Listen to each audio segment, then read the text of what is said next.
So this is The Legend of Zelda: Ocarina of Time. Very influential game, released in 1998. This is the Wii U Virtual Console version, not the Switch version. The Switch version wasn't available by the time I started this recording. And I actually thought I had the Wii version of Ocarina of Time in my Virtual Console list, but turns out I didn't, so I had to fork over some money for it. Real talk, I actually tried to emulate this game for the playthrough, but it wasn't perfect. There were some discrepancies in how the game actually plays, which some people don't care about that, or they actually emulated it properly. But I decided, you know what, I'll just play it legit, because people will notice, otherwise it's not the real game.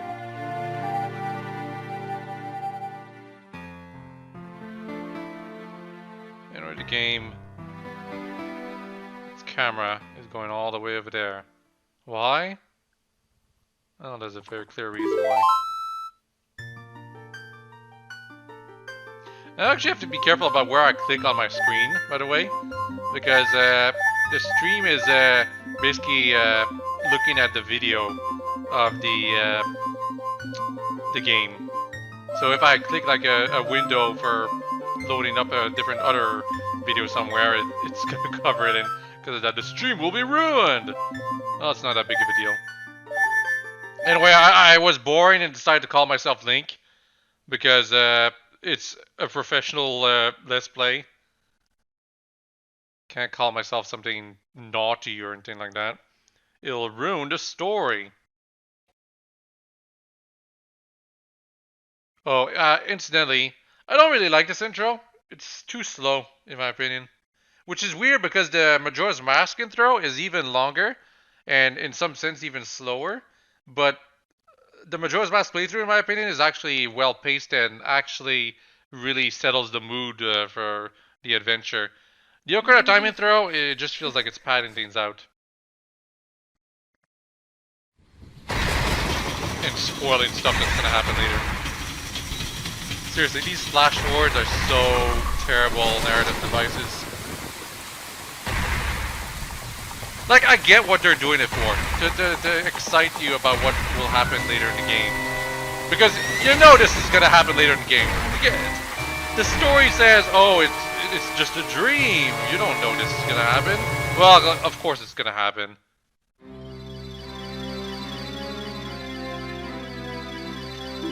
Anyway, Navy, where art thou? Come hither. Oh, Navi the fairy, listen to my words, the words of the Deku Tree. Dost thou sense it? The climate of evil descended upon this realm. Malevolent forces even now are mustering to attack our land of Hyrule. For so long, the Kokiri forest, Kokiri, I always used to say Koriri, weird. The source of life has stood as a barrier to deterring outsiders and maintain the order of the world. But before this tremendous evil power, even my power is as nothing. I said that wrong. It seems the time has come for the boy without a fairy to begin his journey. The youth whose destiny it is to lead Hyrule to the path of justice and truth.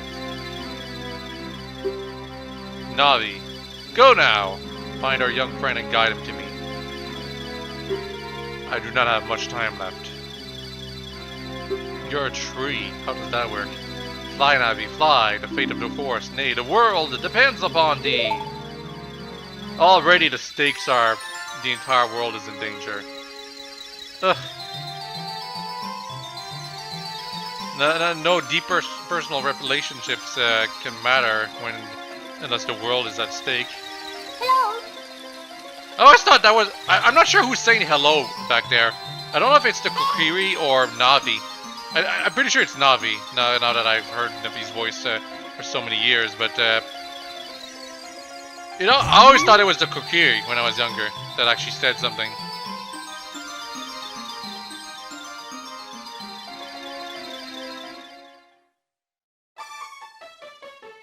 So this right here is where the emulator just kind of screwed up. It stretches this image, but it does not change the hitboxes that are supposed to be there. Also, yes, this game was actually available in Brawl for a 5-minute demo. Like you're saying that ZT Owls. Can Hyrule's destiny really depend on such a lazy boy?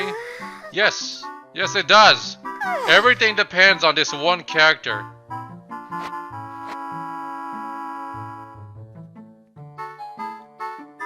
I finally woke up. I'm Navi the fairy. Great Dokuchi asked me to be your partner from now on. Nice to meet you.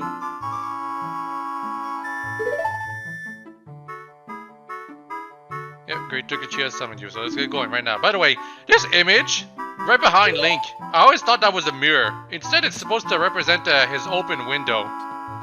It never occurred to me that it was that. Of course, back when you're playing on an old tube TV that's quite small, it's a little hard to see. But yeah, in some areas in Ocarina of Time, the developers weren't sure they were going to be able to like render the area beautifully, so they drew images to represent them.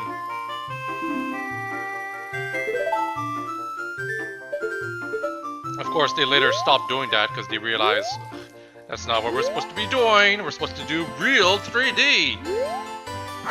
Ugly textures and all. This is our friend, Saria. She's a real Kokiri, because apparently we are not. But because the fairy has finally come to us, now we're a real Kokiri. That's what decides whether or not you're a real Kokiri, not the fact that you're a forever young forest elf or whatever you're supposed to be. The fact that fairy is supposed to come to you. The Kokiri is never used ever again as a race in any other Zelda game, I believe. Very much a product of Ocarina of Time, I want to say. There is like the quote-unquote evolution of the Kokiri in Wind Waker, but I never really understood that personally. Like, how do you go from organic human-like people to trees? So weird.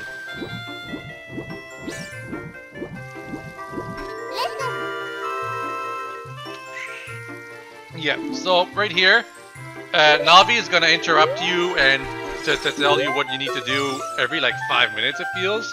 I think it's more like every hour, but essentially, it gave her an infamous reputation for always just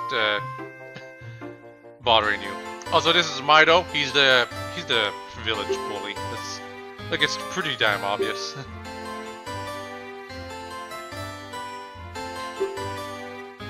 Like, he's not drawn too ugly, but he's definitely drawn like in a derpy way, it feels. Kind of like Bruce in Skyward Sword, except Bruce actually has a character arc. Like, I know some people are gonna say Mido also has an arc, however small it may be, but it never occurred to me that it was like important, and that's actually because of a major issue in Ocarina of Time storytelling. Something that the developers had not actually caught on to yet, that was holding them back when it comes to actually telling a story. I'll try to keep, like, I'll try to mention it later, you know, because I want to make it, like, after some people have watched it for quite a while, that they'll realize, oh yeah, you have a point, and if I don't, well, it's my bad. What an honor. There's like 3 girls who look like this in the village. Like, I think they have different hair colors, but it's the same model. Anyway, as Mido mentioned, we need to get a shield and a sword before we can actually go to see the Q3. The Q3. And all the other characters around here, and for this guy, there's like 3 versions of him and Town. For all the characters here are basically like tutorial characters. They mention either something you have to do or something that you can do. Except for this one over here, he tells you what you can't do. You're not allowed to leave the forest! Great Dokuchi said that if a Kokiri leaves the woods, he or she will die. So it's the opposite of Ganon's offer in CDI Zelda. In this particular case, if you join him, you will die!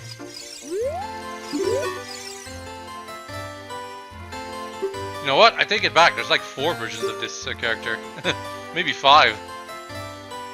I actually thought there was like girls with different haircuts, but I think besides Sarah, they all have the same haircut.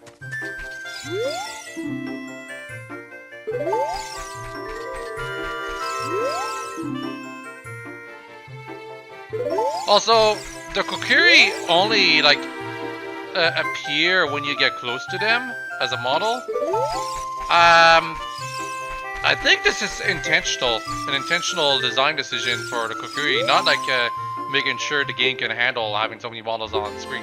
Like I'm sure it's also partly for that reason, but like when you get to a later village, the villagers are always visible even from a distance, while the Kokiri in these woods, they only appear when you get close to them.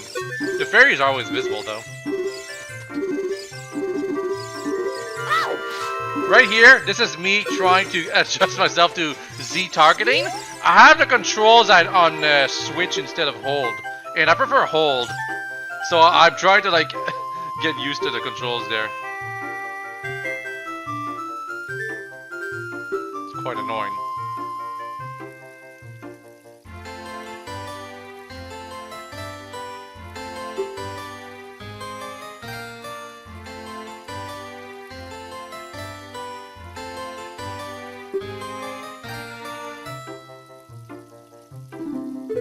Yep. And do a bunch of practice. Oh, by the way, in case anyone wondering, yes, the text is in fact that slow. Sometimes it's like instant, like when you read these text boxes from the pancarte. Forgive my French. But when you're talking to someone, their text is unfortunately slow. I believe the Japanese version is a little better because there's less text to display overall, but when they localized the game, they didn't bother updating the speed of the letters appearing, which is why it ends up looking so slow.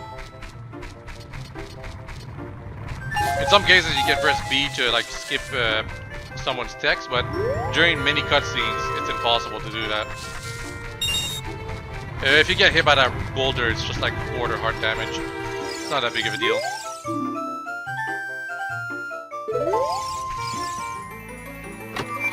And our first item to get is right here. It's dangerous to go alone. Take this! The Kokiri sword. It's really more of a dagger. I really don't know why it's called a sword. I mean, it's not exactly a dagger, but for how small it is, it might as well be a dagger. Even though Link is like a 10-year-old here. I guess it just looks like a sword because of the fact that the Kokiri are so small. But as an adult, it'd be a dagger. But for whatever reason, when Link is an adult, he can't use it as a dagger. You can't use it anymore. Never explained why.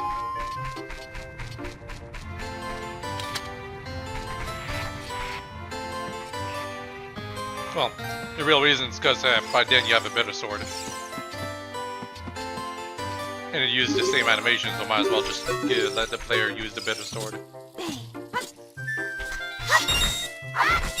Now we need 40 rupees to buy the Deku Shield, because you have to buy it, there's no other way to get one. How you get the money is, there's a variety of ways, but the fastest is to find all the blue rupees in the town. The Kokiri village, whatever. And there's always just enough. I can teach you about the icons at the top of the screen. Yeah, the yellow icons are the C icons, C items and whatever. On the N64, these were pretty decent for using items. However, on the Wii U Virtual Console, you have to use the right control stick. It is awful.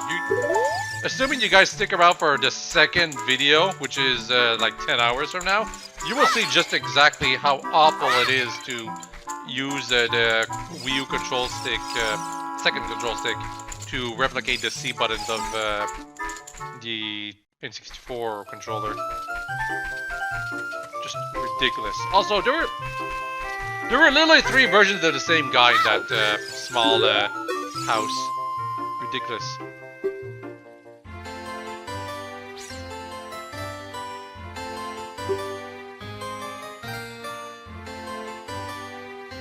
You know what? For all the limited dialogue and flawed storytelling Ocarina of Time has, it does a decent job making sure that Link and Sari are clear friends.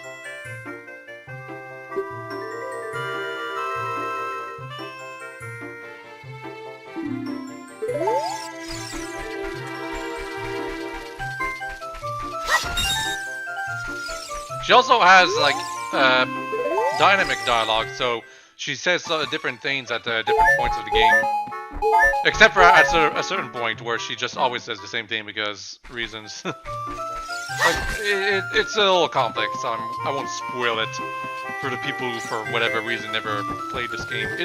It is a very influential game. This is one of those games you actually have to play to really understand how Z targeting affected the development of 3D games from that point forward.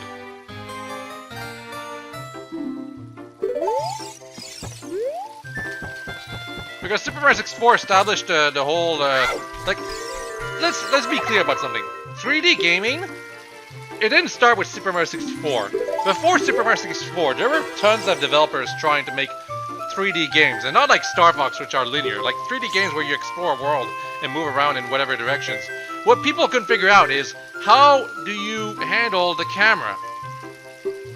How do you handle a 3D camera inside a 3D game? In fact, it didn't even occur to people to use a camera that moves around like a video looking at the character that you're playing as. The whole concept of using Lakitu in Super Mario 64 as the camera is really what helped tell developers and the public, this is how a camera works in 3D. It was such an important thing for Nintendo to show everyone, because they spent a lot of time working on it. When you look at Sega's, like, there were a lot of problems with Sega, but Sega Institute, I believe, were working on the 3D Sonic Extreme, not Sonic Adventure, and it took them, like, they weren't able to figure out how to do a 3D Sonic, because it has never been done before, 3D platformers, well. So, it took until Sonic Adventure, which was released in, like, 1998, I believe, which is the same year as Ocarina of Time, and it's because Super Mario 64 showed the devs, this is how you do it, and they were like, oh, okay, this is how we're going to do our camera. Obviously, it's a lot more complex than that. I'm really just oversimplifying the whole thing, but it really has to be said, Super Mario 64 was huge for showing how 3D games should be done. And Ocarina of Time is the same way. The Z targeting showed how you do, like, dynamic combat scenarios in games like this. The camera focusing on an enemy of the player's choice was a huge step forward for games, 3D games specifically.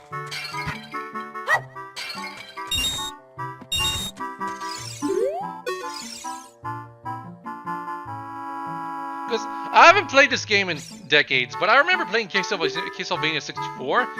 The camera just never seemed to aim to where I want in that game.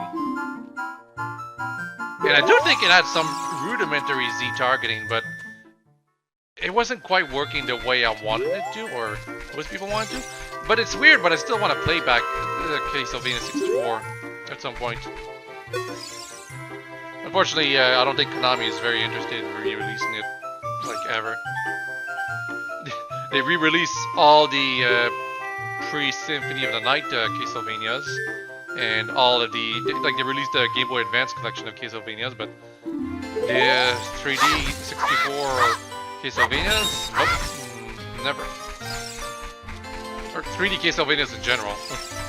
There were a couple of PS2 Castlevanias which were better than the 64 variants, but still not that great.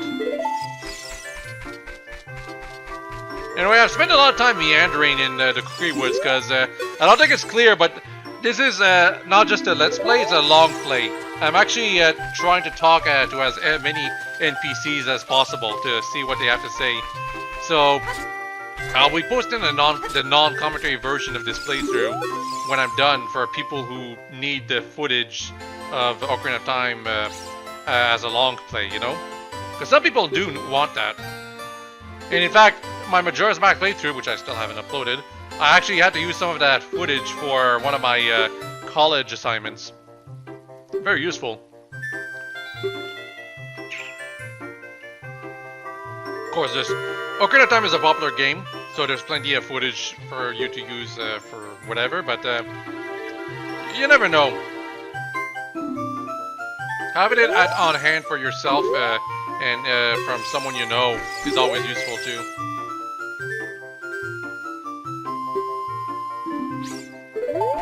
It appears Mido still doesn't like us, but he still respects us enough to let us go ahead.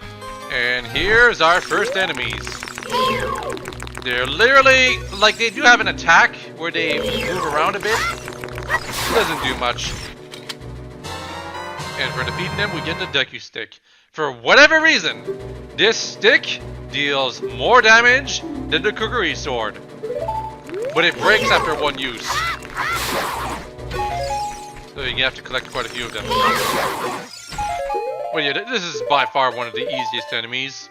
It literally can't follow you, it just attacks you if you get near it. It's nothing, just a free Deku Stick for all that matters. Oh,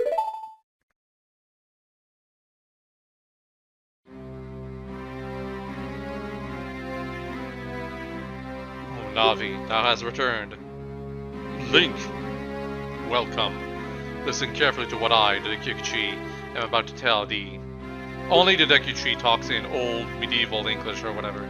Thy Sumbler these past moons must have been restless and filled with nightmares. As the servants of evil gain strength, a vile climate pervades the land and causes nightmares to those sensitive to it. There's only two people who are sensitive to it. Verily, thou hast felt it. Link. The time has come to test thy courage. I've been cursed. I need you to break the curse with your wisdom and courage. Dost thou have courage enough to undertake this task? There is no choice here. There is no choice here. You just say yes. Then enter, brave Link, and thou too, Navi. Navi the fairy, thou must aid Link. And Link, when Navi speaks, use up yellow icon to listen well to her words of wisdom. Yes, Navi is a she. She's blue, but that doesn't mean she's a boy. She's a she. In pre-development, Navi actually had a full model. She wasn't just like a ball of light. It might have been like just used for like cutscenes, but her model pretty much indicated that she's basically like a very like generic looking fairy. Basically a naked small woman, an inchling or whatever. I wouldn't be surprised if the reason they didn't use that model is because they didn't, well, besides rendering the model is probably too consuming for the N64. It's just, it's too small to notice, you know? That's why I say it was probably only meant for like the cutscene at the very beginning when you're quote-unquote looking through the scene as Navi. Is it Navi? Navi? I'm not sure. Like it's Navigator. It's a play on Navigator. That's why she's called that. Hey, listen. So I suppose it's Navi. Anyway, when you get close to something, Navi is gonna be like, "Oh, look, there's something here." And I'm gonna play along with her, but if I was playing this game casually, I would not care. She interrupts so often. Like here, she didn't even give me a choice. She just straight up decided to interrupt my gameplay to mention, "Hey, you can do this." And the developers were not aware of the fact that some people will be replaying this game on their own time to do whatever. Anyway, what if we jump from here? Will the web break? Nope, not quite. Need to fall from a higher place. I mean, it's a basic enough puzzle. Dungeons want to... Like, Nintendo is always really good with dungeons, usually. But in this particular case, this is a good design because it shows immediately to the player what they have to do to continue. And it's to get past that web at the center of the room. And inside this chest is...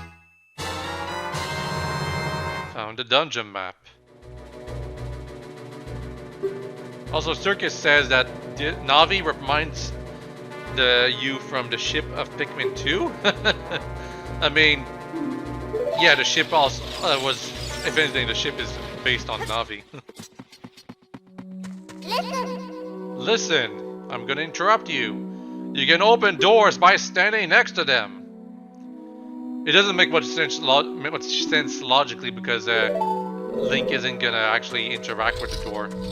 Walks right into it. Ducky Scrub, it will hide in the grass if you get close to it. But yeah, this is like your training to use the Ducky Shield. I'm pretty positive though that if you're fast enough, you can actually hit them with your sword. Forgive me, Master, if I give you a clue, will you let me go? When you jump off a high cliff, if you hold the stick forward, you will roll on the ground when you land and won't get hurt from the fall. I can't guarantee it will work though if the cliff is really, really high. Well, try it if you are feeling bold. Yeah, there's fall damage. If you keep holding the stick forward, you'll roll as you land, assuming it's not too high of a cliff, and avoid the fall damage.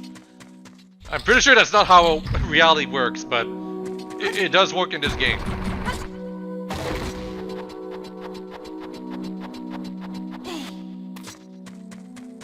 It's good advice though, because at the start, your first objective is to jump from a really high cliff and get through that web. And if the player isn't good with like coordinating where to land, this is like their free get out of jail card that they use to avoid the fall damage if they screw up.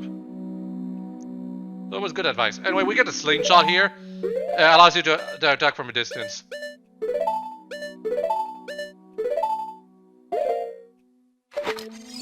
And you want to attack that. Okay. There is a 3DS version of Ocarina of Time. It is so much better for aiming. It has to be said. It has to be outright said. If you're gonna get a version of Ocarina of Time or Majora's Mask, it's the 3DS version. Get the 3DS version. It has gyro aiming, and that is so much better than in 64 aiming. Especially with the Wii U Pro Control Stick, which has the different sensitivity from compared to the N64 controllers, and because of that, it is super hard to aim in the Wii U release of Ocarina of Time. Super hard. I struggled so much. Later in this video, you guys will see me struggle so much in a minigame that I used to always complete in one try, and then always do in one try in the 3DS version of these games, but cannot do in one try in the Wii U version because of how sensitive the damn control stick are. Or is. Big spider. I always thought like this is supposed to be the belly of the skull, little black Skulltula, but I always thought the Skulltula's skull belly face thing was actually its face. It's only later on that I finally noticed that it's actually a spider.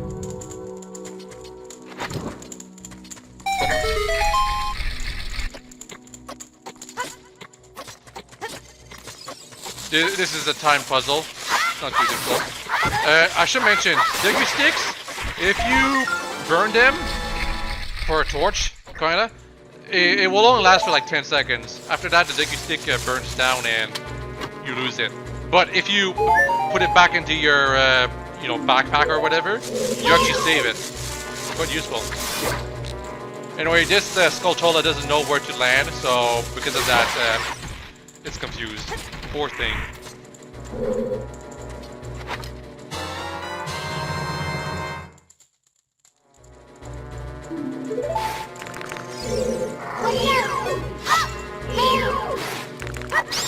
for these Deku Babas, these are different from the ones we, like the very first enemies that we encountered.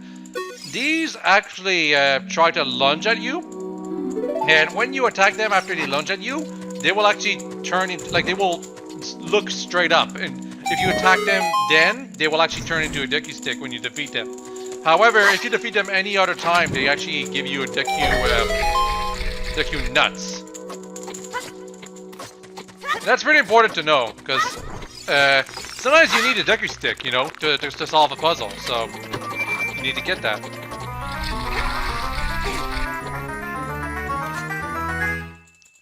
It's more important in Majora's Mask, I feel, because in Majora's Mask, your inventory generally like resets.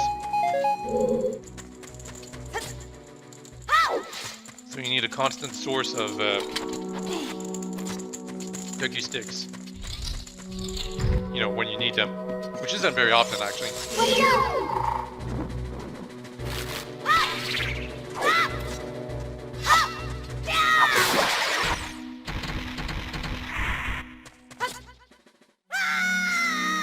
And there goes the web.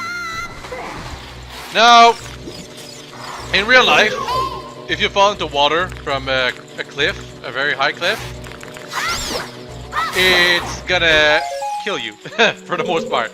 In video game land though, falling in water, no matter how high you fall from, is 100% safe, even if the water is shallow.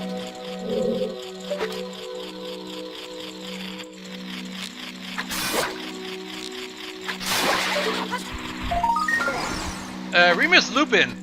Yeah, I know you're not, like, I know you're in the minority with the whole, you prefer the N64 versions of the, Zelda games and GameCube version of Twilight Princess instead of the Wii or Wii U version. However, this is a flaw from the Water Temple that I'm pretty sure you're aware of, but, going into the menu to equip the Iron Boots in the original version is outrageous. I don't know why they ever thought that was a good idea. The fact that you have to go into the menu constantly to get the Iron Boots equipped.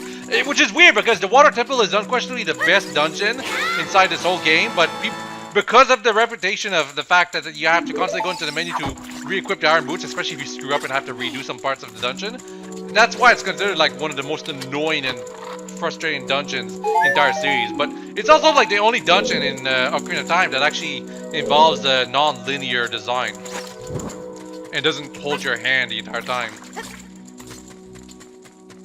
But yeah, I understand if you prefer like the N64 versions of the original, like these Zelda games or whatever. But as far as I'm concerned, just the better controls, better frame rate, and improve the looks of the 3DS versions makes them much better, especially for casual players. I understand that some people prefer the original's aesthetic, and sometimes the controls too, but if I were to recommend the game to a complete noob who's never played these games before, the 3DS version is the way to go. Like, for Twilight Princess, I think GameCube, Wii U are all like decent enough. Wii U is like probably marginally better, but I would not be against recommending playing the GameCube original either, because the controls were like good enough back then, I think. But for the N64 Zeldas, the aiming is so terrible, if you ask me. It has not aged well. So that's why I always say 3DS version to go. It's really hard to see that switch. And I don't think the game ever bothered to explain to us that we can dive. It's not that hard to figure out because of the button that is context sensitive, but I think as a child, it was actually a little difficult for me to figure out what I was supposed to do here.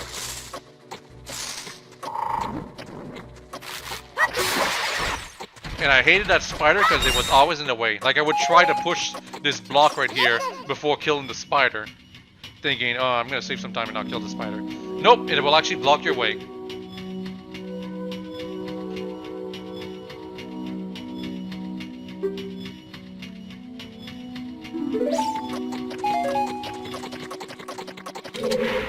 Whoops. Clothes keep getting stuck on my mouse. The mouse cord. should keep my mouse wireless for the entirety of the stream. It'd be pretty convenient. Sorry about that, I accidentally made the video clearly video for a second there. Because I moved my mouse right above it. That's why I was trying to make sure it wouldn't go over it.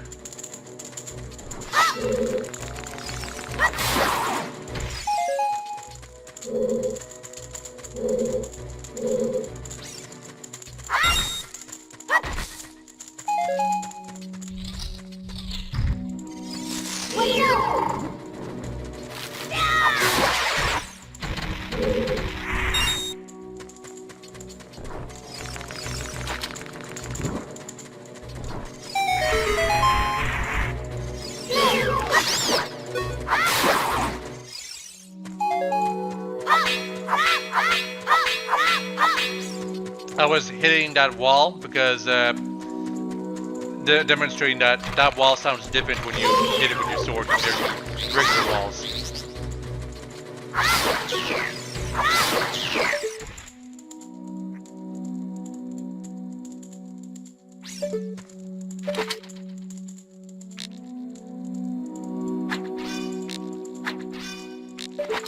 Yeah, right there I was trying to aim to that thing, that egg up there in the ceiling, and the controls are just not... I'm not used to them. And also the hitboxes are a little finicky. But I'm pretty sure if you hit those things with the Deku Seeds, it will actually finish them. And yes, Circus, the 3DS version of the N64 Zeldas are 30 frames per second and stable. In the original games, in Ocarina of Time, I believe it's 24 frames per second, and it's a little rough. It tends to stutter a bit in high action sequences. In Majora's Mask's original version, N64, with the expansion pack and everything, it is horrible frame rate wise. I think it's actually 12 frames per second at some points.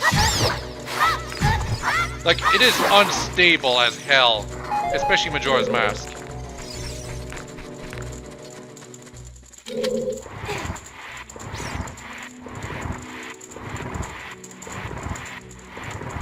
Ironically, the only Zelda game that actually has 60 frames per second is Skyward Sword, the re-release on Switch. And that's because they didn't really bother trying to improve the graphics all that much. I have it, but I haven't really played it yet. And I'm sure I will. I always thought Wind Waker on the Wii U was 60 frames per second, but turns out it isn't. And I know Wind Waker, its re-release, it's definitely one of the more contentious ones because some people prefer the way it looked in the GameCube original. And that's actually clear. You can clearly see that it looks a little weaker in some respects. Like, there was too much bloom in the Wii U re-release of Wind Waker. But we'll get to Wind Waker later. Anyway, there was a puzzle there. If you get it wrong, you just have to keep redoing it until you get it right. It's not that big of a deal. And there's only 3 of them, so if you try to guess, eventually you'll get it. Maybe. You know, as long as you keep trying to do something different.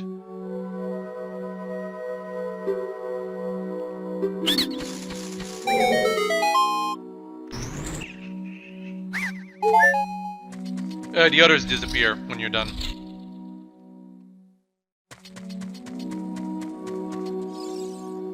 It's the boss. The boss room, at least. Can't see the boss.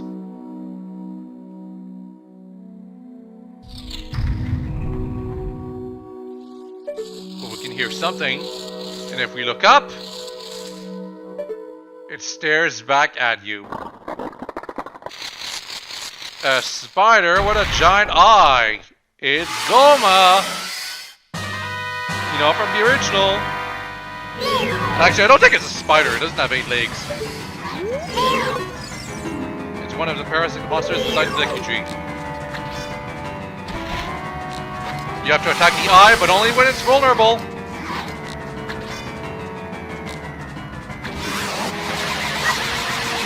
The fact the eye changes color to represent when it's vulnerable and when it's attackable quote unquote, is really cheeky.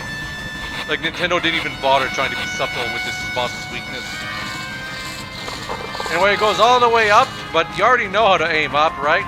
And as long as you see target it, you can easily bring it down.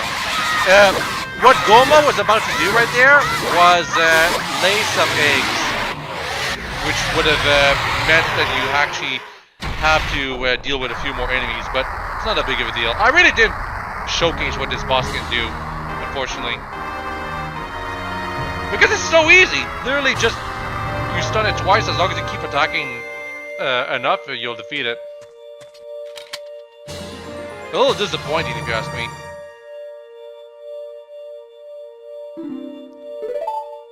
But yep, that was our first dungeon. I don't know if it's some of you haven't noticed, but there were no keys in that dungeon. No small keys, no boss keys. There was the map and the compass, but Nintendo wasn't confident enough to actually let you do a dungeon involving keys just yet.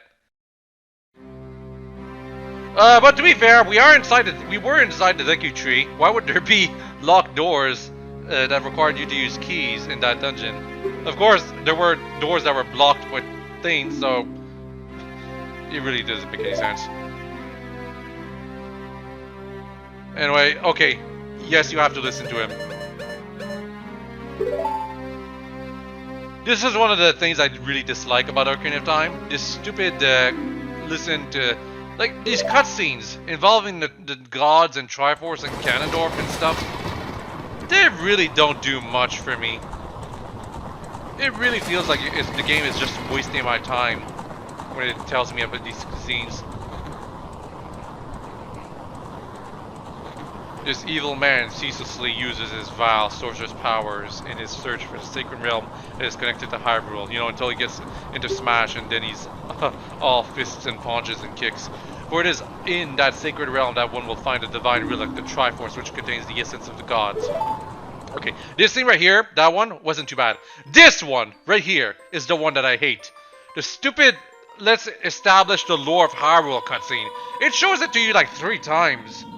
And it like adds a bit every time, but the problem is that it just ends up contradicting leader lore. Well, not like directly, but ambiguously enough to it. Or it just gets dismissed with like the new god of the goddesses right here, Fafnir, Nairu, and Din. The problem is that it really doesn't matter in the end. It's trying to be grand and to explain everything, but it just, like, Skyward Sword establishes even more lore, and I don't even remember. For all the complaints people have about Skyward Sword, especially with its linearity and the fact that its story is like has flaws, I don't remember it having annoying established cutscene establishing its origins of the world and stuff. Ocarina of Time does it so much though, comparatively.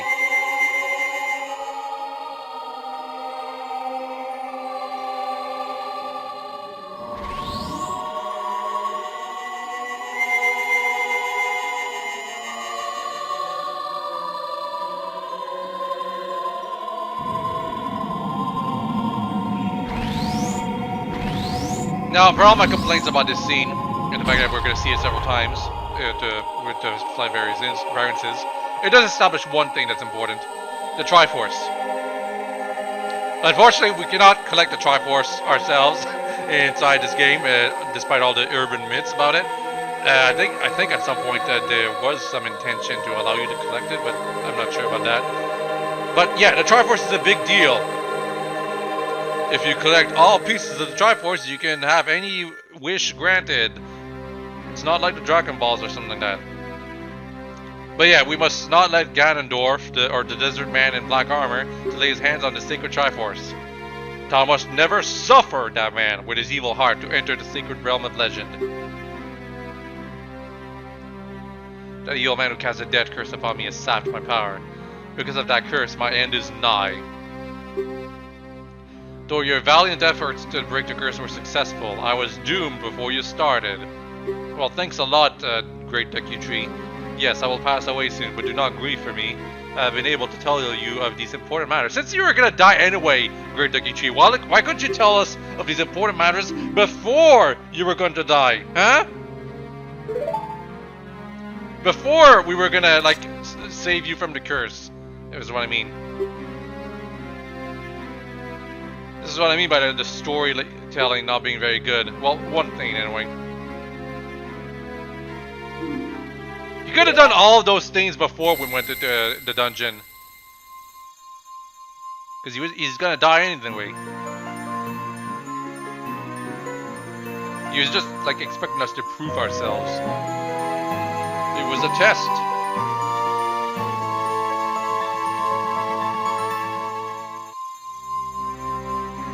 Got the Kokiri's Emerald.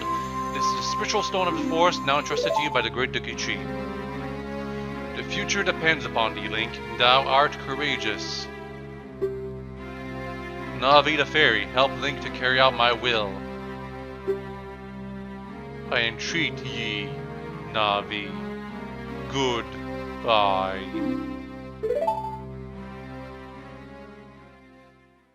It's really hard to tell, but when it's looking up at the trees, like really high up on the tree, it starts like you can see leaves falling from it, and they're like brown.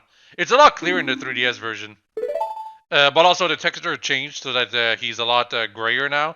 So that's like he's now dead. But you can still go inside of him. You can still go inside the Great Ducky Tree. I'm honestly kind of surprised they didn't do another Great Ducky Tree dungeon since this game. Well, one in 3D. I do believe the Oracle games have dungeons inside the trees, although they're not actually dungeons. They're like you can just go inside of them.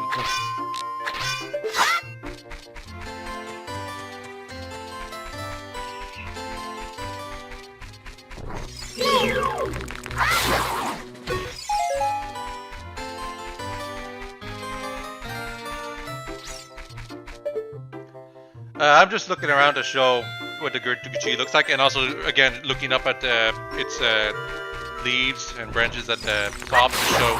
Well, I was trying to show that leaves are falling from it from there, but I don't think it's actually showing in right now. It's weird. Also, this statue. Boing boing. The current time is noon. Yep, it's always noon. This is a pet peeve, but Ocarina Time has a day and night system, but the time only flows when you're out in Hyrule Field or Death Mountain, like specific areas. So if you're like trying to make time pass so that it's night, but then enter a town just before it turns into night, it's not night, and it's not gonna be night. You know, until you get out. The Great Ducky, did he die? How could you do things like that? It's all your fault!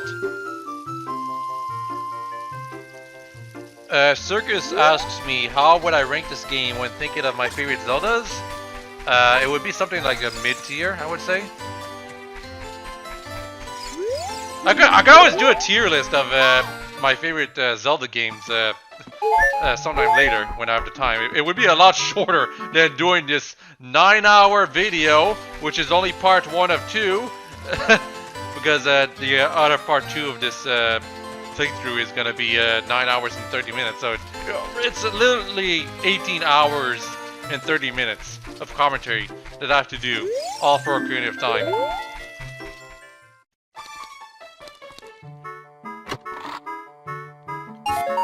But yeah, off the top of my head, I would put this game in mid-tier when it comes to my favorite Zeldas.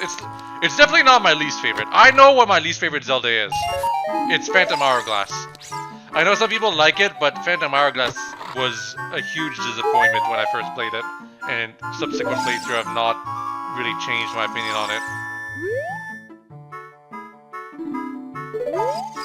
Yeah, you can just steal Mido's stuff. It's why I actually didn't get his stuff for the Ducky Shield money that I needed. I wanted to show that you can just steal the money right in front of him. Yep, Link has to leave the Kokiri Woods, but he's gonna die if he does that, won't he? Although these characters say the same goddamn thing. We Kokiri will die if we leave the forest. You're not going to try to leave the forest, are you? For he's not stopping us now, so we can go. Oh wow, Remus Lupin, you never played the Oracle games?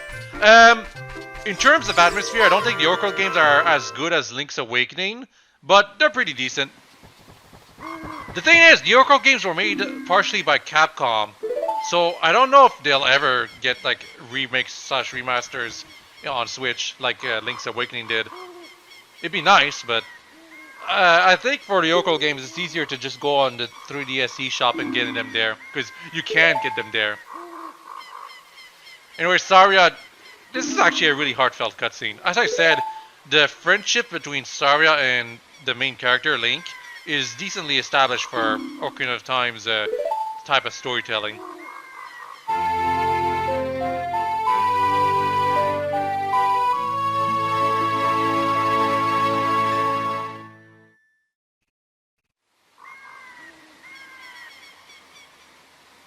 We got the Fairy Ocarina. I don't know why they could just call it the Ocarina. Because, like, it's... Later on it's going to be established why, because the game is called Ocarina of Time, so guess what you're going to get later. But, for the time being, we got the Fairy Ocarina, which is a heartfelt gift from our friend, which we will totally not throw away the moment we get a more important Ocarina.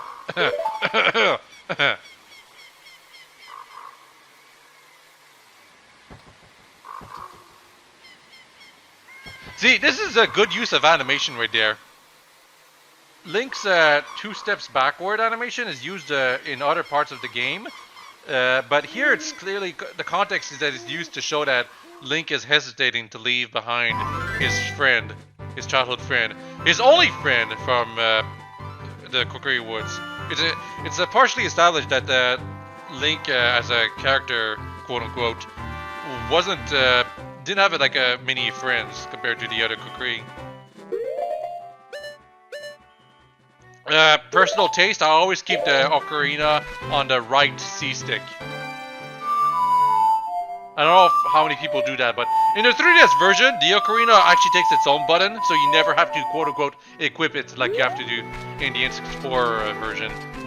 That's another advantage the 3DS versions of the game have. You can actually equip more items overall.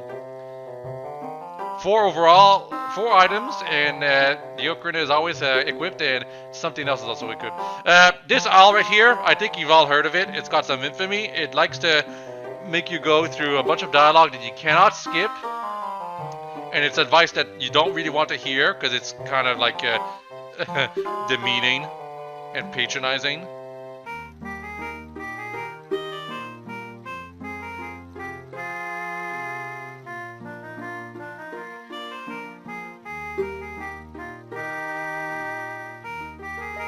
Seriously, at this point in the game, you probably tested all of these things already. And right here, he says, did you get all that? And he always starts on no. Here's the thing though, some other times he says, do you want me to repeat? And he starts on yes. Whatever the case, the dialogue choice he gives you is always like, oh, do you want me to repeat what I just said? And it always starts on the dialogue option that basically says, yeah, repeat what you just said. Dumbasses.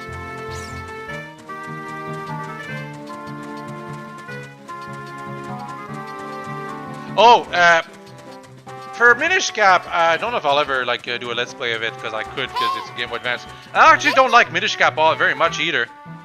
But that's really my personal taste. I don't think it's a bad game compared to like Phantom Hourglass, which I feel has a lot of flaws. But Minish Cap I actually dislike for personal reasons, because of a bad first experience, but it's not that bad of a game. Very suspect decisions though, like the Kinstone mechanic. I don't know why they dedicate an entire button of the Game Boy Advance to that one thing. Anyway, I think some of you have seen this video before, but because I meandered too much, I missed the bridge to the Ocarina of Time, not Ocarina of Time, the Hyrule Castle town, and because of that, I have to wait until day to actually get inside.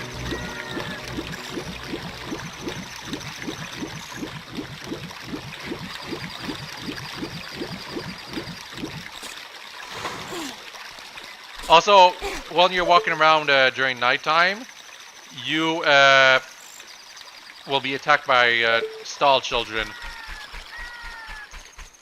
If you're in the middle of the field. Yeah, right here. But for whatever reason, Hyrule has really short nights. Like, I think it's like, it must be like summer or something like that in Hyrule for its nights to be so short. Also, another thing, if you look up at the sky, I already looked up at it, but the moon is literally moving around like it's the sun, except during night. That is not how the moon works. The developers did not realize how the moon actually works while they were making the day-night system.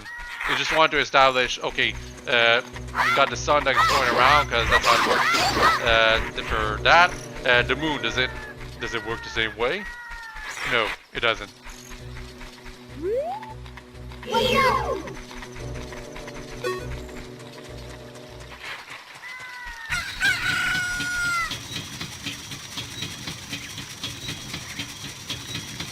Now, I could just walk towards the town and get there right now, but we can walk up to the chains, which is actually really neat. And if you do a sideways jump, you'll get hurt, but you'll get 20 rupees, which is pretty good. You want to get some money before going to the town right here. Welcome to Hyrule Castle Town. It's a peaceful, prosperous town. That's not gonna last. Look at all these jars. Man, I am so bored. Things would sure be more interesting if there were more troubles in the world. Here, that's just between you. Hey, that's just between me and you, okay? Anyway, maybe we can blow off some steam by destroying all the jars around here. Although he's suggesting that we throw them. It's a lot easier to just use your sword. So if you need money, you just go through here. Now, unfortunately, I missed something here. I missed something important. And I will only find that thing 15 hours later. Probably more, actually. 16. Like, until the end of the game. It's until the end of the game that I'll actually find the thing that I missed in that room. Very unfortunate. So, Hyrule Castle Town is an image with a bunch of NPCs placed around it.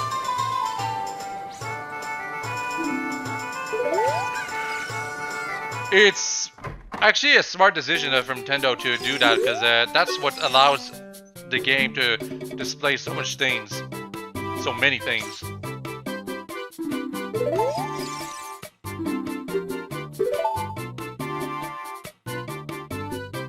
Yep, the Hylian Shield. It's 80 rupees, but you can get it right now. If you can actually get it at a cheaper price later, though. If you don't get it right now. Also, Remus Lupin mentions that they've never beat the drawbridge raising every playthrough. It is very possible to beat it. You just have to like immediately start running towards it, and don't follow the road. It goes off a bit to the side, so it'll waste a bit of your time if you do that. But it's a good point that it actually teaches you about the drawbridge raising, because it teaches you, oh, you can't get to the town when it's nighttime, which makes sense. Circus mentions that the shield is OP, the healing shield. It's not that OP, but it's just it doesn't burn like the Deku Shield. The Deku Shield can burn, and when it burns, you lose it forever. The healing shield, you can never lose it except to a like, and you don't encounter many likes inside the game. So because of that, it's so much easier to keep. It also, the way you actually use it as a defense mechanism is also different from the normal shield. It protects you from like rocks falling from the sky. So that's another reason why you want to get it right away. Not that you have to deal with that kind of stuff, but you know, something. Anyway, that shopkeeper has some pretty interesting items. One of which including I cannot afford, like ever. 300 rupees for some blue fire, like ridiculous. And you don't even use blue fire very much inside of Ocarina of Time. So it's kind of a waste. Hey, that girl has a unique model. Hey, your clothes, they're different. You're not from around here, are you? Oh, you're a fairy boy from the forest. My name is Malin. My dad owns Lon Lon Ranch. Dad went to the castle to deliver some milk, and he hasn't come back yet. Yeah, Malin is pretty decently important as a character. You do have she is involved in the story. Like, she's mostly an optional character, but for the beginning right here, she's actually part of the story, and you have to talk to her to get an item that allows you to get to the Hyrule Castle town. So the devs clearly wanted you to know about her. There's actually quite a few unique models here that are not reused anywhere else, so you don't exactly know that Malin is going to be important. At least not initially. She is like kind of framed to be important, but you will need to talk to her later. Also, she's using an animation for singing, but unfortunately you can't hear her singing during daytime. I think you can hear it during nighttime though.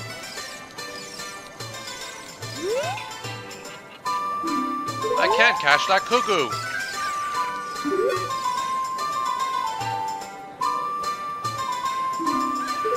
Yeah, that guy, you can sell him stuff. I don't think it's very efficient in terms of gameplay. The Sheikah, the Shadows of the Hylians. They say they swore allegiance to the King of Hyrule and guarded the royal family. But with the long peace, no one has seen a Sheikah around here for a long time. However, I heard there is one Sheikah woman living in the castle. There has never been a male Sheikah, now I think about it. Has there? I can't think of any.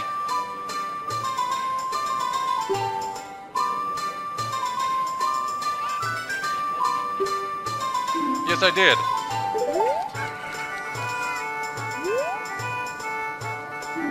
Yeah, you can't really do anything with the crowds of people. And the crowds of people look like they're holding hands.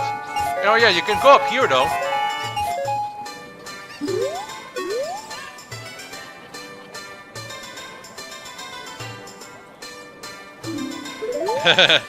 Yeah, we're the elves. The Hylians are basically elves, and they all have pointy ears.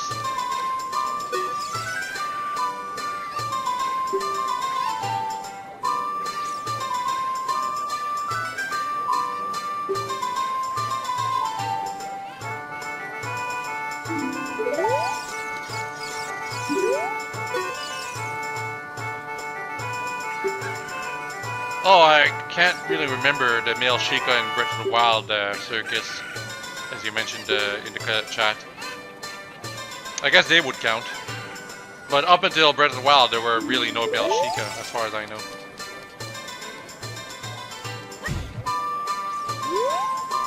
Treasure chest contest, temporarily closed, open tonight.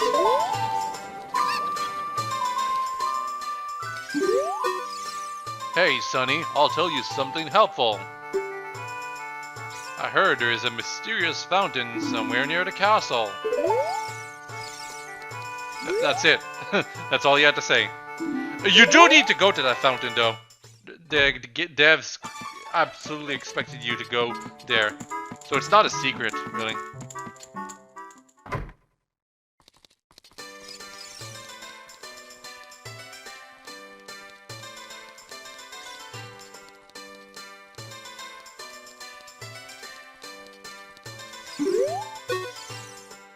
Seems strange that packs of dogs roam our streets at night. Doesn't that seem weird to you? Yeah, during night there's a bunch of dogs roaming everywhere. It's for a quest, a side quest. Dumb. Hey, what? What's wrong with loitering around all day? Huh, kid? Strange, this door doesn't open.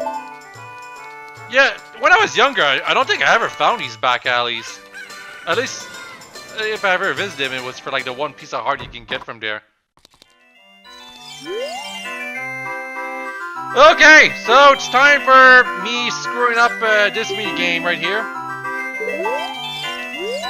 I hope you all enjoy the show. I can't aim for crap.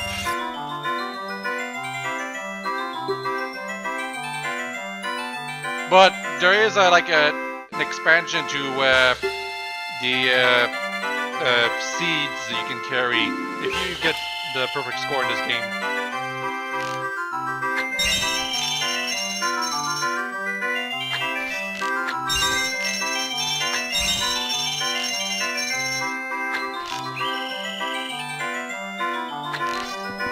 Oh, I missed that green.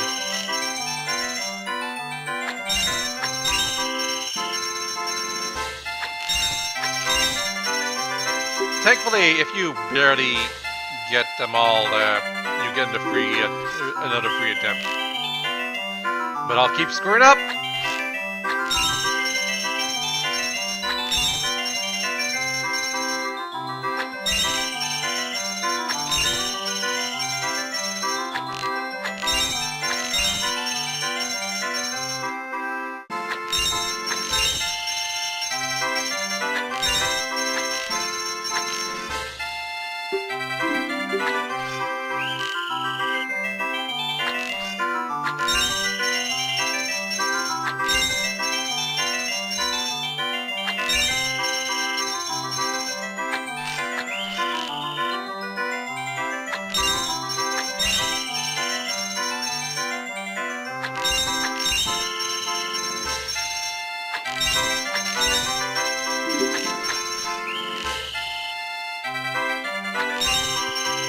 Well, we miss Lupin.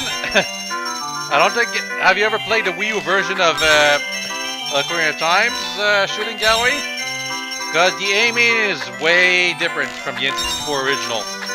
Like, yeah, this is technically the N64 original, but emulated on the Wii U version. And the control stick of the Wii U Pro Controller just isn't the same. When I'm trying to just move the control stick a little bit to like the right or left, I cannot do that. Or at least it's not very intuitive. And there's that stupid green groupie that goes in the center that I just screwed up the timing.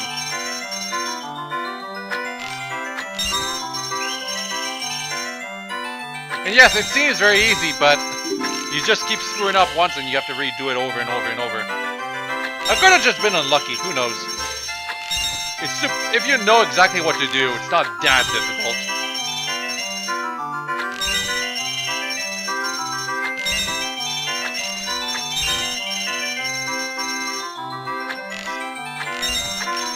Oh my god. So terrible.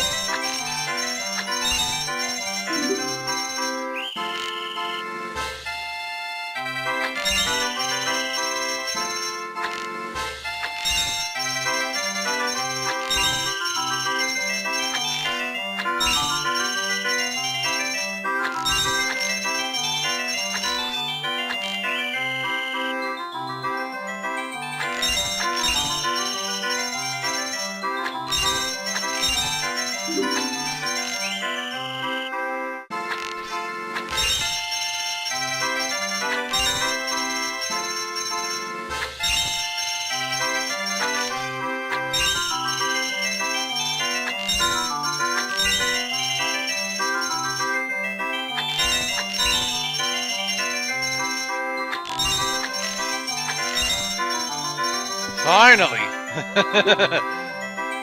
Horrible. And you know what? That's not... Like, here you can blame me for having bad skills. Like, if you don't believe the controls are that bad in the Wii U version. But I will be playing the... yeah, I don't have enough rupees. I will be playing the Bombchu Gallery later. Like, much later. And in that game, I just straight up get unlucky. Because there's 2 specific rewards you have to get from the Bombchu Gallery. And I just end up getting the wrong reward every single time for like 15 attempts. Absolutely ridiculous. Also, we have the mask shop right here, but it's not open yet.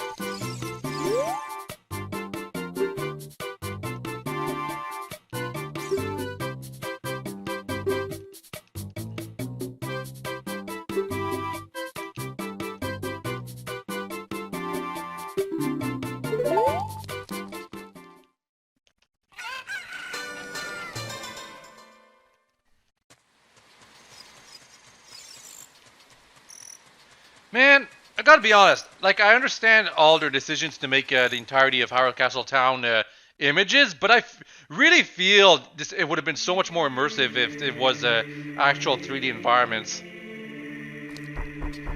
I always thought the road up to the Temple of Time here looked cool, but the fact it's a 2D image kind of spoils how immersive it is overall.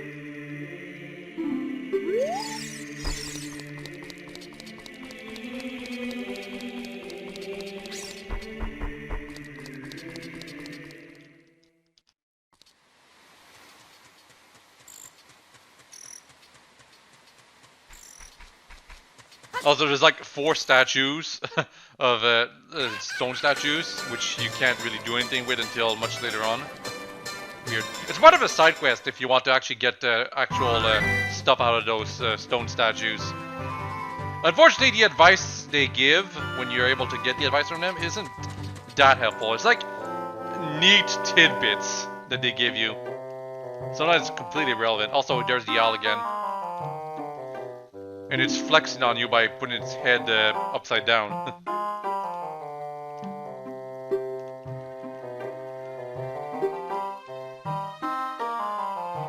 Yes, time stands still while you are in a town or Lon Ranch or something like that.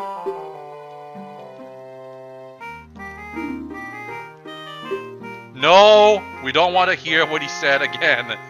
See, he already did it. He already did it, the thing where he switches yes and no around by changing what his question is. Such a troll. Anyway, yeah, Skulltula.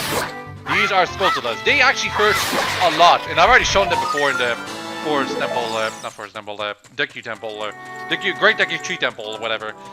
Inside the dungeon there were Skulltulas, but find them in the environment is where you'll find like most of them. So you say you want to see the Princess Zelda, right? Well, you probably heard about her in town, decided you had to meet her. Well, go home, get out of here. The princess would never grant an audience to the likes of you. That's what he says now. However, if you keep pestering that guard enough after you do something else, he will actually let you in for 10 rupees. Maybe 4 rupees. He will let you bribe him. Is what he'll let you. But for the time being, he's not going to let you, because you need to talk to Malin and get an item from her.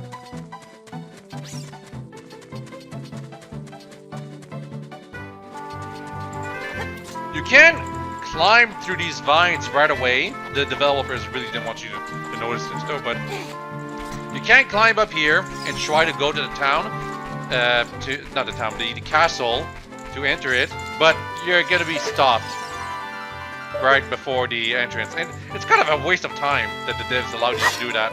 They really should just made it so you had to get the item before you tried something. And for whatever reason, this thing tells the time. Actually, what I need to do is I need to wait until nighttime for the NPC to appear. It's gonna take a while. Oh, by the way, this little area right here, I always loved it when I was younger. I would actually wait in here like it was my own little cozy chamber.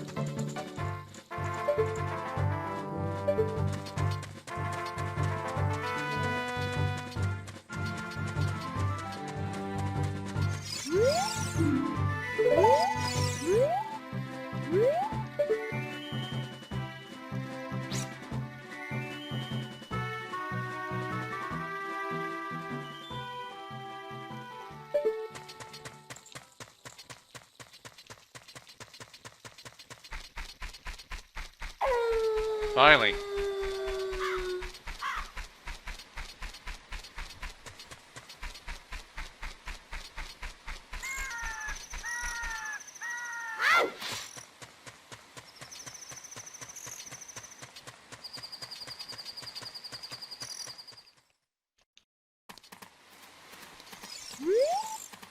Yep, going back to the market because it looks completely different during nighttime. There's dogs everywhere, and we can... If we get close to a dog, they will actually start following you. Why? Well, it's because it's part of a side quest. Not that you know initially, but I do know, so I show it right away. I think if you get close to a different dog, that dog will replace the one that's currently following you. I'm not positive about that, though. You know, you go all the way here and you talk to this character, and she's looking for her dog, and that is not her dog.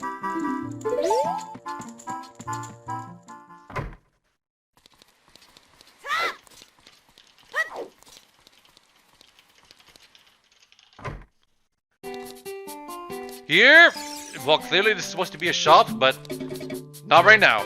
I'm not sure if it's later as a child that you'll find the contents of that shop, or if it's going to be only when you're an adult. I know it's a shop when you're an adult, just...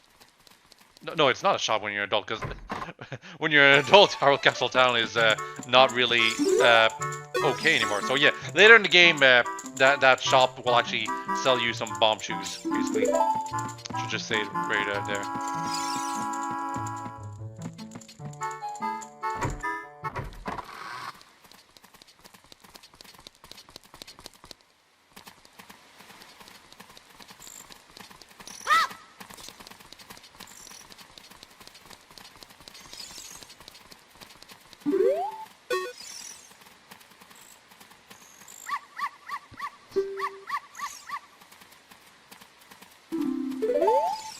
Man, it says that, but you literally cannot, like, there is no morning or evening in Hyrule Castle Town, because there's no image for it.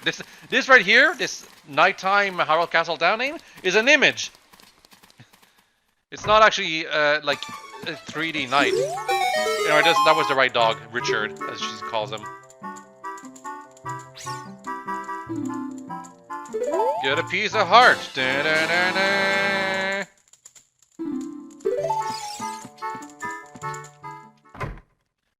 Unfortunately, when you get the right dog to her, the dogs are still all around.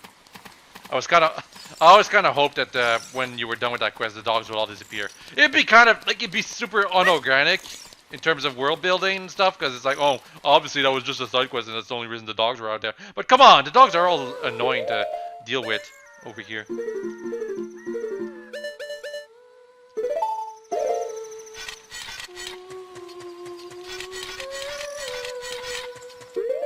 Alright, Malin's right here. And their singing is kind of ingenious, because, like, besides the fact that it sounds kind of nice, it's also to tell the player, hey, you should go over here, because the sound sounds louder when you get closer.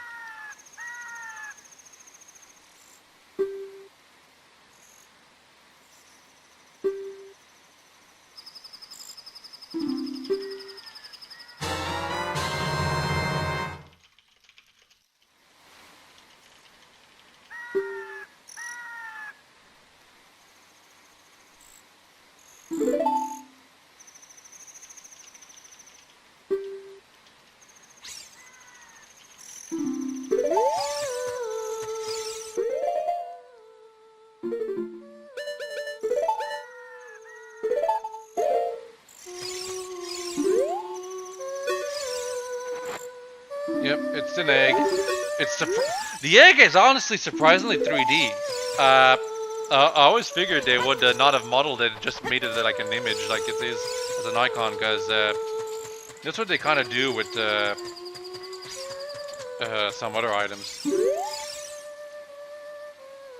This guy's dialogue is bugged. He's supposed to be letting me bribe him right there. Unfortunately, he doesn't do that. I think the devs really wanted you to at least try to climb up through here at least once. I think he only starts letting you bribe him if you get caught. Essentially. It's too bad there's no real reason to go back here except for like the mysterious fountain right over there. But there's no real reason to get back into Hyrule Castle Town after this part of the game. Oh, well, there's also a secret Skulltula, too, that you could get. And stone statues, but those are completely irrelevant to the completion of the game. Yep, for whatever reason, the egg hatched into a full-grown chicken overnight. And if it was like, if you talk to Malin just before the night was over, the chicken will, like the egg will immediately hatch into the giant chicken. So it's completely irrespective of how long you've held the egg. You just have to wait until morning comes and you can continue with the game.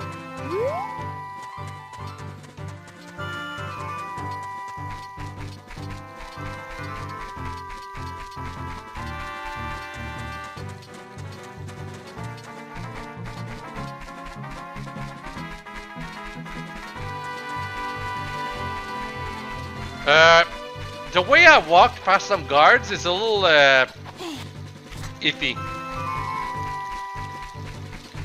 Like I don't want to say the guards have like a huge like can see you very clearly, because sometimes you can just stay right next to them and they won't see you. But in some cases, their line of sight is actually a little wider than you might expect. Or there's some places where the designers put in a trigger box that makes it that if you walk here, they will find you no matter where they're looking. So you might get caught if you're not careful when you're going around trying to avoid the guards here.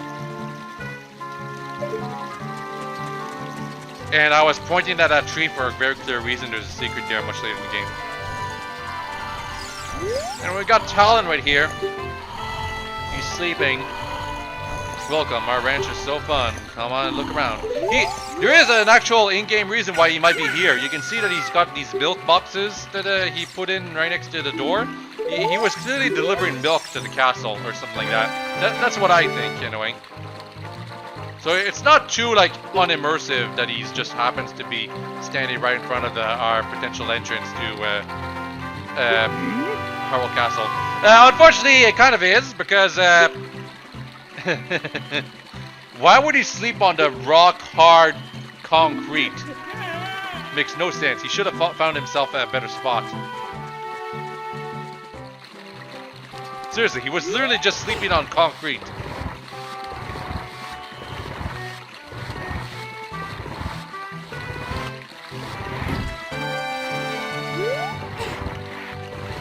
Yes, the pushing boxes in this game is really slow, unfortunately.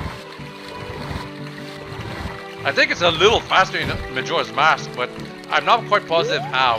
I think it's because in Majora's Mask you move them like 50% farther than normal, while in Ocarina of Time you can move them only like 1/3 of an entire block at a time. And every time you have to move the blocks, it's like a huge distance. You can't go inside that door, though. By all accounts, you should be able to go inside that door, because everything about it looks like it's supposed to be possible. But no, it's locked for whatever reason. Also, I screwed up right here. It's nighttime, and when it's nighttime, the guards are... like, the security inside of the castle is too strict. And for whatever reason, the guards can't see you, even though you're right in front of them right there. So the only option is to leave now. And wait until daytime again.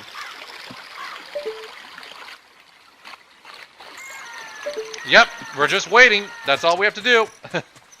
The game really wanted to try some things with its day and night system, but not all of them were good, unfortunately. Every time you screw up something minor like this, your only option is to just wait. And who likes to wait?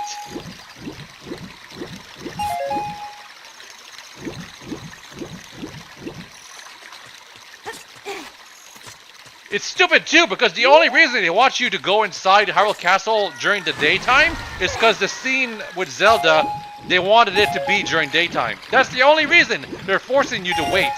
Because they want to play the scene with Zelda during daytime and not at no other time.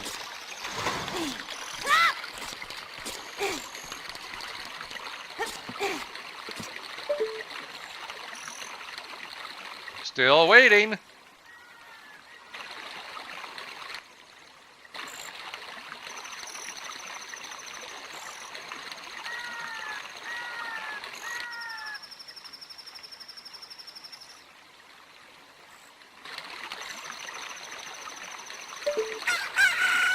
There we go.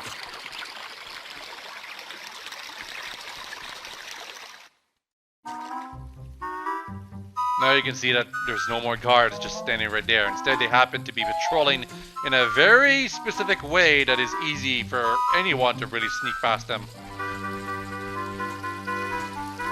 Seriously, none of them are actually guarding the road that you can use to get all the way to Zelda.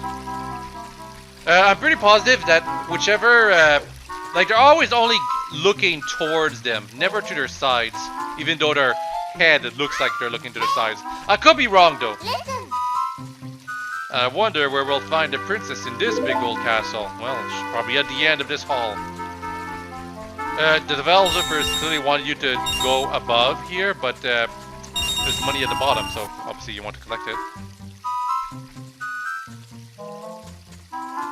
The guard will see you if you touch him. If you touch the guard, he will 100% see you. Just saying that.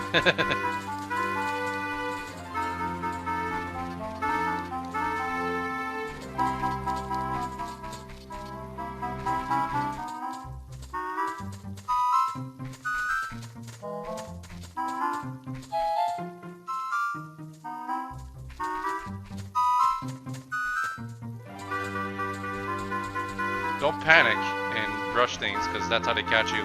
I've been caught by these guards a couple of times. When they catch you, they throw you outside where there's the door that you couldn't open. And it's annoying because if you screw up enough times, at some point it will turn into night again, and then you're forced to wait again. Probably one of the weaker parts of the game, overall. That was a guard that appeared right there, and he throws a bomb at you. Yeah, that guard can murder you. If you have only half a heart left, and that guard throws the bomb at you, and you touch the bomb when it explodes, you die. That guard murdered a kid. All because the kid was shooting at something right there. And here we have the cameo to Mario, Bowser, Peach, and Luigi. Yeah, they're just right there. Their portraits are a little weird though. Unfortunately, the 3DS version removed these cameos. I'm not sure why. It's not like Nintendo doesn't own these characters, even in the 3DS version. I guess they just thought it was a little too ridiculous or something, or they just. I think actually it's because they couldn't update the portraits. That's probably why. Like they probably could, but they didn't bother.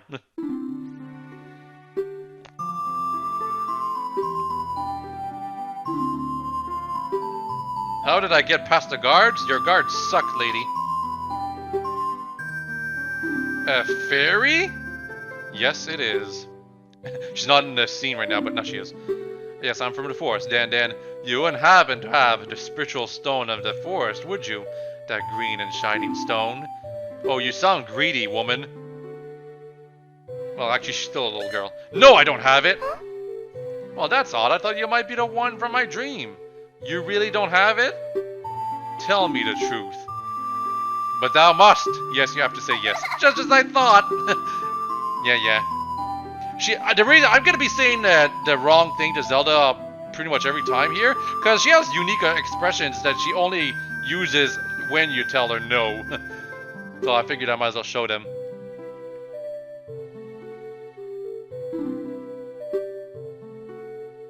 Zelda is basing all of her suspicions on someone just because of a dream. Oh, I'm sorry. I got carried away with my story and didn't even properly introduce myself. I am Zelda, Princess of Hyrule. What is your name? This is the part where you would... This is right here is the reason why you give yourself stupid names. So then they say, oh, strange, that name sounds familiar. Weird nonsense. I'm going to tell you the secret of the Sacred Realm that has been... Scene number 2 of the stupid Sacred Realm stuff. Please keep the secret from everyone. No! Come on, don't be a blabbermouth. Repeat. It just keeps repeating over and over. Ugh. Okay, you know what? I'm not gonna say anything because I don't care about this stuff. Literally, we saw this like less than half an hour ago. Probably less if you were rushing through the game. It's just more stuff about these three.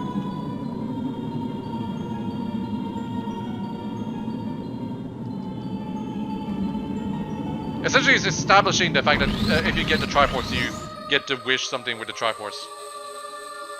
and that if you're good, quote unquote, the whole wish will turn the place into age of prosperity. You know what? I gotta complain right here. If all you need is a good person to turn the land into a prosperous place, why don't they just like get a prosperous person and have them touch the Triforce right away before an evil person does? Like, you could say they don't trust themselves or they all think they're evil to some extent, but it's kind of dumb when you think about it. This whole, if an evil person does touch this thing, it will turn the land into evil, but if a good person with a righteous heart does, it'll turn the land into good. It's like, what? What's the point?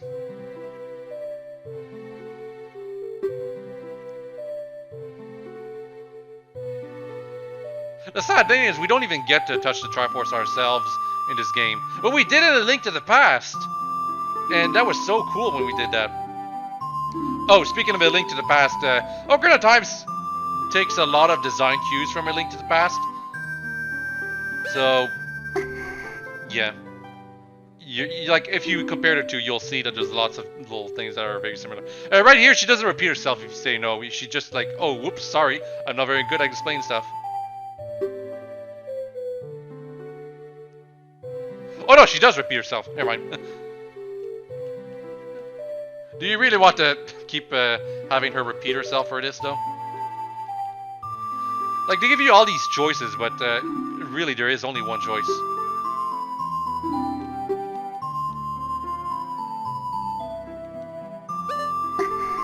Oh, whoops. I can't believe I said no twice. I guess I just wanted to establish for sure that she doesn't say something slightly different.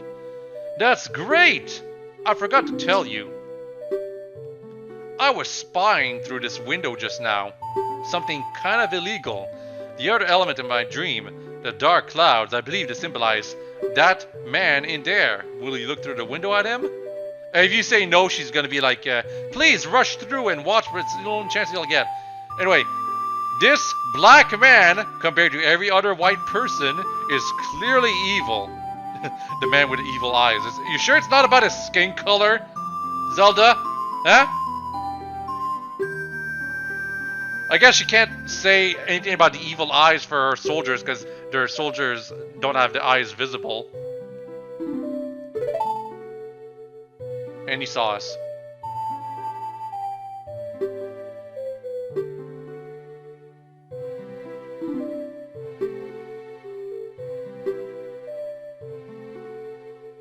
We never see Zelda's father. He doesn't have a model, which is unlike A Link to the Past, where at least they showed him in like the intro cutscene or something like that. But I imagine he looked the exact same way. Again, it was after his siege, the Triforce. He must have come to Hyrule to obtain it. And he wants to conquer Hyrule. No, the entire world. I'm pretty sure Hyrule is the entire world here. But you only get reduced things in Hyrule. Anyway, only me and Zelda can protect Hyrule. But I don't believe her! Please believe me, my prophecies have never been wrong. Please! This is actually slightly different dialogue, but I'm pretty sure she just keeps repeating herself over and over and over.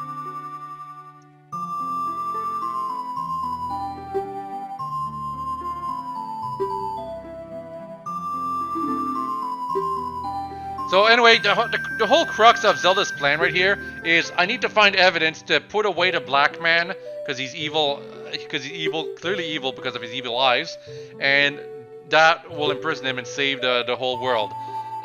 All it does is create an alternate timeline though, where the evil man with the black eyes just comes back anyway. But that's for later.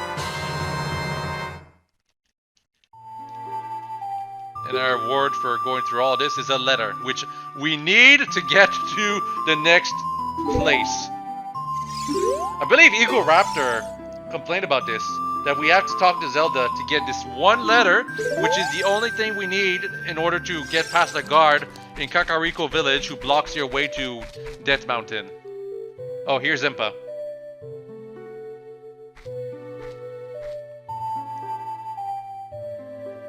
I am Impa of the Sheikahs. I am responsible for protecting Princess Zelda. Everything is exactly as the princess foretold. Including me refusing her on every account, multiple times. Did she plan that too? My role in the princess's dream was to teach a melody to the one from the forest.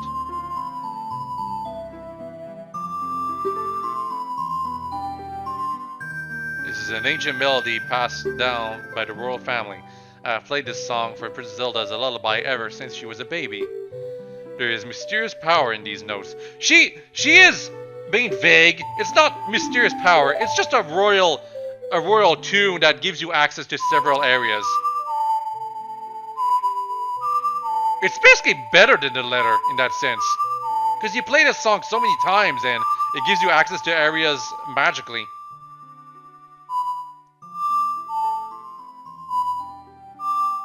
Also, I played the song super slowly right there. That's not because I was trying to replicate how Impa did it. It's because I'm being careful with the Wii U Pro control stick. You move that stick in the wrong direction, you actually end up doing a note that you didn't want to do. Anyway, we've learned Zelda's Lullaby, our first Ocarina song. Conveniently, Impa does something very nice right here. She leads you outside of the castle. And by outside of the castle, I mean the whole town. Yep. I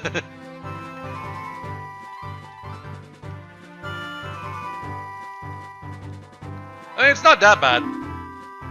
Of course, if you still had things to do in the castle down, well, you just have to go back into the castle right there.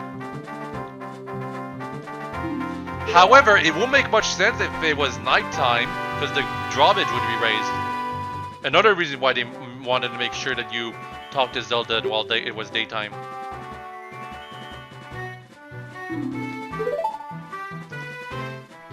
Anyway, this is the one thing that the Sheikah can do. Right after she says these couple of lines.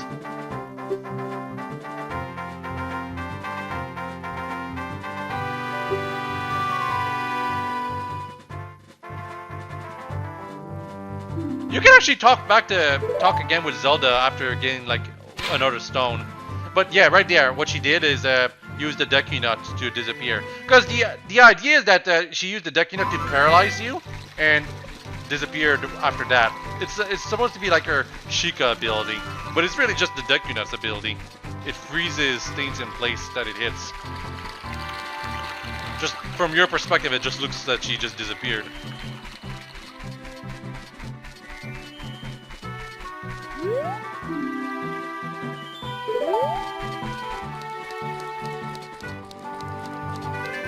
Yeah, I'm going to Kakariko before Lon Lon Ranch. I think I go back to Lon Lon Ranch just before doing anything more with Kakariko, but for most people, I think they go to Lon Lon Ranch right after they were done with Hyrule Castle. You know, getting Zelda's letter and Zelda's lullaby.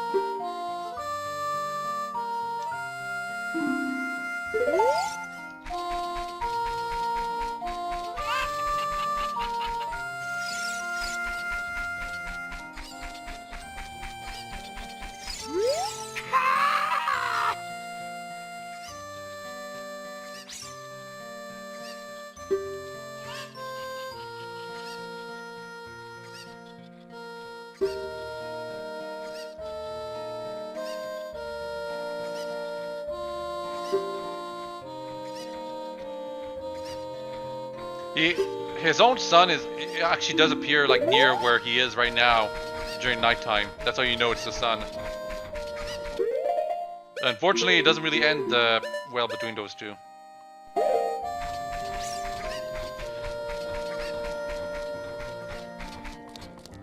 And if you're curious why about they have like such a bad blood between the both of them, well, unfortunately, the game never goes into it for a reason, which we'll get into fairly soon. I think it's almost time for me to complain about Ocarina of Time storytelling and why it's bad, terrible, and why Ocarina of Time story is terrible because of it. and nothing you change about the plot would change how bad the plot is because of that.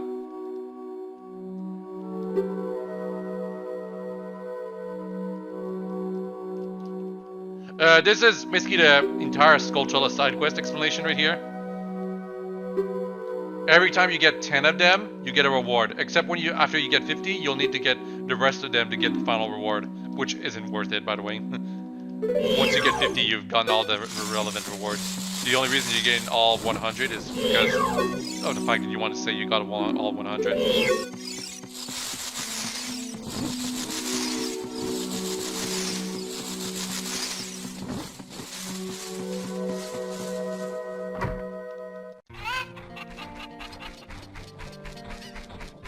And here we have Anju. Just kidding, this is the Cuckoo Lady. She doesn't have a name in this game, but in Majora's Mask she becomes so much more relevant. Not to the main plot, but as far as being like part of one of the major side quests, she becomes much more important. But in this game, she doesn't have a name, but I'll still probably just call her Anju, because Cuckoo Ladies doesn't roll off the tongue very well.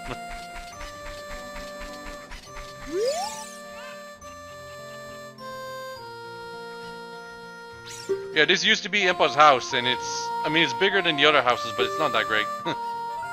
It's also a little weird. There's a cow in a jail cell for whatever reason.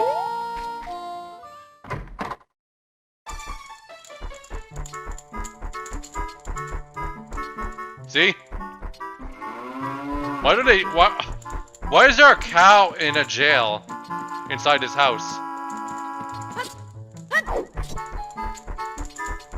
They can't even bring it down from the other open side.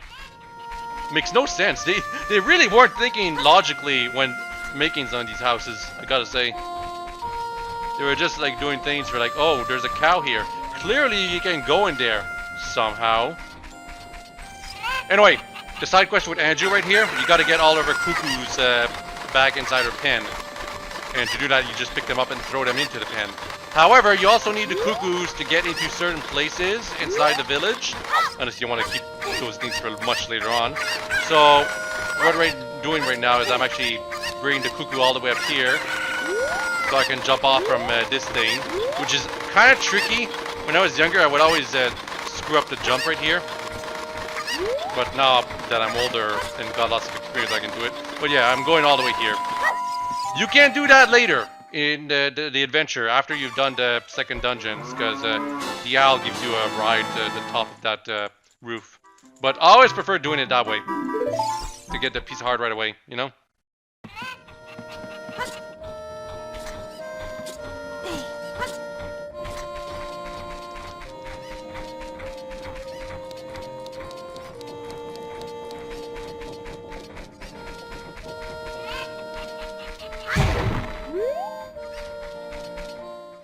Okay, good. I was actually kind of concerned I didn't go in here. For whatever reason, this windmill doesn't have a real name. It's just a question mark. Go around and around and around. What fun! I'm so happy. I'm a music man who loves to go around and around. Go around and around. I'm trying to come up with a musical theme inspired by this windmill. Going around and around and around. He's actually playing that musical theme right now, but it doesn't mean anything until you play it. And for whatever reason, people really think too much about this place. About how there's a big conundrum when it comes to how the curse clear, whatever. The thing that happened with the windmill in the future is like caused by something happening in the past, but the future is what caused that thing to happen in the past, or something like that. It's confusing. Doesn't make much sense. It's a very gamey thing. It's not why I dislike the storytelling in this game, but it's very much one of the flaws about it. Because, in case some of you haven't noticed, you can play as an adult in this game, and you can switch back between being an adult and a kid. So there's some kind of time travel going around, where you're using both of your child form and adult form to keep doing things between each other. But people seem to think that whatever you did as a kid is supposed to have already happened when you're an adult. And that's kind of what the story is suggesting with the windmill. But then there's some things that don't happen, or that hasn't happened in adult form until you do it in child form yourself, even though you're already in adult form. So it's very much inconsistent, the time travel in this game. Also, what I did there to get on that blue roof with the guy relaxing, that's not very obvious. In fact, that was the first time I did that, but I was actually kind of happy I managed to do that, because otherwise going all the way here involves using a cuckoo in a other way. Very annoying. Anyway, I threw that cuckoo past the gate because that way it's easy for me to get later. Because there's another one right here that I have to get to, and if I screw up and don't like bring it with me, I'm gonna have to get another cuckoo to get all the way back here, or do the trick with the side dash from the top of the thing again. Anyway, cuckoo number 2.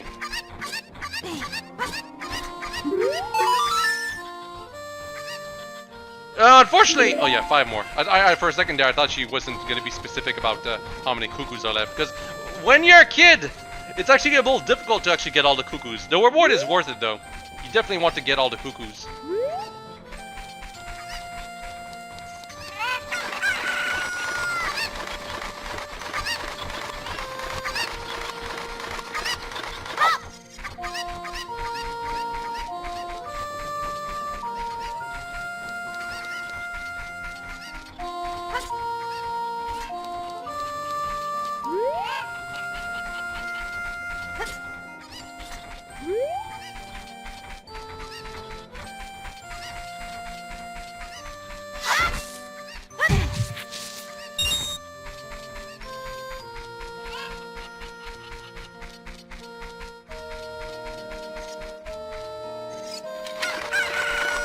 Yeah, that one is obvious.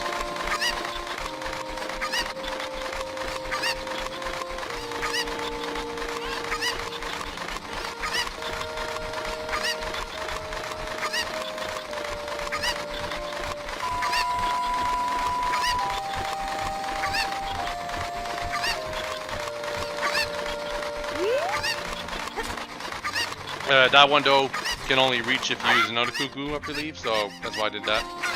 Actually, a well-placed side dash probably does it too. Or no, just a well-placed jump might do it.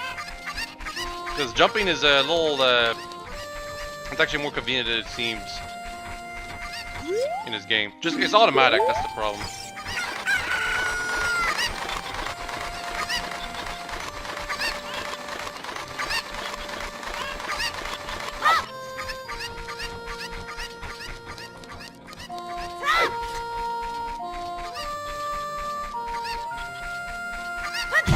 Yep, hide in the crate.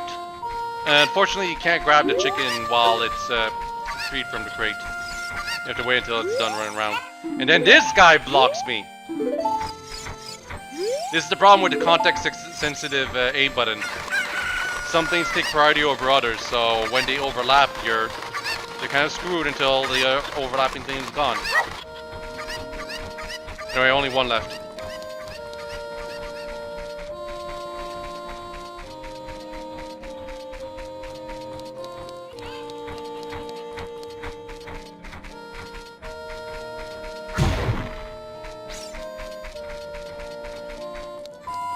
All the way up here.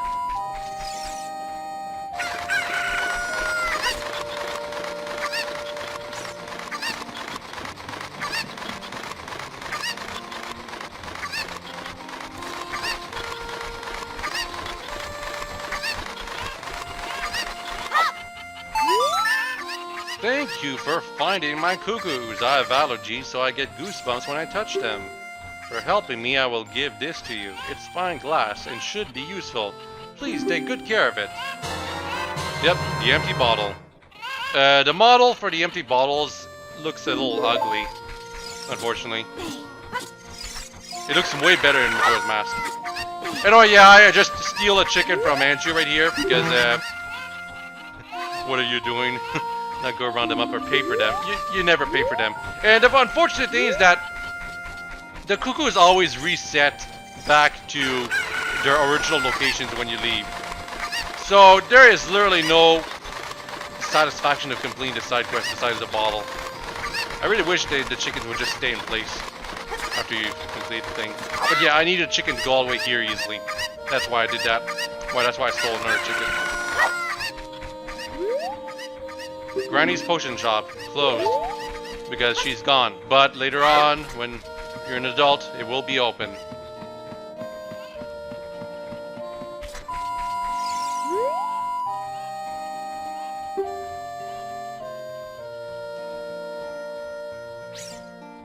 Such a bad kid. If you go inside the potion shop right here, or whatever shop this is, you'll actually see that there's a guy blocking the way. That's why they don't let you go through that door.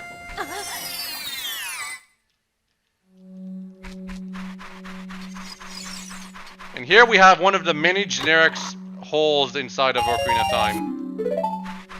And when I say generic, I really do mean generic. It's when you go inside a hole that's not a unique area, it's always this specific area.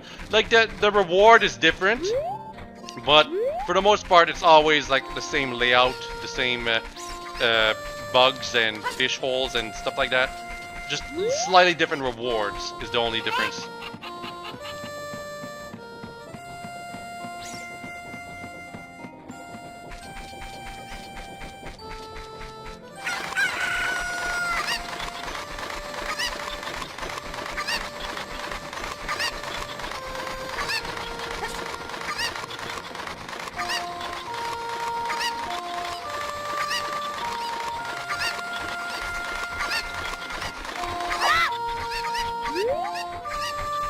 Now we're finally going inside this place.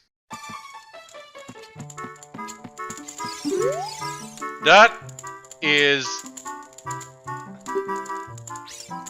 Is there a mouth open or something? I have no idea what they were thinking with this model.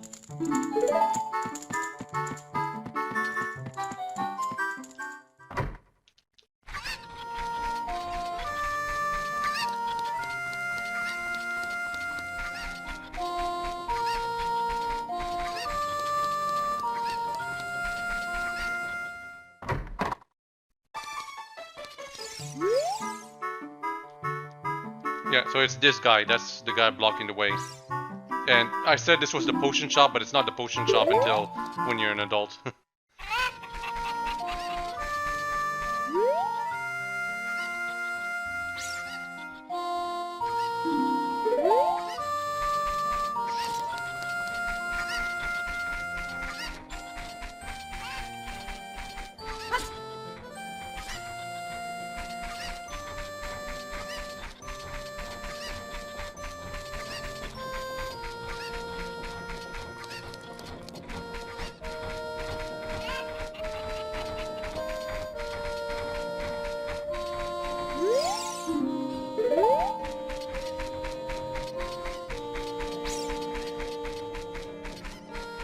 Now we're going to the graveyard.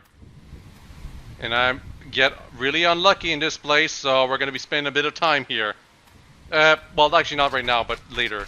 We'll be spending a lot of time here.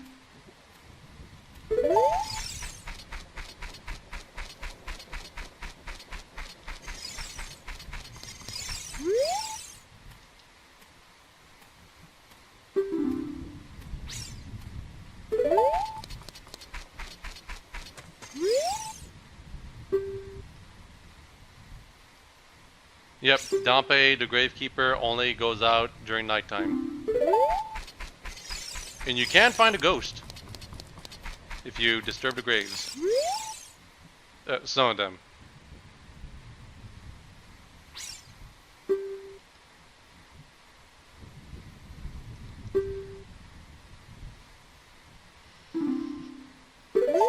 This kid is part of a side quest leader. It's not a very fun side quest though, if you ask me. Well, it's not that bad. I shouldn't sound so negative about it, because it's just...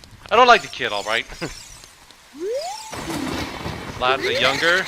And yeah, just looking at the text of this grave is enough to wake up the ghost. Rude!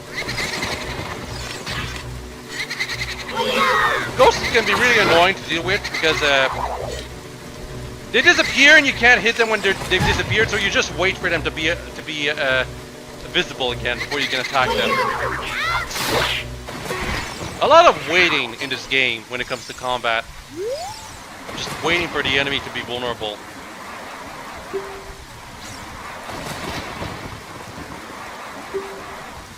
Because of my role as a ghost, I had to act like that. I apologize.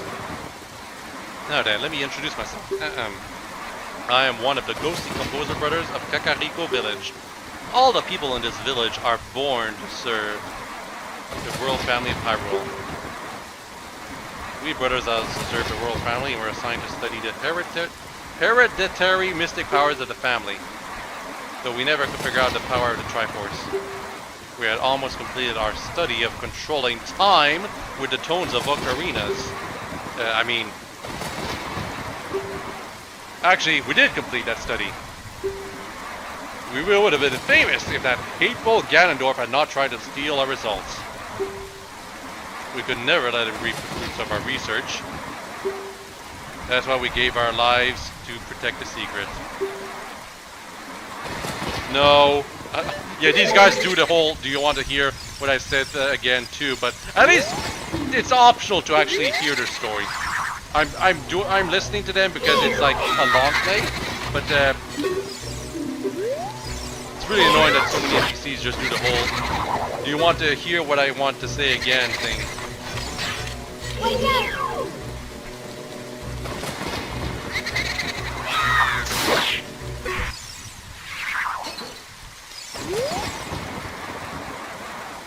Ah, I'm dead again. What, you again? Yeah, for whatever reason, even though this is a different brother, he thinks you've already talked to him. I think I should have talked to them in a different order.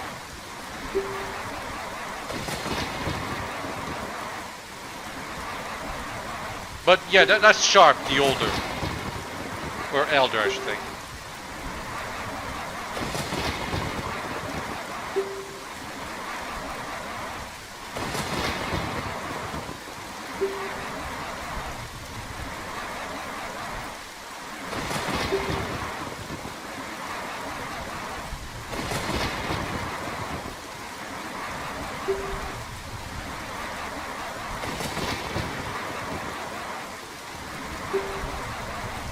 Man, does anyone care about these two?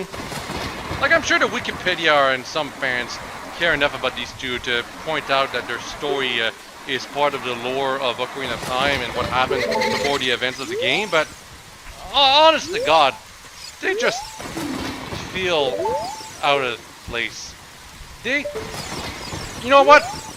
I think it's time for me to point out the weak point of Ocarina of Time storytelling. I'll probably mention it some other times too, though. But no one talks to each other in this entire game. No one! Except for like those NPC dancers in Hyrule Castle Town. No NPC talks to another NPC in Ocarina of Time. And because of that, you never feel like the NPCs are alive. Like they have their own lives they have to deal with. This is something that you will immediately notice compared in Majora's Mask and the later Zeldas. NPCs actually talk to each other in scenes and dialogue in those games. But in Ocarina of Time, they were still in a Link to the Past storytelling kind of mood. And because of that, NPCs only talk in specific scenes and to Link. You know, the character who never says anything. So because of that, the storytelling is just straight up completely basic and dysfunctional. It never feels organic. And going from Ocarina of Time to Majora's Mask when it comes to storytelling, you can immediately tell that, at least in, like, not just in my opinion, but I feel it's just straight up fact that Majora's Mask storytelling feels better, not because of some kind of like super well done design decision, just because they allow NPCs to talk to other NPCs. It's a very basic change they did, and that made the storytelling so much better. In Ocarina of Time, NPCs never talk to each other because the main character is the only character that apparently matters to the world. It's really more of a, like, the fact that they didn't think about it. They were still thinking of making the storytelling like a Link to the Past because it was the same way there. But when the whole story had these scenes with the characters moving and stuff like that, the fact they never ever thought about having the NPCs talk to each other really boggles my mind, and it is the main reason why the storytelling is so bad in my opinion, in this game. Anyway, there are re-deads back there. We'll deal with them later. Just don't get close to them and it'll be fine. If you do get caught by them, keep pressing buttons to get yourself free.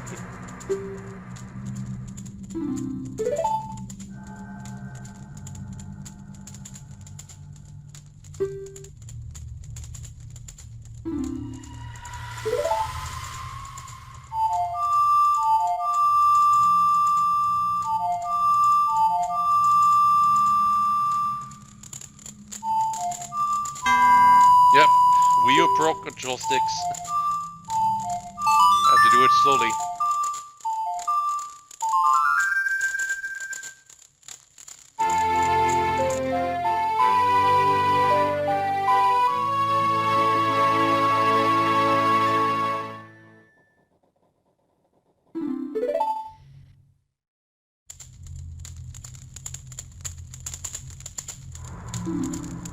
So this is an extremely useful song because you remember all that waiting we had to do for getting inside Hyrule Castle Town when we kept screwing up and stuff, and same thing with the castle itself.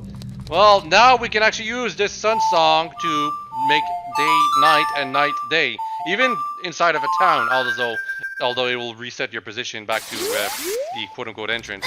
You can also use it to freeze some undead enemies, like the re-deads right here.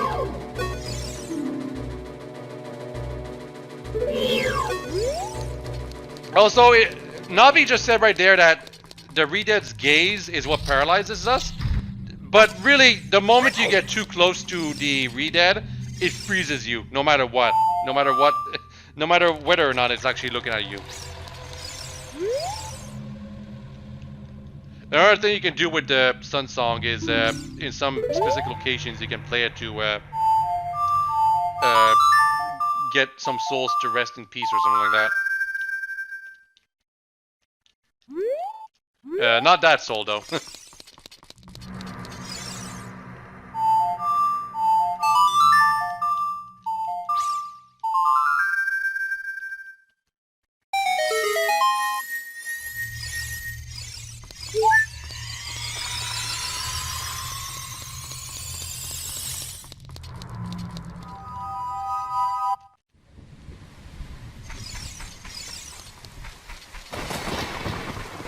Yeah, in case some of you haven't noticed, it pops up a fairy when you play the Sun Song in some specific locations. Also, it's nighttime now, so we can deal with Dompe.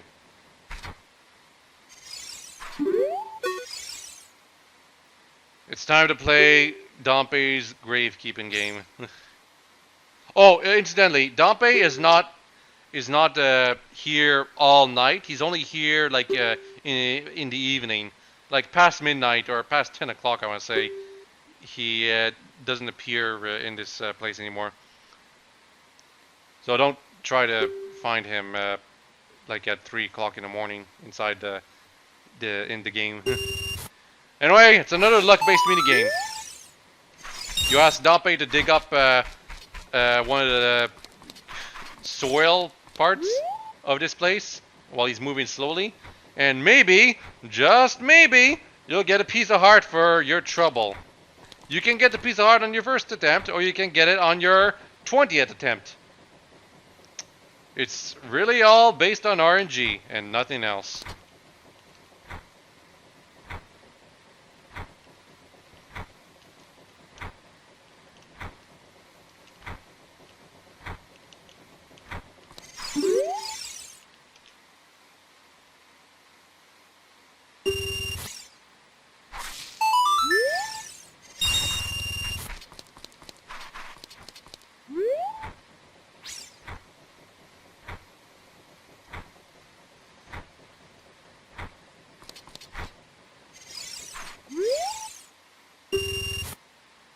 By the way, I'm not kidding. It's actually going to take me 20 tries or something like that to get the piece of heart, so we're just going to wait.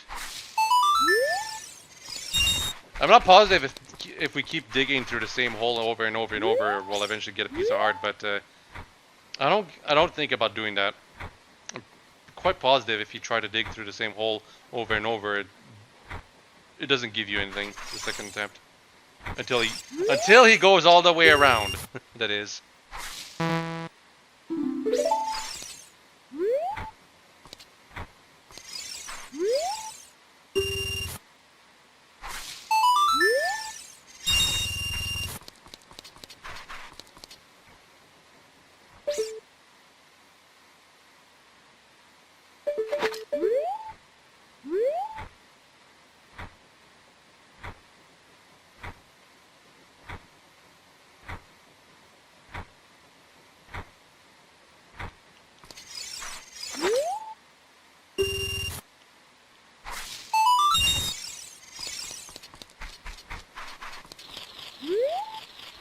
Yeah, you can hear a Skulltula right here, but unfortunately I can't collect the token. Yeah, this is the thing that annoys me about the Skulltulas. You'd think it'd just be about defeating them, but no, you have to collect the token they leave too. And the token, like if they're up on a wall, you can't collect the token when you defeat them with a slingshot. You need a different item later in the game to be able to collect the token. So, you just gotta leave the thing there, even though you can easily kill it.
Yep,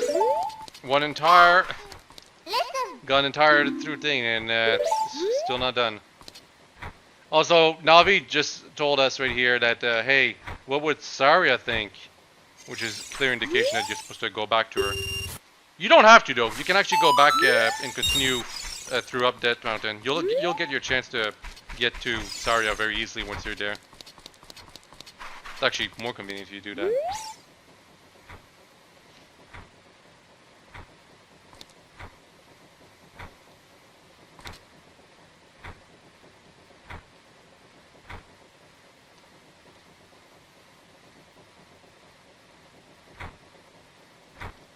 Yes, I hated 2 circus, but it's RNG. I can't do anything about it. You wonder why I have some problems with Ocarina of Time? It's right here. Anyway, finally, get the piece of heart. I'm pretty sure I've already dug that hole, but it's only this attempt that it actually decides to give it to me. I never even knew before this playthrough that you can actually end up so unlucky that you have to go through the entire thing over and over, like several times. Absolutely ridiculous. Anyway, since it's nighttime, we can also collect some Skulltulas from this place. Like one right up here.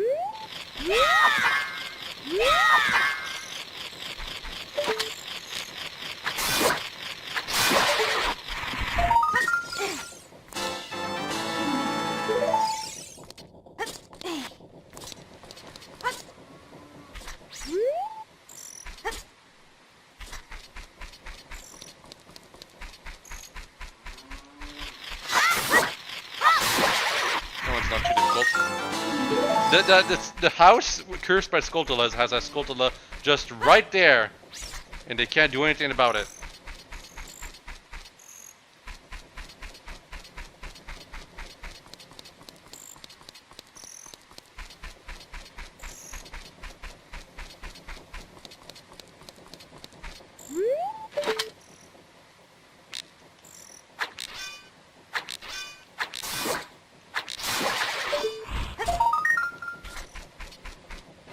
Yep, there's a Skulltula up on that ladder, and now I have to collect it like that. Imagine you climb up the ladder at night for the first time and you get blocked by the Skulltula. I think it happened to me once.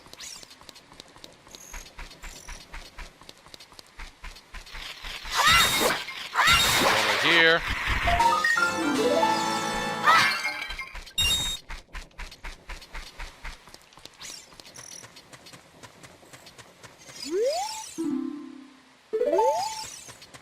Now we have to talk to this guy. Because he says the road is closed. Can't you read the sign? No, you're just a kid, so you can't read. Ha ha ha. Actually, in medieval times, even grown adults couldn't read. Even kings were illiterate. Sometimes. So that guy is kind of rude. To tell us that, you know, we can't read. Ha ha ha ha ha.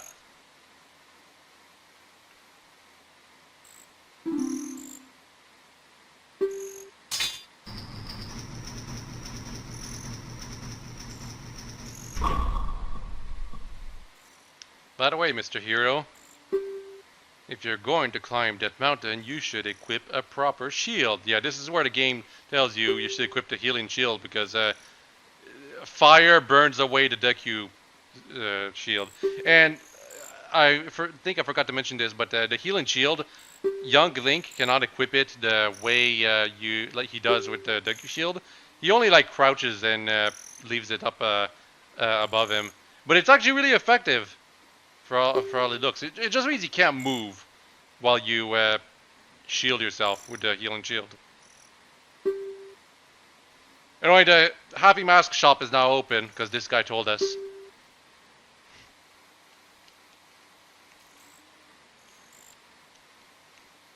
Ironically, this guy's little boy is the kid walking around in the graveyard, I believe.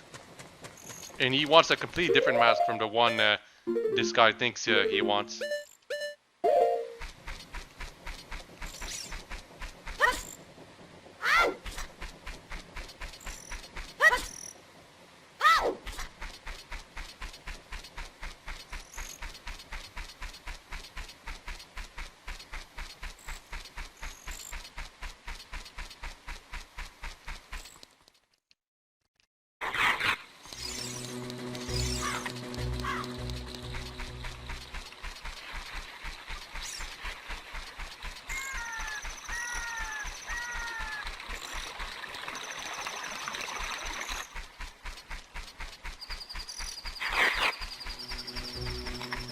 Now we're going to Lon Ranch.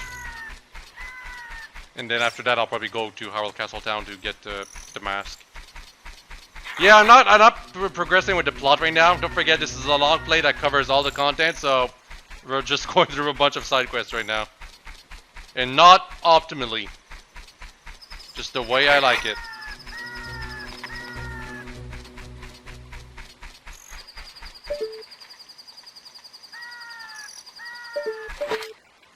Apparently I don't think we use the sun song to make night into day. Probably don't like using it. Or probably because I want to get inside the place while it's morning, or almost morning, I think.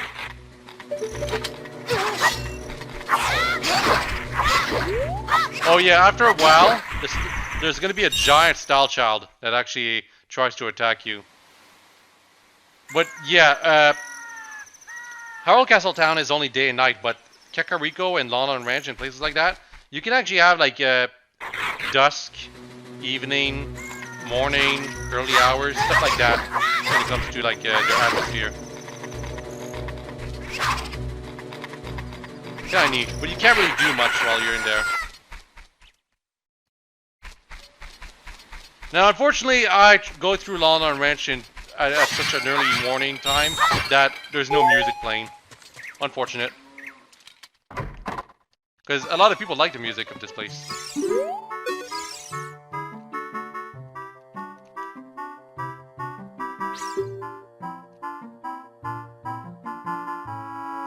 Yeah, we have Ingo right here. He's very negative, just like me.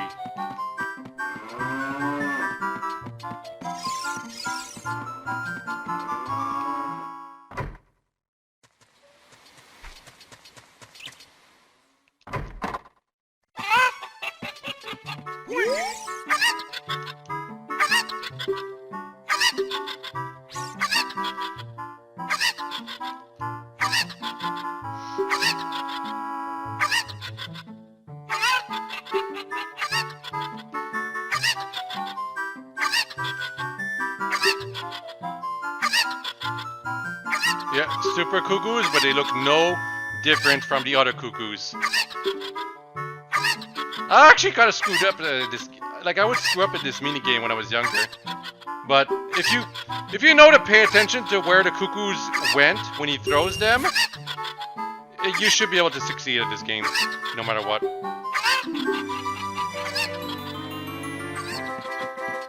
So, like you can clearly see that super cuckoo right here landed there.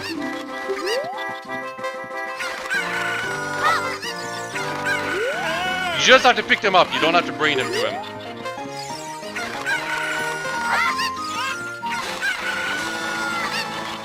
Not too difficult.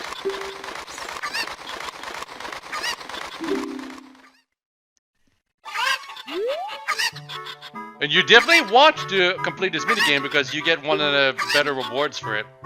How'd you like to marry Malin, huh? No matter what you say, he continues with this. Ironically enough, there's some suggestions for the, which timeline is it? Oh yeah, the child timeline kind of implies that Link does marry Malin.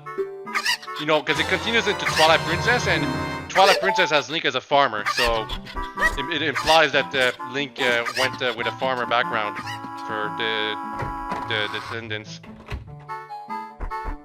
Because Link gets like a bunch of girls that like him in this game, but most of them just cannot work. You know, they kind of stop being an option after you think about their current state later in the game, is what I mean. But Malin, she's available from beginning to end.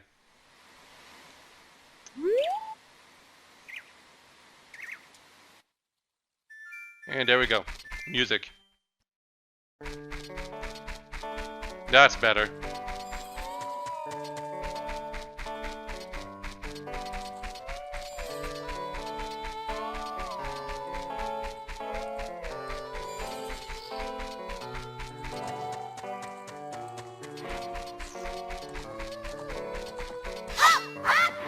You cannot damage the horses, no matter how much I want to. You can in Breath of the Wild. You can actually hurt horses in Breath of the Wild. I think you can also kind of hit them, like you can hit Epona in Twilight Princess maybe? But you can never, like, actually kill her or something like that. Breath of the Wild, you can do whatever you want. Anyway, Malin again. I'm pretty sure she, like if this is your first meeting with her, no, it's impossible because you have to talk with her. But I always thought she actually had some dialogue for if like this here was your first meeting with her, but no, you're pretty much set to have to talk to her in Hyrule Castle Town. Oh no, Epona doesn't like us.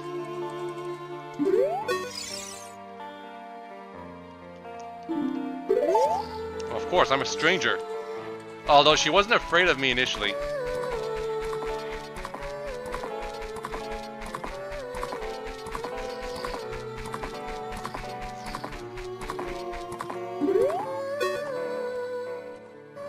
So what you want to do is get up real close to Malin and show your Ocarina. You have to do it after she says this, though. After she says, "Let's sing together."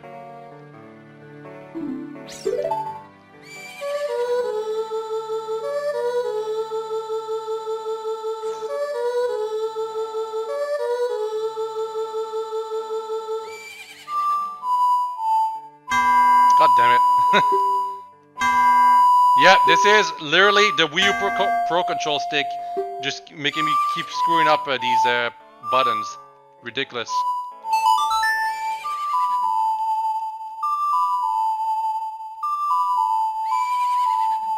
Epona's song. So this song is to call opponent to you, which isn't useful in the current timeline, but will be useful in the useful, quote unquote. Have some use in the adult timeline when opponent is actually, you know, an adult like you. However, you can also play it next to some wild cows. It has to be a wild cow, not a tame cow. And that cow will give you milk if you have an empty bottle. Do not ask how that works and how disgusting it is. It just is.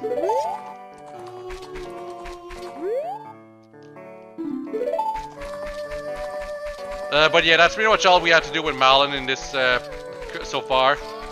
Her story continues in the adult timeline, so much later on. To be clear, this video, it does go into the adult timeline, partially. It just doesn't go like too in-depth into it. Like, I think it goes up to me getting all 10 ghosts, the side quest with the 10 big ghosts. After that, I had to like take a break, or rather split the video. You know, if you go all the way over here, you go into this weird place that has 2 cows and a bunch of boxes placed here. What can you do here? Well, you can push the boxes away. Then go all the way in the corner here.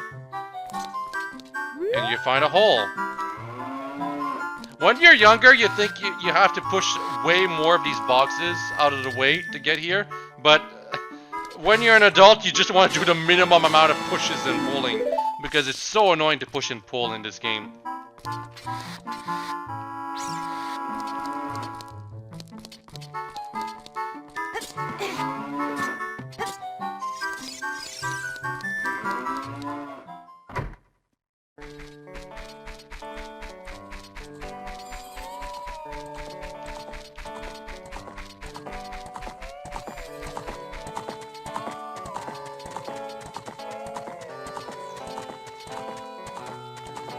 Kind of weird that Link can run almost as fast as a horse.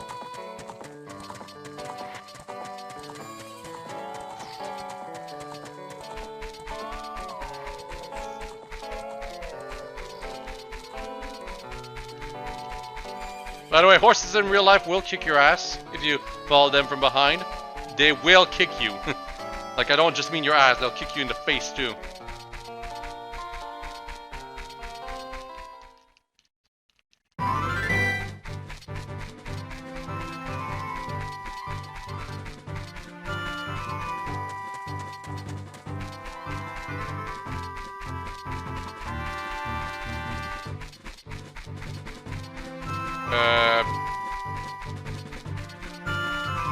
I don't know why I'm not going to Hyrule Castle right now. I think I got confused or something. Yeah. I think I was trying to go to Zora's domain. But then I remembered, oh, I gotta get a mask first. It's also because I'll have to get into Hyrule Castle again later on when I get a special item. So, you know. Inside your mind, you're thinking, oh, I kind of want to not have to go to this place multiple times over and over and over.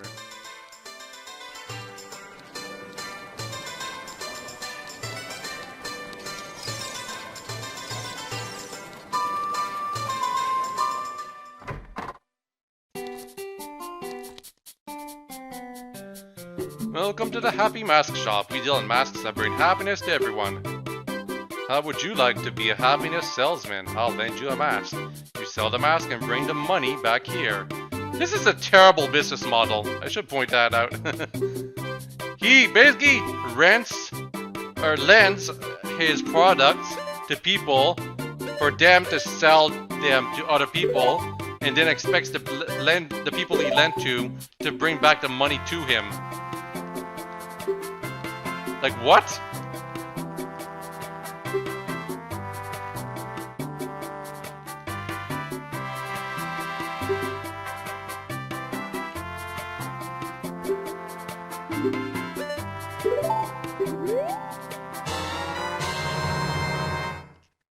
Eden mask. I'm pretty sure this mask is based on Pikachu, who was extreme, like Pokemon was a rising phenomenon at the time. This mask, I'm almost positive, is just inspired by Pikachu.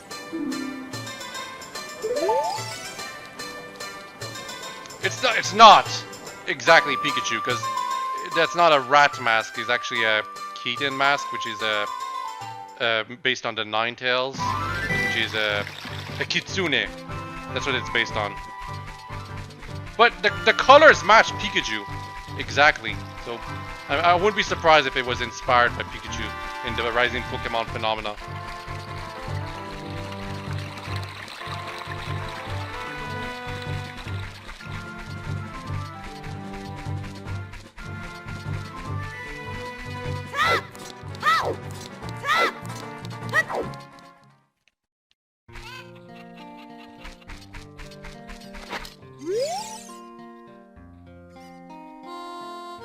Yep, the mask everyone is talking about. You can get reactions from nearly every, well, not nearly, well, most of the NPCs in the world when wearing a mask. It's just not very, you're not very incentivized to actually try it, unfortunately. And I do not bother getting a reaction out of pretty much any NPC while wearing these masks. Because you just want to get over, like, they don't have any intrinsic abilities like they do in Majora's Mask to just wear them while walking around. So you just kind of don't want to just wear them or keep them. Because remember, Majora's Mask's main gimmick is not the moon or the 3-day time system or that kind of stuff. It's the masks. And it started here in Ocarina of Time where they were like, hey, you can get different dialogue from these characters if you wear a mask on your face. And it's kind of cute, isn't it? Let's make an entire game out about it. The time system in the Majora's Mask was actually based on the N64 DD, which was a project at the time that was supposed to expand on the Nintendo 64's memory and stuff. It was based on that and the fact that the N64 DD had a system that allowed to keep track of actual real time, you know, your real lifetime.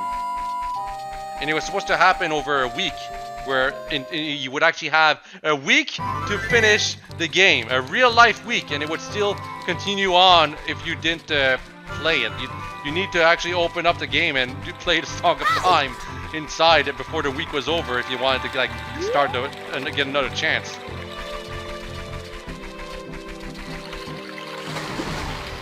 Actually a really cool idea when you think about it, but also most people would not be up for it, I'm positive. And I think Majora's Mask was better for it, that it only ended up being over a period of 3 days. And 3 in-game days, not real-life days.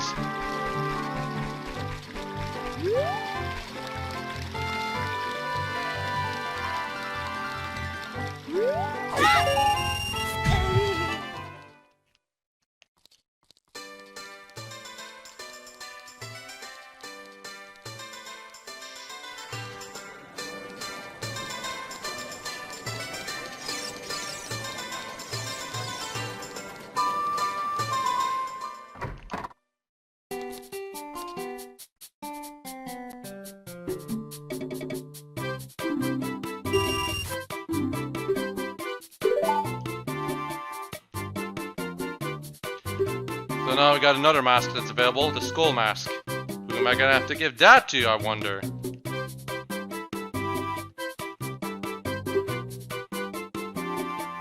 For reference, you don't know who to give these masks to when you start playing. You just have to keep talking to NPCs that you believe might be interested. Of course, the Keaton mask is kind of easy because you were asked by the character who wants it to give it to him.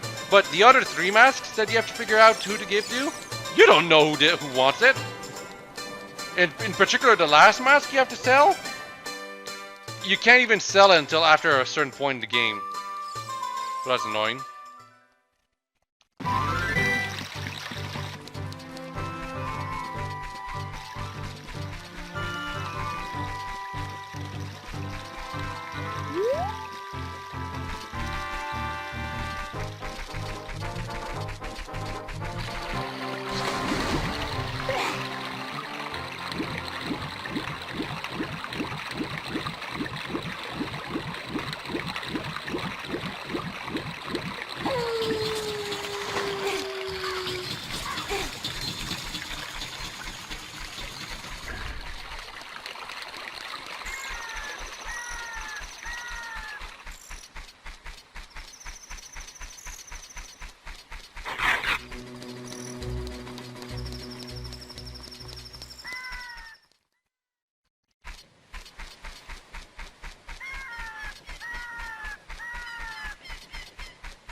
Yep, we're actually continuing with the plot now.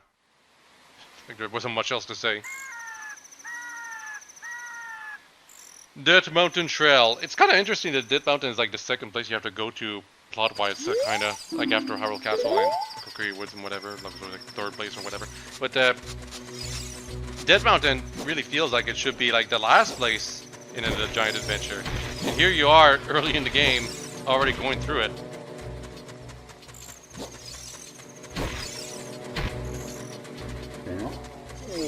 And we got the Gorons here. They're not evil, except for the ones that are actually rolling towards you and can damage you higher up in the mountain. Now, one of the silly things about Gorons is that, for whatever reason, the designers at Nintendo decided that because they kind of look like rocks, they must eat rocks!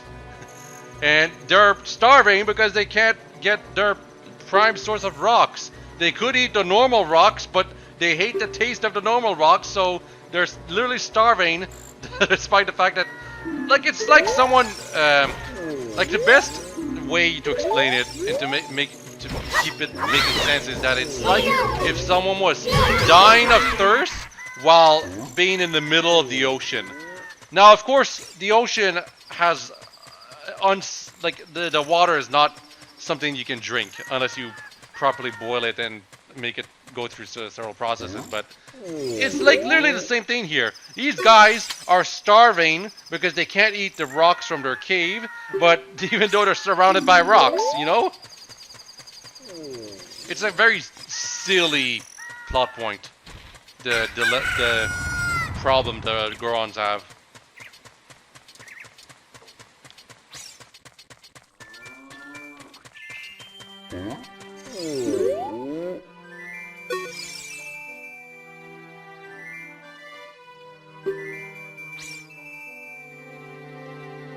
Compare this problem compared to the other problems from the Gorons in the other games.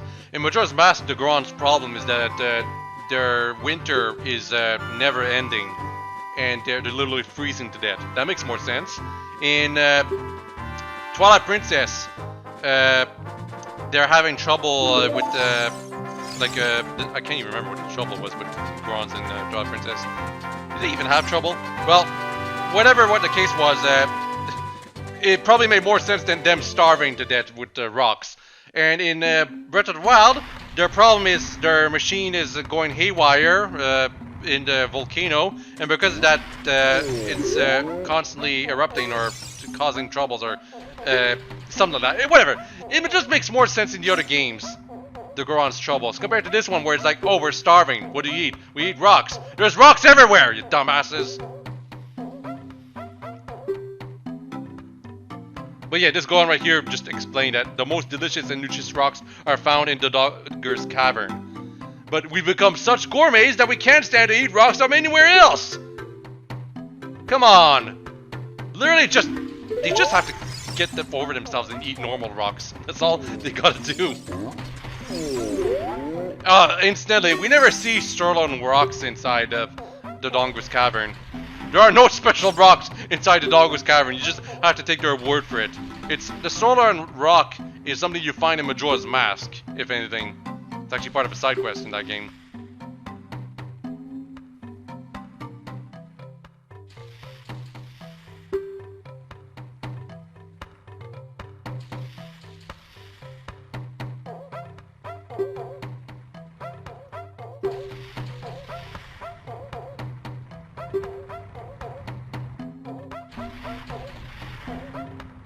Big Brother has no relation to the TV show Big Brother, in case anyone's wondering.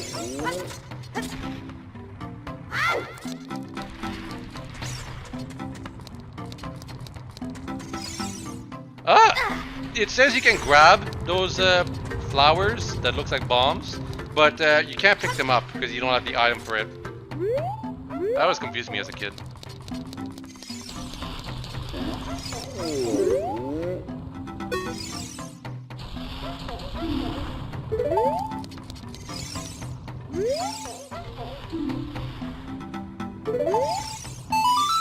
And here we have to play Zelda's Lullaby.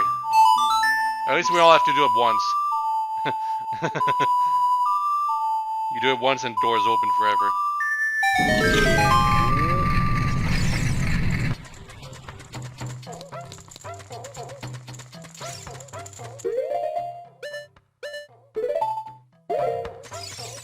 we have Darunia. What the heck? Who are you? When I heard the song of the royal family, I expected their messenger had arrived, but you're just a little kid. Has Darunia, the big boss of the Gorons, really lost so much status to be treated like this by his sworn brother, the king? No, I'm really angry. Get out of my face now. Are you asking why I'm in such a bad mood right now? Ancient creatures have infested the Dogger's Cavern. We've had a poor harvest of our special crop, bomb flowers. Starvation and hunger because of the rock shortage. This is a Goron problem. We don't need any help from strangers. He says there's a shortage, or there's a poor harvest of their crop, bomb flowers. That is nonsense.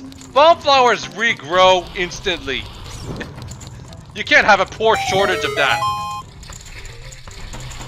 But yeah, if you light up all these things, you can suddenly make that thing turn around. That's part of a side quest. Also, it's not very clear, but if you have a dicky stick with a fire lit up and you go next to a bomb flower that's on a wall, that actually lights it up and makes it fall.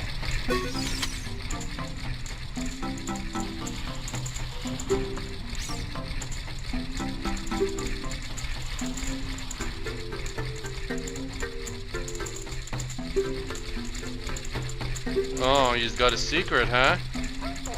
He loves to dance. And all he needs is some good music to make him start. For whatever reason, he doesn't like his own music. This is a pretty good song, by the way, the Goron's theme. I know some people really, really like it. A good beat. Not my personal favorite, but it's a good song.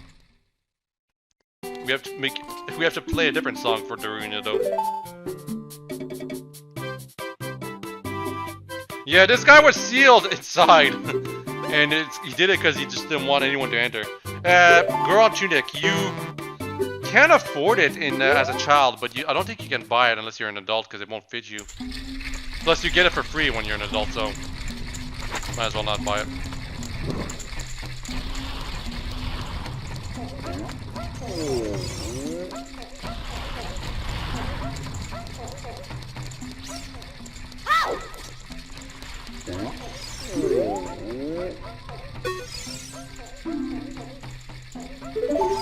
Yep, there's a weird song coming out. Our Big Brother really likes the song inside of that tunnel, something like that.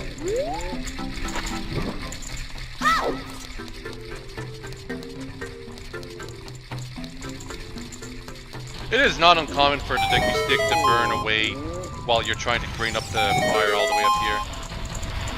It's kind of unfortunate. But yeah, you need to do that so that you can light up this thing and that makes that thing fall down. And now you can go in here. When I was a kid though, I didn't know that. I just walk all the way back into the Lost Woods. The Kokiri town. Village. Whatever. This is a shortcut to it. And the owl is right there to bother us.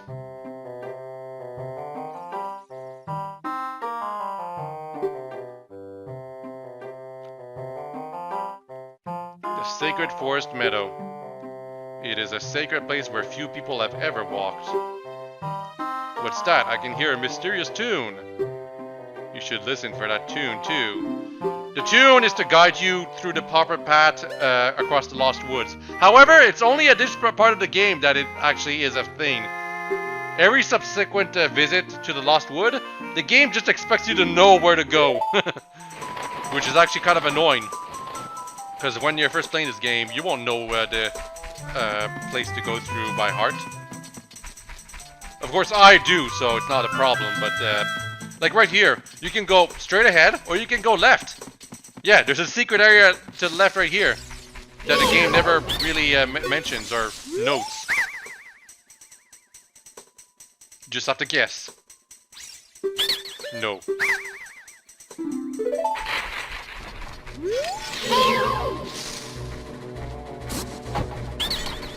And what does this guy sell?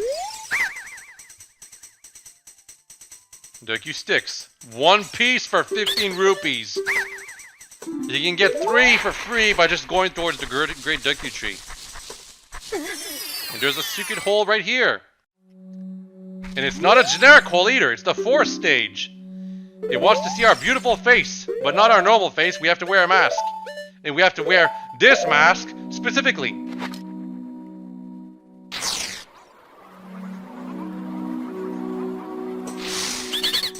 Because then they love you for it.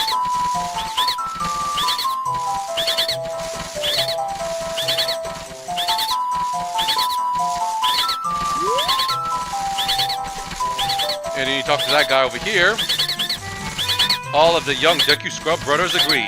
You look exactly like our sacred forest totem.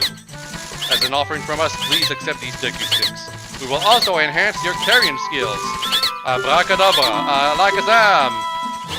Now I can carry 20 sticks. I don't think many people know about this. Incidentally, if you talk to them with other masks, you also get different reactions from them. Sometimes they give you like a couple of rupees, and sometimes they will actually start attacking you. I think if you show the Red mask to them, they'll actually start attacking you for doing that.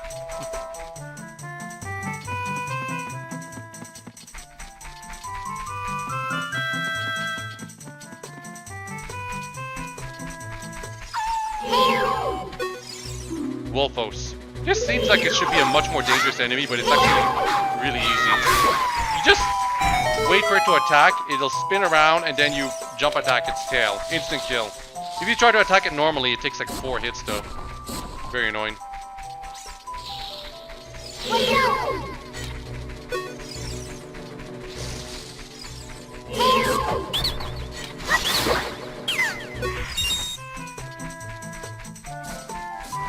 The camera view does not help when it comes to this area. Yes, we already know this, Navi. Oh, Navi is more, she actually says even more stuff in the 3DS version. Probably one of the things Lupin actually probably doesn't like about the change, which I can agree. It's kind of annoying that they made Navi even more talkative in the 3DS version, but I just tend to not talk to Navi when I'm playing the game casually.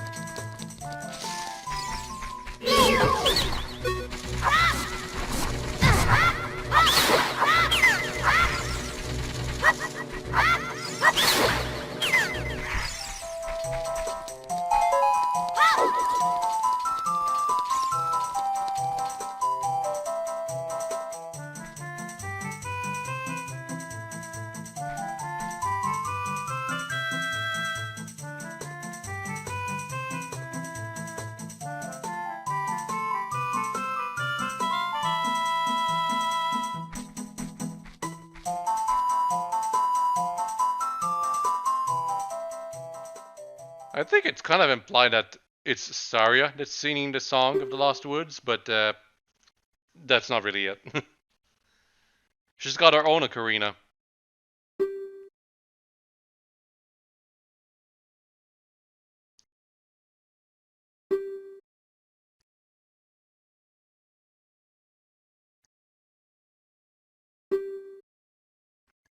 You should play with her. Why would you say don't do it?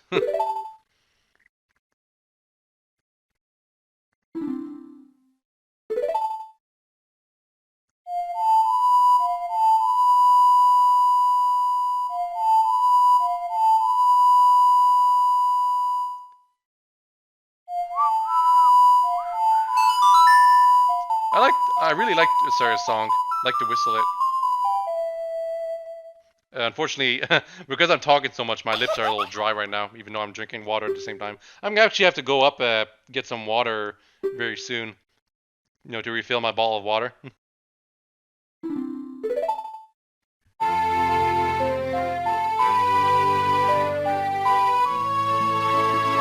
But yeah, this solidifies Saria as your childhood friend, because now you can talk to her whenever you want. But incidentally, there's a second function to Saria's song. If you do it and then say you don't want to talk to Saria, you can actually talk to Navi to see what she has to say about what you have to do right now.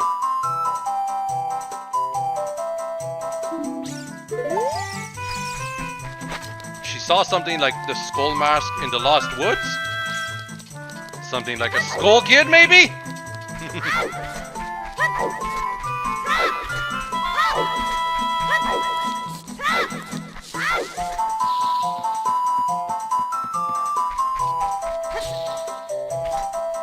There's a hole at the center here, but it's not too important. Well, it's just a fairy fountain. Fairy fountains were so much better in the 2D games when enemies were damaging you so much more and you didn't actually get up to 20 hearts. There's also too many fairies in these fairy fountains. You can't even like carry them all, I think. Even if you have all the bottles.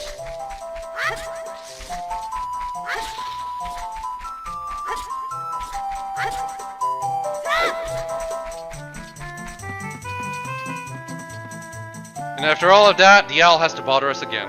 God damn it.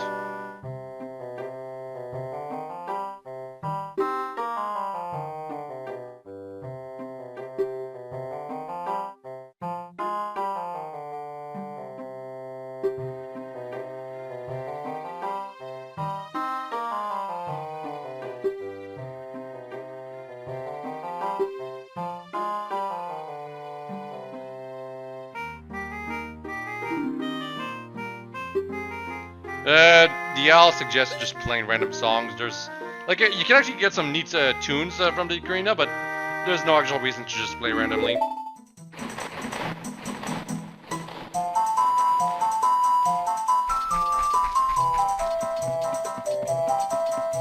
So normally you just go straight ahead and get lost in the Lost Woods, and because of that, that would put you back at the start of the Kokiri village. But I actually know the way around, and there's still some stuff I want to do here. So that's why I'm tracing back my steps to talk to some characters. And there's a really boring side quest we're gonna have to do right here. I'm actually gonna take this time to get a break and go refill my water bottle and maybe do some other things. And then you get 3 bullseyes right here, and this deck will actually give you something great. I don't know why it gives you something after 3 bullseyes, considering that once you get like the aiming down to do a bullseye, you just have to keep doing it 3 times. It's not like your aim gets changed here and there.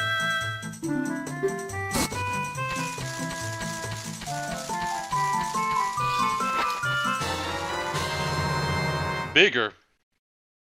Up to 50, that's the maximum. We don't have to upgrade our Deku bag anymore. Deku seed, specifically. So, 2 skull kids here. You can actually see them earlier on if you go through the Lost Woods before leaving to get the Ocarina, but here, now that you have it, you can actually play a game with them.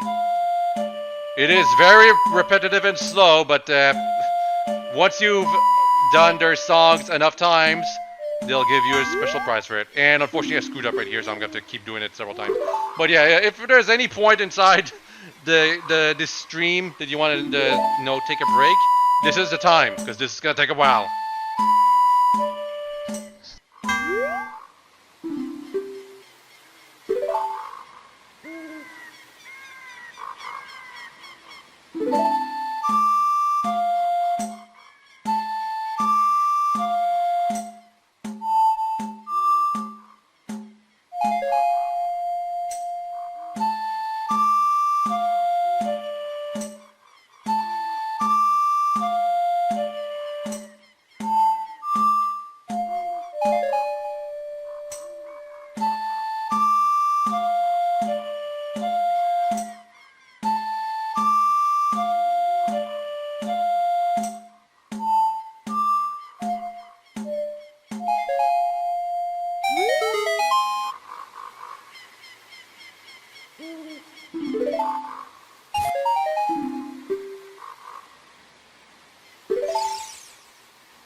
that took long enough. Literally, we had to do the whole thing. You can only play 8 notes at a time, in case anyone's wondering. Not anymore. Well, of course, unless you're playing randomly, then you can play technically as many notes as you want. But when it comes to like songs inside the game, 8 notes is the max. And they're randomly generated, those songs that the school kids were playing, so that's annoying. But we're not done yet. We're not done yet with the last woods. Another school kid we have to talk to. And we have to show that school kid that we know started a song.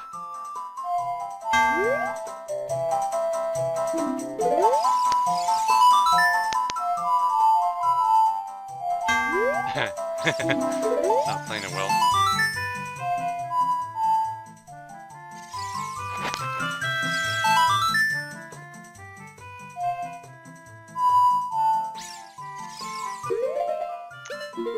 For some reason, I forgot. It'd be so much easier if I just was playing on the N64, but nope.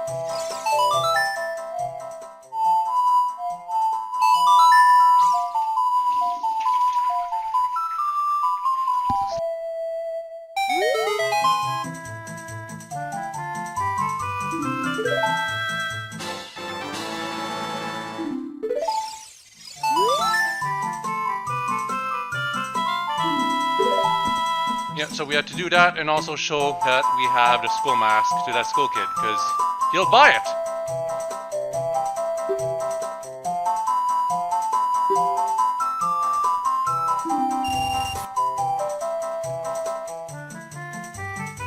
Only 10 rupees though, and the mask costs 20 rupees. So we actually have to pay the 20 rupee, like with 10 rupees of our own. Which isn't much, but you know, something to consider.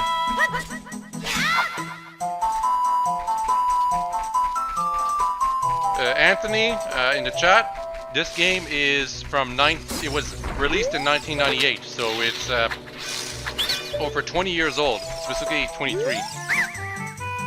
Anyway, this specific Deku scrub merchant, he actually enhances the number of sticks you can carry for 40 rupees. Why this specific Deku scrub? I'm not positive, but it's a permanent upgrade, so you gotta do it.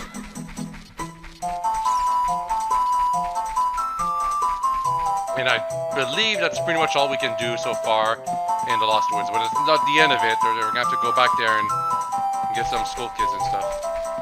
Also, as a reminder, I'm playing this on the Wii U Virtual Console. Because at the time, when I was playing this and doing this recording, the Switch Virtual Console, or Switch Online N64 thing, was not a thing yet. Although I don't think I'd have done the recording on that version, because apparently it's laggy, or there's some frame rate problems or something. Not sure how that happened.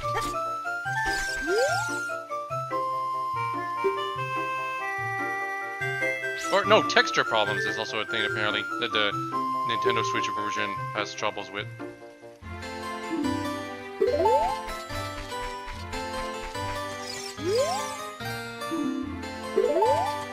Yes, I already saw Saria.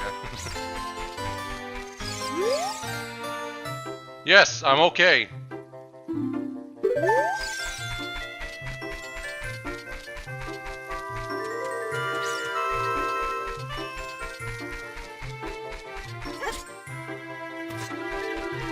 So I'm going back into Link's house right here, or I was about to. Just want to show that there's a dinosaur they're drawing right here. Unfortunately, there's no actual dinosaurs inside the game. Kinda. I mean, no dinosaurs that walk up straight like that, basically.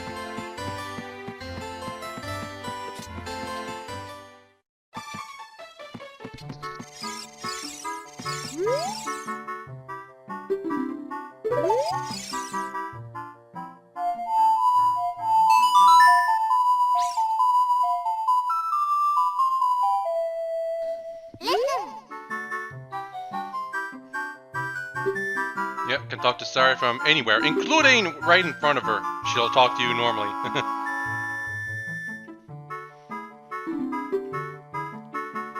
Unfortunately, like, Saria and Navi are basically, they fulfill the exact same role. Saria gives you advice about what to do, and so does Navi.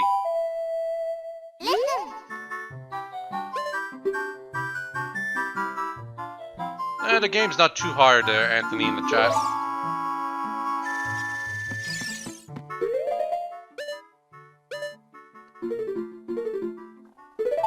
Like, there's some stuff that's very much hard to figure out when it comes to secrets, but as far as actually beating the game itself is concerned, it's not difficult at all. The enemies don't deal that much damage. You have plenty of health and, you know, that kind of stuff. There's no time limit or anything like that. Like, some would say Majora's Mask is the harder variant, even though it's like roughly the same difficulty. Just Majora's Mask has a time limit, and that puts a lot of pressure on some people. They can't deal with it. Can't deal. Of course, if you have trouble with 3D coordination in 3D games, then the game might be a bit complicated for you. Some people do. They just cannot play 3D games. They cannot grasp the concept of moving in 3 dimensions.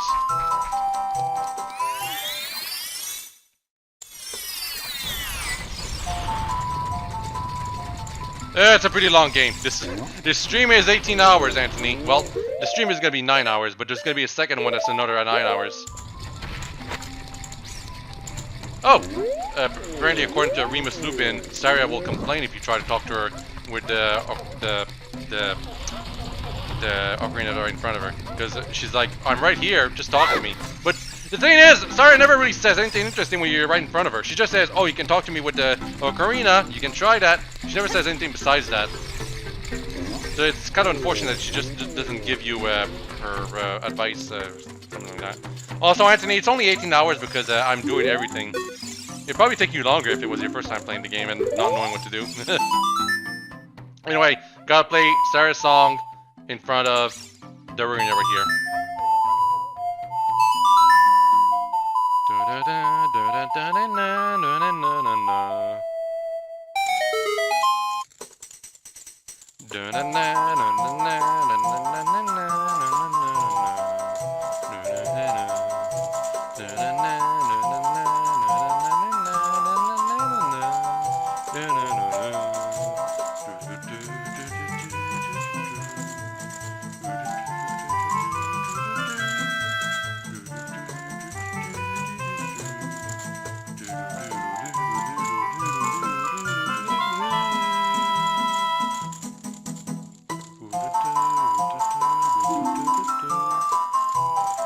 Yep, that's the scene. They spent an entire, like they told the animators, just have this guy dance. That's the scene to continue with the game.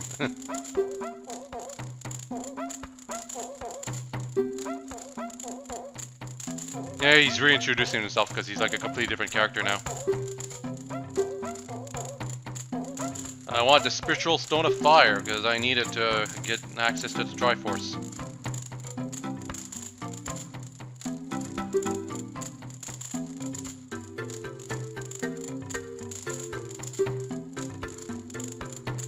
Solve my problem for me, 10-year-old.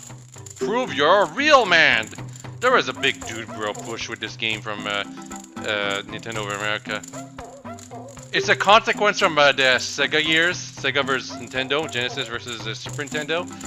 Genesis does, in the whole marketing campaign instilled by Tom Kalinske, the then president of Sega of America, really pushed the whole video games are for teenage boys and cool kids kind of thing with their ad campaign. And Nintendo didn't play around with them at first, but then they started to. They started doing the same thing that the Sega of America was pushing for at that point, with the whole advertising primarily for cool kids and stuff. And it started with Donkey Kong as a pushback against Sega's stupid mistakes back then. But I think they really just started pushing it hard with Zelda when it became a thing for like it was the easy to advertise series for Nintendo.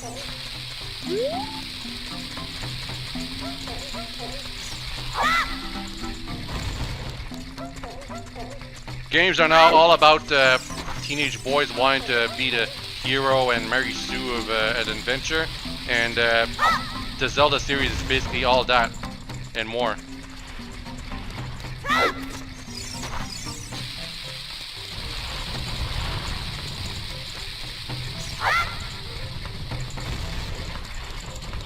Especially because, you know, they lost Final Fantasy in the 64 era.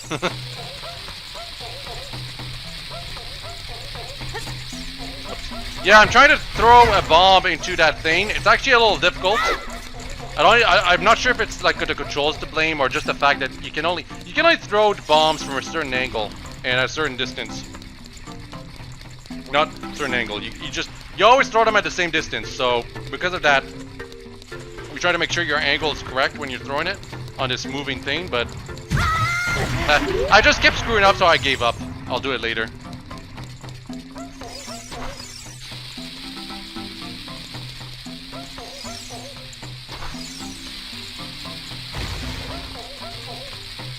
Here's something we can do, though.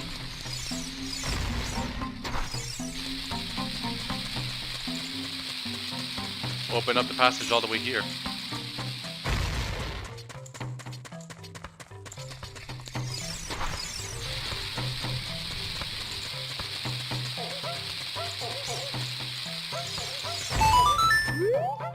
It's mid-Goron! No one gives a crap! No one cares about mid-Goron. Wait 5 or 6 years and I'll have my sword ready. It totally won't be crap quality or something like that.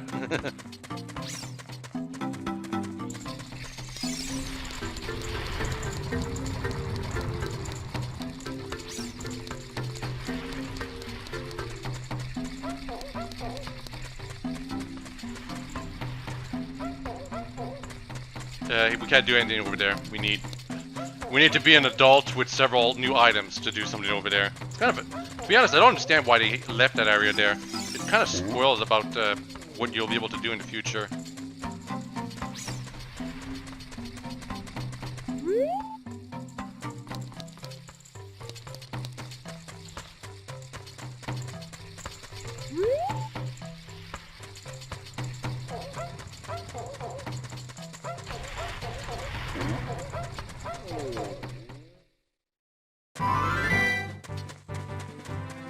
So now we gotta go over to here. This Goron guarding this flower, which the game clearly wants you to throw forward, which is what you have to do. You just throw it forward and it'll fall conveniently right in front of the cave, and that allows you to break it open.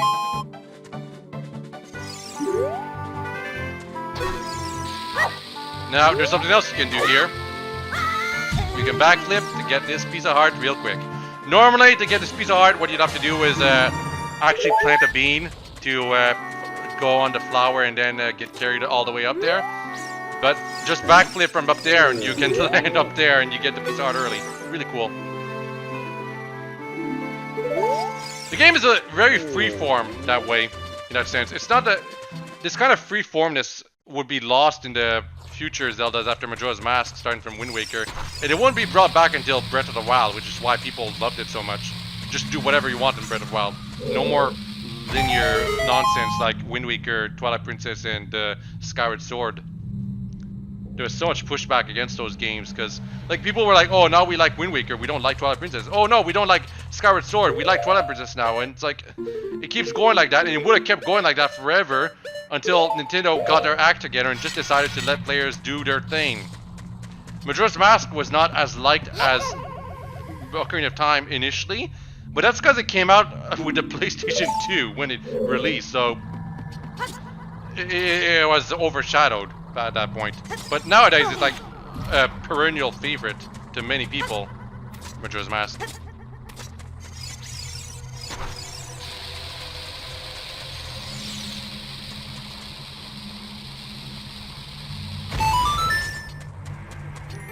You get the map.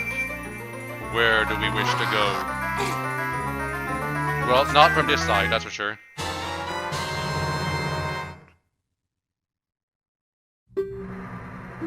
You know, it's one design decision that I always dislike. The fact that you have to find a map before you can actually continue. Like, it's like in some dungeons, if you forget to find a map, like, what do you do from then, you know?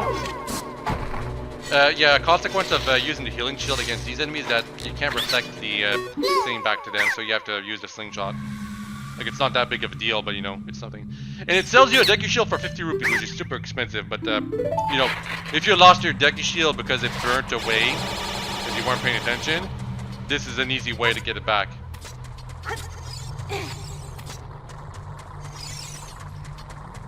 Oh, welcome, Empire. We're 3 hours in to the commentary and video. There's still 6 hours left. So if you want to eat lunch, this is time, because it's gonna keep going until after supper time from where you live. It's past noon where I live, but for some people it's like 9 o'clock or almost 10 o'clock, and for other people it's like almost like early morning because they're in Europe or something. But yeah, we're just going along, and the stream is gonna last for a very long time. It's not over yet, kids. Not even close.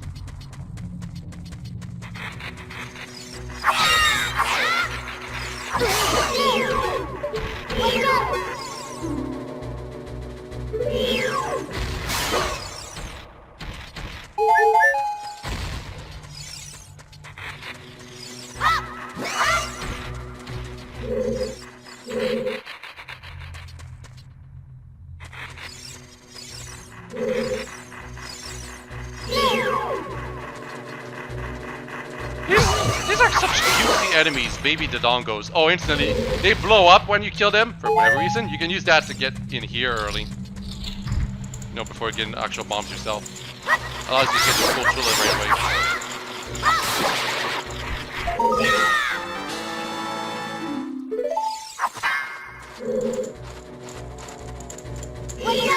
So, yeah, right here, I let myself get hit by that that bat, because they can get on fire. It's a keys, in case you're wondering.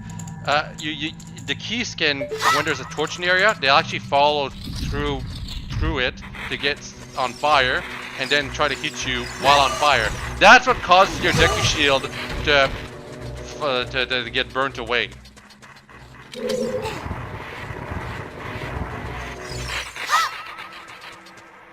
Now you can see there's a switch over there, and I'm already just moving this thing on top of it, because the switch is blue.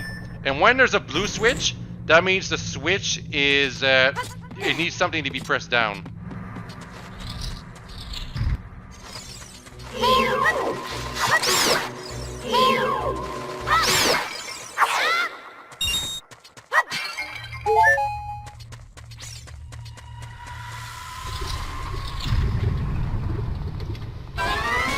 And we got a mini boss here.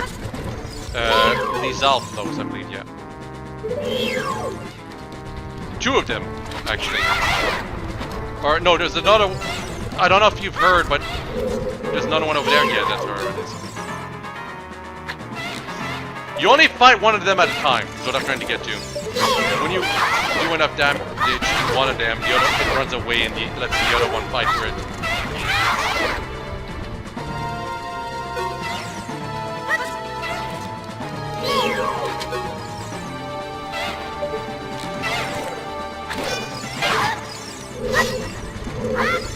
Combat-wise, the Zalflos are a step up from the other enemies you've fought so far.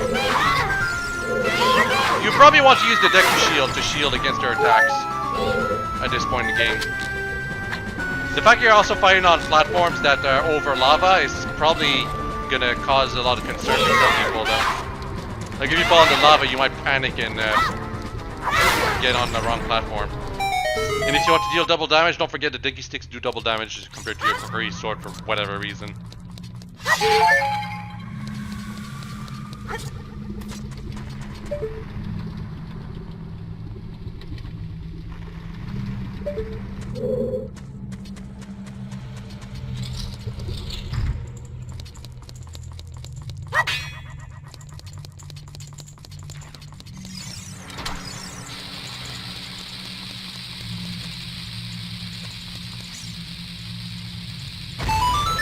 Yep, another place we can go through.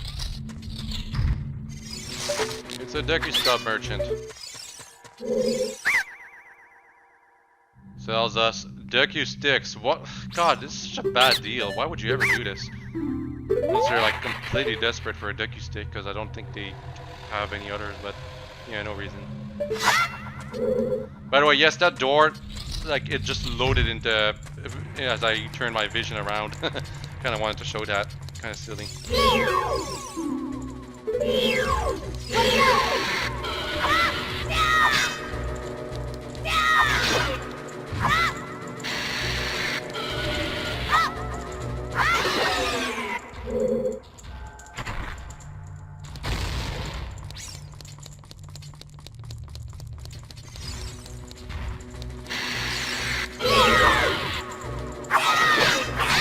So yeah, to defeat the dongos, you just attack their tail.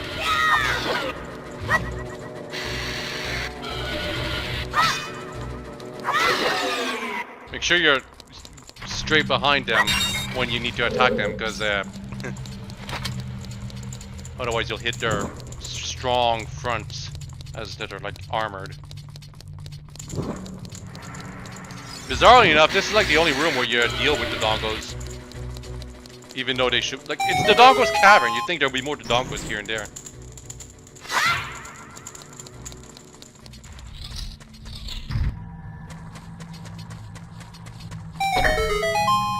Anyway, we press that switch, now we can go over there.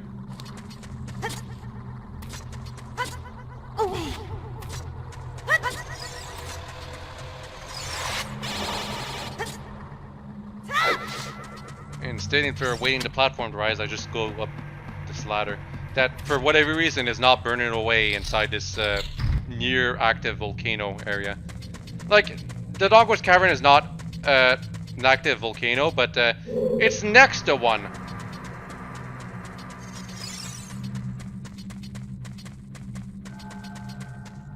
Yeah, and just a reminder, it's 3 hours into the stream right now. There's still another 6 hours to go, so if you need to do something, go right ahead. I'll still be here 5 hours from now. Unless I have to take a break or if there's a power outage. So if the stream stops for whatever reason immediately, that's because of a power outage. Just gonna say that right now.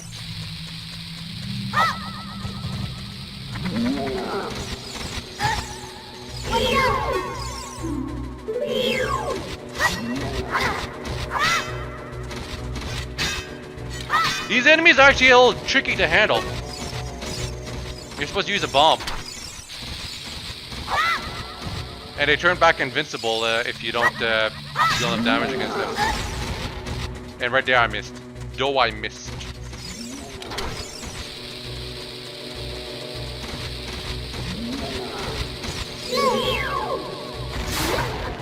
You have to defeat that enemy. Because otherwise the door behind us isn't gonna open.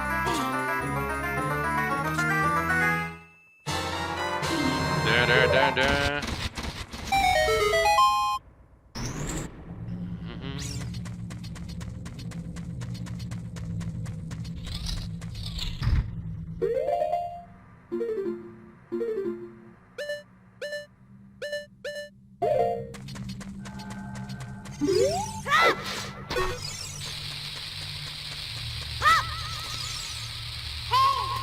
Navi has a hint right here.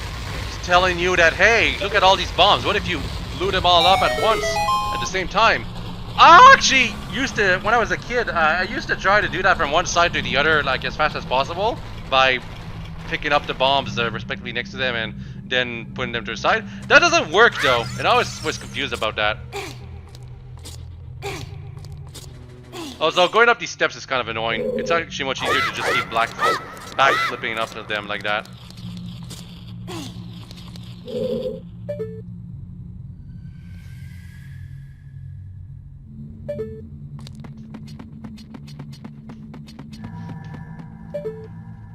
And yes, there's a Skulltula over there, but we can't reach it. And it's kind of implied that the way to reach it is to not make the platforms go down. Which is possible if you know sequence breaking in this game to get up there. But that's not what we do.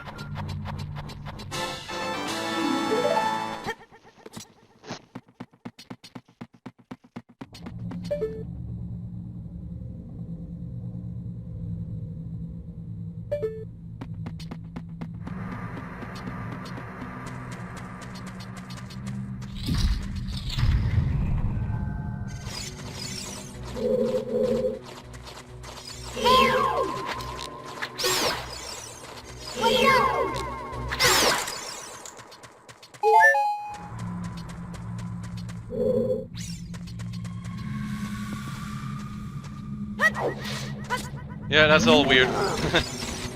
You have to push away this guy. It's the other ones that are alive. That came up to life.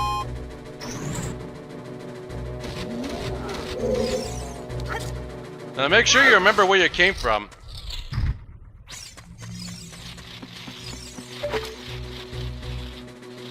And here I went back because I wanted to check to see if the thing is gonna like come back up, but no, it doesn't. That's not how it works.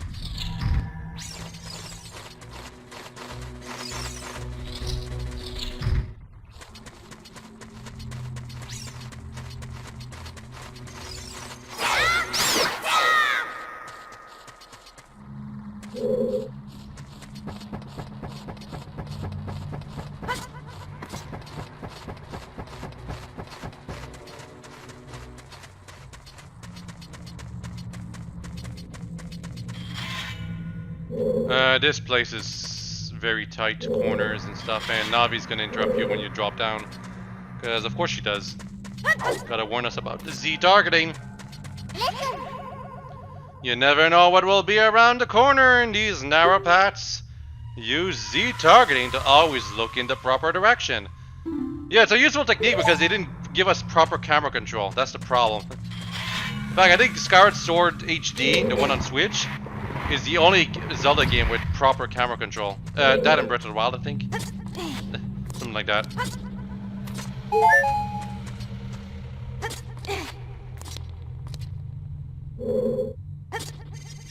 Z-targeting is something I'm used to, but it's clearly not designed for proper camera control. It's just like a placebo or small fix for something that they clearly did not account for. Because normally what you'd use for camera control in an N64 game is the C-stick buttons. Not C-sticks, the C buttons in general. But they already decided they had to use those for items, which makes sense. It's useful to have them for items because it's more buttons. But this makes the actual camera controls kind of terrible.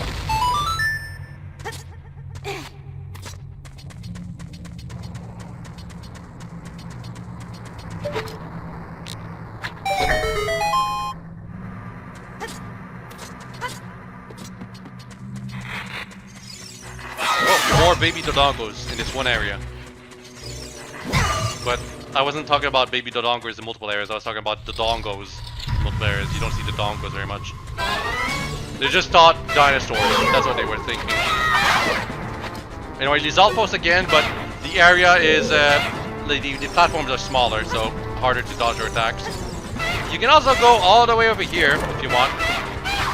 Don't fall though, because if you fall, you're back at this at the first floor of the dungeon. Oh, by the way, whichever this outpost is running away from you, after you hit it a couple times, it'll keep running away from you. You can't catch it. And I'm pretty sure it's just straight up invincible too.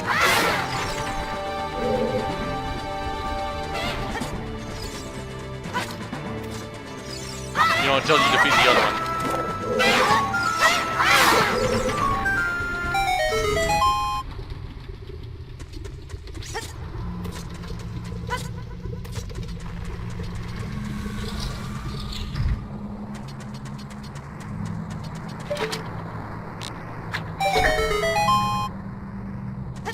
Oh, it didn't actually open up the thing because there's one over there.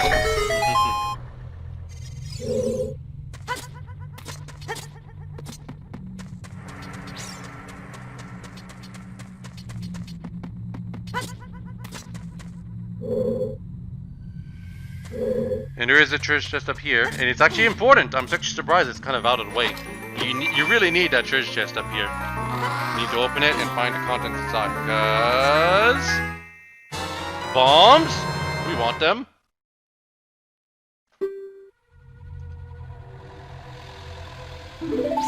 Very important bombs.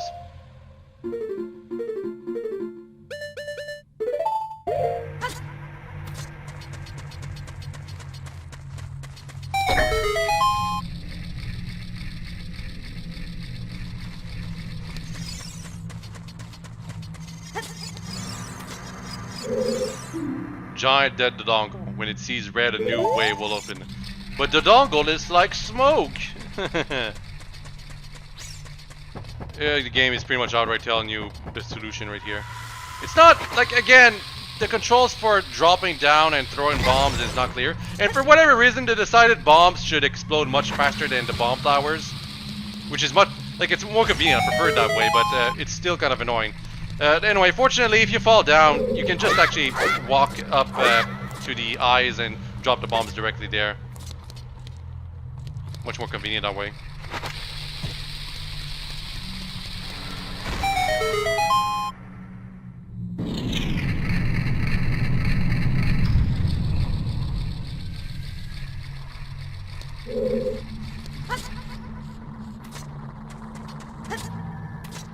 Now, thankfully, because we pressed that switch, we can go all the way back up here. Listen. Yes, Navi, we know. We just stayed on it. And I almost fell down. Ugh.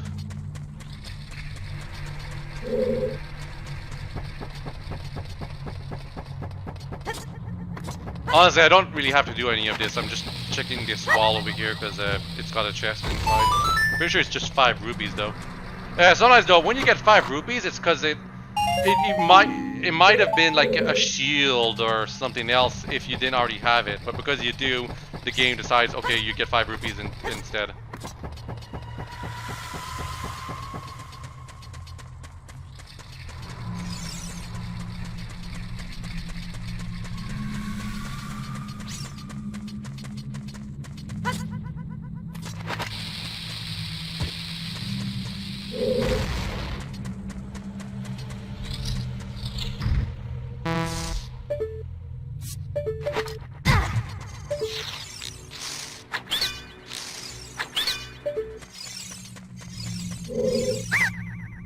I don't believe these guys have anything interesting to sell.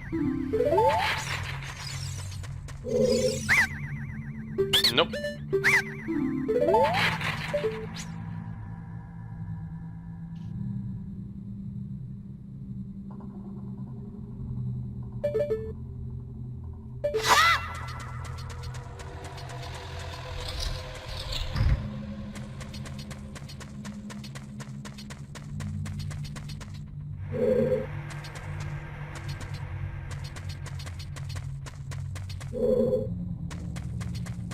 I'm trying to find my way up there, but I gotta go all the way around.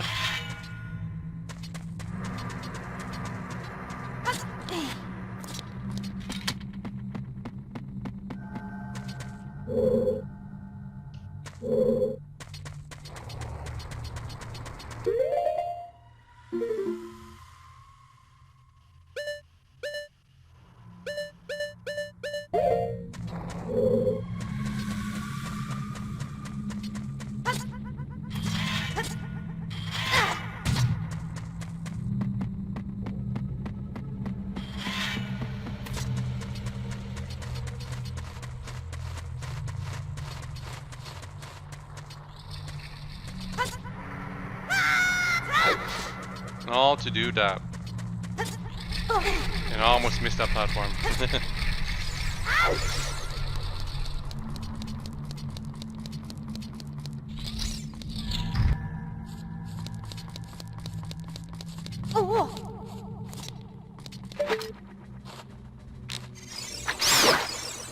I really don't like the keys inside this dungeon. There's so many of them.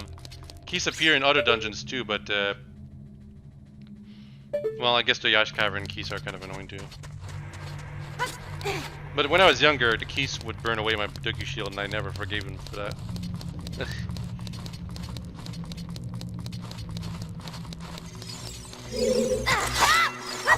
It's also because they come at you from directions that you cannot see them coming from, and your sword attack can only, like, you have to use it vertically instead of horizontally like normal to hit them.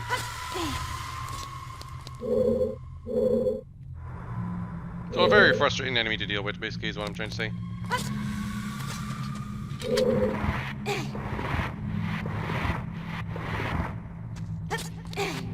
Oh, whoops. See, this is what I mean. This is what I mean by footage screwing up.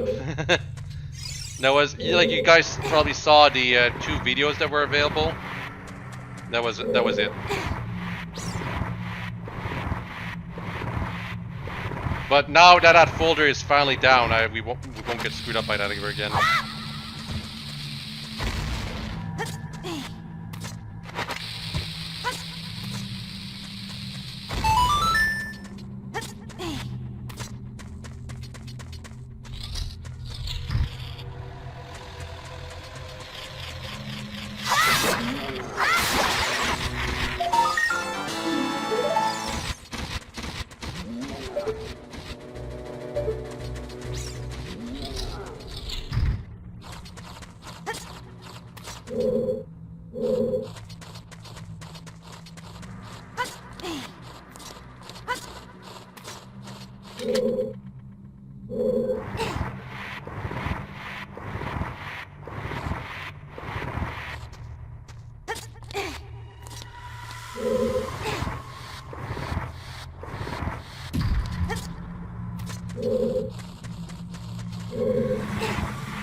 Yep. Just keep pushing the block.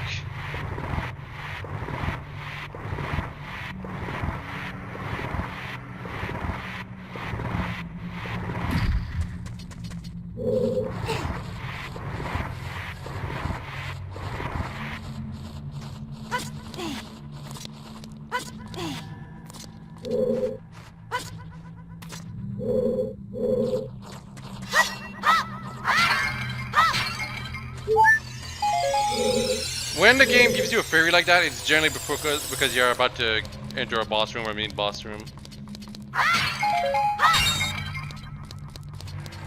So just a heads up, you know.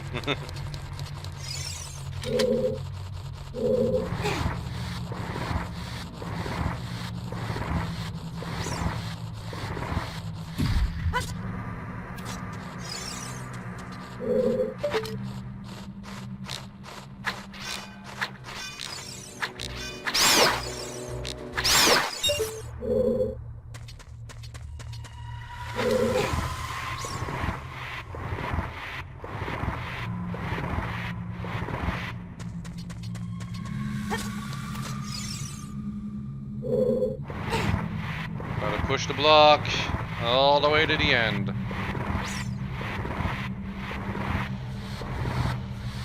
Boom.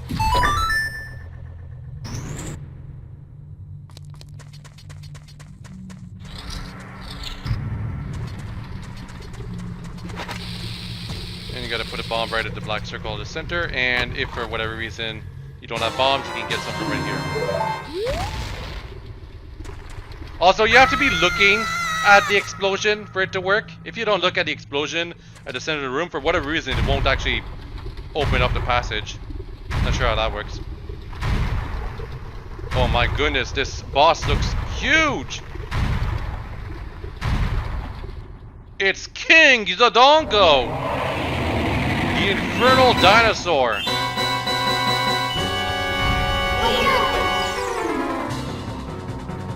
Despite the fact that it's huge, it won't actually damage you if you touch it. Also, you gotta feed it a bomb, which makes it vulnerable. And to deal maximum damage, you hit it with a jump attack from a Deku Stick. And after that, it rolls around, and it will damage you if it hits you while it's rolling around. But after that, it's done. That's its entire strategy. And a second jump attack from a Deku Stick finishes it off. Yeah, I don't know why some people like this boss. It is quite possibly the most pathetic boss in the entire game, and even as a kid, I knew it was just kind of underwhelming. And they'd make the same mistake in Twilight Princess with the Fire Dungeon boss, the first one, that was just much weaker than it should be. And for whatever reason, the Dodongo dying inside of the lava in the center solidifies it, which allows you to walk on it. Even though it was seconds ago, it was lava that was too hot for you to walk on it. Now you can walk on it. Not sure how that works.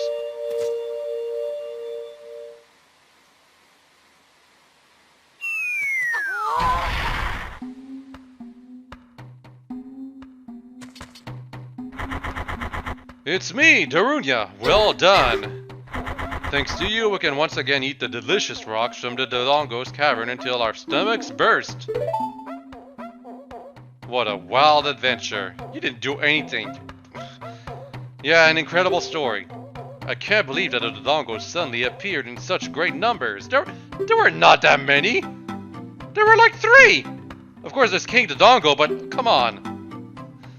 Also, he blames the Ganondorf, because Ganondorf is responsible for everything. Just kill this one guy, people, and every problem you have will be solved. Literally, Ganondorf is trying to be represented as being like this, being a pure evil, and then Wind Waker happens and it tries to give him some character. But in Ocarina of Time, its storytelling is like, no, all the problems in the world are caused by Ganondorf. Anju losing all of her cuckoos and not being able to put them into place, Ganondorf. Dampé not being able to play his games with the other kids because everyone's scared, Ganondorf. The freaking drawbridge only being open at day and not at night, Ganondorf. Very simplistic storytelling. And again, NPCs don't talk with each other because they were still in a Link to the Past mode back then.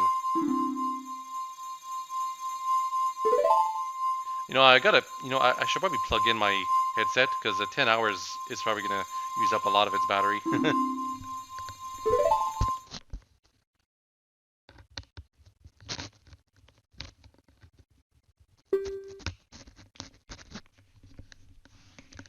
Alright, here we go.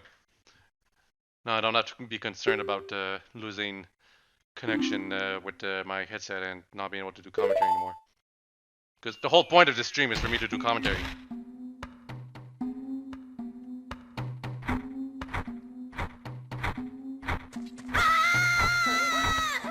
Ugh. I'm scared of the big Gorons because they're huge and they'll crush my body if they hug me. Funny scene, guys. We're going back into the Goron place because there's some things we can do in there. It's still midday, plenty of time. As I was thinking of waiting till night to get some Skulltulas, but I don't think I get any actually. I don't think I get any Skulltulas. That's kind of unfortunate. And I decide, for whatever reason, to go up here now. There's still things we can do inside Goron Village, though.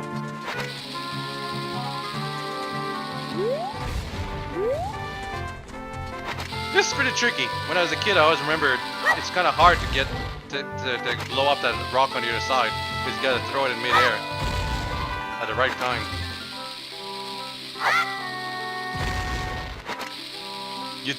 Later on, they would just make it, like not in Ocarina of Time, but in later Zelda games, they just make it so that if a bomb is thrown at something that you can explode, it just destroys it right away.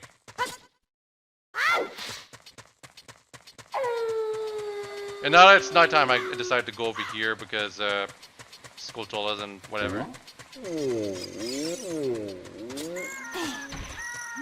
At least there's supposed to be one right around here, but only when you're an adult.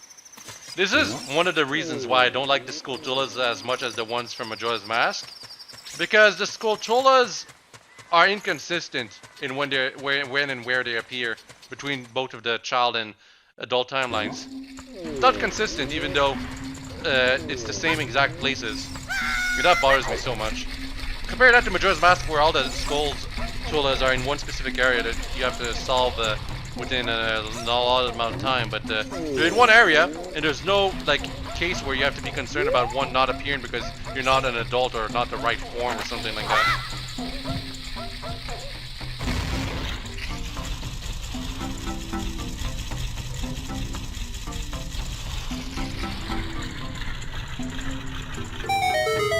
No, yeah, when you hit that thing, it actually keeps spinning around, and it like there's 3 different expressions on that thing. Whichever it lands on is what the rewards will be when you blow the thing up, and you want it to end up on the smiley face, which is what give you the piece of heart. So yeah, there's like a neutral face, the angry face, and the happy face. You want the happy face when you hit it. It might take a couple tries. I got lucky with that. The fact I only had to hit it once. Imagine having trouble landing a bomb in it, and every time you land a bomb in it, it gets into the wrong face.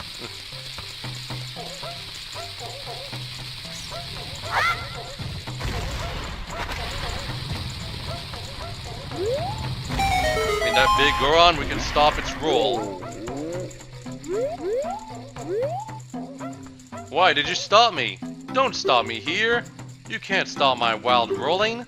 This wild rolling is the only way to relieve my stress. Now stand in awe of my wild rolling.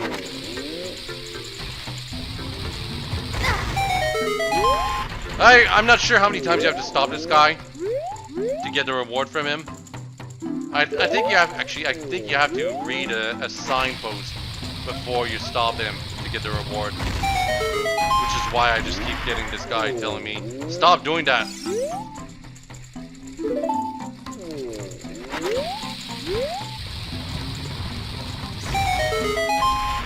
Yeah, I'm gonna keep doing this for quite a while, unfortunately.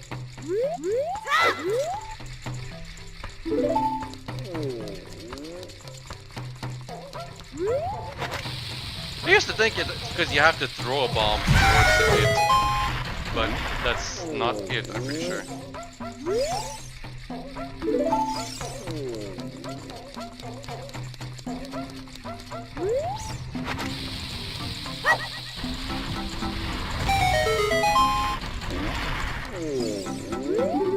Nope.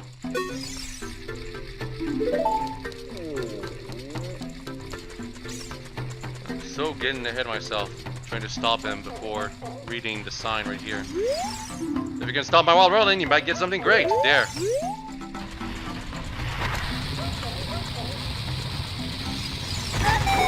I stopped your wild rolling. Give something to me. See? Alright, I'll give you this in praise of your courage.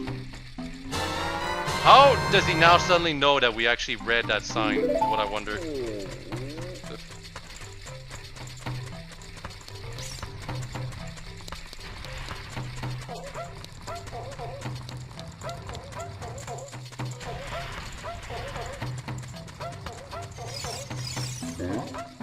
Now we're gonna blow up some more rocks.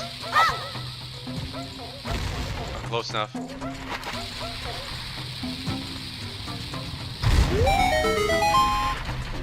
You can get all the way over here if you're good enough with jumping or walking the tight ropes, but you can't do much unless you can. You need actual bombs to get further in here. Either that or the hammer item that you get later on. But you can only equip the hammer when you're an adult, so.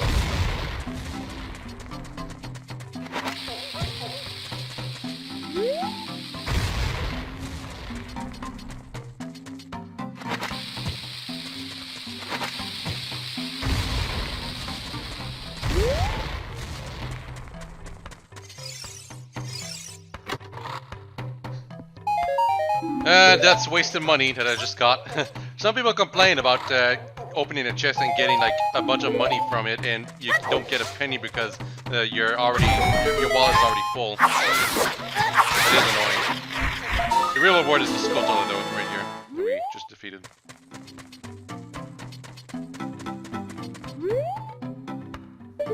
There's more stuff here, but I don't believe I ever get back to it. Because it's really only the Skulltula that you absolutely want. At least in my opinion.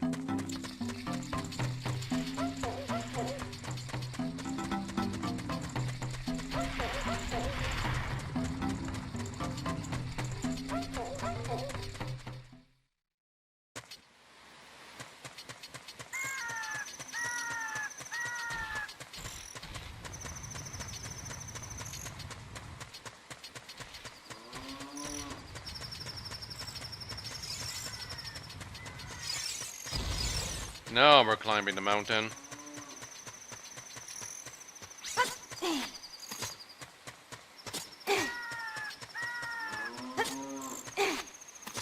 More money I can't use. Oh, I drink milk though, because I did incur a bit of damage. Gotta keep that health up. And I drink it all away because I don't like having a bottle only with like half of milk.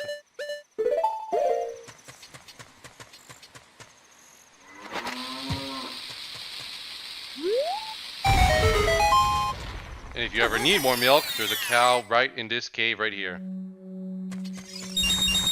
Play a bonus song in front of it, and you get milk. I think I tested out. Yep.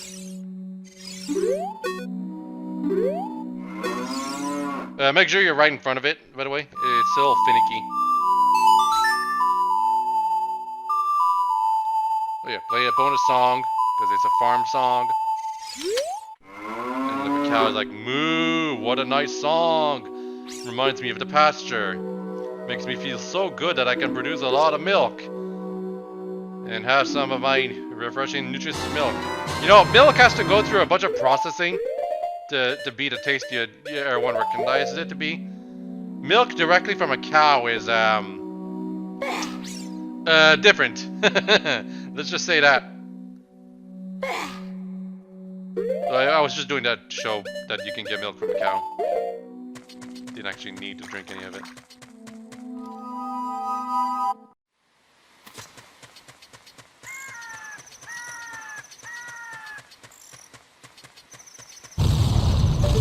Oh no! Yeah, I'm trying to look up to show that the boulders have fallen on me, but the boulders always follow Link where he is. So because of that, you can't really have the time to look up. Except now, finally. This is why you need the healing shield to avoid damage from those things. This is the only part of the game where you use it that way. Like where you actually need to use it that way. If you only have the Ducky Shield or no shield at all, you can just run through the whole thing though. It's not like those boulders deal damage.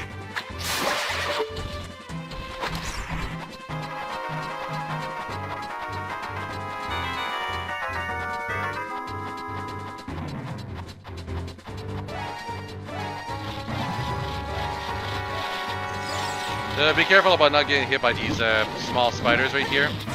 If you get hit while climbing the thing, you fall off and it's a long way down.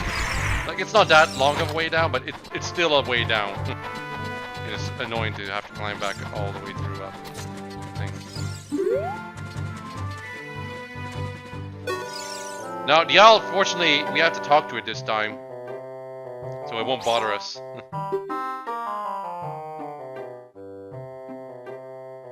You know, if we don't want to talk to it. Which we don't have to.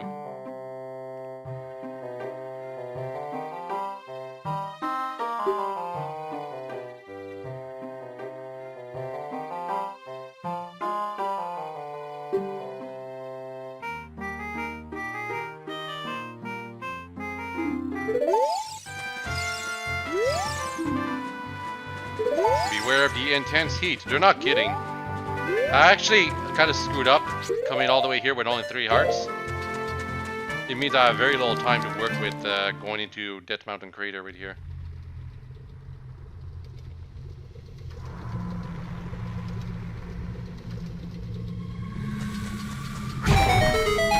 It's so hot in here that we can't stay for very long. And by you can only stay for 22 seconds or 24 seconds at 3 hearts. Now here's the thing. It's not... Once the timer reaches the minimum, it's not... You don't get damaged. You die. You just instantly die. No matter how much hearts you have at that point. So, be careful. The way they program how heat damage works is a little strange. Just gonna say that right now. Essentially, whenever you see a timer like that on the top left, if it goes down to 0, it's game over if it goes down to 0. It's the same for like when you're underwater. A timer like that appears if you get stuck or keep staying underwater. In which case, if it goes all the way down, you drown. And in the case here, it's heat. Also, getting that piece of heart is a little dangerous if it's your first time playing. Game overs are kind of a slap to the wrist in this game, but it's still, you know. I remember when I was a kid, I got stuck trying to get back up and get out on time, and because of that, I got a game over when I didn't want to.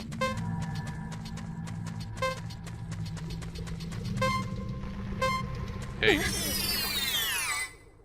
You know, we're still technically inside a volcano when we go inside this thing right here.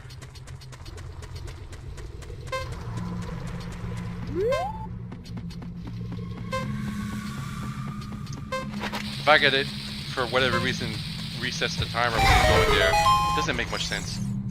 You know, there's a stone statue right there. Oh, I won't be talking to all the stone statues later on. Just gonna say that right now. It's too much of a bother.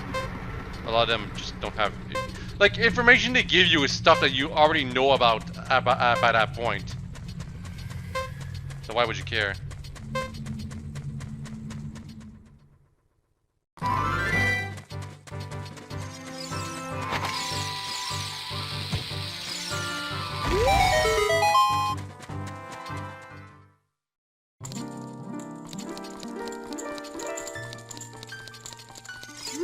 Here we got the first Great Fairy. If you've never seen the Great Fairies in Ocarina of Time and Majora's Mask, you are in for a treat.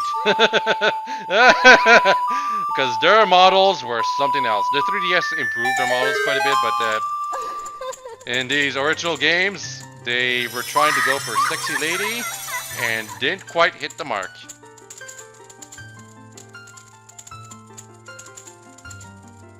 Hey, sexy lady! You got some pretty pointy chest particles over there, something like that.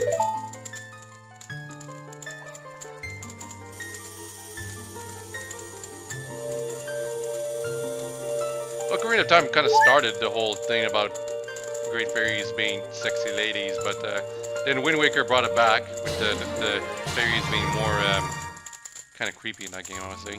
Then Twilight Princess was straight up to naked fairies, and Scarlet Sword. I can't remember if there were fairies in Scarlet Sword. Huh. Well, in whatever case, Breath of the Wild kind of went with a strange direction too.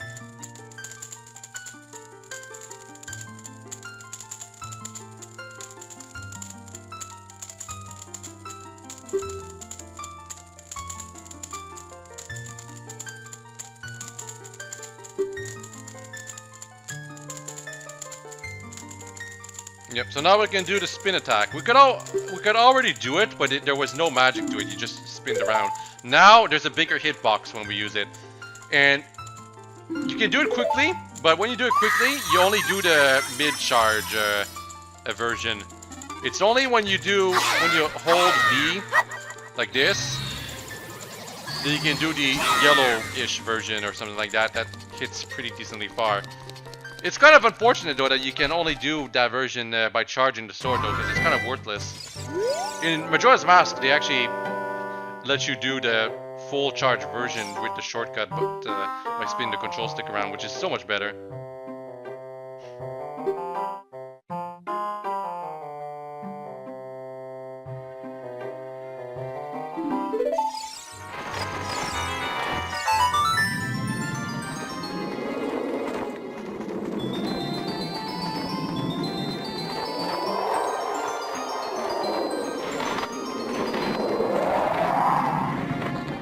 Yeah, the owl can carry you down the Death Mountain, and you always have to watch this scene every time you do it, because of course you do. But you can also do something similar in another place in Lake Hylia, which is some other place we'll see later.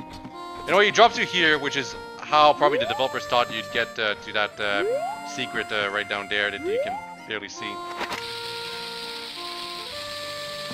I did not mean to pull out a bomb right there, in case you're wondering. Yeah, I wanted the camera to look at the thing there. Passage. Now, unfortunately, it would have been better if we had gone here at nighttime, because there's a Skulltula, I believe, that appears right over there. And this is like the only way to get up here as a kid.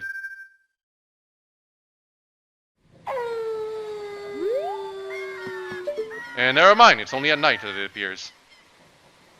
That's why I played the Sun Song, to see if I could find it, but no, it's only during the adult timeline. Again, I don't like how Ocarina of Time is so inconsistent with the Skulltulas. Really annoying. But now that I have 13, I'm gonna go inside to see that one of the kids has been freed. Right over here.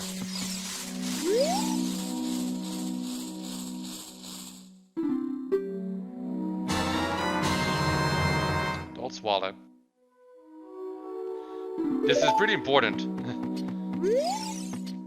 You literally cannot buy stuff until you get this adult wallet.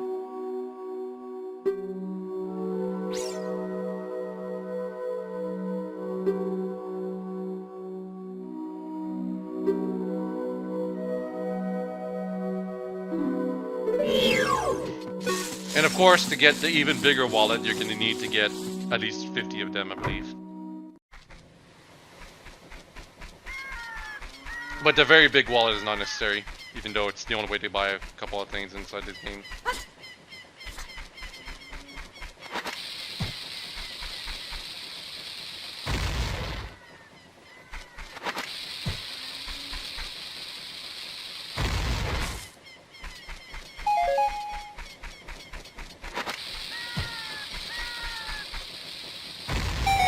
And here, there's a secret that you normally can only find if you got the Rumble Pack and the Stone of Agony. What's the Stone of Agony? Well, it's the next reward that we'll be getting from the Skulltula house later on. Now, inside this place are 2 Redeads. And that Redead just tried to attack me, and now it did attack me. But the first time it tried to attack me, it actually failed to grab onto me. Which is why it died right away.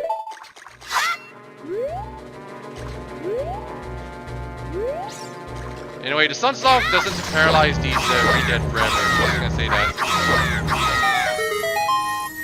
They do, like, free themselves after, like, I want to say 30 seconds or so.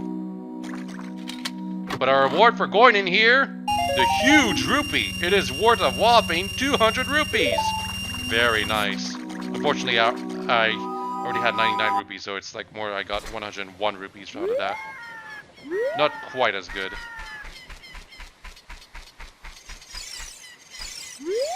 And then here we have the Carpenter's son. He's very emo.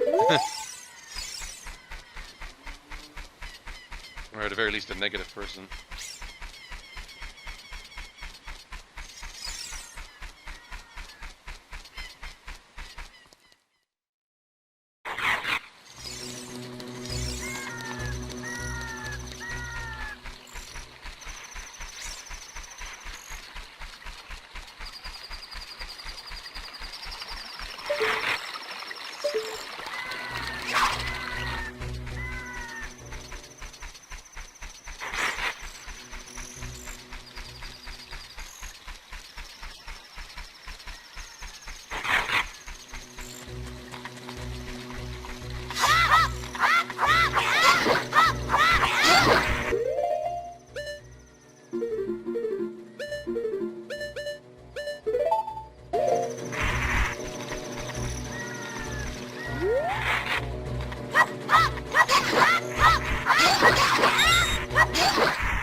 Now we're gonna have to pay back for that skull mask.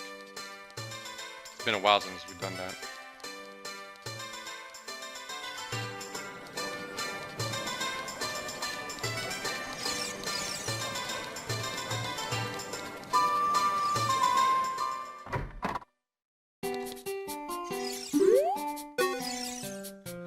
I came here to sell bombs. Please buy some. Yeah, because now we can carry bombs. To be honest, I think you already sold bombs before. Unfortunately, I went here to show like the sale of the healing shield, but it's already too late for that. It's only at a specific moment of the game that the sale is on.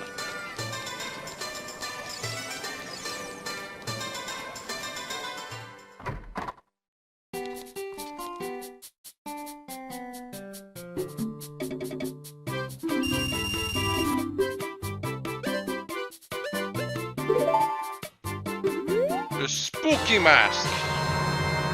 It is very spooky.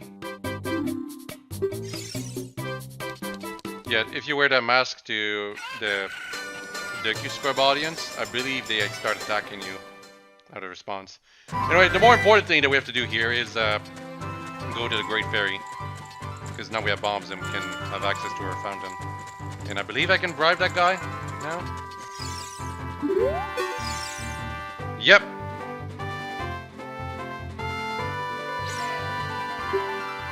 ₹10.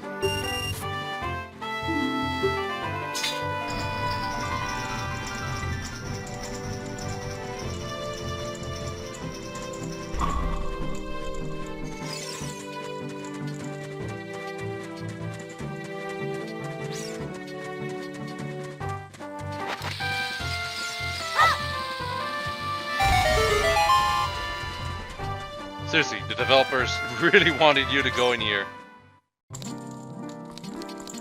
The irony is that the ability you get from this Great Fairy is not something you need right away, but it is something you'll need much later on, or that you were expected that you'll need.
Yep, you can burn things. Now here's the problem. You know the keys enemy? If you burn the keys, it'll actually just put it on fire and it won't damage it. So the Din's fire is not like it doesn't affect every enemy equally, and it only deals like 1 damage to anything it hits, which is enough to usually kill something, but very kind of annoying. It looks cool though, or at least it did back then.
Yeah, I'm pretty sure if the keys is not a fire key, Din's fire will just put it on fire.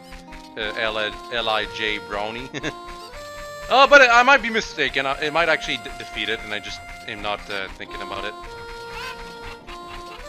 Keys are just... Look, the point is, keys are annoying. That's what I'm trying to get to.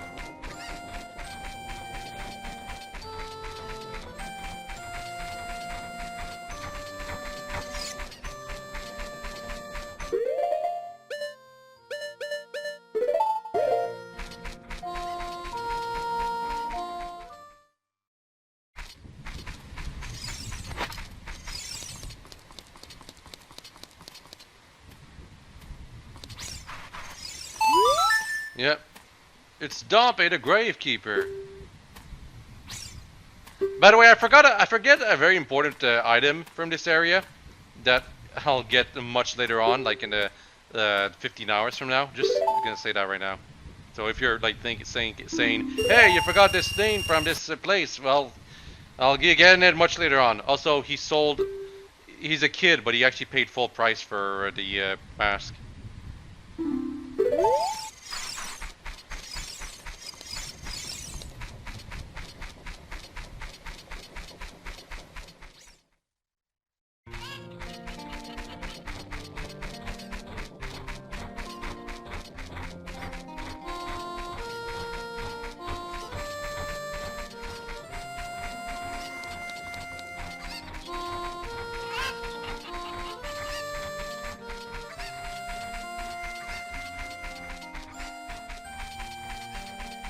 Now there's only one mask left for me to sell, but you can't sell that mask until you've got all 3 spiritual stones and have seen specific cutscenes.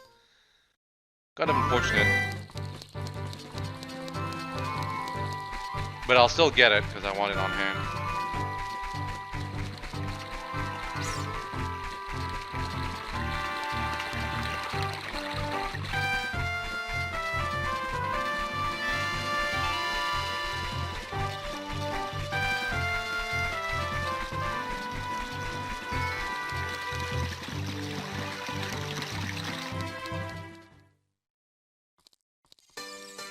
I don't know if you noticed, but it was like near evening as I was getting to Hyrule Castle Town, and yet when you go inside, as I said, it's perfect day or perfect night. It can't be evening or morning.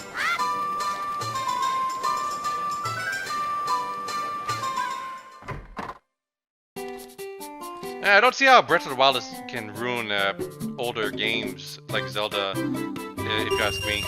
Obviously, you won't be able to do things in those older games like you can in Breath of the Wild, but I always personally thought Ocarina of Time was just a little too slow compared to... Like, it's based on a lot on The Link to the Past, the Super Nintendo Zelda, but it doesn't have the kinetic energy and pace of A Link to the Past. It's a lot slower.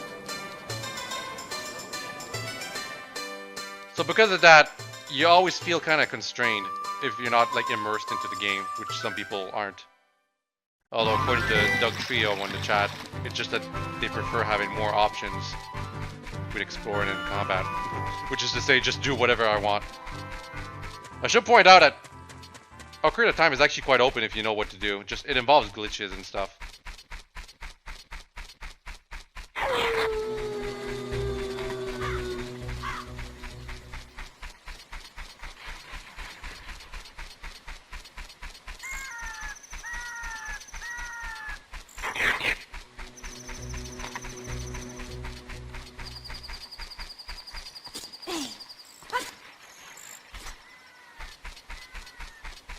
Now we're supposed to go to the Zoras, and I could do that, or I could just waste time and do side quests, which is what I think I'm about to do. Or maybe not. Maybe I'm actually gonna do something else. I need to point out, I'm gonna waste a lot of time trying to search for Skulltulas. Very annoying. This might be one of those instances.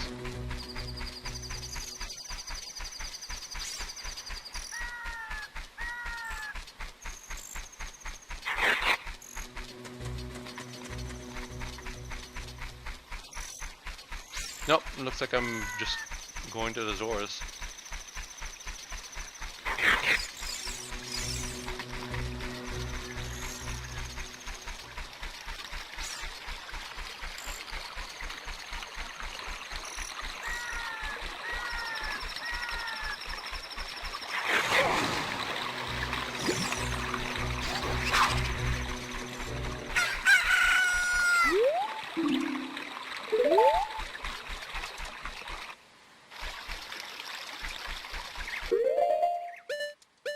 You need bombs to go past these boulders to Zora's domain.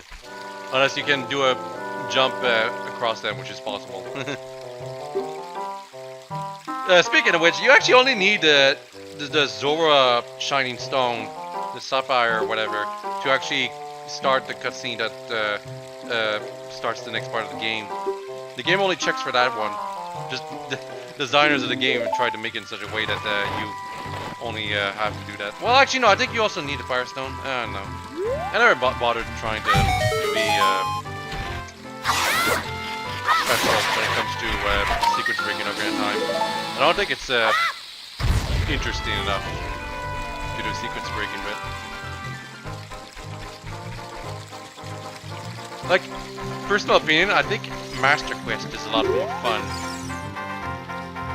compared to regular Ocarina of Time. But Master Quest is really only available in the 3DS version. Technically, there's also the Ocarina of Time disc special thing that I think it was coming with Wind Waker or something like that. That was also available there, and it looks like the N64 original, which is an advantage some people probably like about it. But in the 3DS version, you get all the frame rate advantages and... Okay, we do need all 3 spiritual stones to continue with the game. Okay, I thought it was because in my college I talked with this person who played Ocarina of Time recently, and she talks about how she tried sequence breaking past the final dungeon by only doing the final temples, like I think Shadow Temple and Spiritual Temple or something like that, Spirit Temple or whatever. I think the game only checks for those 2 if you have them done, but I could be wrong. I could be mistaken. I don't know Ocarina of Time as deeply as some might think, because I don't care that much for it compared to other Zelda games.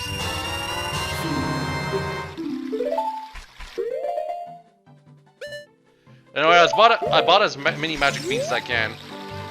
You can only buy up to 10. And the places you can plant them in are few and far in between. Not that many.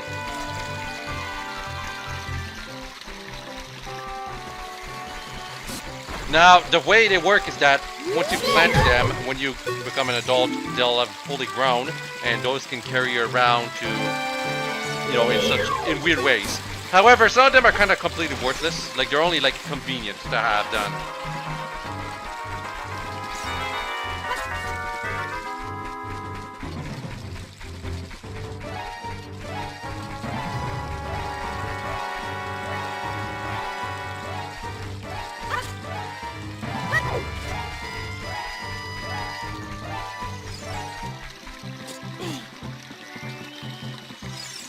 Some frogs are looking at you from underwater. There is a mini game that you have to do with these frogs later on. It took me like 5 minutes to beat that game, even though you can beat it in like 5 seconds. Because, again, the Wii U Pro Control Stick is not a convenient replacement for the C buttons. Also, apparently, yeah, the game only checks for the Spirit and Shadow medallions for where to count as if you're ready to get to the final dungeon, because it assumes that you can't go through the Shadow Temple until you've done the Forest, Fire, and Water temples. You know, despite the fact that you can actually get into the Shadow Temple with some bomb jumping.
Use the chicken to get to that piece of heart.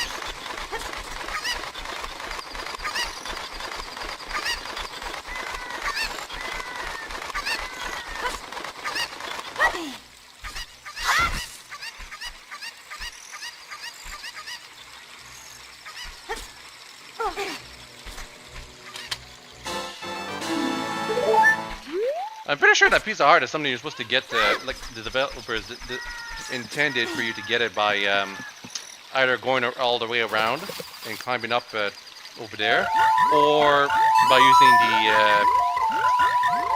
the magic bean stalk leaf thing, which makes no sense.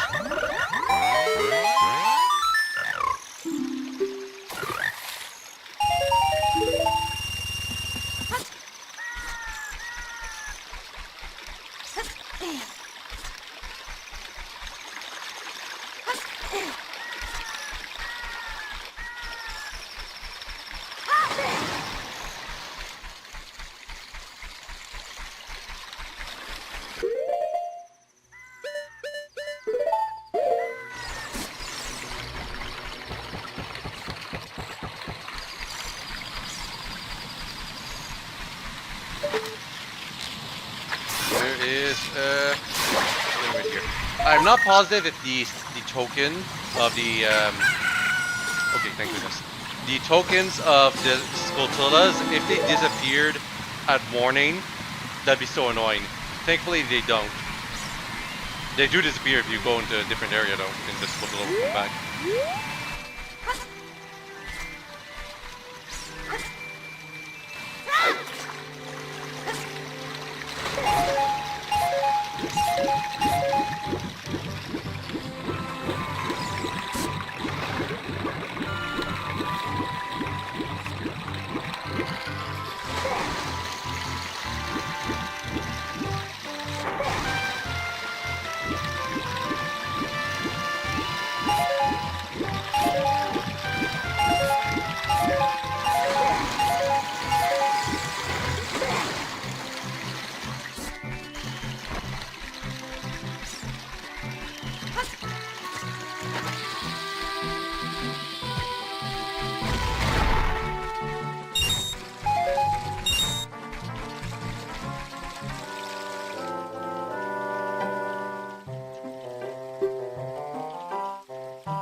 Yep, stupid owl. Gotta talk to it again.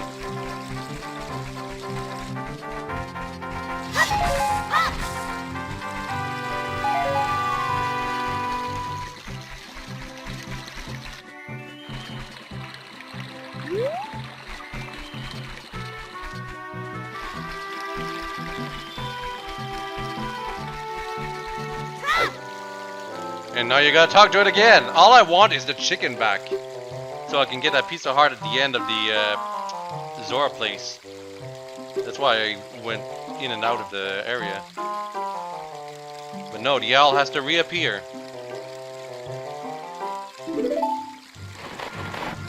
This is easily one of the... It is clearly one of the early design decisions they did with the game, to have that owl appear to give hints to newbie players. They didn't bother making it so that the owl only appears once for each playthrough. It will keep reappearing over and over and over until you reach a certain point in the game instead.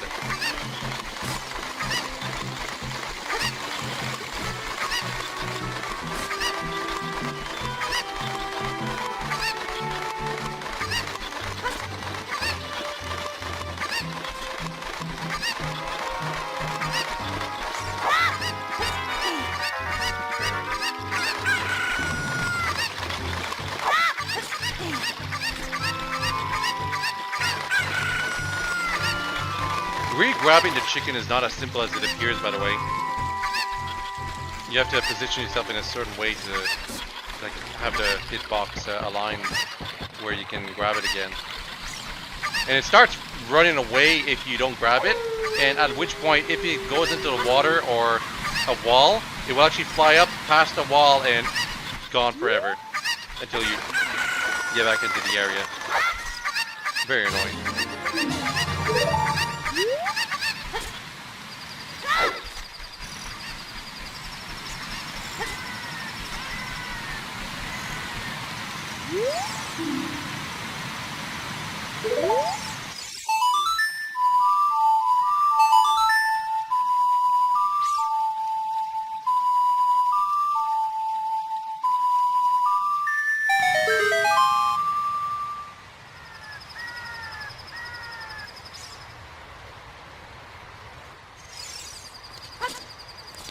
Oh, whoops. I should move away my internet so that doesn't happen again.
Yeah, you can only dive like 3 feet at the start of the game, not very far. Now we're finally gonna get an upgrade that allows us to actually dive a decent distance instead of just 3 feet.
Yep, we need to light up all the torches. Whenever you see on the torches in a place, you gotta find a way to light them all. And it usually involves a deku stick, not the fire arrows that you'll get later in the game, except when it's like clearly out of reach.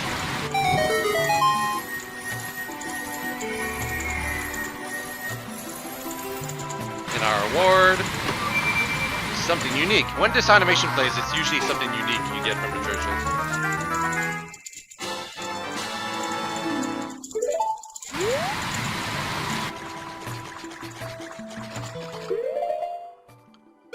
Piece of heart is definitely something unique.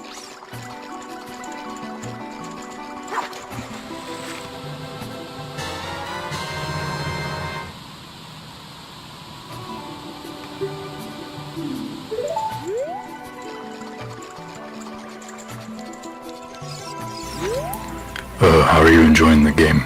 Oh, Oh, I'm not playing it. This is a playback footage.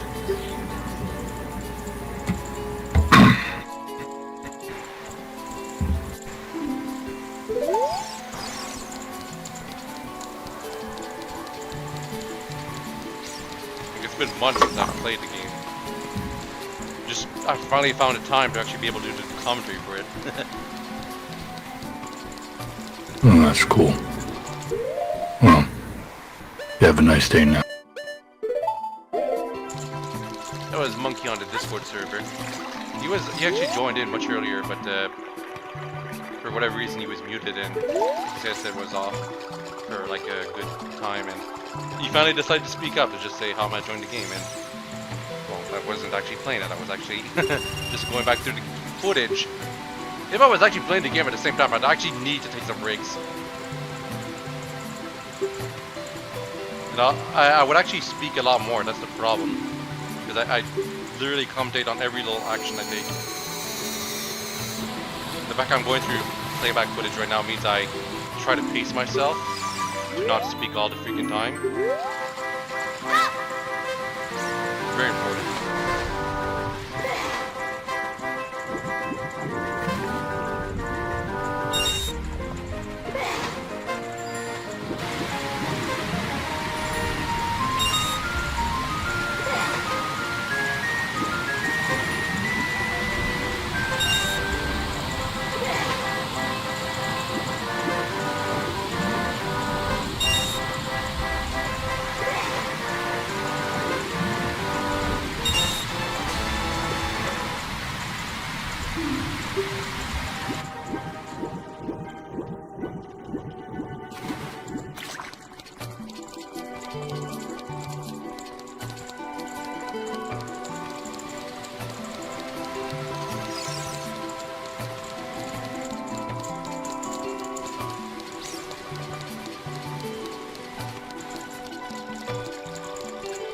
You gotta go all the way back to get the reward, because it wouldn't make sense to just get the reward while you're down there. I don't think I ever failed this mini game, but I don't know. You don't get any other reward for doing this mini game. Also, you get a scale and somehow that makes you dive deeper. I don't know how that works.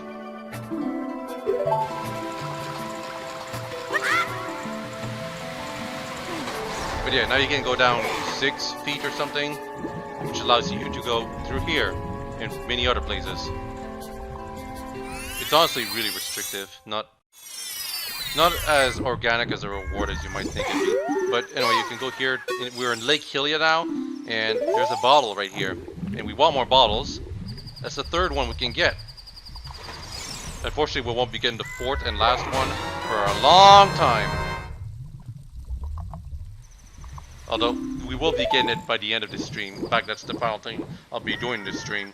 Getting the final bottle.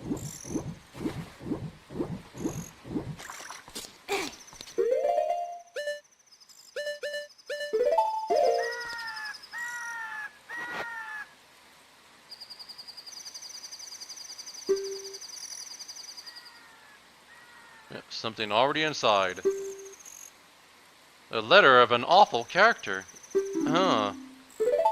Don't tell my father. Don't do this thing that you have to do. You cannot use that bottle for yourself until you deliver that letter, so might as well deliver it. Hey, listen. Listen.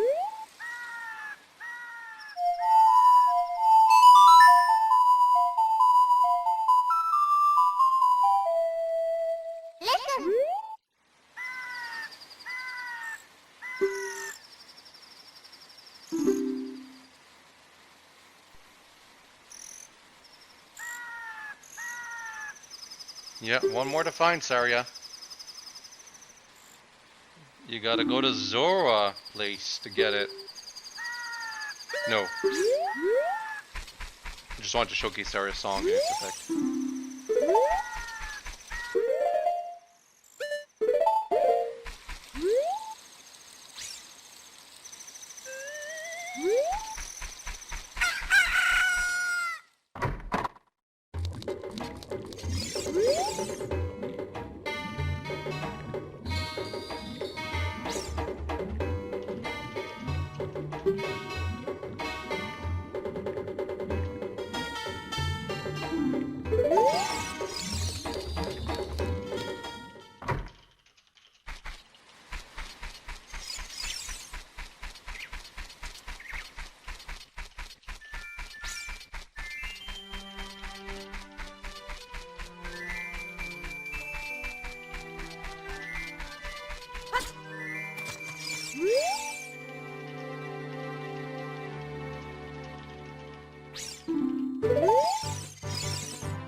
Scarecrow, you don't get anything out of them right now, but later on, you do need them to actually go into a specific area inside a dungeon. So, I do the song for that side quest right now.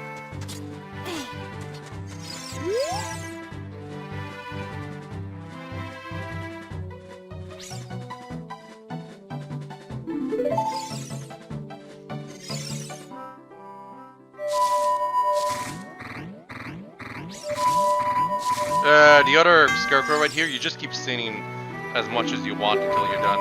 And then Scarecrow sings it back.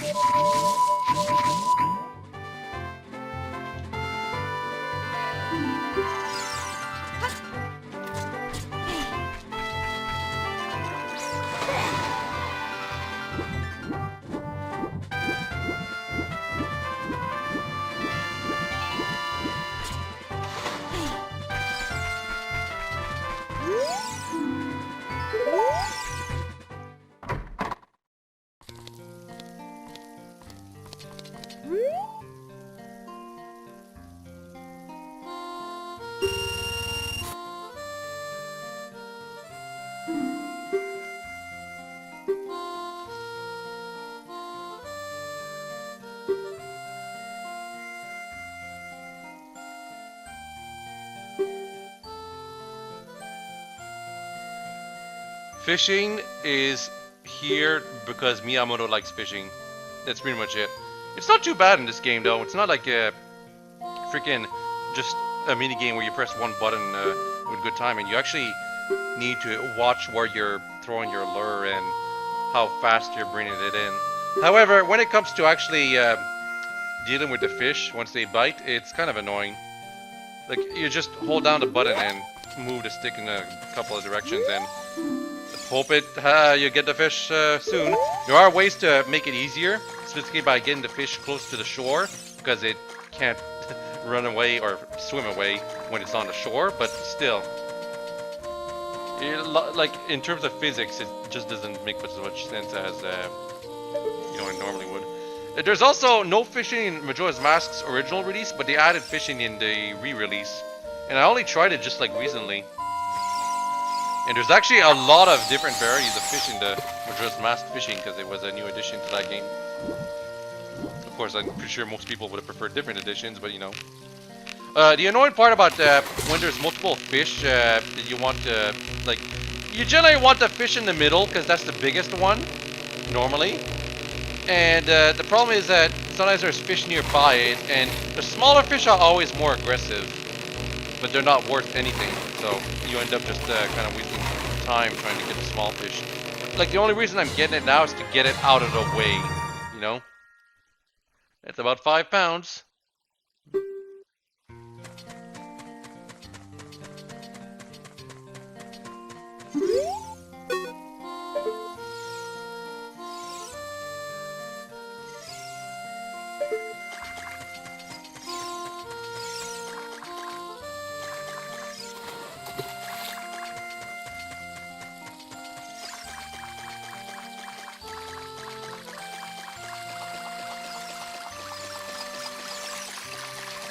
By the way, there's also secrets in this place called the Sinking Lure and the Lunker fish or whatever. They both exist. I'm just gonna say that right now. The Sinking Lure and the Lunker, which is a huge eel-like fish, it's the Helian Lunker specifically. They both exist, and getting them is a bit insane. It involves backflipping up that hole the pond water was coming in from, and it's neat to do, but you don't get anything special out of it, and it's not part of the 100% thing. But they both exist. So if you're thinking about doing it, it does exist. Don't worry about that. You're not wasting your time like some other urban myths. Because there were a lot of urban myths back in the Super Nintendo / Nintendo 64 era.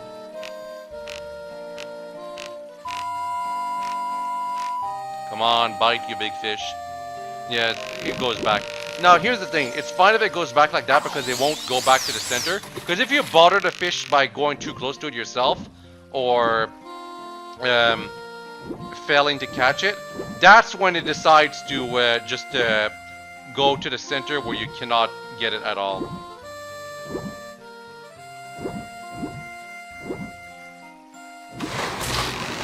Got it. I got it at a pretty good spot, if anything. That might be frank.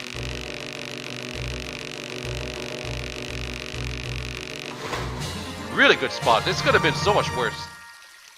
A real lunker. It weighs 10 pounds. I guess I do want to keep it, because I get a special prize for getting it.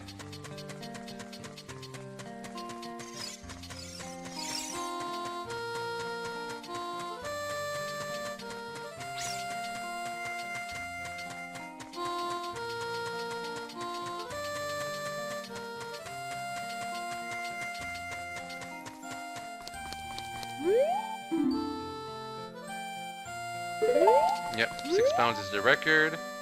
Now my fish is the record.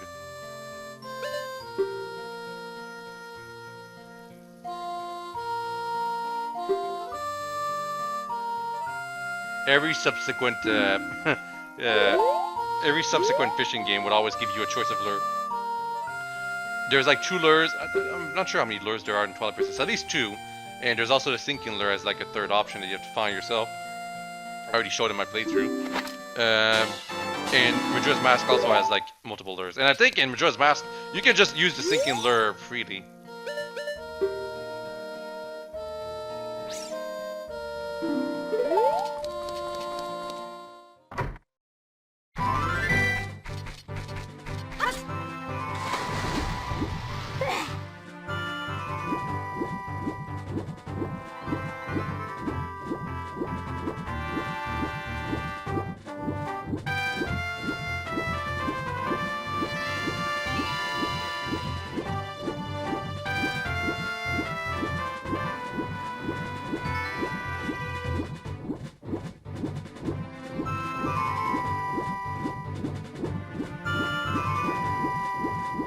There is a secret here, obviously, but unfortunately we can't get it right now. Although, there's also a Skulltula that appears at night. I'm not sure if I collected it right here, though.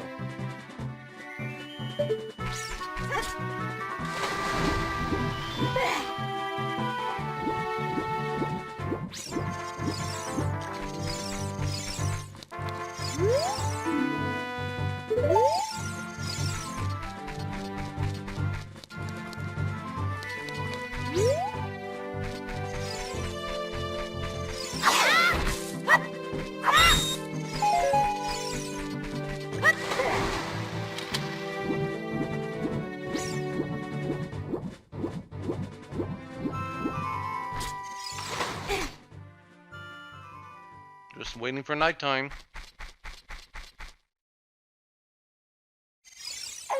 And yeah, you can see that the Skulltula literally just appears when night comes. Not very immersive, but you know, it's just a side quest. Not that big of a deal.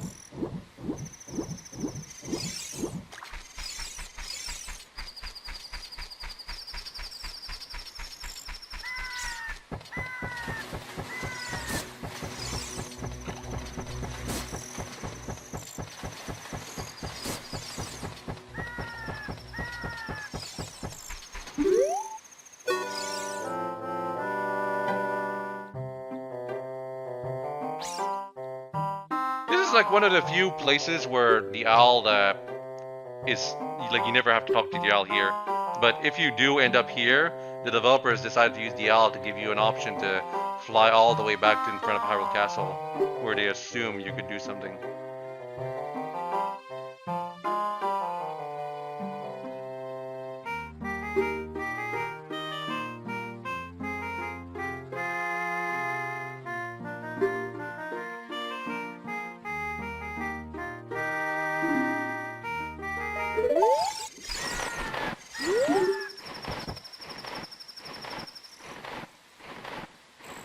I do not follow Yal.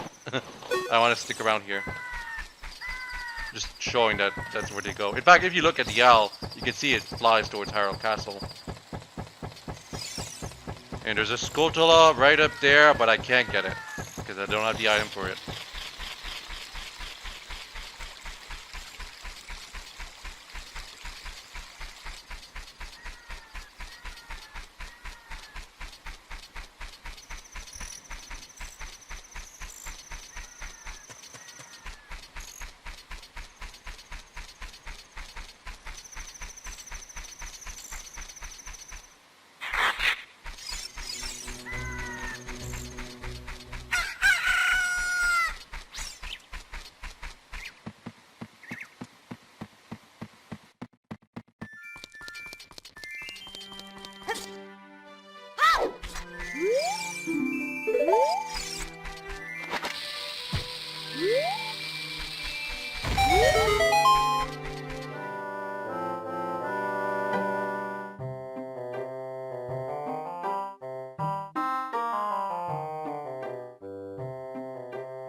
Alright, I lied. There's more.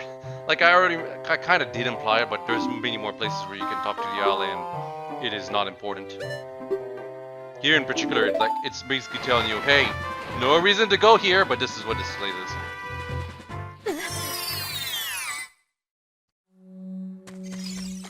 And we got a unique Deku Scarab right here. What does it have? Piece of heart? For only 10 rupees? What a steal! It's a good thing it's only 10 rupees though, because there's a similar Deku Scrub in Majora's Mask that also sells you a piece of heart, but that piece of heart is worth 150 rupees, which is more like it, but you know, I didn't have 150 rupees at the time here.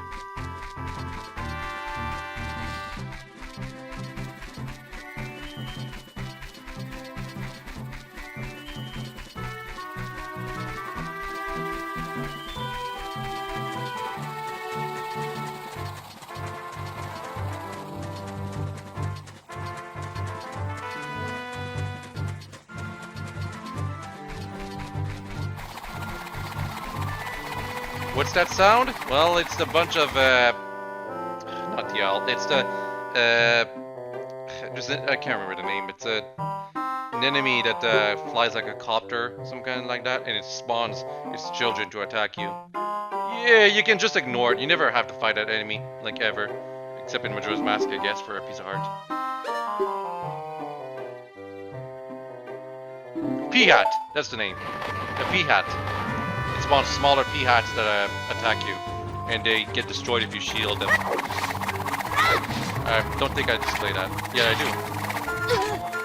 Unfortunately, the problem with the P-Hats is that they're P-Hat larva. The problem with the P-Hats is that they just you never have to fight them like ever, so you never really bother learning their patterns or anything like that.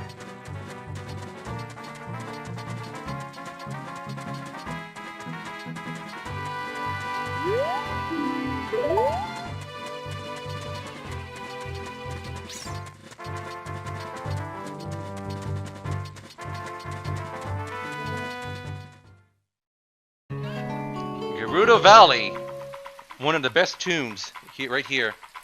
I'm so glad they made this a stage in Smash. I know people don't really talk about this stage much because it was a 3DS stage, and when it came ported into Ultimate, no one really cared or noticed. But I really like the music of this stage, and having a stage made entirely for it in Smash games, even better.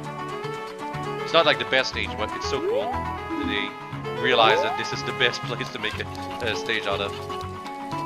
Unfortunately, as a kid, you can't really do much for Gerudo Valley. Unless, of course, you manage to sneak past this woman using the bomb jumping glitch. It's not intended, but, you know, it's something.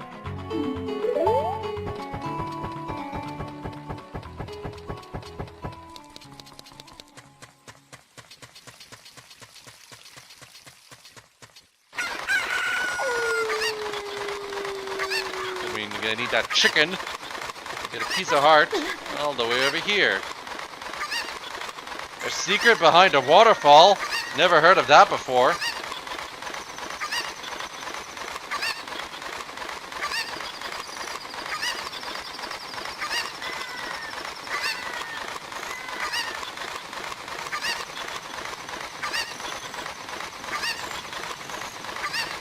We're just gonna wait until we get over here. Yeah, right here. Heart. And I accidentally attacked the chicken. But that's fine because I really wanted to keep that chicken.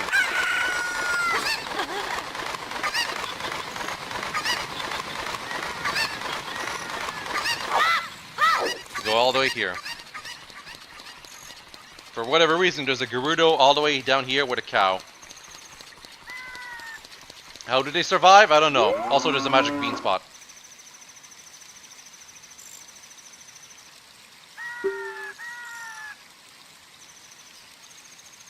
Yeah, make the best of things. Means just go drown yourself.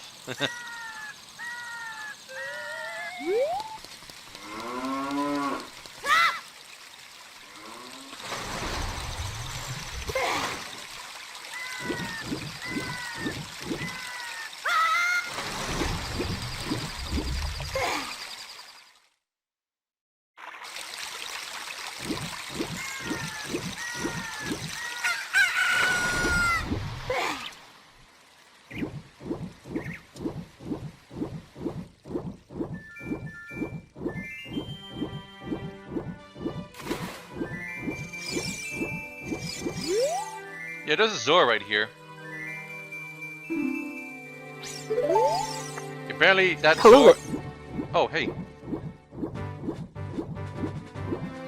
I'm just here briefly while I'm in the car waiting Yeah, in yeah, between no two. problem. Just I was in the middle of talking, so it kind of interrupted me, but... yeah, so that Zora was mentioning that if you look around for a pretty Zora girl, well, that's your hint that Zora's looking around for Princess Ruto, and he sucks at it because he didn't know where to go.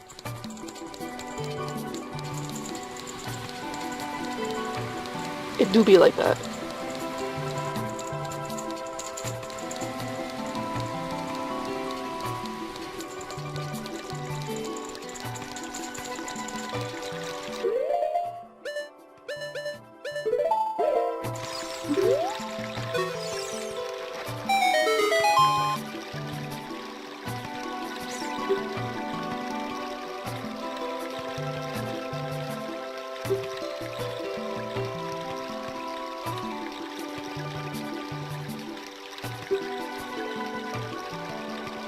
Show the letter to King Zora, and he will make way for you to get past him.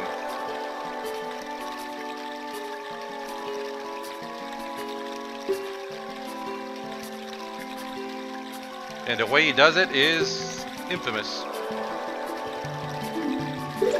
Oink. Oink. Oink. Oink. Oink. Oink. Oink. Wing, wing, wing, wing, wing, wing, wing, wing. Yep, that's what it is.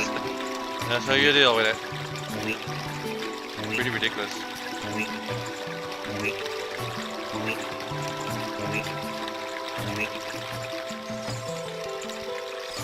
And then you gotta go all the way around.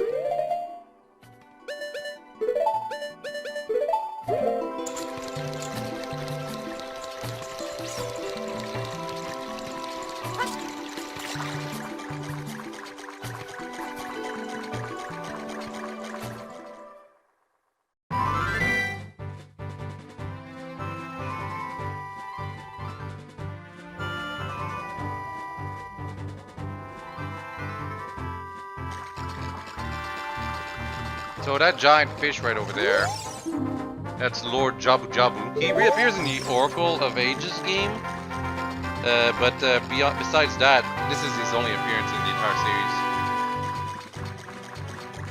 I'm pretty sure the entire design of that character is literally just, hey, what if we made the dungeon inside a giant fish? Huh?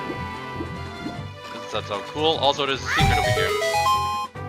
There's a Skulltula.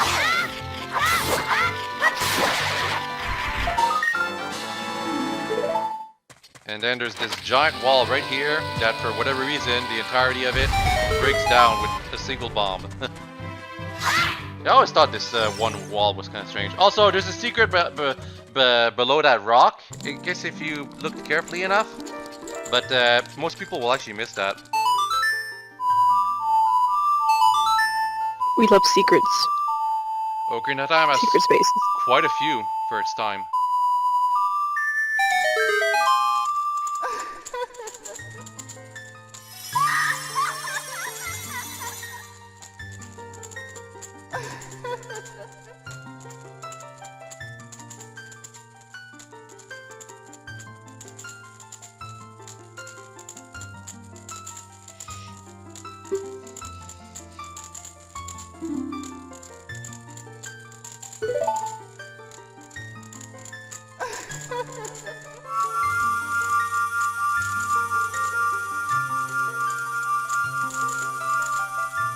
Ah yes, she is stunning.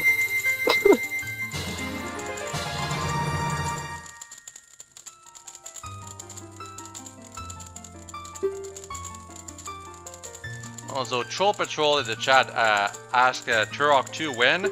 That would, I don't know when. I do want to play Turok 2 someday, but I've never gone around to it. Like, the next game I'm going to be Let's Playing after we're done uploading the Ocarina of Time playthrough and Majora's Mask playthrough is Wind Waker. Because that's the one that I wanted to play way back before summer. And then there's Skyward Sword now that has an HD release on Switch, so I guess that one's going to run right after it. And hopefully by the time I'm done with those two, Nintendo will have released Breath of the Wild 2. We can only hope. Well, at least Splatoon 3 is announced for 2022. It's true. I feel like they're gonna release Breath of the Wild 2 like close to like March 3rd when the Switch launched. Cause that's when the first one came out.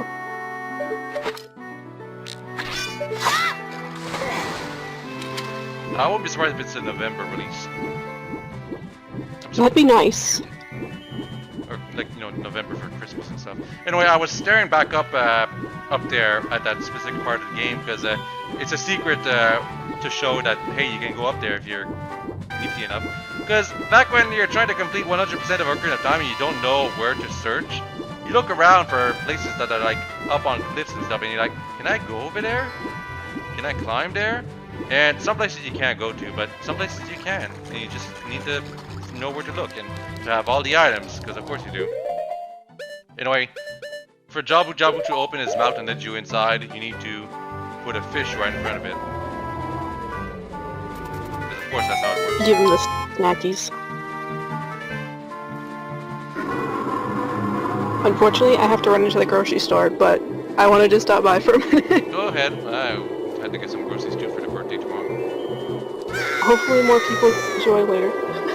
No, it's not necessary. It's also because there's a bit of a disconnect between what, like, the footage I'm looking at and the footage everyone else is looking at, so that's a problem. Oh yeah, like a slight lag. Yeah. It's not too bad. I'm thinking of doing a like movie reaction thing with other people, in which case I would actually look through the footage of the stream, so we'd all be connected, and it'd be shorter. Like it would be 9 hours long, so it'd be a lot more easier. But I'd have to plan it for those. Nice, nice. For the time being, I just want to get the commentary for Ocarina of Time so I can just upload those videos. Yeah, yeah. Alright, alright. Anyway, Catch y'all later.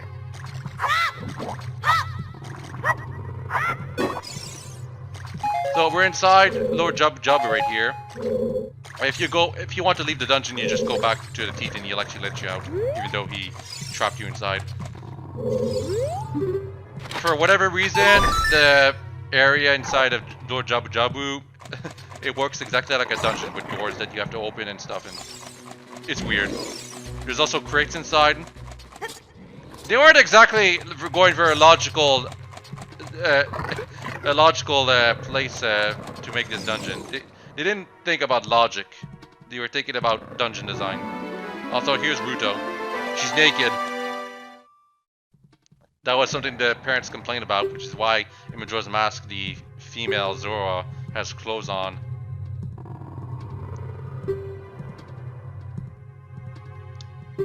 Also, as I said, awful character, completely inconsistent.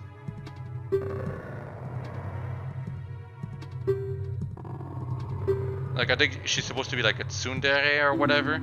It seems like an excuse to just make her not like you and then suddenly like you. Very... Like, it's not like her character is completely without merit. There is some good in Ruto. Just the way she's written is in such a bold-faced way to make the player feel like she's a romantic option that I don't like it. They did the same thing with the Zora girl of Breath of the Wild too, and I wasn't impressed by that one either. Because Sidon is better. It's because you don't really talk with these characters. Actually, you do talk with Ruto, but every time you talk to her, it's like always awful. That's the problem. In the case of the other girl from Breath of the Wild, there's scenes of Link talking with her, but you don't interact with her with the main story, which is the problem with all the champions have for that game. But you're supposed to think, oh, this character is a romantic interest, except she's dead. She's been dead for years, decades, centuries, a century. So it's like, I can't care about that much. It's not an option anymore. Let's move on. Also, I don't like her personally, so I don't see what Link thinks of her, because Link doesn't say anything, so I don't see how Link would care about her. Everyone says Link's a character in Breath of the Wild, or stop pretending. Link doesn't talk, and there's literally no emotion from Link in Breath of the Wild as far as I can remember. I know there was like the localization screwed up something about the journal entries being in first person in the original, well, in every version except the English version basically. But the fact it's not shown inside in the game itself as you progressing through it is what kills it, in my opinion. That's the real death blow. Anyway, gotta kill that Scorpion first. Can I climb up? Ah, too late.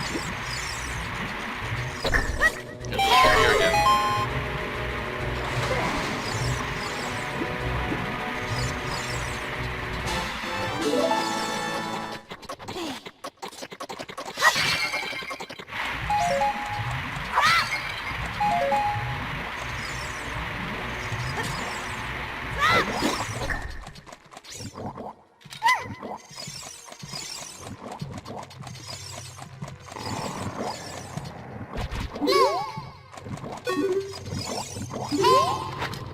Watch out!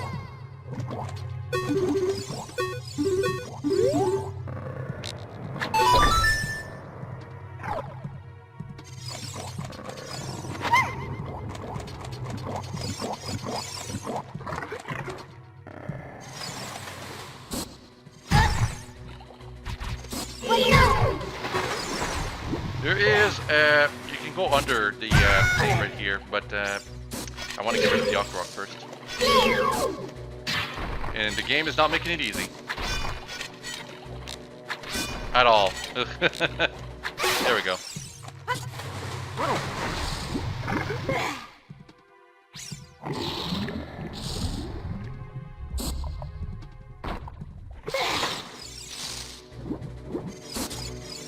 Another texture right here. Living inside the giant fish. And what is it gonna try to sell to us? You picked a horrible spot to make a venture in shops, merchant, Duke.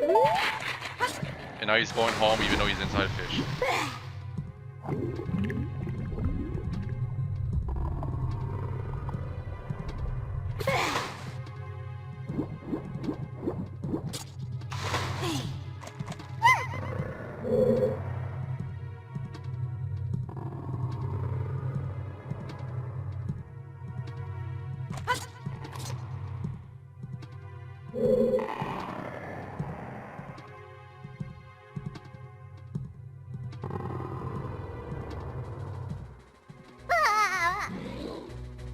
Yeah, she gets tired when you hold on to her for too long. I get tired too, especially when I have to stream a game video for nearly 9 hours.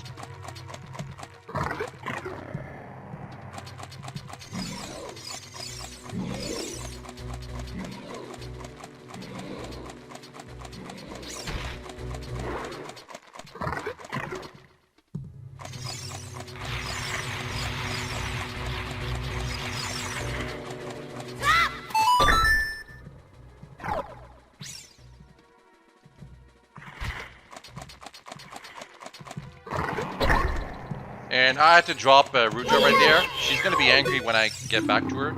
And I cannot do anything with that Physic Tentacle, so it was kind of wasting him here.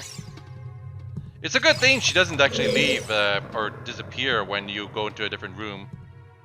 Because then you have to keep going back to where she's supposed to be every time.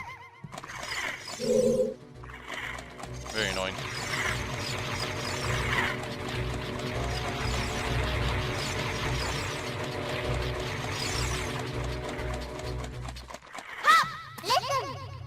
Oh, for some reason, this one switch, it doesn't look like we can press it down with just our weight alone. Well, guess what? There's 2 people with me right now, so... Don't know how Navi managed to interrupt us before we actually got to see the switch being fully pressed down. Again, the devs weren't thinking things through when it came to all the hints they were trying to give.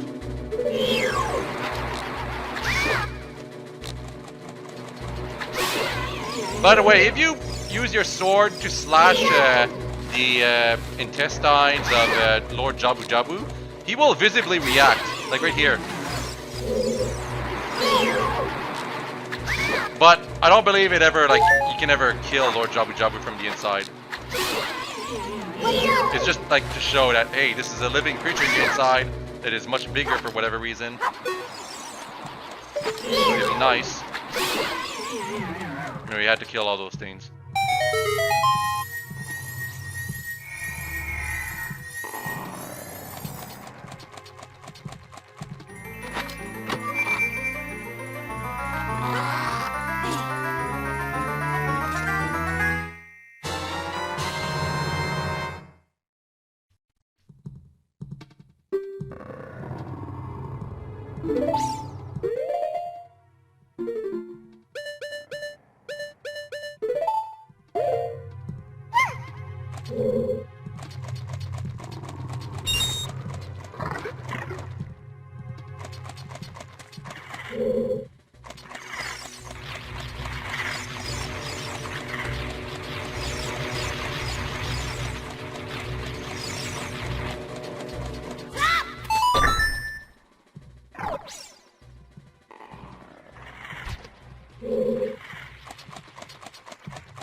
Now that we have the boomerang, we can actually destroy these giant tentacles. The boomerang is a really cool item in Ocarina of Time. It unfortunately doesn't really appear in Majora's Mask, except as the partly an ability from the Zoras.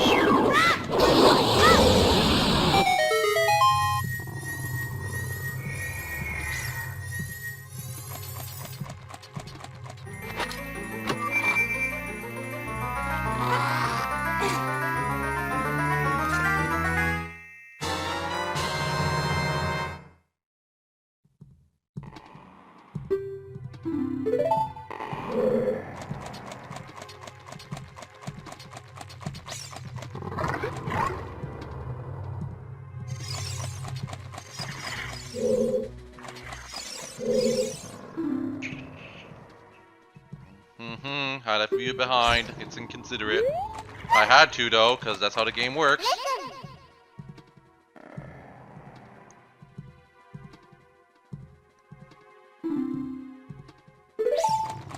I actually don't remember that hint in the original. I think it might have been added for the Wii U Virtual Console version, or it's a hint that I always missed out on when I was younger. You know, you have to defeat all the bubbles for whatever reason, otherwise it's game over. I have no idea how this works. Like, I think they were trying to go for, like, these are white blood cells and they'll kill you if you don't defeat them in time or something. I don't know. I have no idea. Just weird.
Not much to these parasitic tentacles. Once you know how to defeat them, you just keep throwing the boomerang and eventually you win. Their attack is actually kind of hard to deal with, especially if you're casual. But when you're decent at the game, they just don't pose any challenge at all. Period. And it's not clear what they do when they're defeated. Like, they just disappear from another place, and then you do the same thing, defeat another tentacle, like the one right here. I just get rid of these berries nearby because they bother me.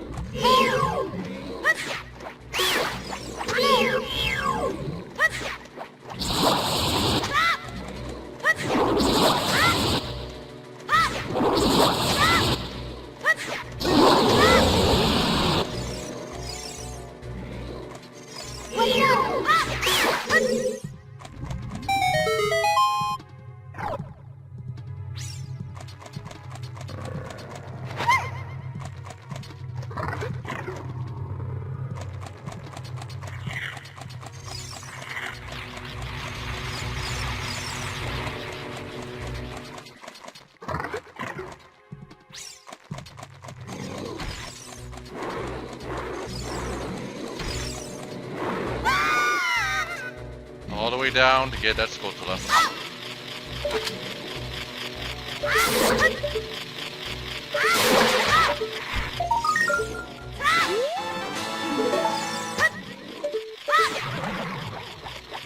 There's two, in fact.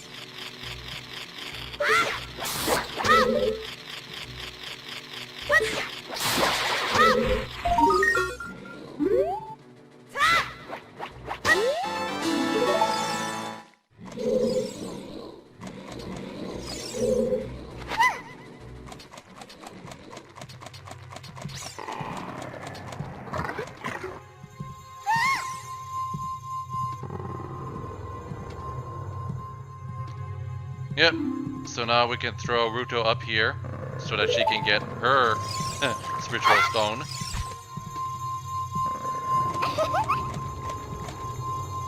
Na na na na. Ruto got the stone. But why Princess Ruto? Well, because it's her stone. Of course we need it, but you know. I don't know why the game is like, but why Princess Ruto? Well, it's her stone, come on. There is a justification for her to get it first. Lord Jabu-Jabu swallowed it for whatever reason. And then he swallowed her too. And then she dropped it inside? Well, of course you lost it then. See what I mean by her being inconsistent? This is what I mean. Gosh.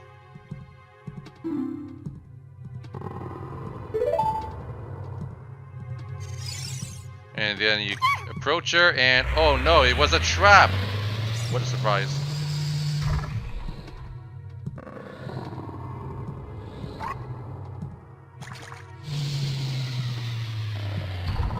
And now there's a big Octo that we have to fight. This is an annoying boss. Really.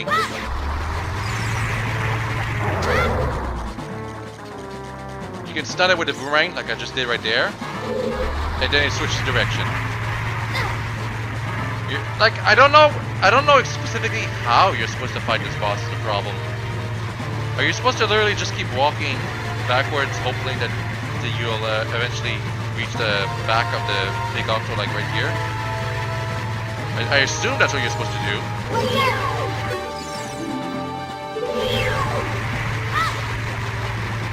And once you get close enough, you use the boomerang to stun it. And then I really recommend using the Ducky Stick to damage it because it's double damage. It kills it in one hit. That way you only have to deal with it once going around. Otherwise you have to do it twice and that's really annoying.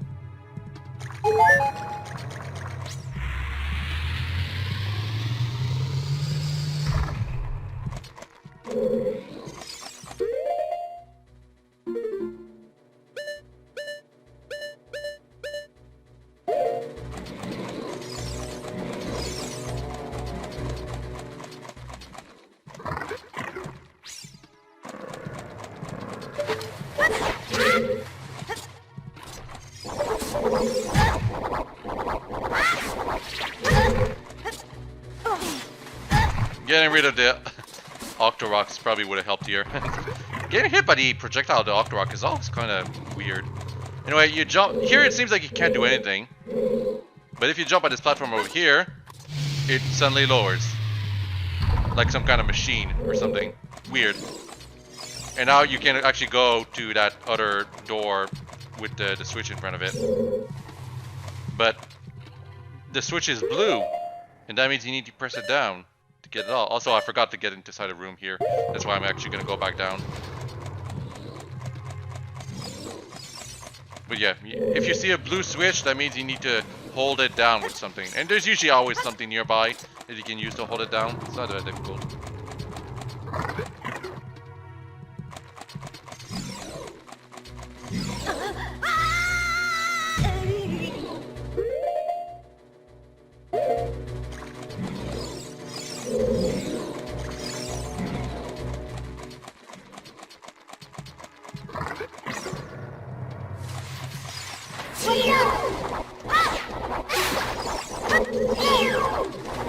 Obviously I need a boomerang here. But what can I do here is what I wonder. Not much. There's nothing. This is an optional room.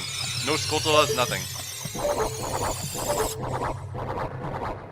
That's probably why I ignored the room, because it's pointless like that.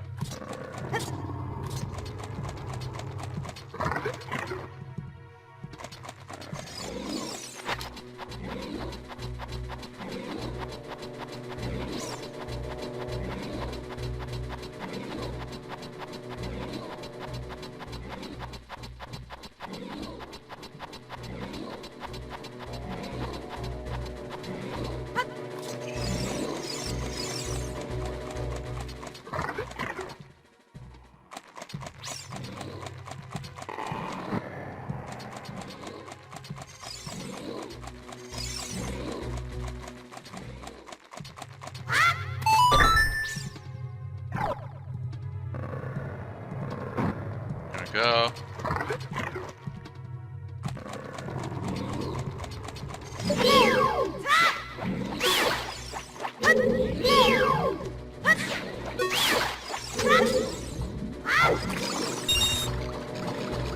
One more Skulltula all the way up there.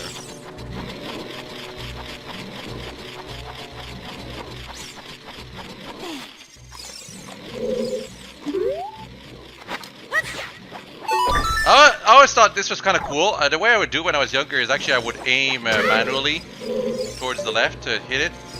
But the way you do it is clearly just Z target it and it'll get thrown away. Because when you Z target something with the boomerang, Link throws it to the side. However, when you aim with the first person like this right here, he always throws it straight ahead. Knowing the difference is the way to solve some puzzles as a result.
You know, I don't really want to talk about this boss. I always think it's ugly. It's actually probably the best boss in terms of combat and difficulty compared to the other two that we had to deal with. It involves a lot of boomerang usage, and sometimes it's kind of a crapshoot when you're supposed to damage it. But you're supposed to deal, like, to defeat all the jellyfish around the Baronade here to actually be able to, you know, start dealing with it. But yeah, in terms of combat, this is probably the best boss, but in terms of design, this is ugly as hell, this boss.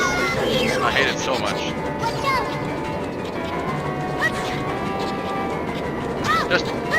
You're mostly just throwing the boomerang at it repeatedly while dodging its attacks. It's still more involved in the other bosses though, because of the fact that it's not like brain dead easy like the King of the Dog or Roma. And you can actually only damage it a little bit every now and then. But yeah, at this point it's basically dead.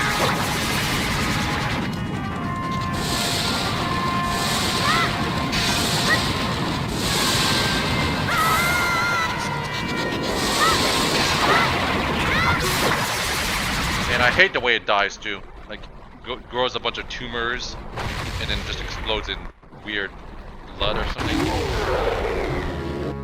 Just disgusting. The fact that this boss has like no character either is another problem. Because the other bosses, including the little copycat boss, have some sort of character. They feel like an actual organic living being that can think. Not this thing. This thing's just a disease ramping around about giant fish. And they did the same thing with the Great Dekuchi, with the spider, which was a curse inflicted upon the Great Dekuchi, which was a bigger being. But at least Goma has character and is a classic boss design.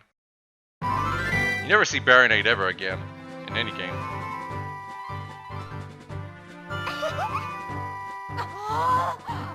Now all of a sudden Ruto likes us, even though she was constantly telling us, hey, you suck for making me wait and stuff. Can we marry now? That's what she is now. We need to marry. I really do feel like the people who wrote the scene, the Naruto inside of Jabu-Jabu are different than the people who wrote her as soon as you're done with the dungeon. She's completely different in terms of character. Anyway, give me the spiritual stone.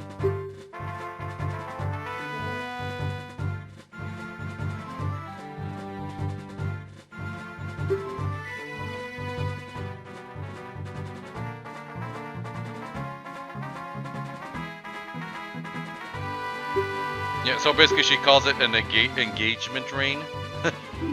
So by giving it to her, to you, she's saying, hey, you're gonna marry me.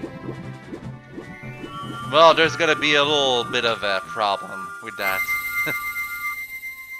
And because Link doesn't talk, we never know if they actually accept or something like that, like Kid Goku does for Chi-Chi in Dragon Ball OG that no one reads.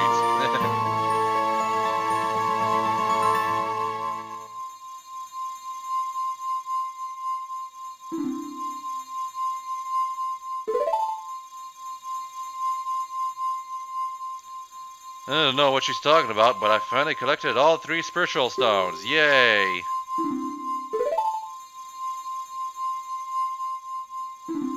Don't tell my father. Why? Why don't tell her father? I don't get that. Her father is a Dumbo. Doesn't take anything seriously. It doesn't look like he could do anything either.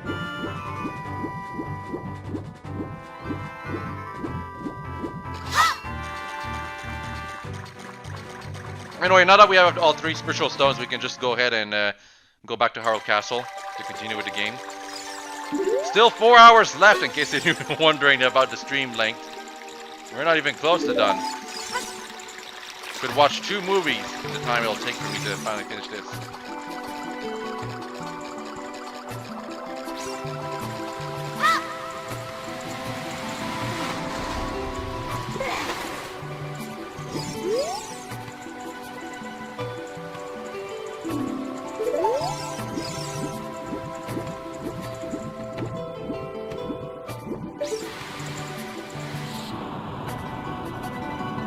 Oh, here I'm showing that it looks like there's a passage down there that you could go through. This was part of an urban legend for the Royal Fairy Fountain or something like that was hidden under there. And I think at some point in development it might have been. Like you could only access it with the Iron Boots, but in the adult timeline something happens to Zora's domain that doesn't let you do that. But anyway, there's nothing down there that you can do, so you might as well ignore it. It's all urban legends. It doesn't matter whatever might have been down there. And people thought you could get the Triforce down there. Like, sure, except why would the Triforce be right down there in Zora's domain? The Zoras were hoarding the freaking Triforce this entire time. Ganondorf was a fool to do the thing he does in the adult timing to them.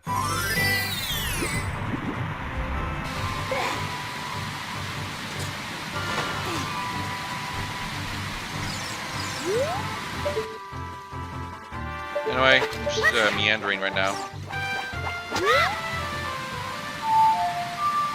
Looking for more Skulltulas, because I want to unlock more stuff.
frank, I really wasted a lot of time here. I think I do find some Skulltulas here and there, but I just waste a lot of time looking to do things here.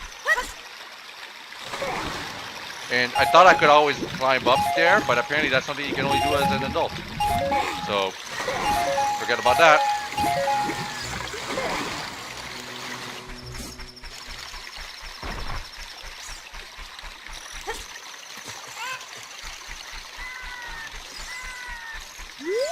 But let's buy a few more magic beans.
Getting more Skulltulas in Kakariko. And it's gotta be nighttime. Because that's when they only appear, remember?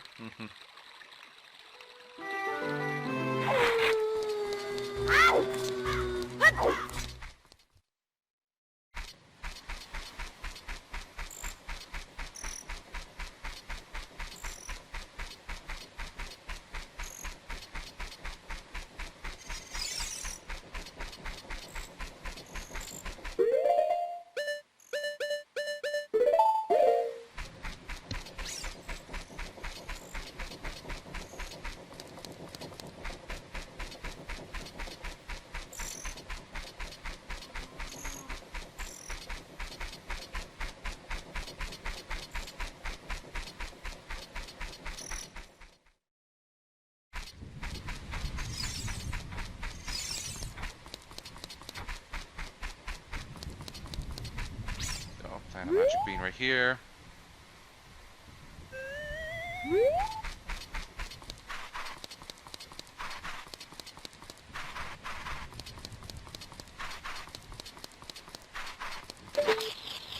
And then we get a Skulltula up here. But I once again forget to get the other important thing from this place. Because it just doesn't register to me that it actually exists. I don't know how I completely forgot about it this time.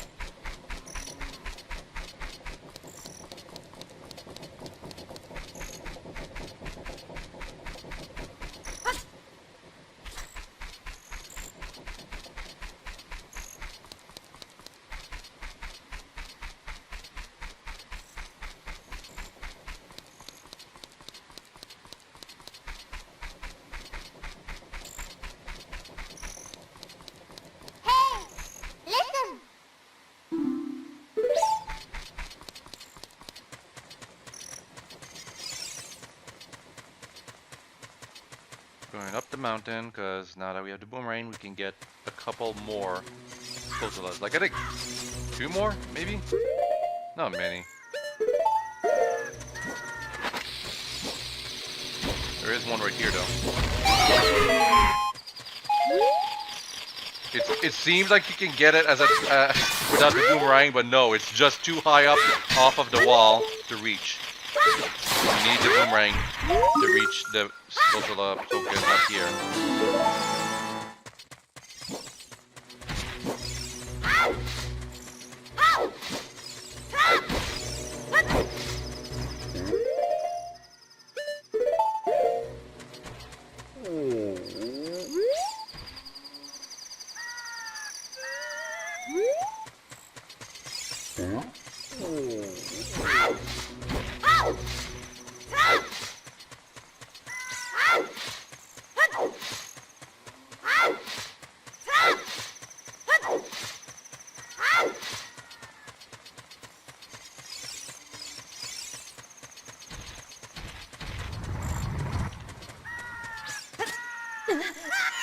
Oh boy. When you fall into the void here, you start back at the very beginning. It's a little weird, but that's how it is.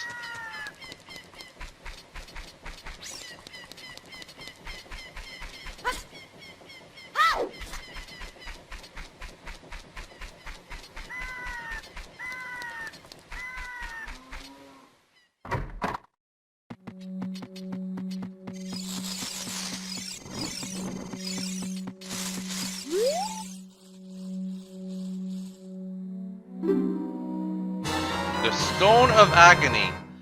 It is in 64 original. The only way you'd get anything out of this is if you had a rumble pack, which is something you had to buy separately, and that also required its own set of batteries. But it helps you find some secrets that would otherwise be impossible to find, except if you bomb literally everything. Actually, no, not even just bomb. Some secrets can only be found if you do something different instead of just bombing ground. One particular secret near Hyrule Castle is really only gotten either by looking up a guide or having the Stone of Agony with the Rumble Pack and knowing to like try multiple things to make the hole appear. And it doesn't make sense how the hole appears by doing the thing you have to do, but that's what you have to do. Anyway, it's nighttime. The drawbridge is gonna open soon. Although there's clouds everywhere for some reason. Wait, it's daytime but the drawbridge didn't come down. How come? Because it's cutscene time, that's why.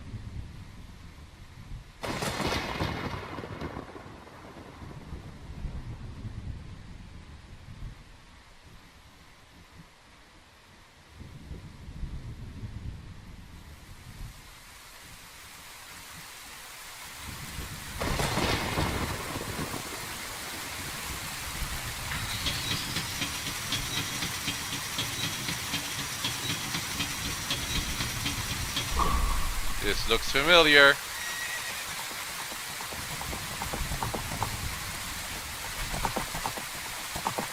You know, Zelda and Impa almost ran Link over. How come?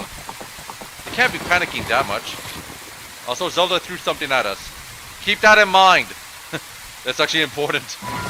I actually forgot about it in one playthrough, and I was like, how do I continue with the game? You gotta get the Ocarina of Time, but where is it? I don't know where it is.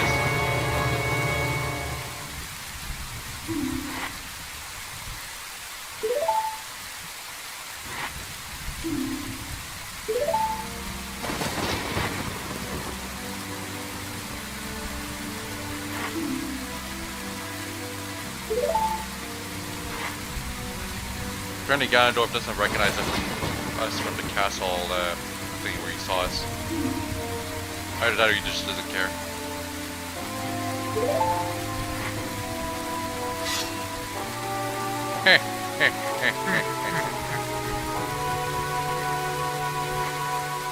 It is a very slow laugh, just gotta say that.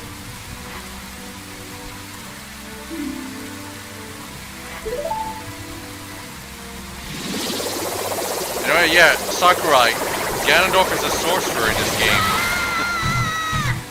He doesn't punch or kick, but he forgot about that. Do you realize who you are dealing with? I am Ganondorf, and soon I will rule the world!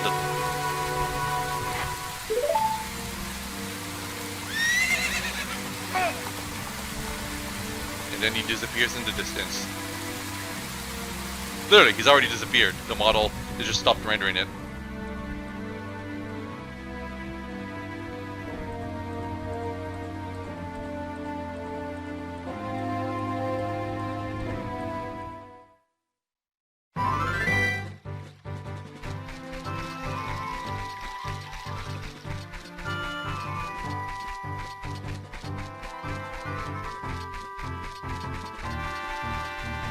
So, where do we go from here?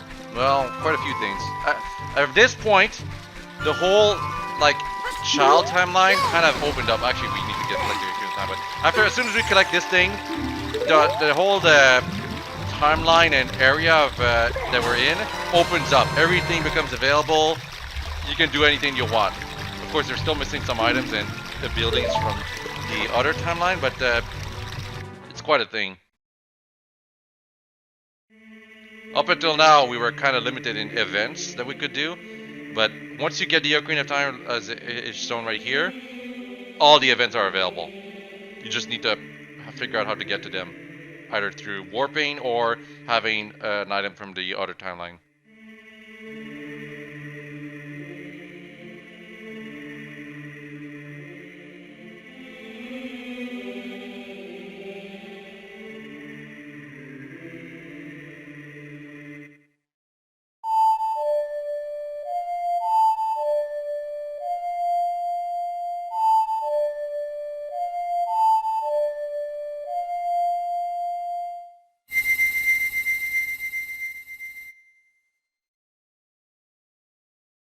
Taking my time with the song here.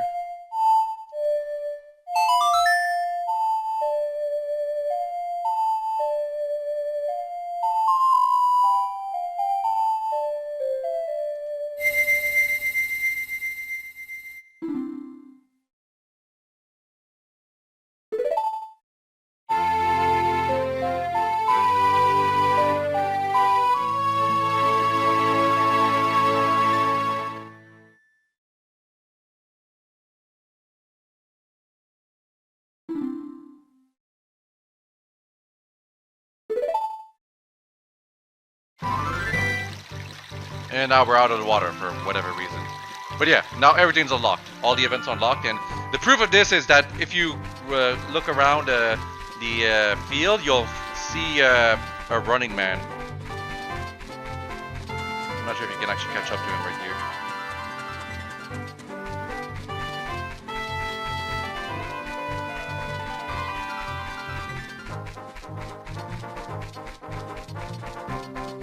Yeah, you can see him at the distance, right there, over there.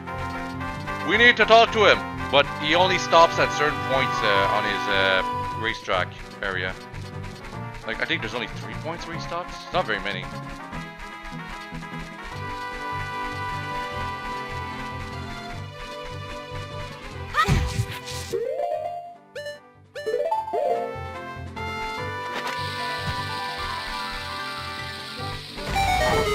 Secret right here. I actually don't think I can get the piece of heart from this place though. You gotta be able to dive extra deep.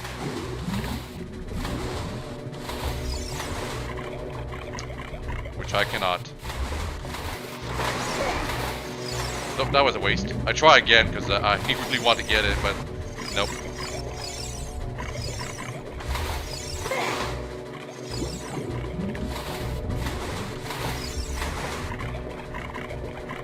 Honestly, I'm surprised I keep trying. I should have seen the first time I dived that I wasn't able to reach it.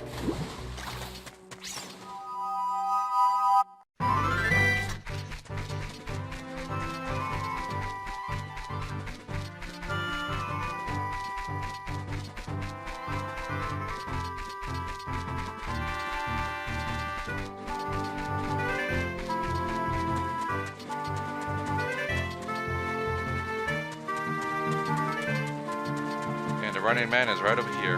To make him stop, you just have to Z-target him. He'll stop when he has the opportunity when you do that. And make sure you have the bunny hood ready.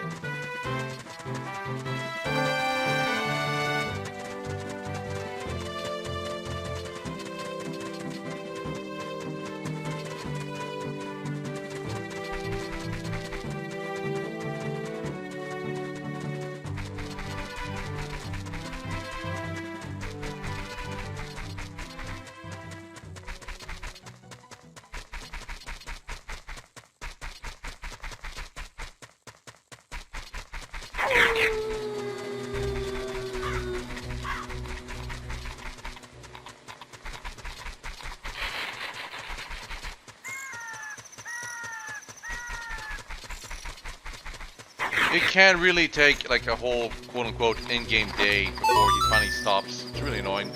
But that's because of how short Ocarina of Time's days are and shorter nights too. You know, you show him the bunny hood and he's like, I don't care how expensive it is, sell it to me. And he will literally fill your wallet to its brim when you pay him that, or give him that. He pays you more money than you can count. So if you want to get the most out of this guy, you can technically wait until you have like the giant's wallet and have 0 rupees, but money is never really a problem in Ocarina of Time. You actually get way too much of it, so just give him a master and have it available.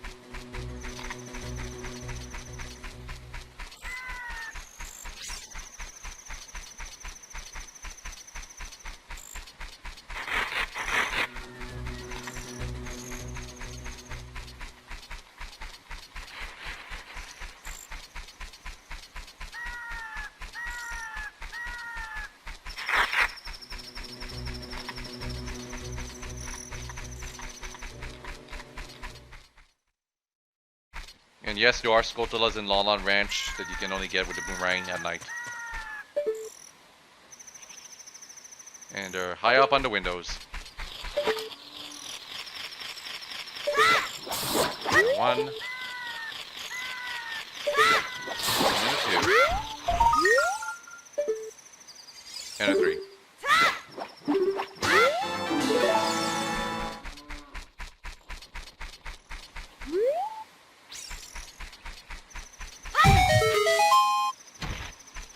One I could have gotten earlier, but chose to omit it.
Melon's gone to sleep. I'm going to sleep now too. Come back again when it's light out. He always says that no matter what hour it is, even if it's like just before morning. So basically just don't enter.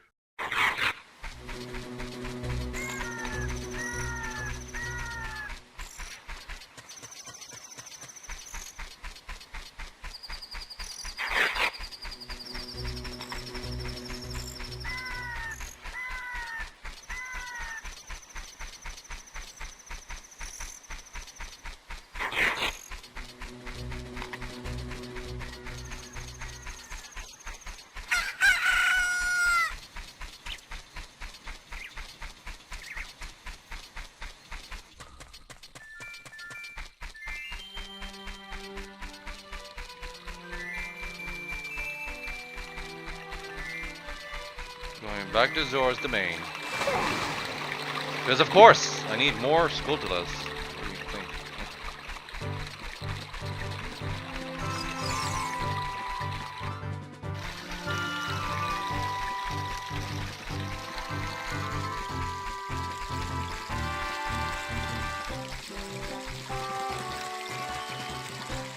Oh no, it's because I want to buy more magic beans. That's right.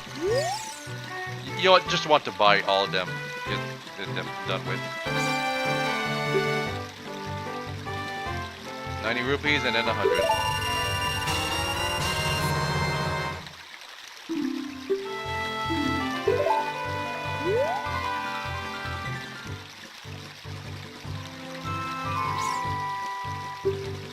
$100. And that's it.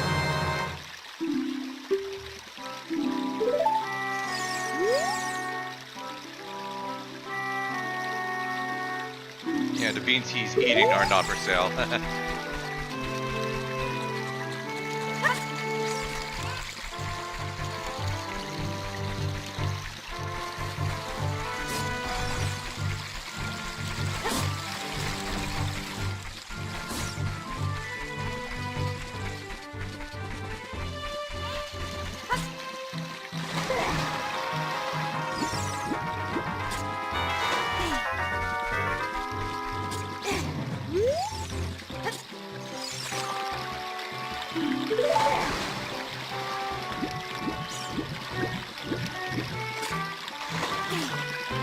Yes, right here, I'm trying to... The controls aren't that great, but I'm trying to get on the platform to do the stuff with the frogs, but I can't actually do everything because I'm missing one of the songs that's required to actually do everything with them. So I'm basically just going to get money out of them.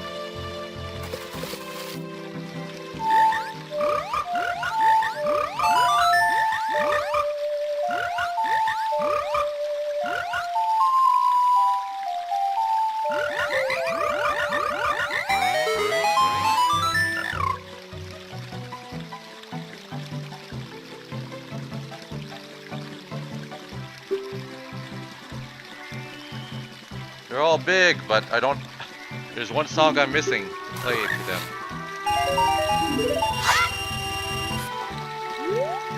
So, that's it. Can't do anything.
So back in Kokiri Forest, there's obviously plenty of Squidlets here too, but I believe I missed a few. I think it's because most of them only appear when you're an adult. Kind of unfortunate. But at least I can plant some magic beans. Oh, there's also the Lost Woods. I fare a little better in there, but I think I also missed a Squidlet in there too.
Yeah, there was like a scutula or so inside the Great Ducky Tree.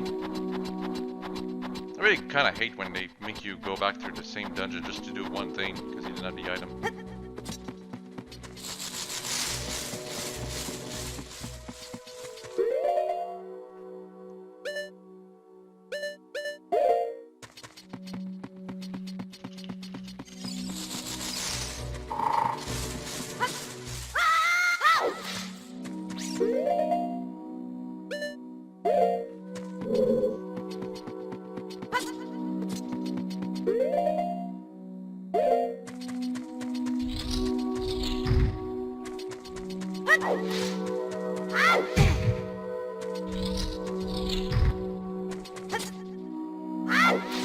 All the way here, need bombs. Get empty. Or no, bombs is it for the Master Quest version of this dungeon. And it's not a scutula that you find here, it's just a heart. What a waste! You can't use the boomerang thing to bring that thing down. You have to use the slingshot.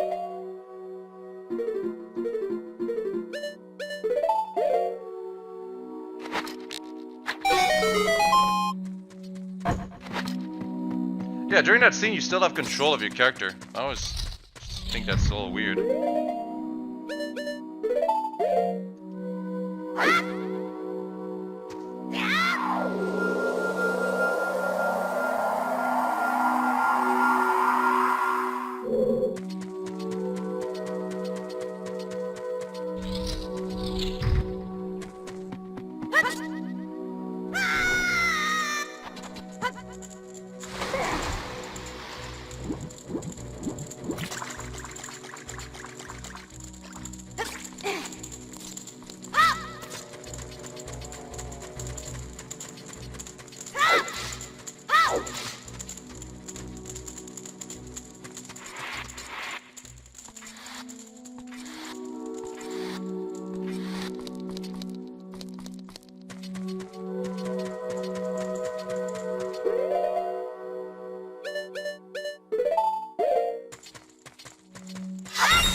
It couldn't just be behind that spider. No, it had to be up on a wall where you can't reach it without the boomerang.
All the freaking plants. Hopefully this place won't get infested in time I'm gonna be out. Thanks, Link.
Moms really don't have much of a range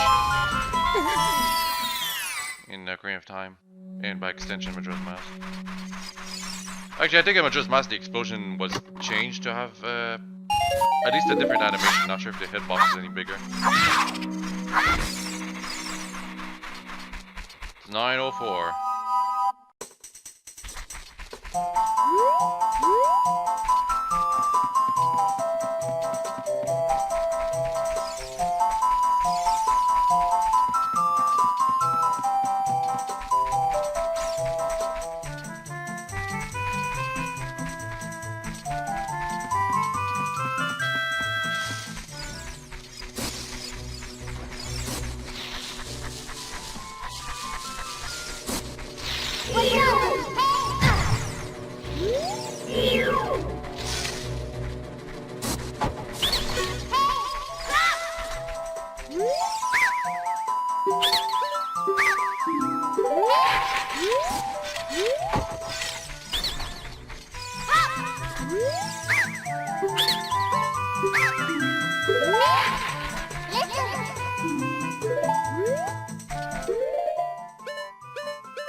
Like, the fact that this area is only accessible if you, like, chance it by going around the Lost Woods.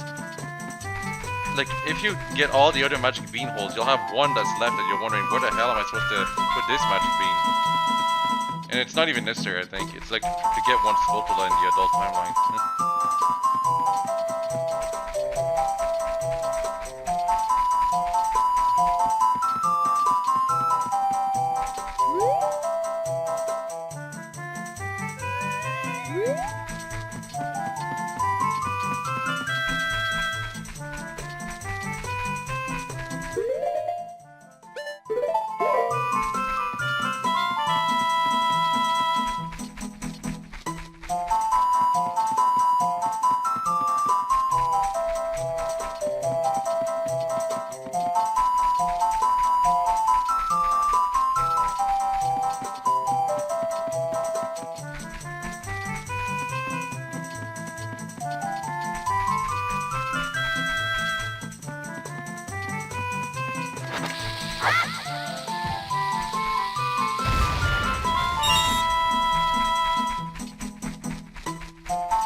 Yes, you can expand the number of deck units you can carry too. And I think this is the only one I ever find.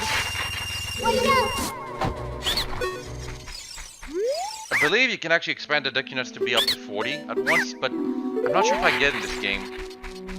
Because it's not too important is the problem. These upgrades to deck units and deck sticks you can carry and stuff isn't something I think most people care about because it's not on the menu. You can't see it like you can't see it like your bag of how many sticks you can carry slash how many nuts you can carry in the menu. So never figure out that you can do this stuff, and they never care. Why? Because you never really have to use deck units in the game at all. So that's problem number one. Decky sticks you do use, but you get them in so much abundance in this game that you never really need to be able to carry 40 of them, or 20 even. So these upgrades to decky sticks and decky nuts, how many you can carry, just no one really cares, I feel. Except people who are really, like they really want to get like 100%.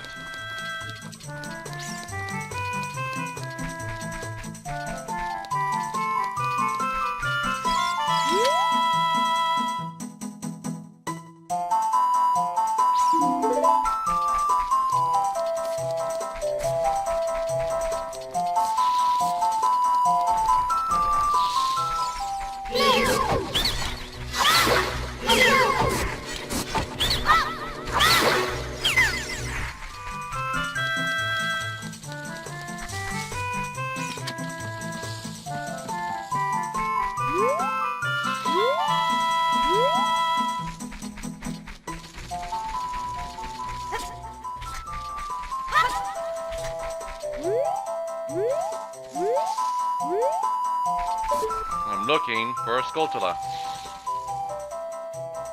Can't find one.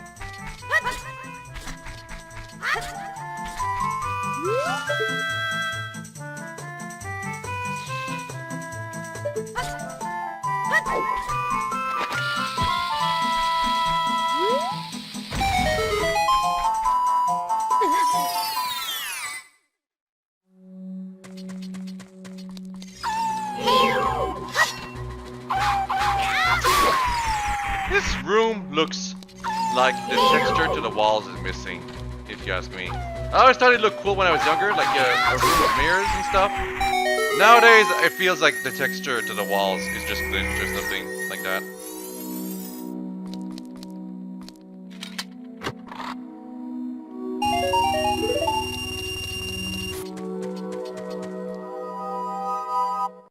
But yeah, you get a bunch of rupees if you want.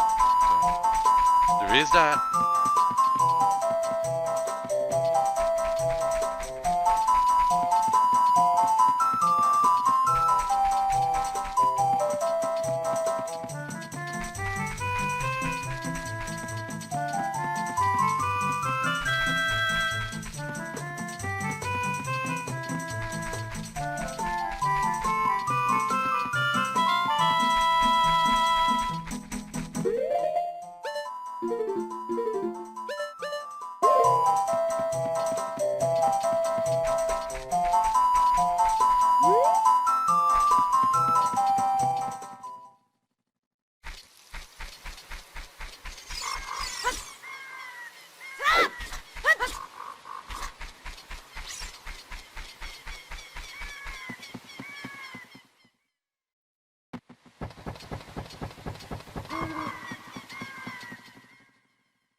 Yep, this is what it is. Just keep walking. We don't have access to the warps, so this is what we have to do.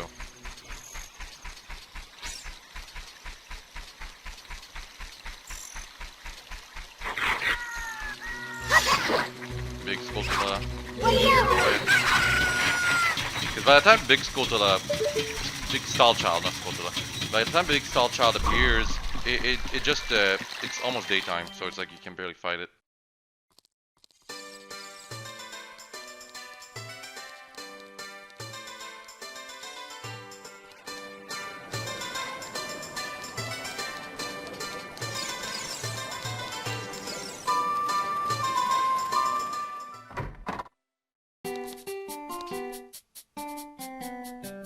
Yep, last mask sold, and then all of a sudden, 4 masks appear on the right side.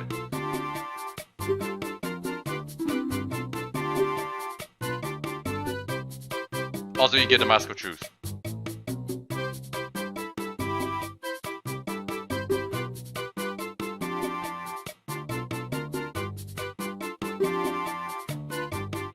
Because the mind is a scary thing.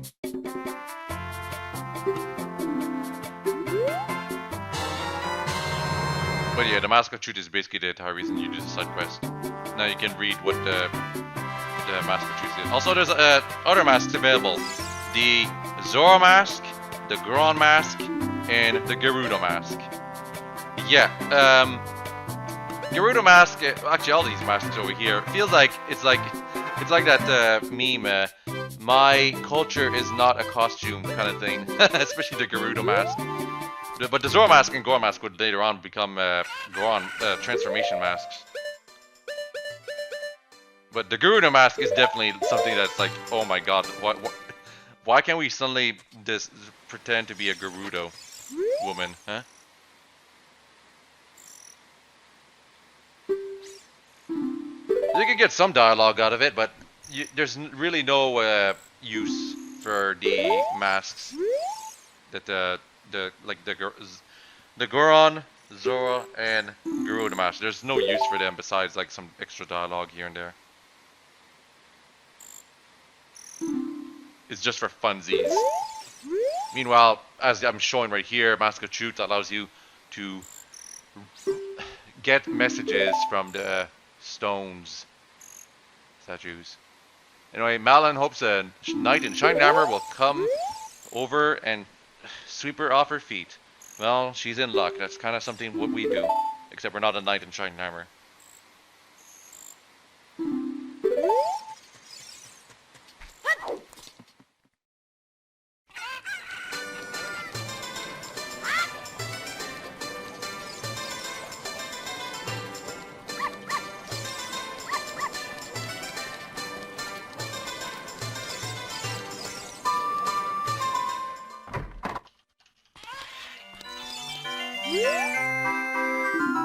Okay, I waste so much time here. I do get the bomb bag expansion, but I get so goddamn unlucky with the freaking rewards to this side quest.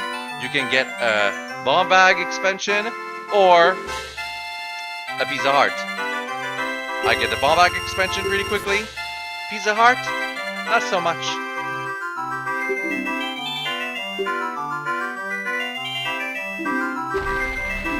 Bomb bag, you get it right away usually, but the piece of heart, it's part of the random.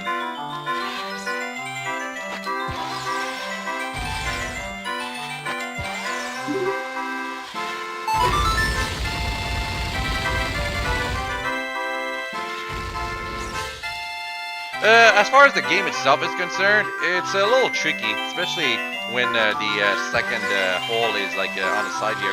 You have to aim in a particular way for it to hit. And there's that giant chicken at the end that loves to get in the way. I got extremely lucky for this reward, but for getting the piece of heart, I'm good. It's gonna take me 15 attempts before I get the reward.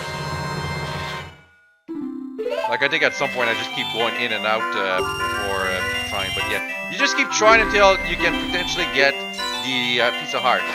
However, the other rewards are purple rupee, that's shown right there. A bomb chew pack or bomb pack. That's it. Those are your other rewards. So it's a 1 in 4 chance of getting the piece of heart as a reward or something like that. And I missed out on it for 14 tries. Ridiculous.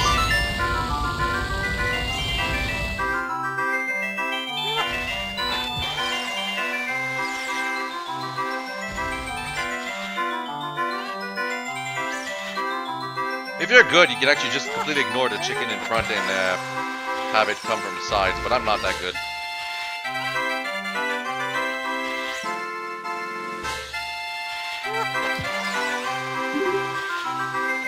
Goddamn chicken. And the more I say chicken, the more hungry I get. I still have 3 hours to go. I'll probably supper in the middle of the stream.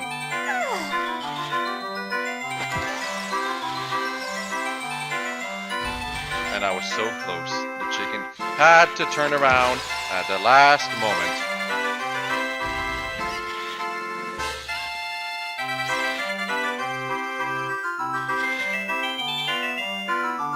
Swear to God, I hate Ocarina of Time's minigame so much. So luck-based.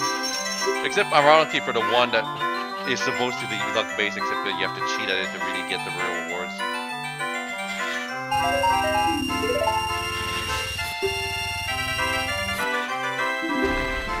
Yep, now I'm getting a bomb chew. You know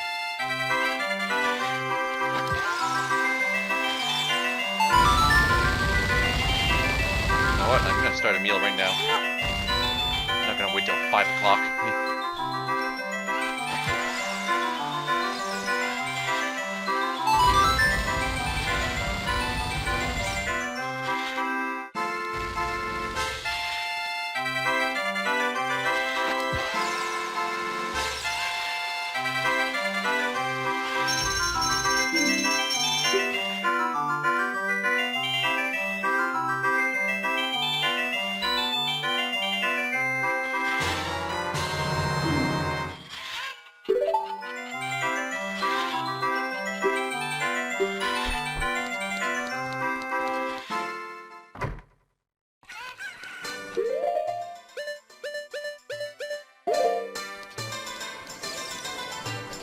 Yeah, I assumed because I didn't get it on my 3rd try, there was no piece of heart just yet, but no, there's a piece of heart you can get from that bomb chew gallery right now. Just, I missed out on it because I got unlucky, and I'm gonna keep getting unlucky until like my 15th attempt at the mini game. Pretty ridiculous.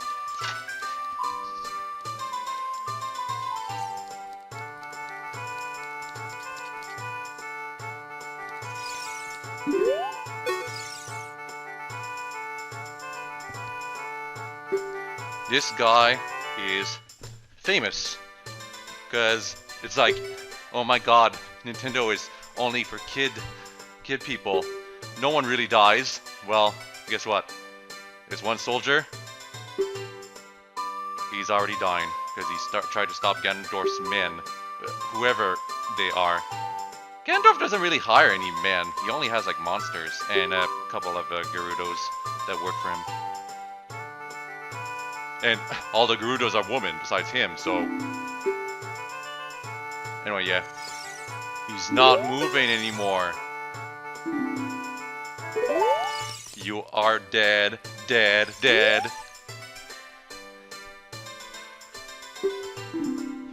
And the other guy that's right nearby apparently didn't notice him. Ridiculous. Of course, most people won't notice him at all, because it's like... he's in the back alley.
Right now, I'm just going by Hyrule Castle to see all the stone statues and see what they have to say. And also, I try to get into a secret area, but I'm missing the song that's required to actually get access to it, so kind of waste my time in that sense.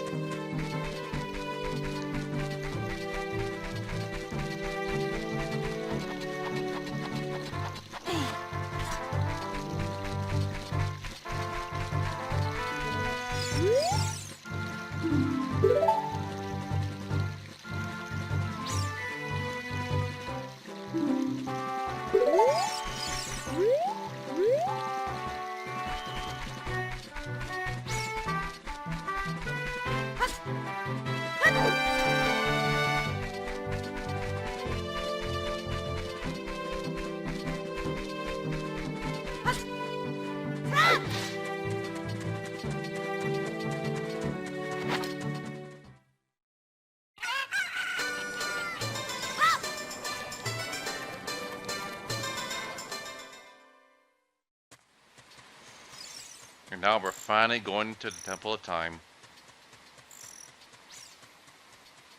Finally continue with the plot. Gotta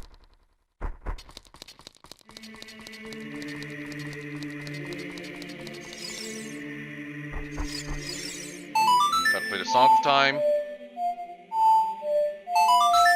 The Song of Time is so disappointing in this game. It's not used for time-related reasons at all. It's only used to open gates or move blocks. It's only in Majora's Mask that they finally realize, oh, we should use the Song of Time to actually do stuff related to time. It's weird that they didn't make it so that the Song of Time worked like the Sun Song if you played it just randomly. Instead, they made an entire song around it because reasons, I guess.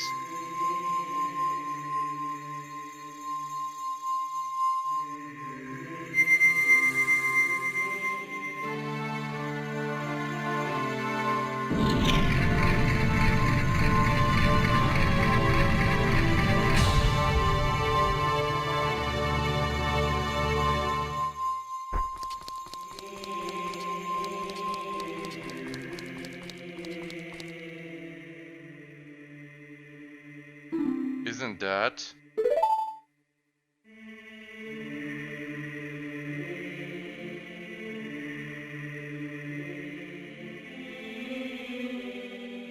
It's that legendary blade.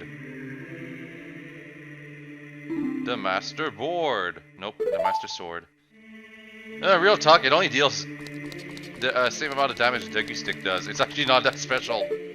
It also doesn't have any special effect or anything. They did a much better job representing the Master Sword as this item that's actually powerful in Breath of the Wild. No, because then even though it quote-unquote technically breaks, it actually restores itself over time. And it also does sword beams at full health and just Master Sword just doesn't feel very legendary in this game. Because the only other sword you get is the Kokiri sword and the other sword you get afterwards.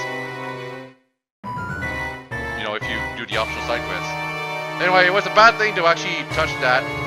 That's what Ganondorf was hoping we'd do. As I thought, you held the keys to the door of time. Spiritual stones. You have led me to the gates of the sacred realm. Yes, I owe it all to you, kid.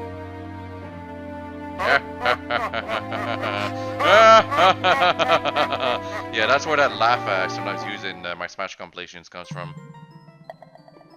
Probably the only official Ganondorf sound effect that I use compared to the CDI Zelda Ganon. It's not something that's actually condoned by Nintendo.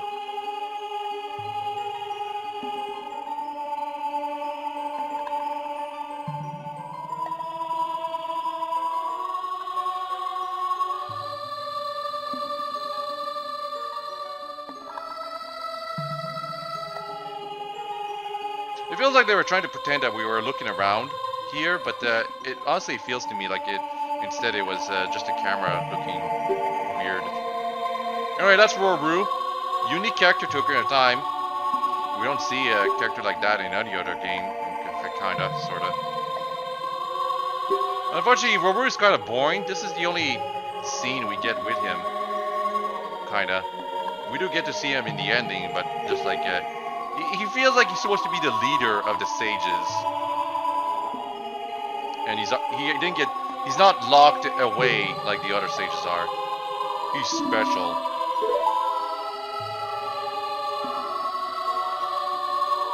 We're an adult now. And you know, it would have been a surprise if it isn't for the fact that the intro starts with us as an adult. Literally, no one can be truly spoiled about Link being an adult because the intro has Link grown up and going around it with Epona. And that's another spoiler, the fact that we can get Epona. But yeah, we're in the adult timeline now. Anyway, for some reason, we're too young to save the world, even though we've saved the world in other games as a 10-year-old, like the first Legend of Zelda, and I think A Link to the Past too. And so the Master Sword decided, okay, we're going to seal you away for 7 years, Hero of Time, because you are the Hero of Time, but you're just too young. And while you're sealed away, the evil man is actually going to make the whole land evil.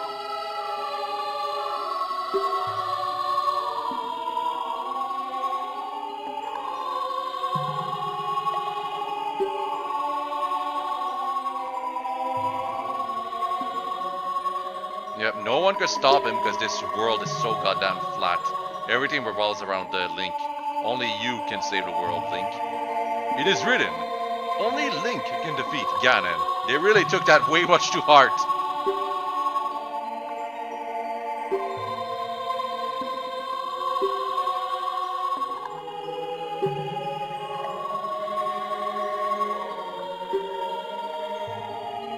The Sage's Seal will contain all the evil power in the void of the realm. Yeah, sure. Like it doesn't break later on in the franchise or something like that.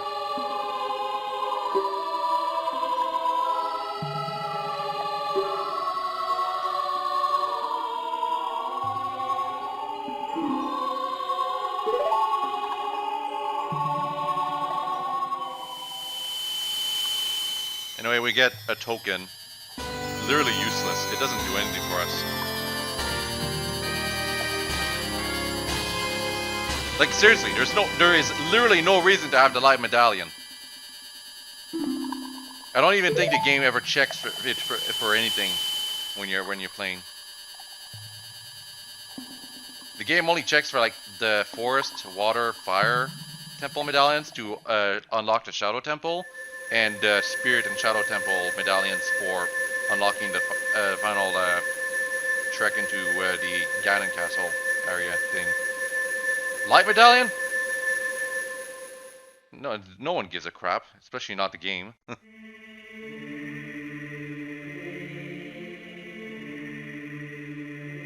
Have 7 years really passed? It looks like you won't be able to use some of the weapons you found as a kid anymore for whatever reason. I have no idea why they don't let us use the boomerang or something like that. They just don't want you to be able to, like, they want there to be a reason to play as a kid as opposed to an adult.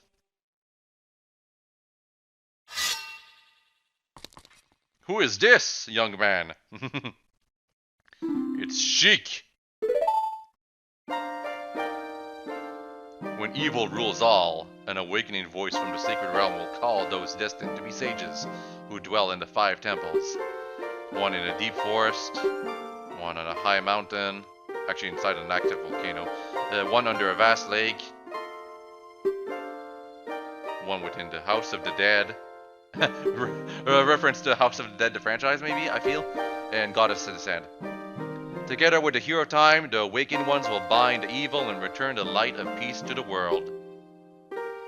This is the legend of the temples passed down by my people, the Sheikah.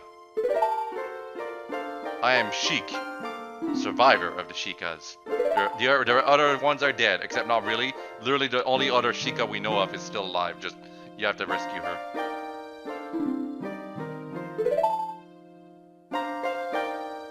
If you believe the legend, you have no choice. You must look for the 5 temples and awaken the 5 sages. God, it's all legends and stuff. You can't make your own story.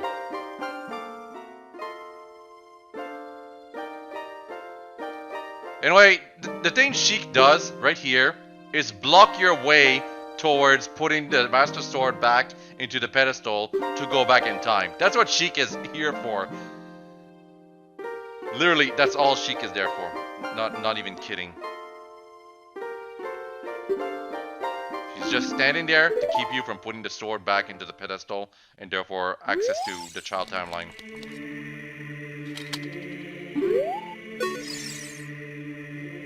To save the Force Girl, you need another skill. You need the hook shot. And we're gonna play Sarah's song right here because that's the friend we need to rescue, obviously. Listen.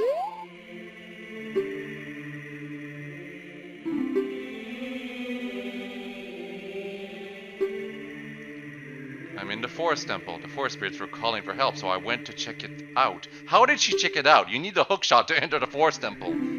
This is the thing that really bothers me, another thing about the NPCs in this game. They do things that you, the player, cannot do without items that they need to do those things with. It bothers me way more than it should.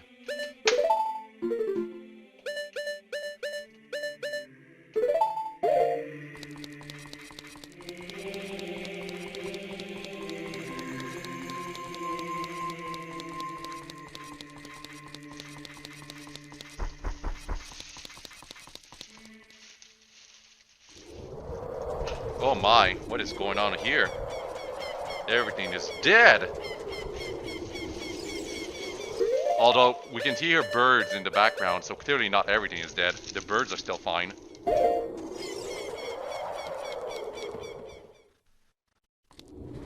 Oh god! Oh man! Oh god! Oh man! Oh god! Oh man! These re-deads are actually really easy to deal with. Re-deads are supposed to be able to freeze you in place. These specific re-deads, however, cannot do that. And it's all because the camera is locked into place because the background is 2D.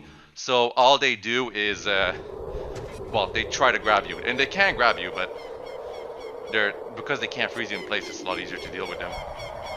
By the way, something re-deads do when there's multiple of them in one area. When you kill one of them, or defeat them, I should say, considering they're already dead, the other re-deads will actually come over to mourn the body that's left behind. And they won't attack you when they're doing that, assuming they weren't already attacking you. So that's interesting. I don't really showcase it in this playthrough, that's unfortunate. And I just move on. Oh, but you can go in here, if you look carefully.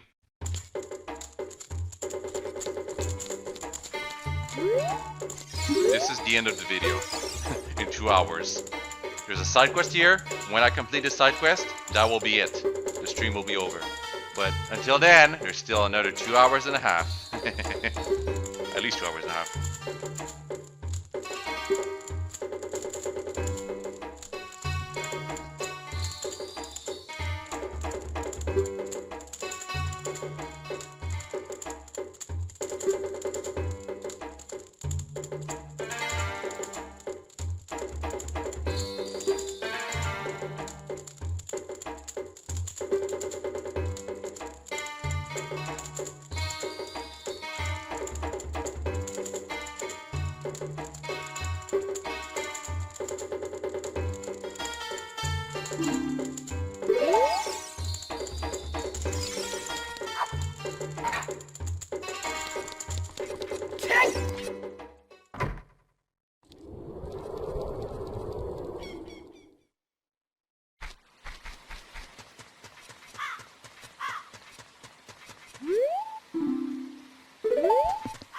So one thing that kind of bothers me, we're supposed to be in a land where Ganon is ruling over all, at least in Hyrule. It doesn't feel like that at all.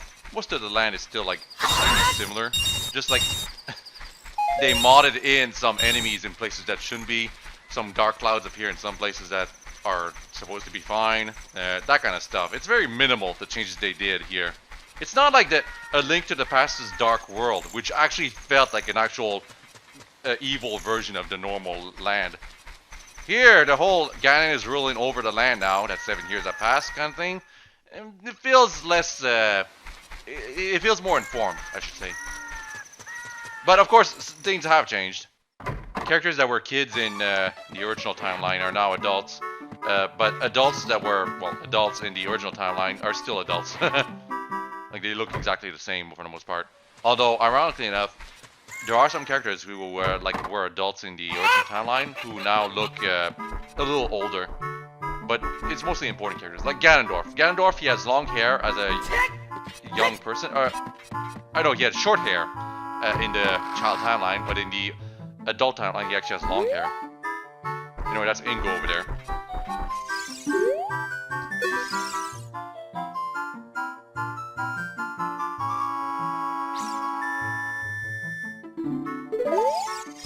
What song is he talking about?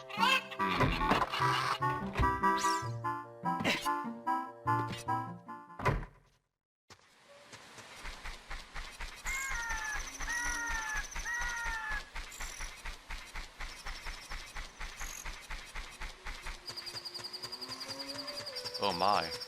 Y'all hear that? It's the same song that we heard when we were a kid. It's Malin.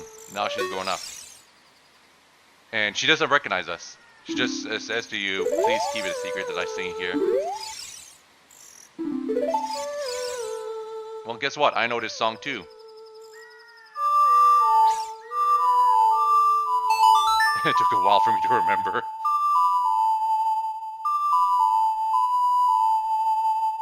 And unfortunately I did it from the wrong side. Yeah, I did it from the wrong side. Yeah, see? You have to wait until this thing appears most of the time. Y'all saw I was right in front of her, but I wasn't close enough. That's the problem. I know her mother's song.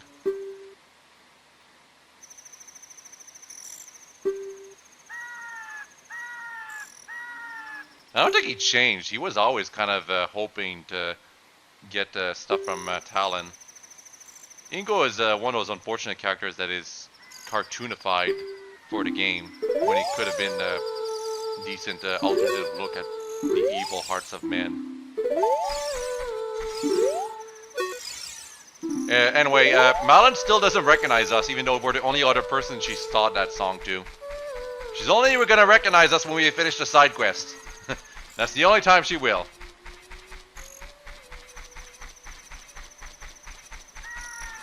And we can only do this side quest during daytime, and only if we have like 50 rupees, so I actually can't do anything here. So Malin's gonna have to suffer alone for a while.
Yeah, we're going to Lake Hylia. Why?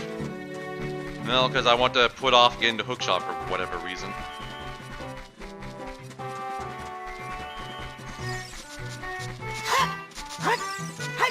I will say something good about the Magic Sword, because I usually don't care much for it, because it's a weapon you normally always get in most of these mainline Zelda games.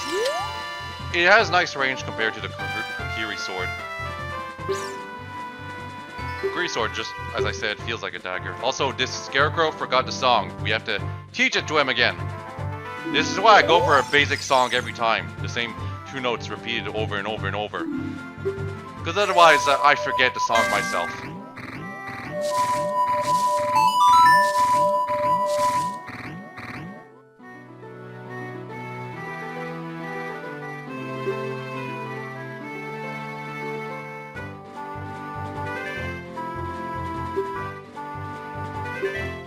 Scarecrow song.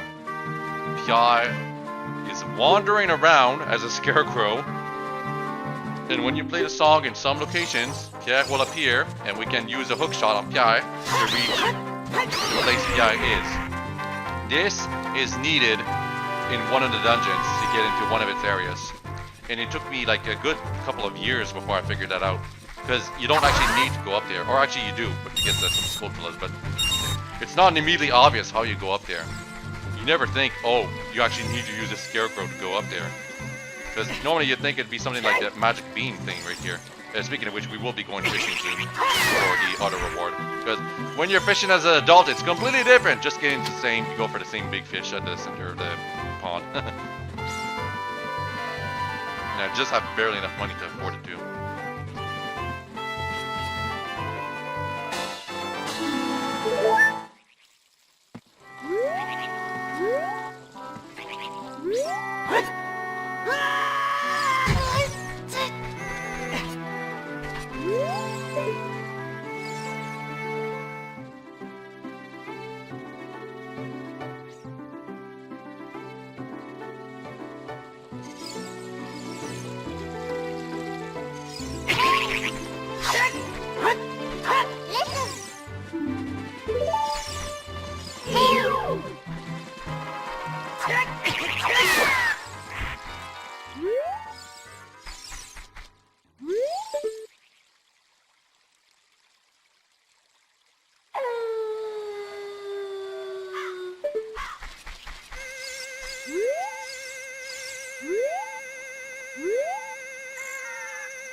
There are other ways to get to that fishing hold.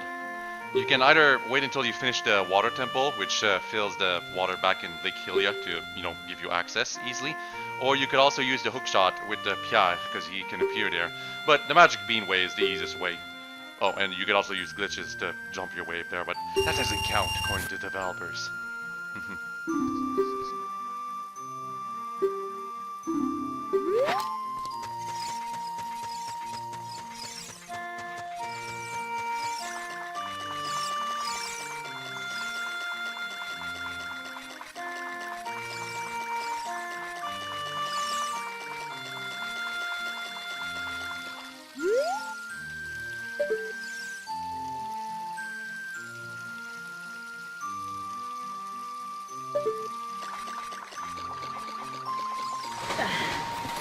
It has to be said, I spent a lot of time in the fishing holes when I was younger and didn't know all about them.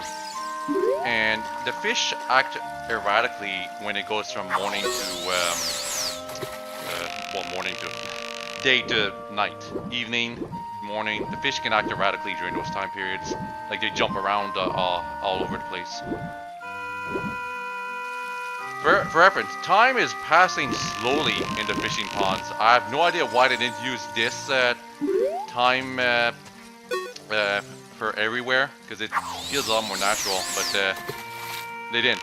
Probably because in some places you can't use it, but you need to think about it. In Majora's Mask, time passes equally everywhere, except for a few places where time is not passing at all because of in-game reasons. But in Ocarina of Time, time does not flow in towns.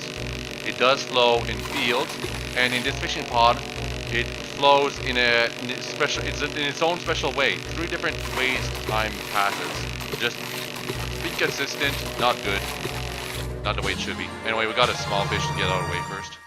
4 pounds, it's the smallest fish ever. Ugh.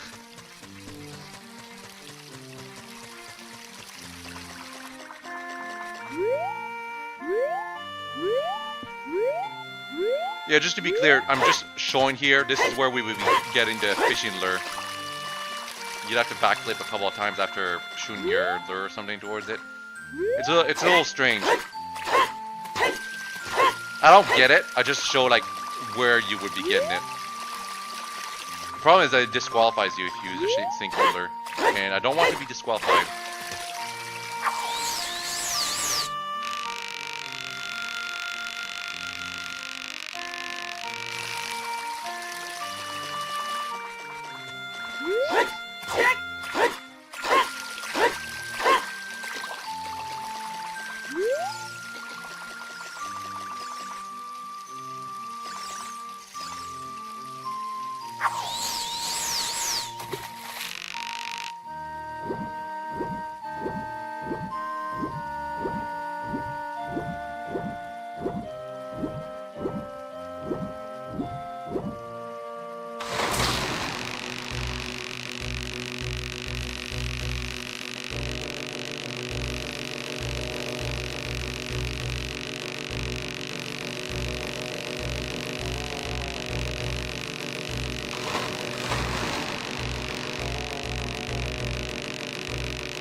Yeah, as you can see here, I'm not so lucky with the big fish from the center of the pond anymore. Now I actually have to do this freaking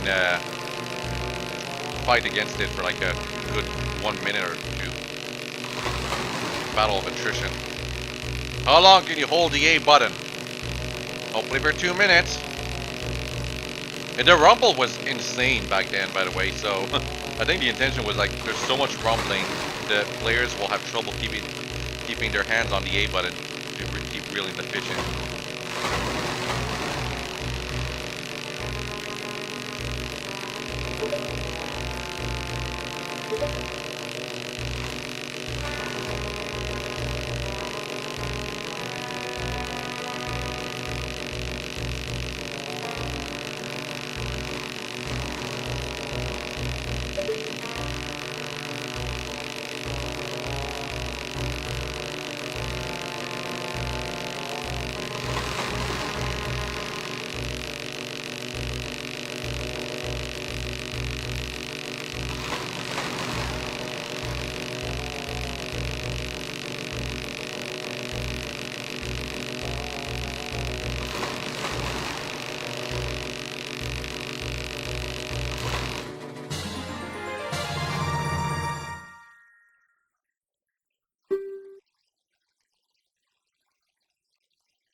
Fourth screen wall break.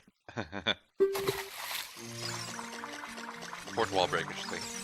But yeah, that is a big fish, and sometimes it's like only 18 pounds, in which case she's not as impressed when you get that big fish.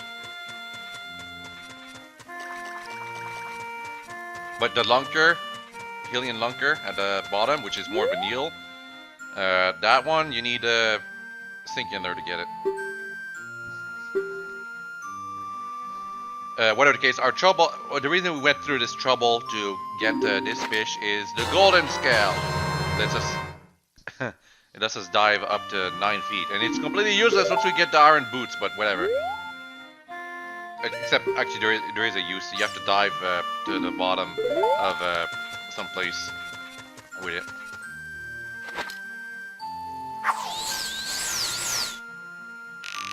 It's possible to grab that guy's hat and remove it, but I don't think I ever do it in this playthrough.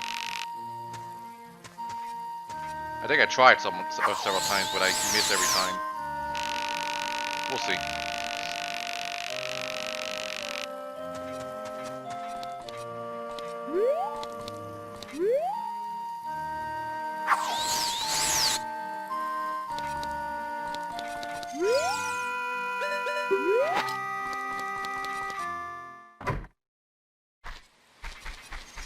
Yeah, so much for getting that guy's hat. I never did it in any of my playthroughs, casual or professional. It's just not worth the trouble, in my opinion. Because I don't really like being a dick to strangers. Unless it's Mario Maker. Anyway, for some reason we can't go over there. Wonder why.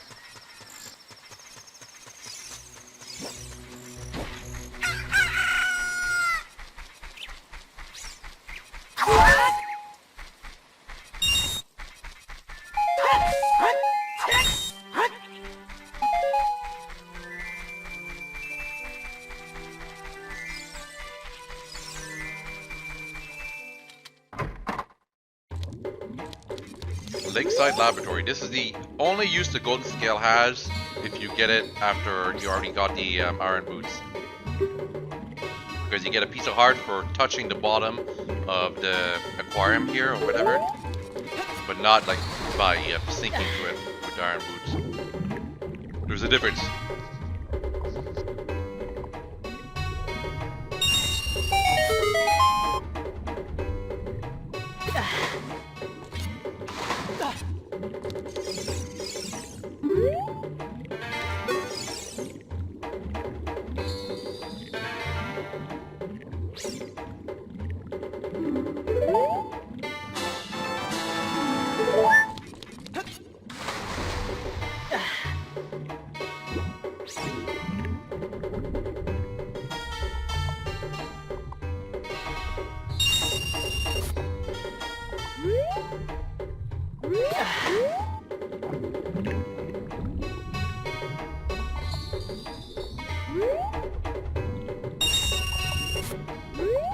Yeah, right here I'm just showing that there's a shark in one of the cages. I always thought that was kind of a weird thing and kind of scared me when I was younger. That there was a great white shark locked down there. It's like, when you dive deep into some place, you never know if something's gonna be waiting in ambush. And if that shark was not caged up, it would be waiting in ambush and eat you alive. Ugh. Always scared me.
When he says the great Ganondorf gave the ranch to me, it kind of sounds like, oh, excuse me, It kind of sounds like Ganondorf really just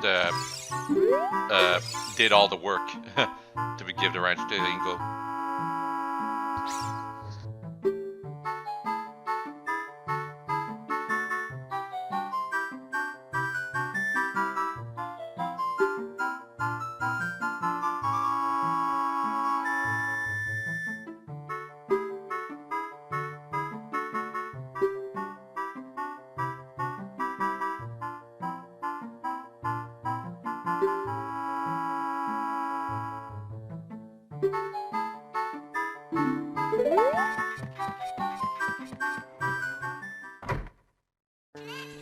You know, Malon really could do something just to make sure not to get caught by Ingo. But again, this is Ocarina of Time. Everything has to be done by Link. Everything.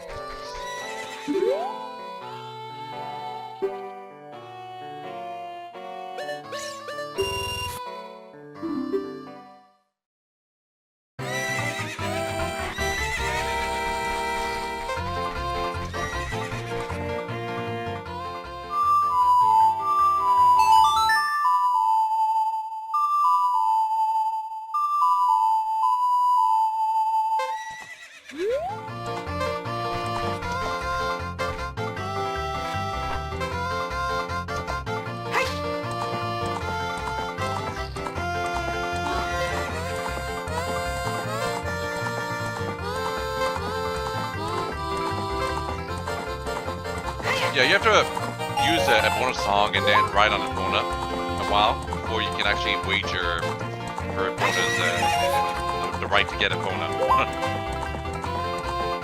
If you don't have a bonus song, you can actually do this whole thing even then, but you won't be able to call Epona to you. She'll keep running away from you. So the only horse you can ride is that regular horse over there, but you can't do a wager with that horse. Maybe.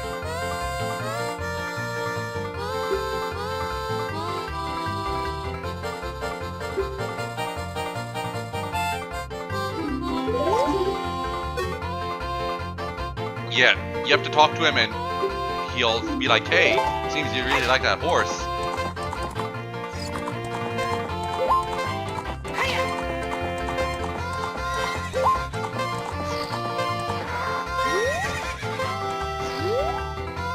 But unfortunately, he never seems to say it on my first attempt. I think it's because you have to talk to him and then ride Epona and then go around and then he'll give you like the dialogue wager for Epona. Otherwise, basically just pay him twice and get a rider.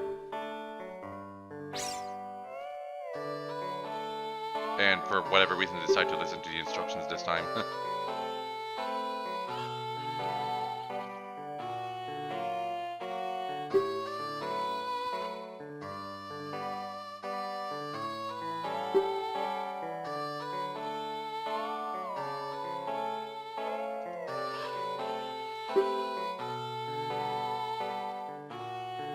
It controls like a tank for those who have never played Ocarina of Time. The horse controls do not feel natural at all.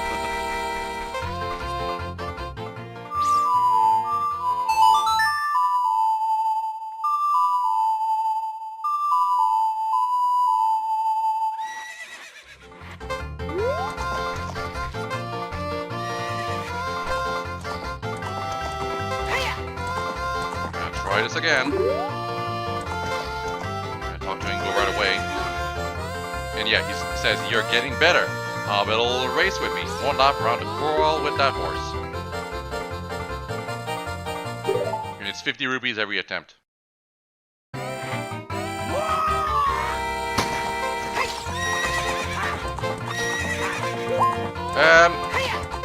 It's actually a little tricky for a beginner to do this. Because Ingo seems like he's always going faster than you, but with well-timed carriage, you actually are going faster than with well-timed carriage. You just have to make sure you beat him in the inning.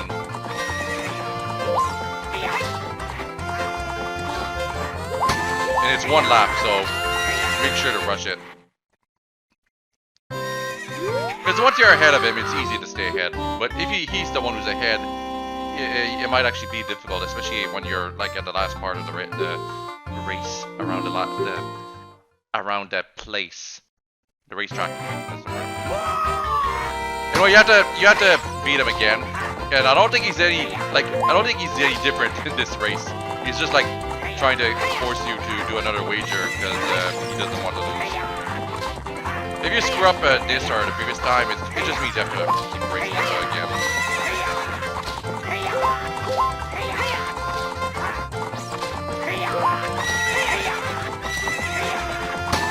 I guess it's a little faster here, but it's like not that much of a difference. What's up with that horse? Is that a Pona? How did you tame that wild horse right under my nose? I was going to present that horse to the great Ganondorf, but I bet it on the race and lost. Shoot! Ha ha ha. As I promised, I'll give the horse to you. However, I'll never let you leave this ranch. You sure showed us.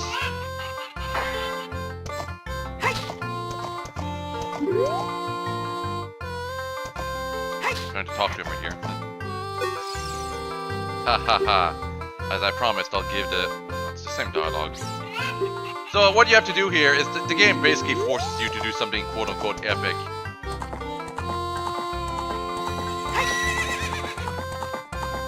And you have three choices. You can either jump from the gates over here, up there, or the other side. That's pretty much it.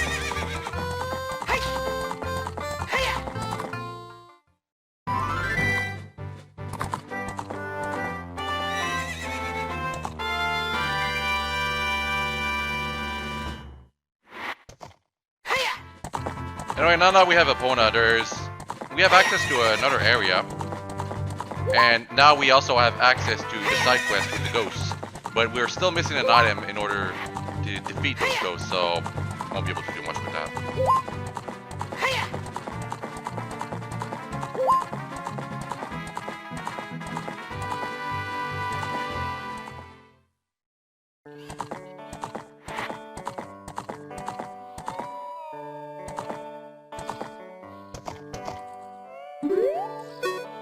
And now, for whatever reason, Ingo is nice again.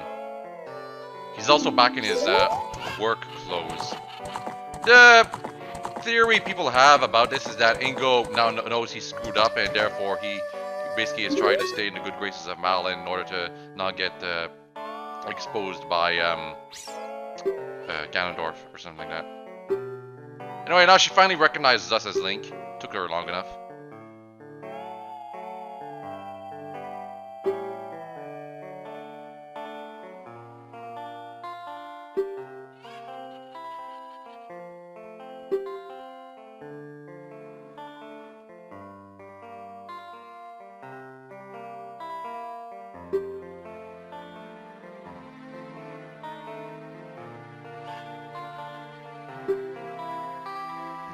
Back to normal.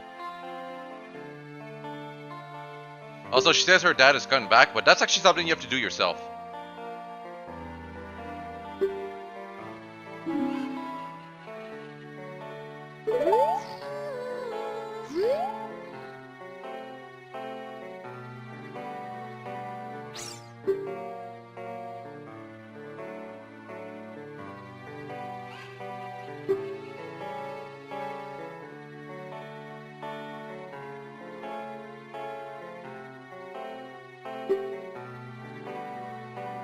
Yep. This is actually probably more challenging than racing against Ingo.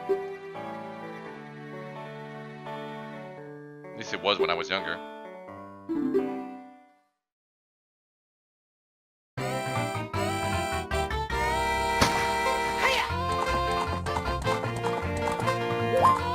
So, fences like this one, this small fence, you can just hop over. Don't need to consume a carrot for those.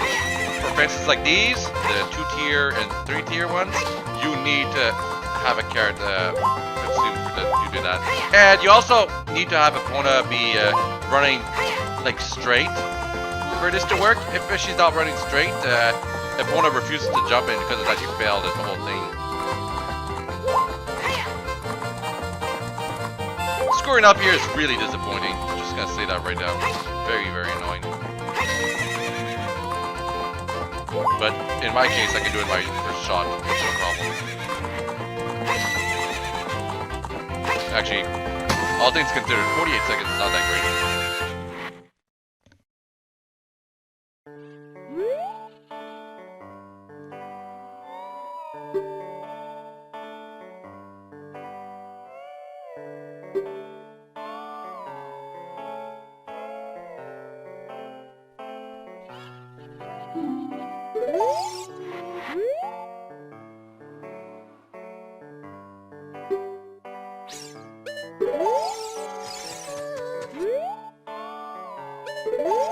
Trying to get on Epona, but y'all remember the whole thing about overlapping events like this? It almost screwed me over. Oh, by the way, in case you want to see the cutscenes for jumping over the other fences of the ranch, you can actually see them at any point you want. You can always jump over those fences.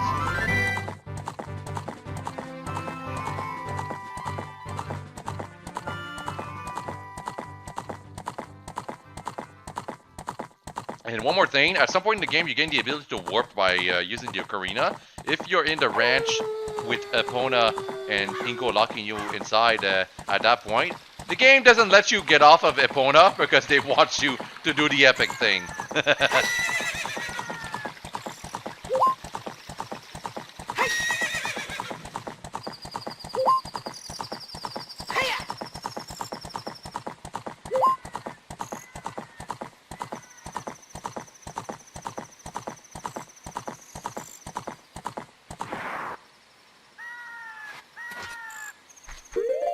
Now we can finally get this piece of heart.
Early morning Kakariko.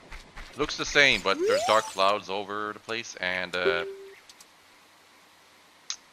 people around are a little different too.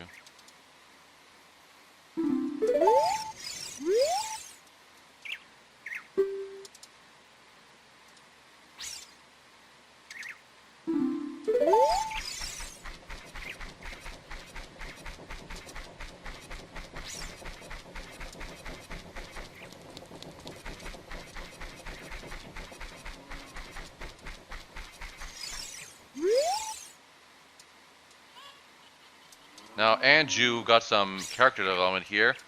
Bred a new type of miniature cuckoo. She doesn't look any older compared to kids, so she was already an adult by that time of thing. But anyway, miniature cuckoo. This is the start of a new gigantic side quest that eventually gives you a pretty powerful sword, but not a very practical one. No, actually, it's not that unpractical. Just you'll see. Got a pocket egg. So we gotta wait for nighttime, but thankfully we have the sun song, so we can just use that to immediately get that unlocked.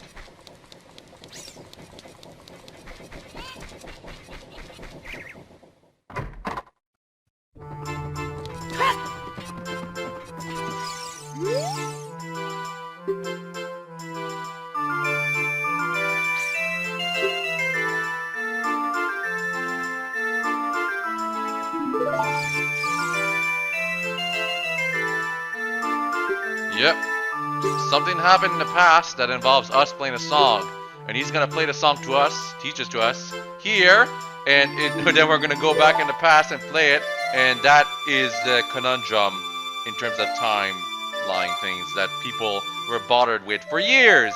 But you're overthinking things. It's just the developers putting in a puzzle that's silly and them not thinking too much of the consequences of how it works or something like that. As far as the devs were concerned, adult timeline and child timeline are two different levels. That's it. Not two different stories.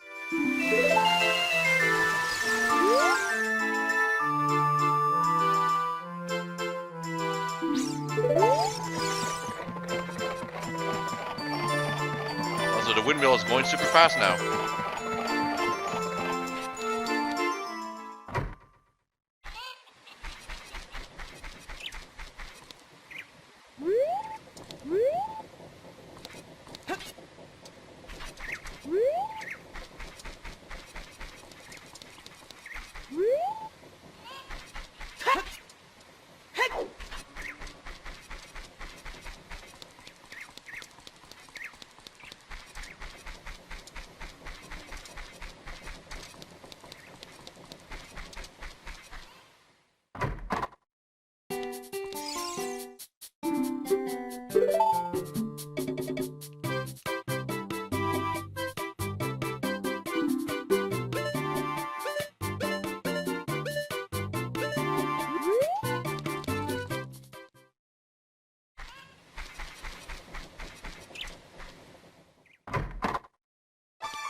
Yep, no, it still works fine. She sells blue potions once you're done with the side quest that she's involved in.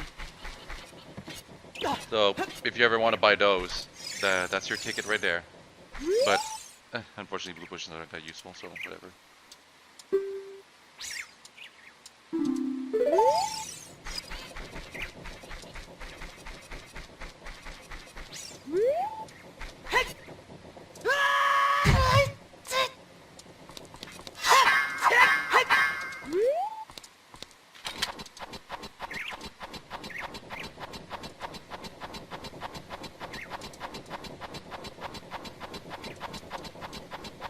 So yeah, the bottom of the well. Can't access it as an adult, but when you're a kid, you definitely can. Anyway, yeah, we gotta go now. Now you just reminded me. Let's get the hook shot.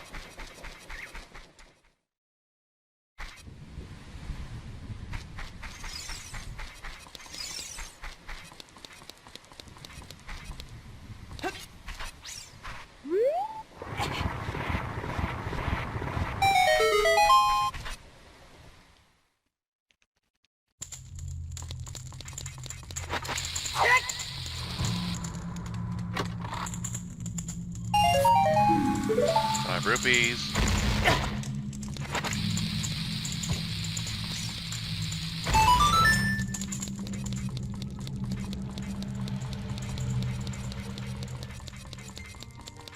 And a fairy fountain. Boring. Again, I'm missing something from the graveyard that I could be getting right now, but I just don't check.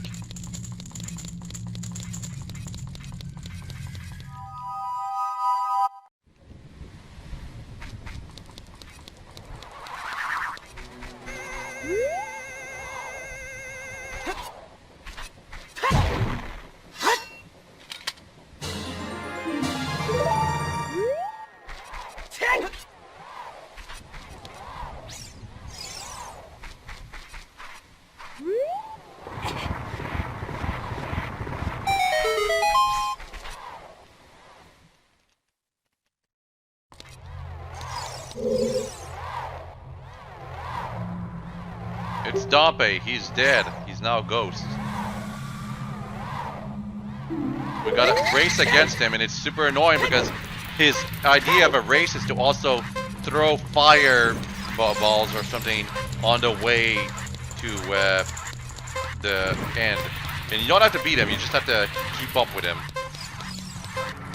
But the problem is that the fire he throws is randomly, like it's random where it's gonna land. And sometimes the camera is just not positioned well enough to show where it landed to the player. Oh, I went the wrong way.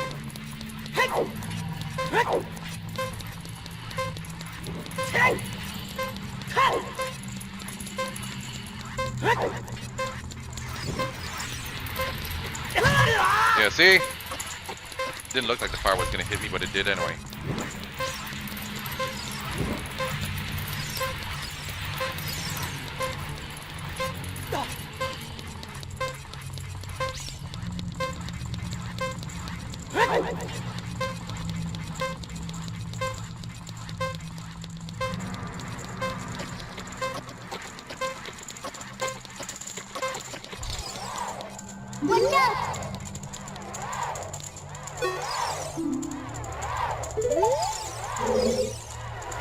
Time of this race was 1 minute 8 seconds, so you need to get under a minute if you want to get the big reward of this race.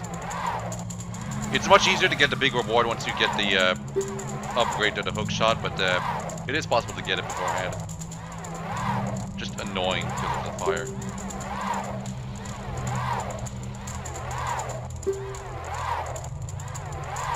Be careful on your way back.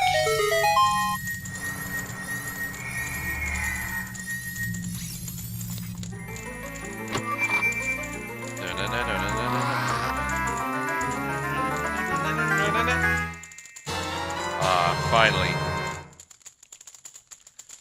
Now, the unfortunate thing is that, as I said, there's an upgrade to the hook shot in this game.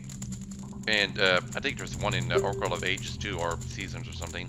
But basically, they decide to limit how far the hook shot can go, just so they can excuse having another variant of it that actually has the range it should have to begin with.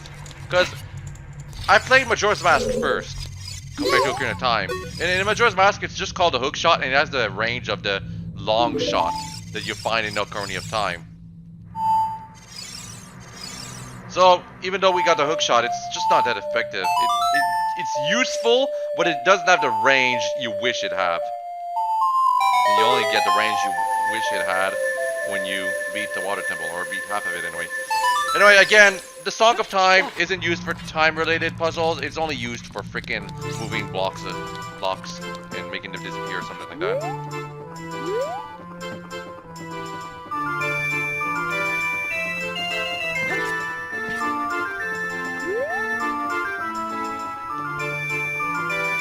We get a piece of heart right here. Very good.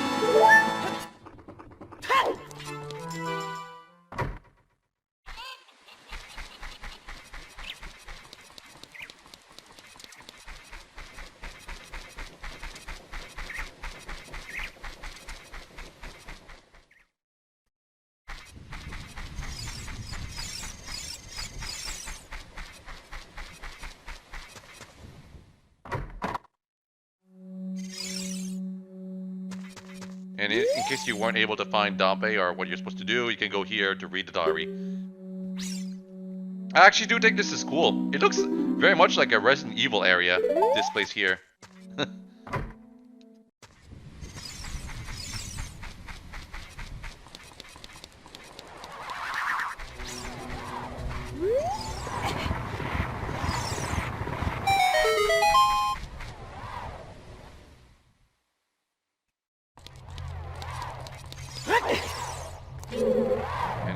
Race again, and I don't think I get it this time under 1 minute. Just because of this.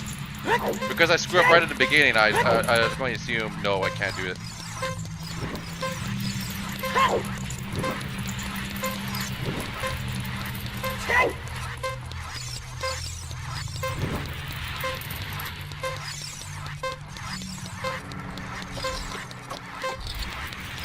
And I get hit again.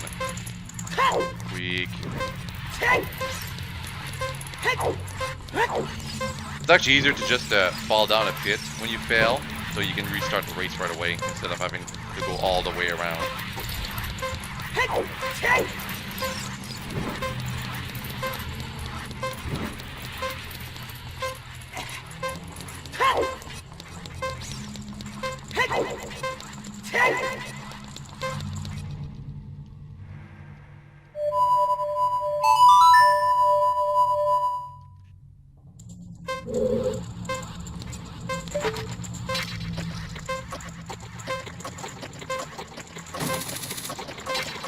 Yeah, see, I thought I could reach that thing from here, but no, I cannot.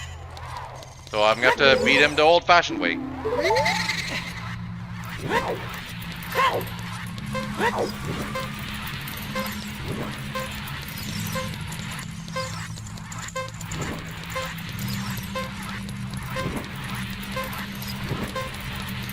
And I won't.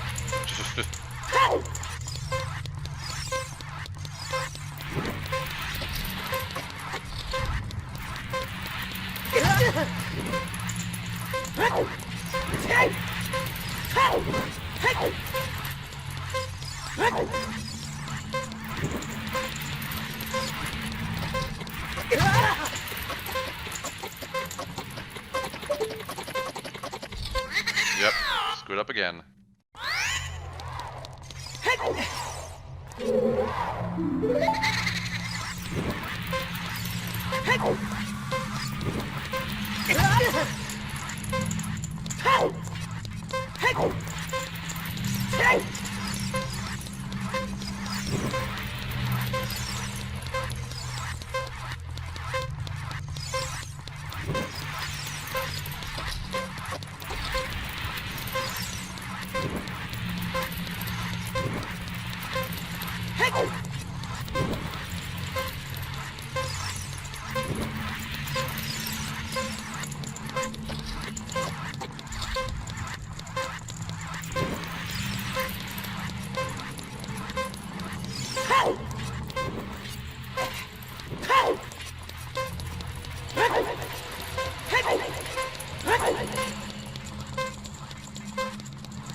Can I do it?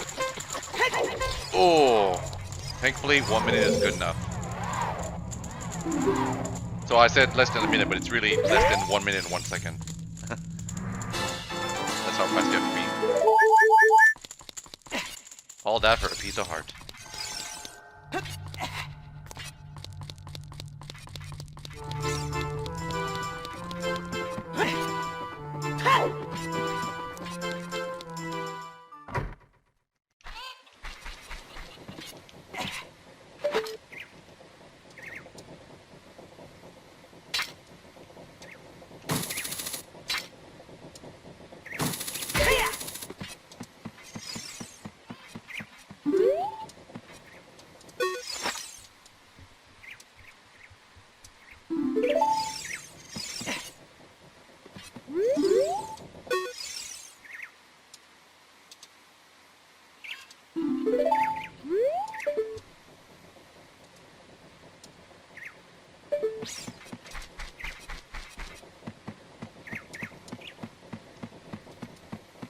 Going all the way up here again.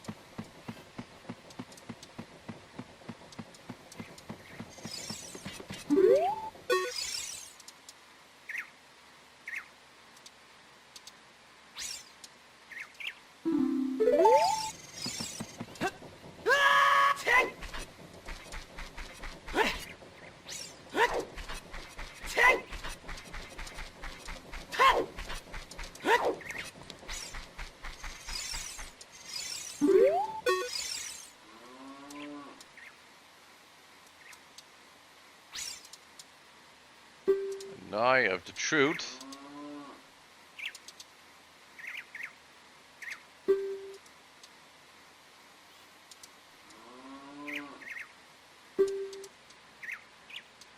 Yep.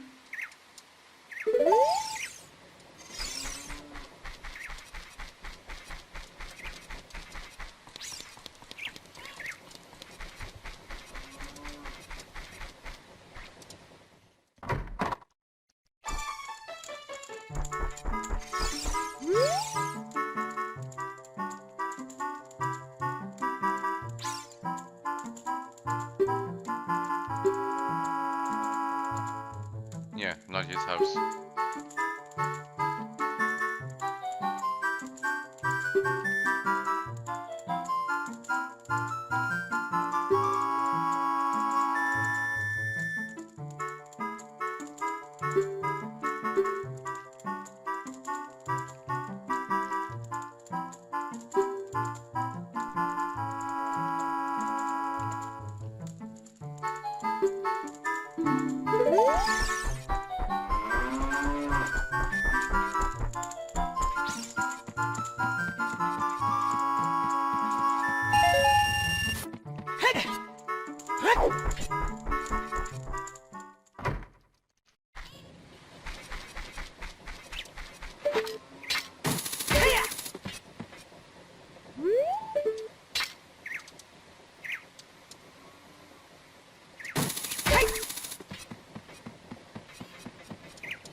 Trying to get on the house here, but again, the hook shot is really small, so because of that, you have to aim really, really well. Anyway, do that to get this smoke. I really don't know why you can't get this one while you're a child. It just makes too much sense for it to be there, but it's not.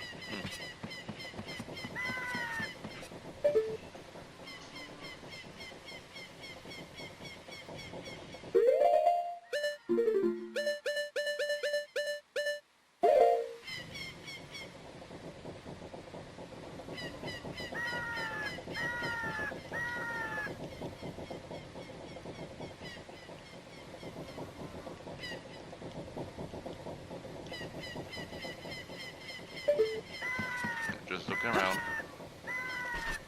I used to do this for hours when I was younger, just hang around about the villages and stuff. Because the game was immersive at the time. Just now, it's less so for me. I see it more a bit too much flatly comparatively, but I still do the same for Majora's Mask when I feel like doing it.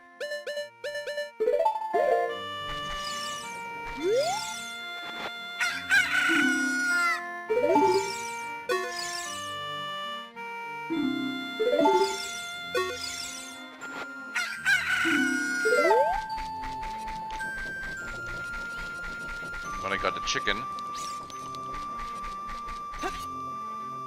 And basically we needed to wake up an extremely lazy person. I wonder who that could be. Probably the same person we had to use a chicken on when we were younger. And that person just so happens to be over here.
new cuckoo. You have to show it to her after it woke up Talon. Just in case you're wondering. Yeah, so her brother is... This makes Anju the daughter of the carpenter. Because her brother is the son of the carpenter. So it's really strange. Because she doesn't look anything like him. And it's gonna be similar in Majora's Mask when we get like the actual Anju, and she actually looks more like her parents in that game, thankfully. But her father is long dead in that game because they realize she looks absolutely nothing like her father in this game. Then again, neither does the son when you think about it.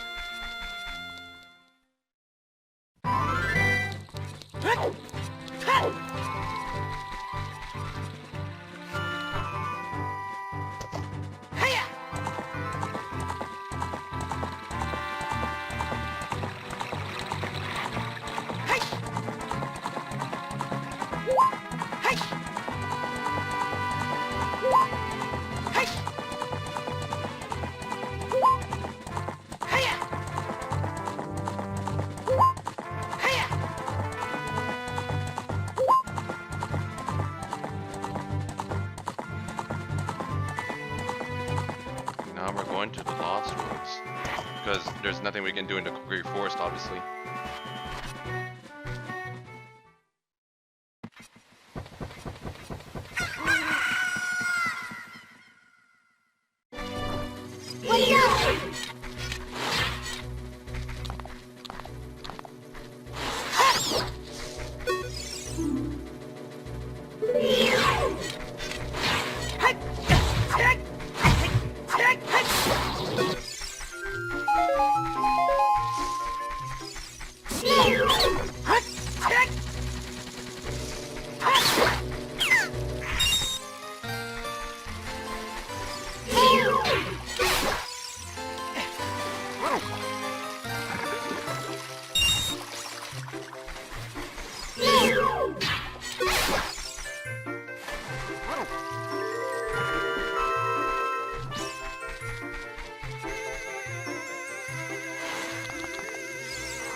This is a pretty useless magic bean, all things considered. It gives you access to like one area near the waterfall, but beyond that, it's not necessary for any Skulltulas or art pieces or anything like that, so...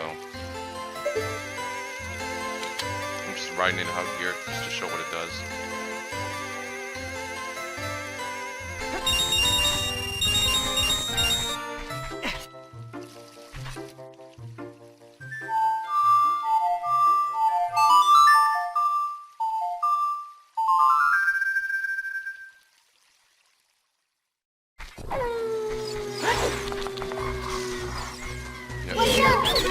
Do this at night because there's Skulltulas, and I'm pretty sure I missed out on quite a few of them.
Oh, I'm in the Great Ducky Tree area right here, because I think there's a Skulltula right here, and maybe there is, but you can't really do much here, and all the giant Duckubabas in the way are really annoying. And so much for the Great Ducky Tree not being afflicted by a curse still. Plenty of monsters around him now.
I'm actually losing a lot of health right here. I was not playing well at all. I was playing very carelessly.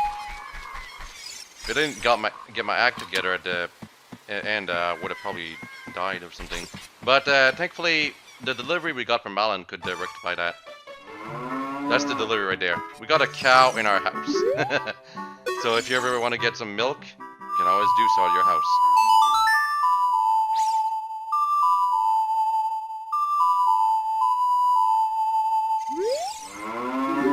Give me milk.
Yeah, right there, you also heard the chicken sound.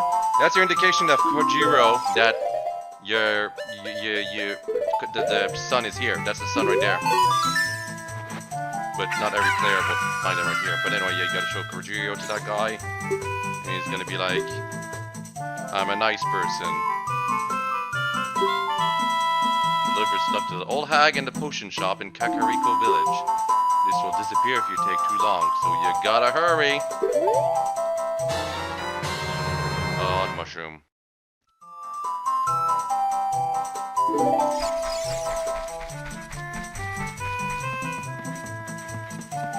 If you screw up, you get other chances. You get as many chances as you need to complete this part of the side quest. And yes, this is a shortcut to outside because the areas are connected. And if for whatever reason you think your opponent's stuck in a wall or something like that, you just go away, far away, in a place where your opponent can go, and play opponent's song. She'll warp right to your place. Like, I won't be surprised if they did the opponent's song thing because of that, because they wanted a fail-safe way to make sure that opponent will always be available in some manner.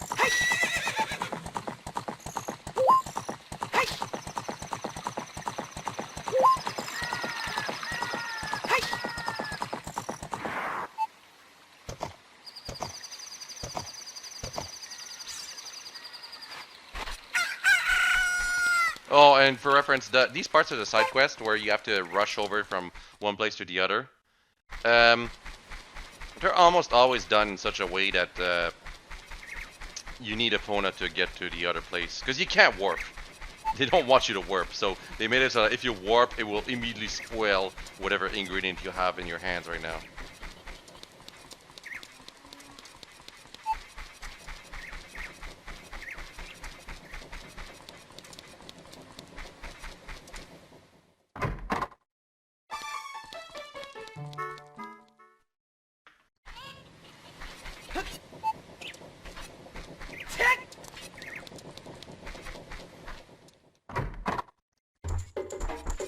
Oh yeah, it's much faster to go all the way to the potion shop by going behind the other potion shop, because otherwise you kind of have to go a roundabout way of jumping up the fence, and that's kind of annoying.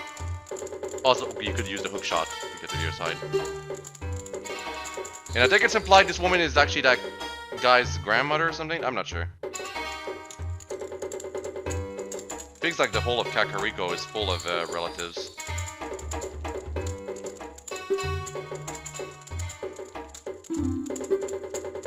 In-laws at the very least.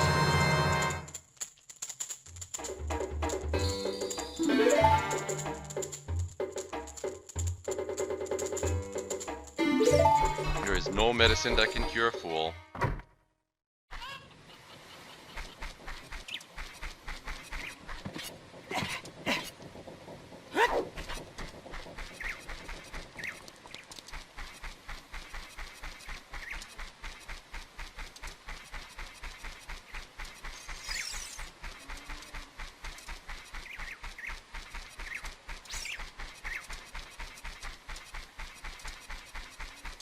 Thankfully, you don't have a time limit for returning the medicine. Otherwise, there'd be some plot discrepancies when it comes to the side quest.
Back to the Lost Woods.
Yeah, in case any of you are wondering, that guy is dead. He's turned into a Stalfos. We actually haven't seen as an enemy yet, but apparently anyone who's not a Kokiri who enters the Lost Woods turns into a Stalfos or something like that, so... Gone forever. And now we got Skull Kid over here.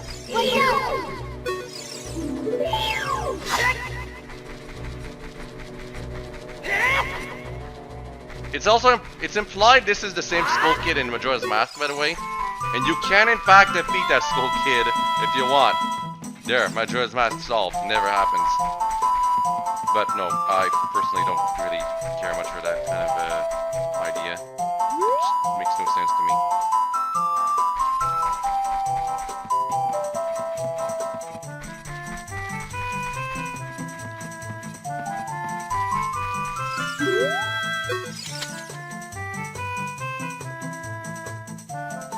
For some reason, Mido's right here. And though you wear Kokiri clothing, he's not gonna let us go through.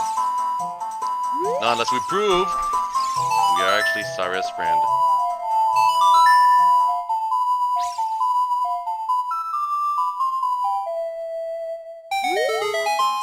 That melody! Saria plays that song all the time. Do you know Saria? That song. Saria thought that song only to her dear friends. Okay, I trust you. When I see you, I don't know why, but I remember him. What, did you think Link was dead? No. I guess it's because the Kokiri only remember Link as a Kokiri, not as a Hylian. So they think he is dead. that we just happen to look exactly like him. Anyway, Skulltula right over here.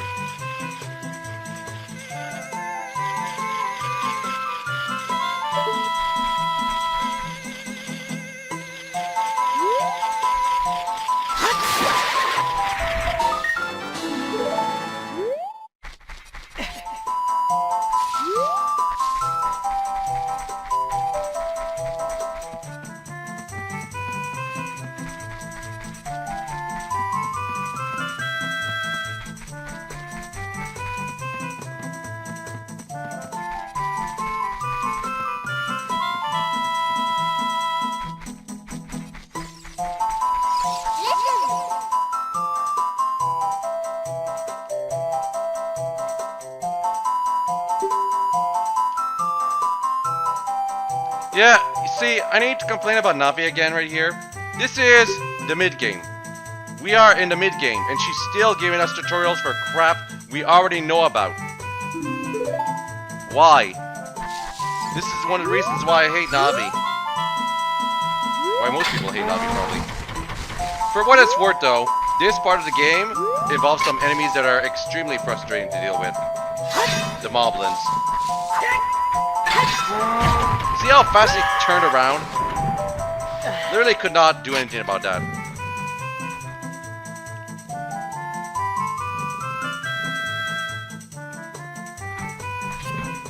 And once you screw up, you're pretty much stuck in a place that you have to keep staying away to make sure that they don't try to get to you. What really sucks though is that you kill these guys with the hook shot. One hit. They're so weak when it actually comes to hitting them. You can't really hit them with your sword because they always act just in time to screw you over.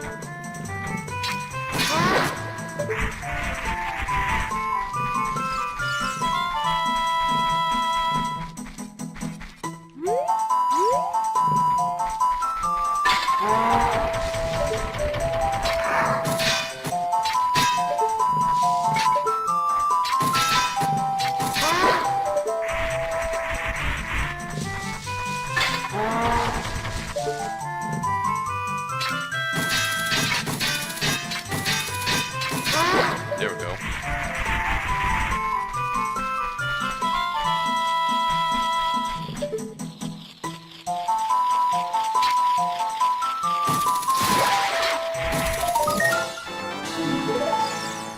Not too hard.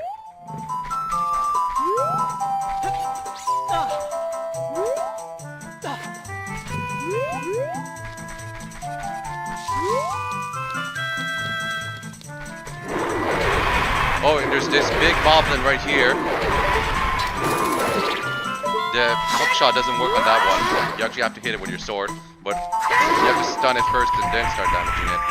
Because if you do get close to it, there will be trouble.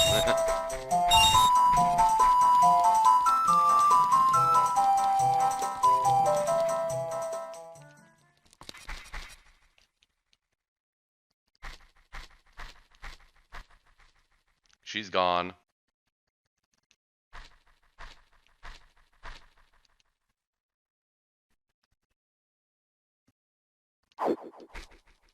Sheik! She can just appear whenever she wants. He wants. Whoops! Almost spoiled something.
So this is our first warping song.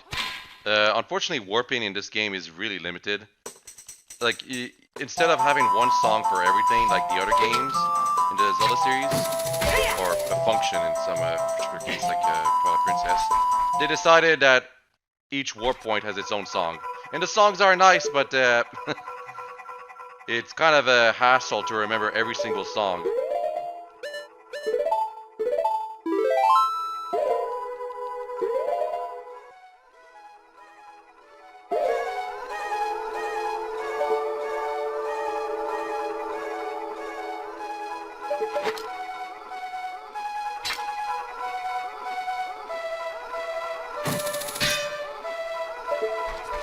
So this is our first real temple. I'm just gonna say that for now. This is our first real temple. Not this child dungeon crap.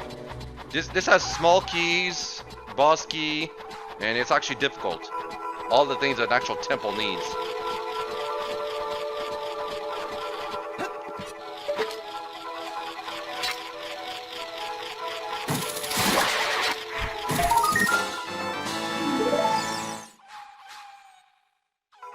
And that wolf is really annoying down there. It keeps trying to attack me even though I'm way higher up than her.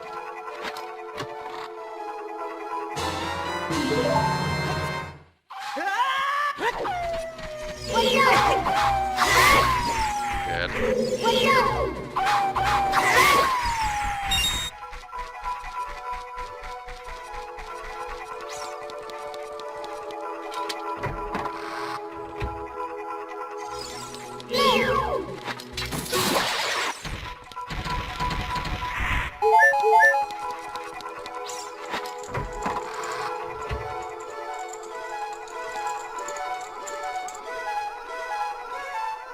Gotta find the 4 ghosts.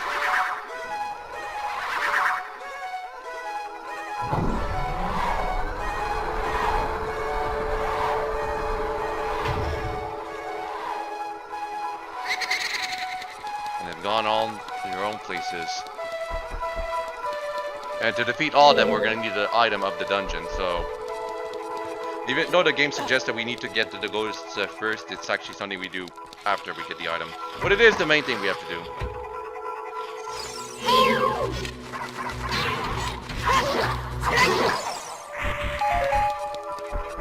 We're gonna call the Ghostbusters. That's what we're going to do. That's the item of the dungeon. Okay, Stalfos. These are one of the more dynamic enemies in the game, but it's also one of the more annoying because it's basically, you can only damage them when they want you to. Because they've got a shield that is impenetrable. However, there is a way to get them to goad them into attacking more often. You basically stay at a specific distance away from them and they'll always go for the jump attack. The problem is that they actually hurt a lot when they do the jump attack and hit you with it, so you have to be careful. Like, they do 1 entire heart of damage every hit, and the jump attack deals 2. So because of that, you have to play carefully around these guys. They're an actual enemy you have to take seriously. But if you try to play it safe, it's basically just wait until they attack, which takes forever.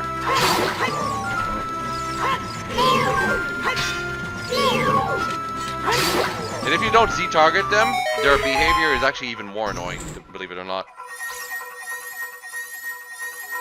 Because when you Z-target a Stalfos, it will actually, like any other Stalfos in the area, will not actually attack you because you're focused on that one enemy.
Bubbles enemies aren't nearly as difficult to deal with compared to Stalfos. Like, if you get hit by them, you can no longer use your sword, but then it just means you use your hook shot to defeat them instead. Although I think the hook shot just stuns them. Well, you can just ignore them. They're not that difficult to ignore.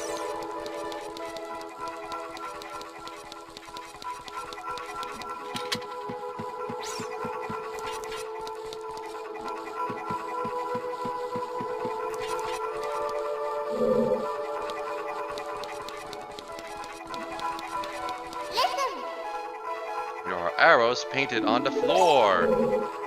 Thanks for pointing that out to me, Navi. Gotta move some blocks. Very interesting.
It's kind of wrong for the, I feel that you should be able to see past the blocks in this particular case.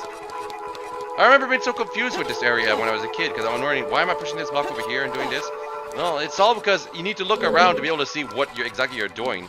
I know, as an adult, and as someone who has played the Ocarina of Time several times before, what to do, but the first time you play this dungeon, you're not going to know why you need to push these blocks over here. You don't know you're supposed to jump on them to find a ladder and start climbing that or something, unless you keep paying attention, but it's ridiculous.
I know, this is like the first time I've ever used Fat Forward's Wind, isn't it?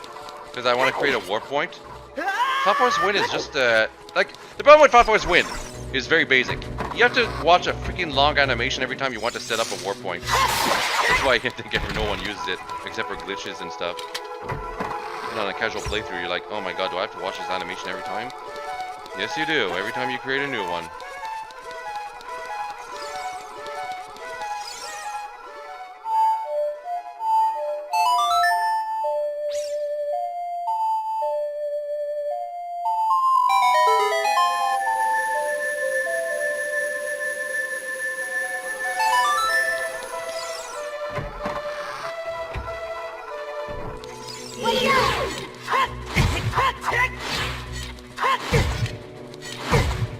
These plants are so freaking annoying.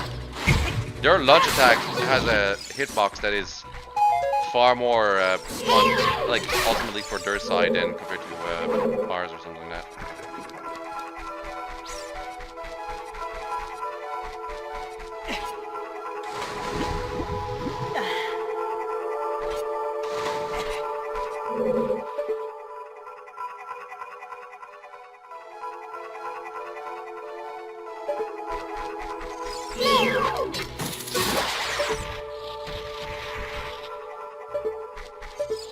Get rid of all spiders.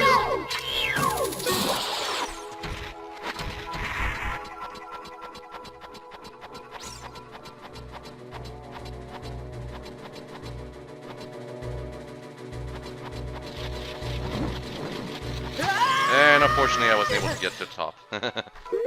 That's what happens when you don't defeat all the spiders. Thankfully I have a bomb chew, which I can use to get rid of the spider real quick.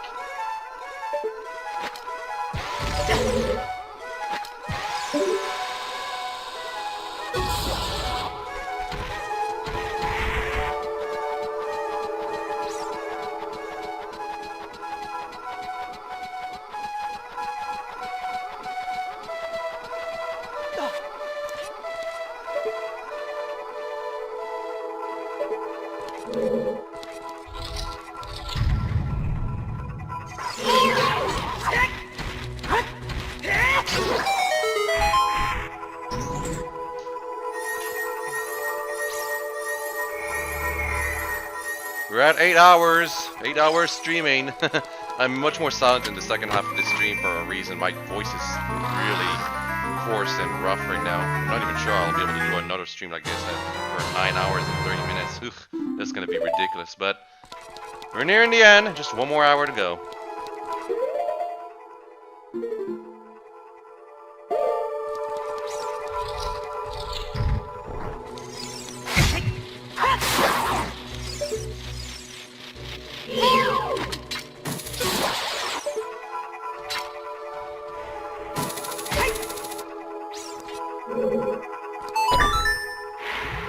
Oh, we've bottomed out that well for whatever reason. If you sequence break, you can actually go inside that well while it's still filled with water, and you can get pretty far inside. But there's treasure chests down there that you can only open if you're, well, if you've bottomed out the well.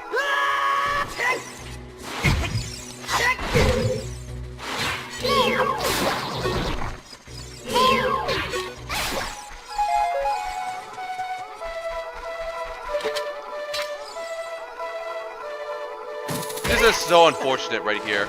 You can grab that treasure chest with the hook shot, but because of the fact that it's next to the side of the ledge, you can't actually stay on it. And now, Navi keeps going over there, clearly indicating that there's a scarecrow spot, but you can't actually activate it from here. You're too far away. So the only real option is to get up there, through here.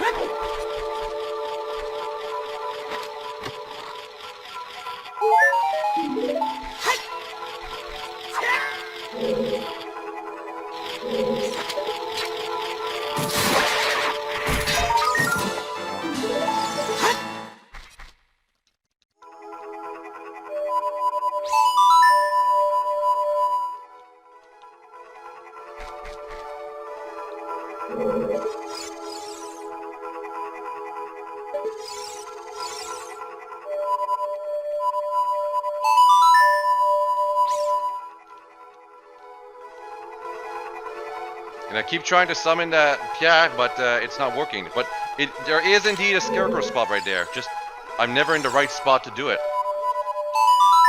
I keep trying it for like quite a few times, by the way. I'm quite stubborn like that.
Why are we here? Just to press upper? No, it's the other side. It's honestly not that useful, but you know, it's something.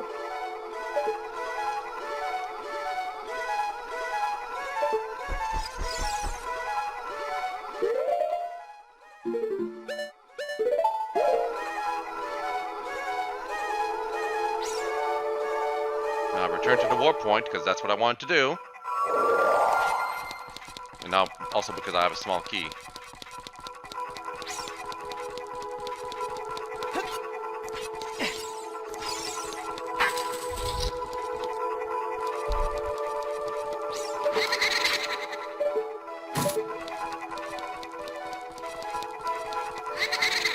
Yeah, the ghost is there, but we can't do anything about it.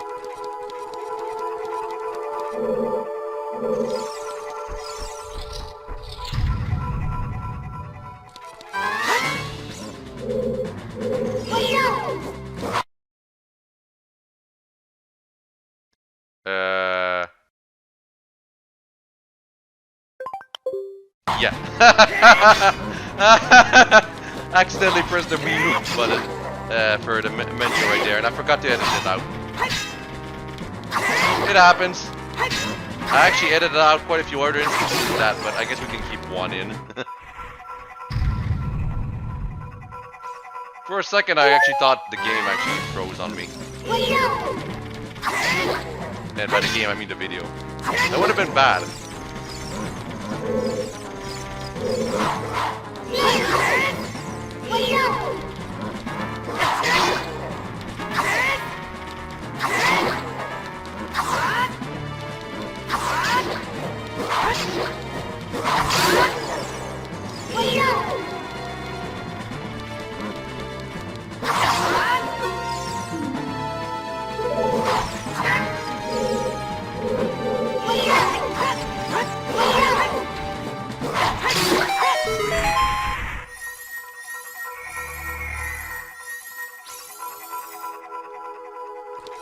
Those stealthos are a little more tricky to deal with, especially if you fall after the first one that you have to fight.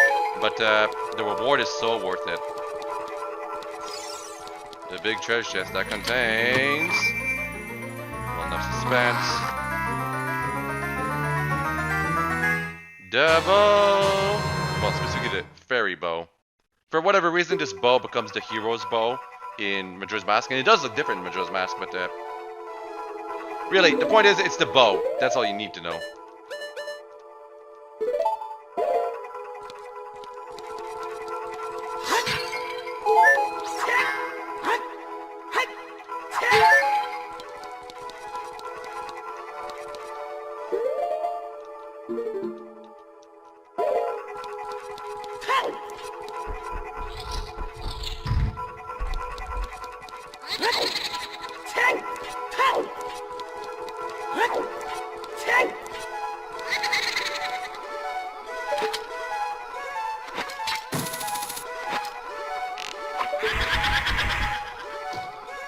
So yeah, basically all you need to do is to make sure that you're a distance away and attack the ghost with the bow, because that's how it works. The hook shot won't work, it has to be the bow.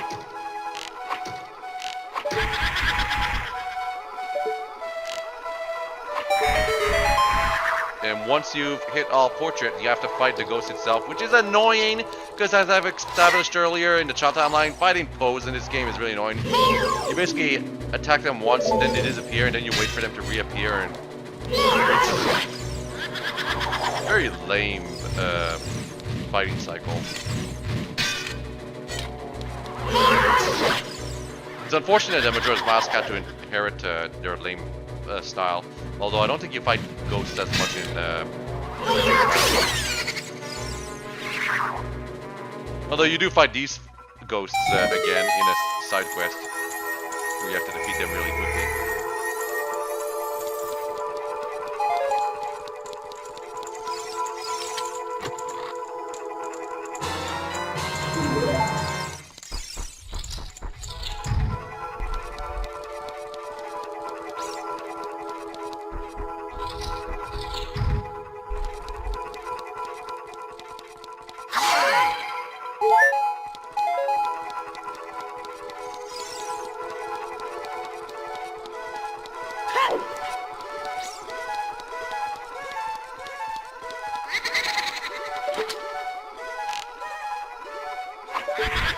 One.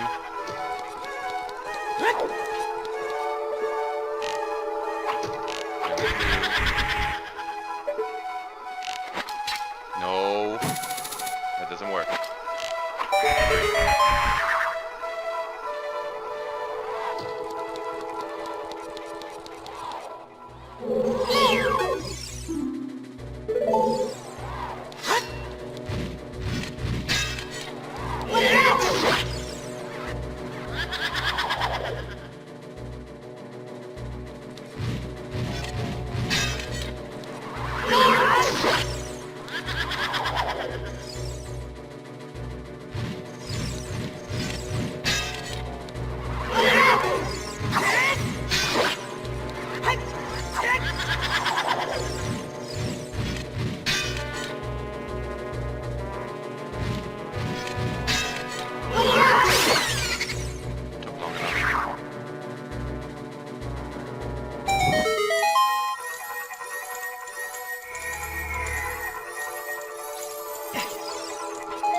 Compass. Literally, you get the compass after you get the item. I hate it when that happens.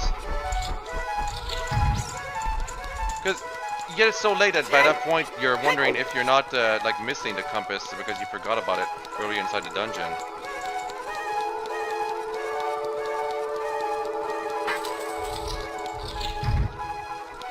Listen. Watch for the shadows of monsters that hang from the ceiling.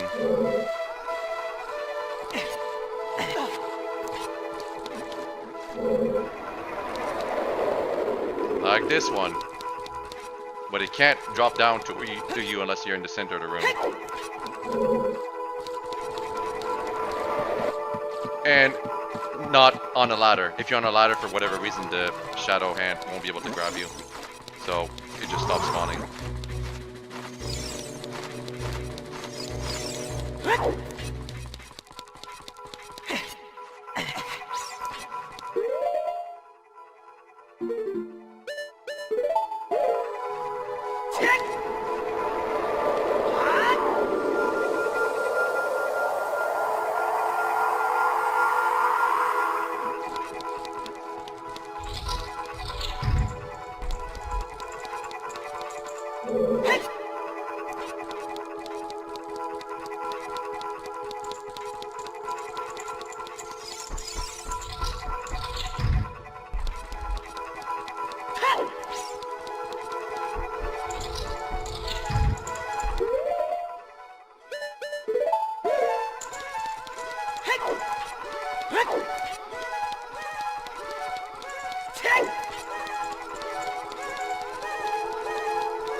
church chest with the arrows is just kind of so worthless when I think about it.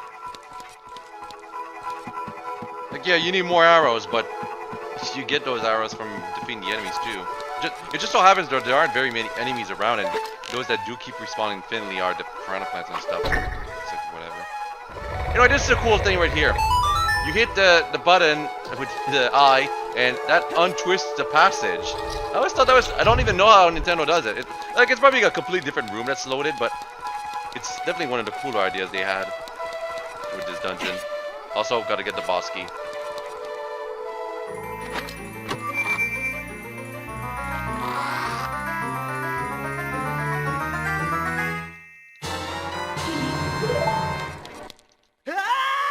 Fall down here to a different room.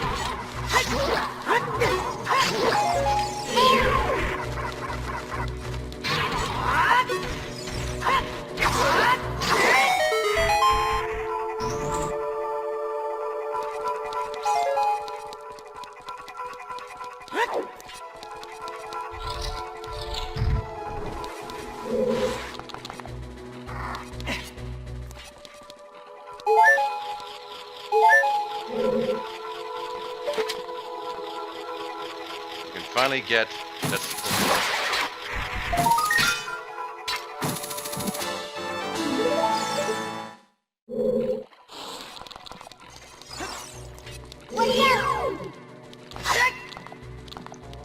I don't want to deal with these plants monsters again, which is why I waited.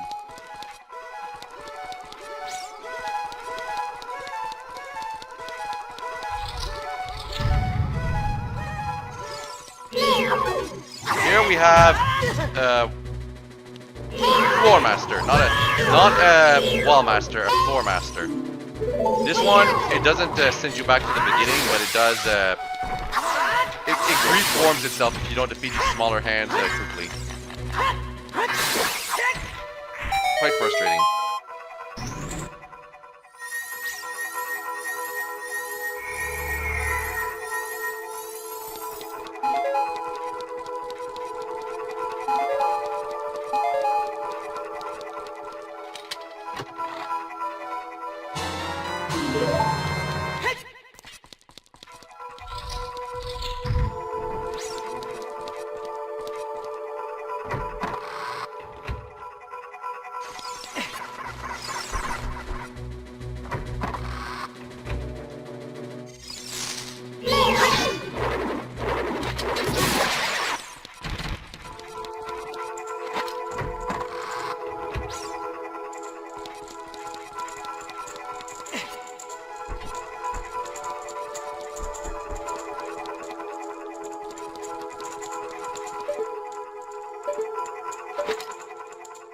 Hit that thing.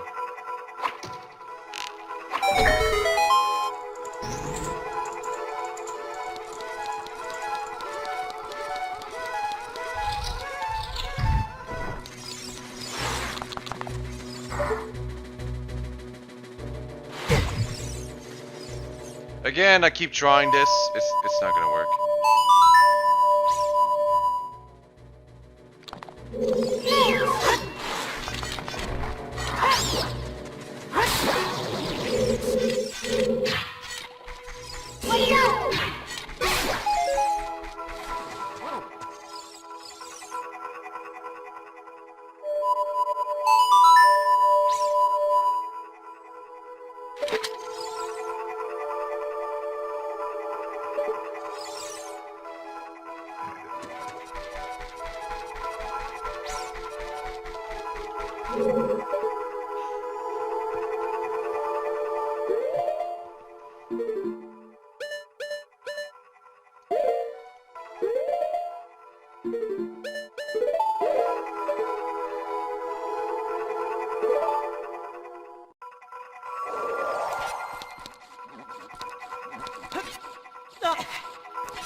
This specific area always strikes me as fairly memorable.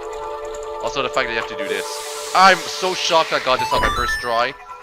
Literally, I have to do a similar puzzle in Majora's Mask, and I screw up so much more often in that one because of the fact that I wasn't lucky like I was here. It also doesn't make much sense because if you do the same thing in Majora's Mask, I'm pretty sure it doesn't count. You need an actual specific arrow to melt ice in that game, as opposed to this one where it's just like you tip the end of the arrow in fire, and that makes it a fire arrow. I would be surprised if the puzzle was done like it was. They came up with it before they actually implemented the fire arrow into the game. Not realizing that would be a thing.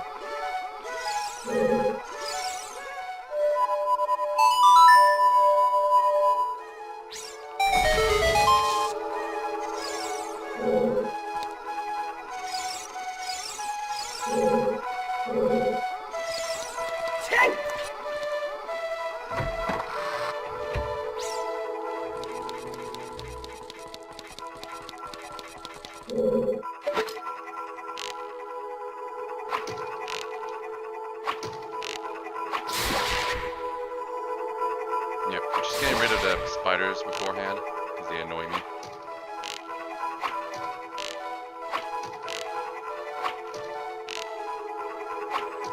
One of these days I'll get it, but not from this here.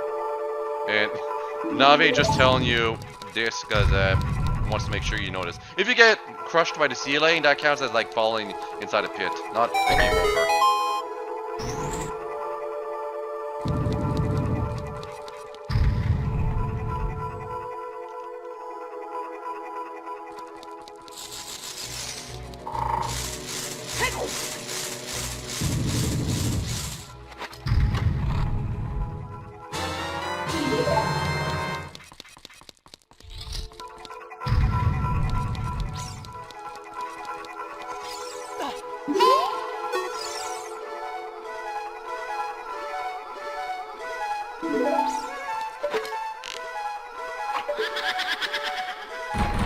Now, this is a different puzzle. For whatever reason, you gotta put the face together of the ghost. Why? Reasons. The developers had a different idea. What happens if you screw up? Probably you have to redo the puzzle, or you get the quote-unquote game over. Not a big deal, I imagine. Really, the only thing annoying here is that this is where you'll realize how slow you push blocks, you know? Because it's pretty obvious from the beginning what you need to do. Just if you don't catch on quickly enough, you might actually just not have enough time to push everything together.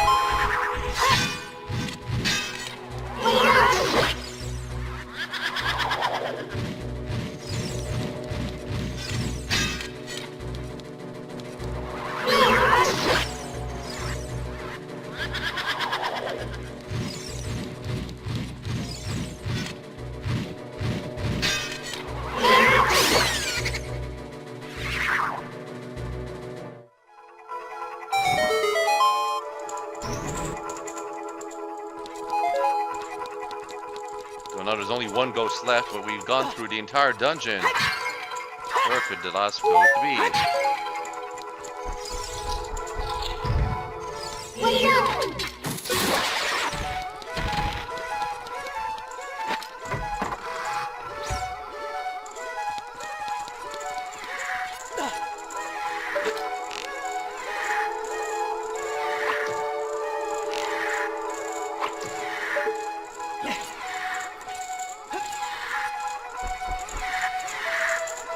So it's kind of neat that the last ghost was actually mourning the loss of her sisters, but then you have to fight her, and it's honestly not that annoying, especially if you know the solution. She splits into 4, and you have to hit the real one with the arrow. The annoying part is that the fact that it takes so many arrows, like it takes like 5 hits or 6 hits even. Anyway, the real one is the one that spins after they all appear. That's the solution. However, even if you don't know that, you can keep hitting them until there's only like 2 left, in which case it's like a 50-50 chance.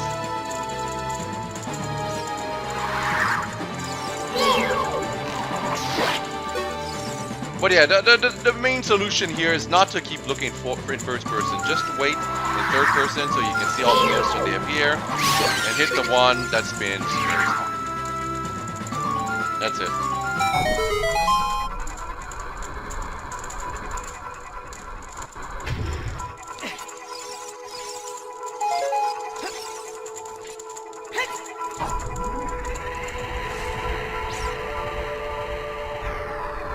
So there's still, even though we beat like the main mini boss, we still have one more place to do stuff. It's honestly, I almost remember this part, but I'm not sure if it's like a good part or padding. It's a part, I guess. It just feels out of pacing compared to everything else that you've done in the dungeon. Like this part right here was designed really for a completely different dungeon, but they couldn't fit that other dungeon in, so they decided, okay, we'll just put this puzzle in here because it's neat, I guess.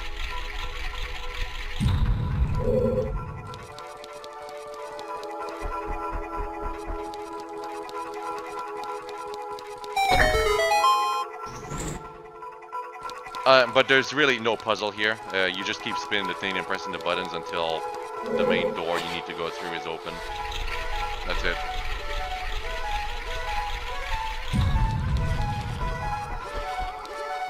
I guess there's a Skulltula you have to find. I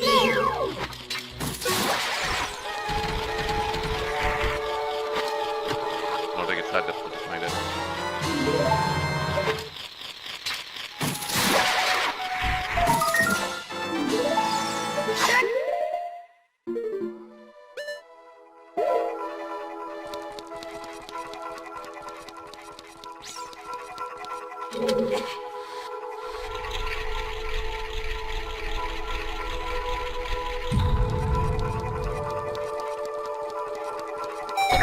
That was the last button we had to press.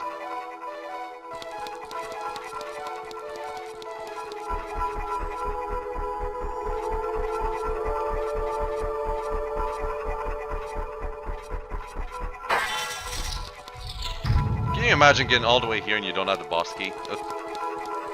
Lame.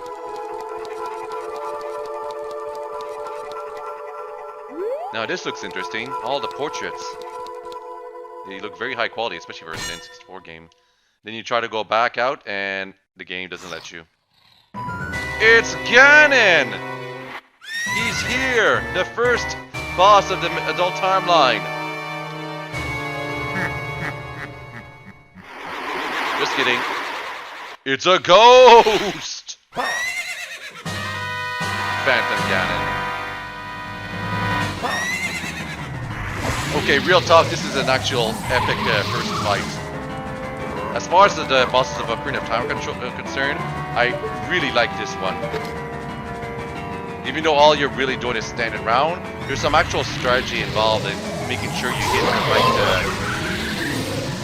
the right Ganon when he comes out of the pictures. Because the whole thing with this first phase is that Ganon comes out of, Phantom Ganon comes out of one of the portraits, but there's a fake coming at you as well. And you have to make sure you hit the right one.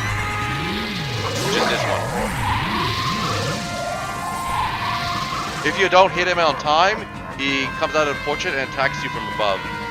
And it's pretty decently hard to dodge, I think. Anyway, after 3 hits, Phantom Ganon leaves behind his horse. And now you gotta answer the magic attack with your own. And by answering his magic attack with something of your own, it's not a magic attack you answer it with. It's basically a sword attack, like I'm doing here. Now the thing is, the timing of when you hit the ball that he fires at you is actually specific. It's actually difficult to do it right.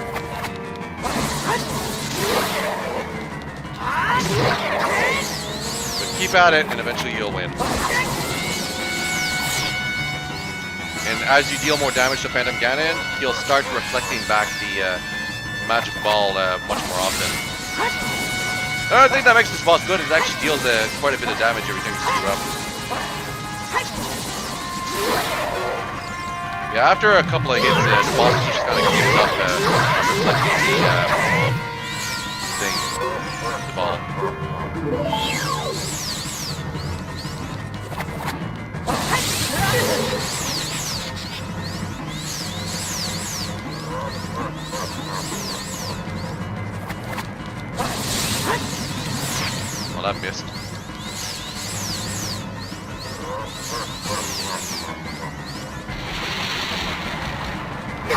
Now, this is a unique attack that you don't see often.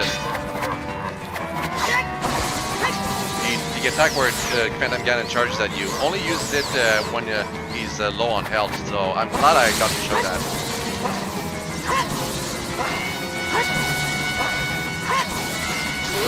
Yeah, anyway, it's over. Yep.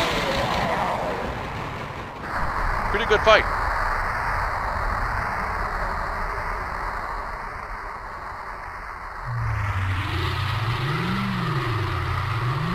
Hey kid, you did quite well. It looks like you might be gaining some slight skill. When you have defeated only my Phantom, when you fight a real me, it won't be so easy. Okay, this is such cliche villain crap. Hey, you defeated someone that fights just like me, but don't get ahead of yourself. That wasn't the real me, so I'll still be fine. And even though I will use the exact same strategy.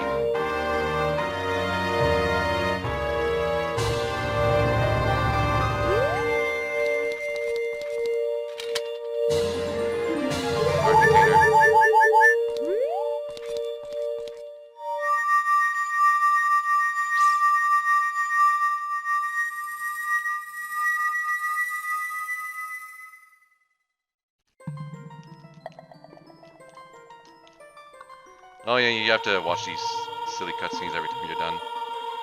I mean, it's with Saria, so it's not the worst of them, but the problem with these scenes right here is that they feel out of touch. They don't feel like heartwarming or wholesome, like the way they should be for people reuniting after so long. Because from Saria's perspective, it's supposed to have been like 7 years since she's seen Link. And it's completely different. They don't even touch each other. They don't even hug.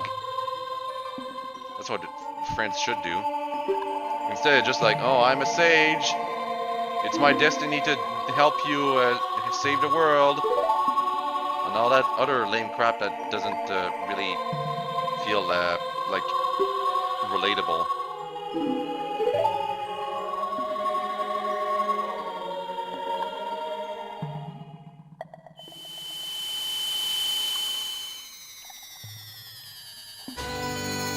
Alright, we got the Forest Medallion. That actually has some use. It allows, like, if we go back to the Temple of Time right now, Sheik will actually move out of the way and let us go back to the Child Timeline. And we will need it also along with the Fire Medallion and Water Medallion to gain access to the Shadow Temple. So unlike the Light Medallion, Forest Medallion actually has some use.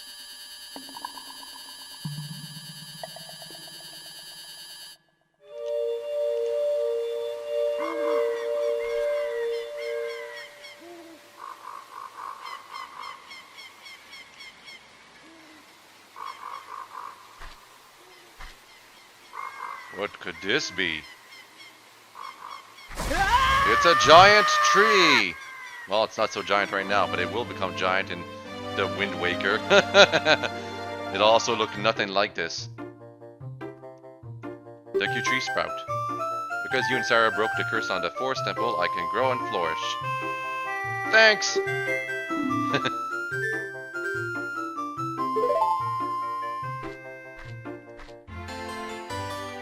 Have I seen my old friends? Nope, none of them recognize me.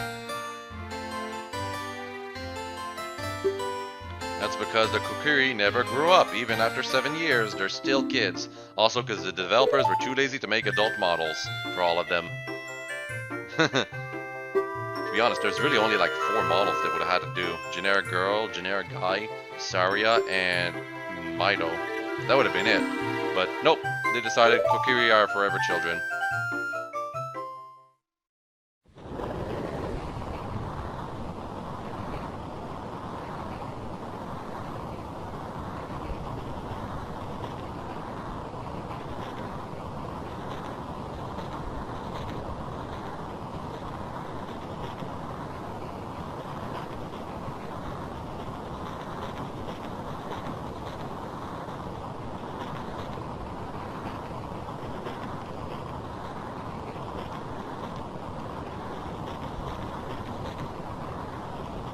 Yeah, this is a mention of the fact that Link had a mother who was gravely injured and gave away her child to the Great Dogeji to save the entire world later in the future. Also implies that your father was like a knight of Hyrule or something. Honestly, it doesn't mean anything. This is just an explanation for why you're not a Kokiri. It's why they use the generic fire background and nothing else. Y'all don't have a model for the mother or the father or anything else. Just saying, hey, just kidding, you're not a Kokiri. You're not like the others. You're special. That's why you're on an adventure and the others are not.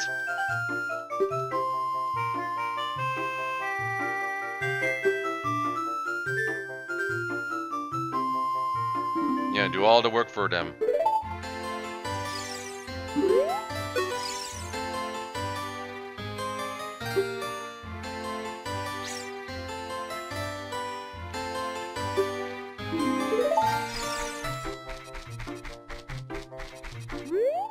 Well, that's that. There's only half an hour left in case some of you are wondering about the stream length.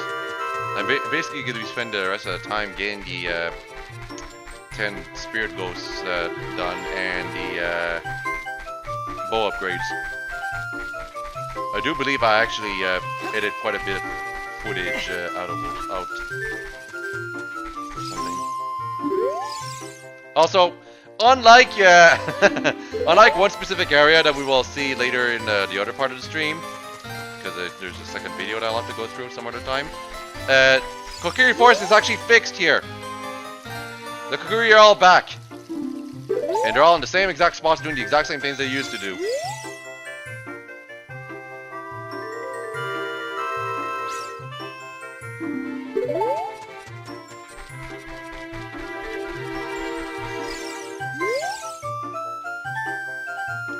It's me, you dumbass.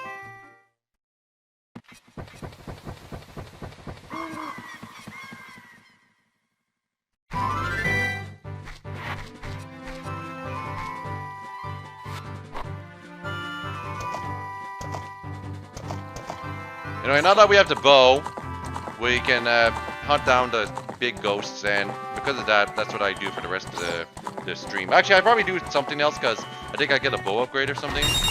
Maybe. But yeah, there's a ghost right here, for example. Finding the ghost is actually really annoying, if I may be honest. You have to hit them twice while in Epona, and these bow controls on the freaking Wii U Pro Controller, oof, rough. But yeah, here's our first ghost.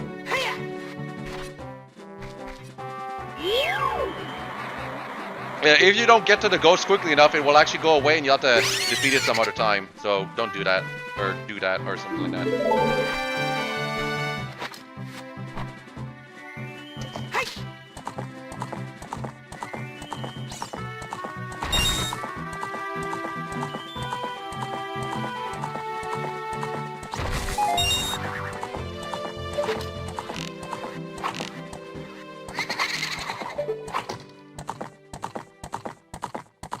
Yeah, I screw up quite often, but as I said, I think I edited the footage so that it's not as annoying, maybe.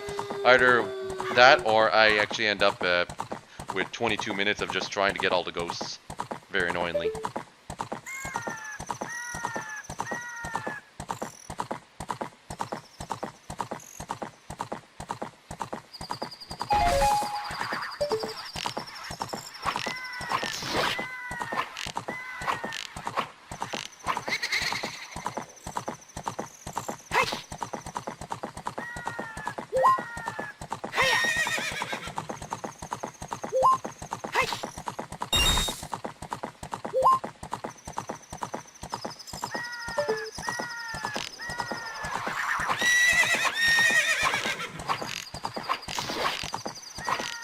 For those wondering, Epona will keep, she keeps complaining if you fire arrows like at her head or something like that. You can't actually damage her though. It's just for immersion purpose that I did that.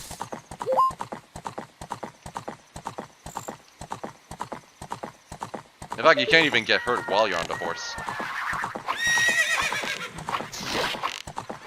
Oof, only 2 arrows left. And I barely managed to kill that ghost. You know what? I'm also thankful that the fact that they didn't develop the ghosts that so that they only appear at night. They appear all the time, thankfully. They could have done something stupid and make it so that they only appear at night, and that would have been extremely annoying. especially with how short the nights are.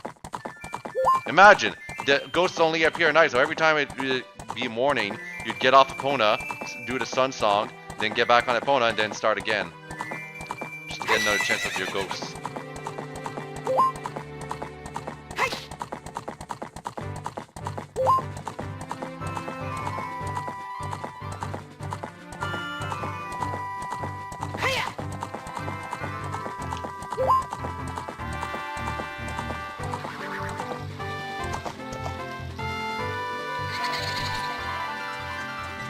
Yeah, I'm not gonna bother with that one. First, I'm gonna cash in the current ones I have.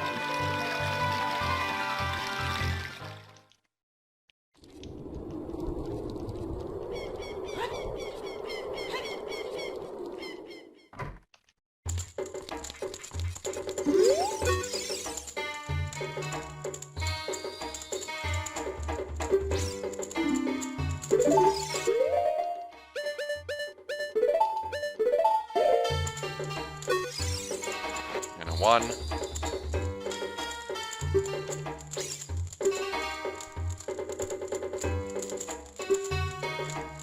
Yeah, you get 50 rupees for every big ghost, and there's 10 of them, so you can get 500 rupees for getting all the ghosts. And also, you get 100 points on your card if you earn if you earn all the points, you get a special reward. For those wondering, if you bring a normal ghost, it's just you just get 10 rupees. It's nothing special.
So here, I'm pretty sure I get the bow upgrade because I want more arrows at once.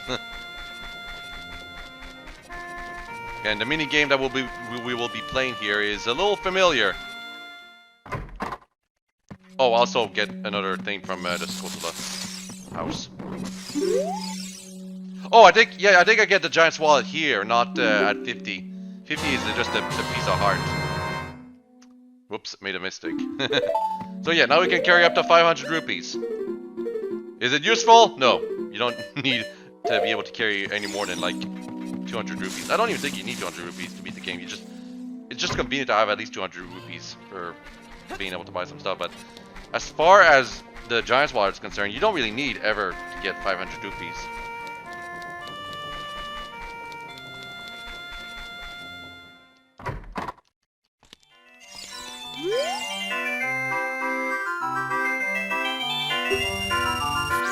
A game for grown-ups. The shooting gallery. This is the exact same game from when we were a kid. It's just that now the things that appear are a little randomized. Anyway, guess what? I screw up at this game often too. So we're gonna be here for like 5 minutes or something, I bet.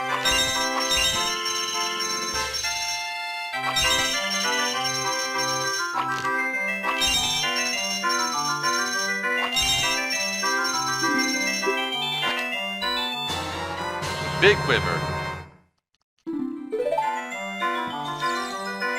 Yeah, I play again because I think there's a piece of heart here. And there is. At least I think there is.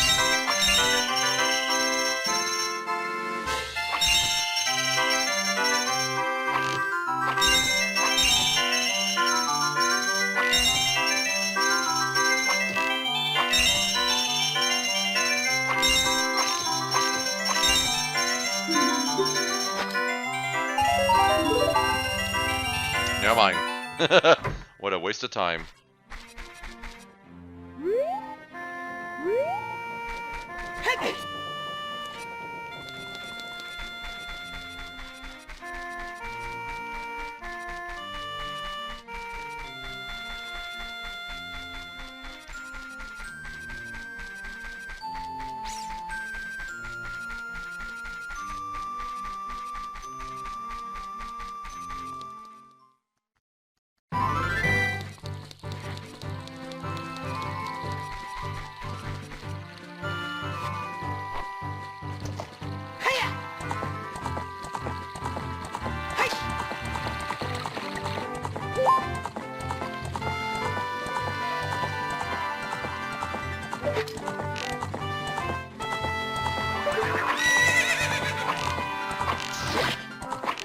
There we go, another ghost.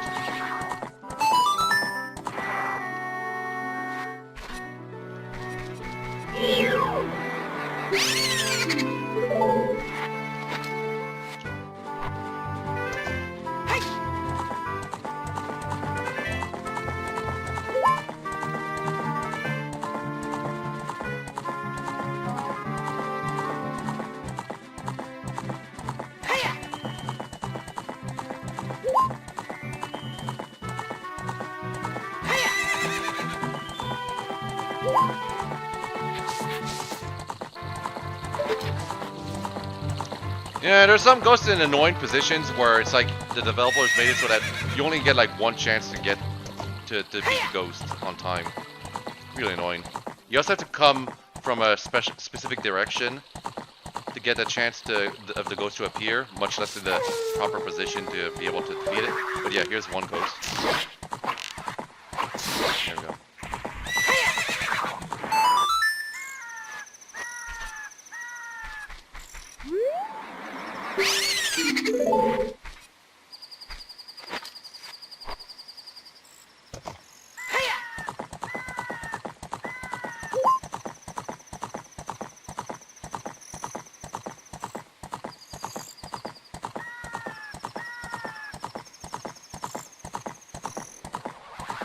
Another ghost right here. I got lucky. If the ghost hits a wall, it disappears automatically. No matter how good you may be. So this ghost specifically, you need to hit it right as soon as it appears, and you have to do it twice in succession.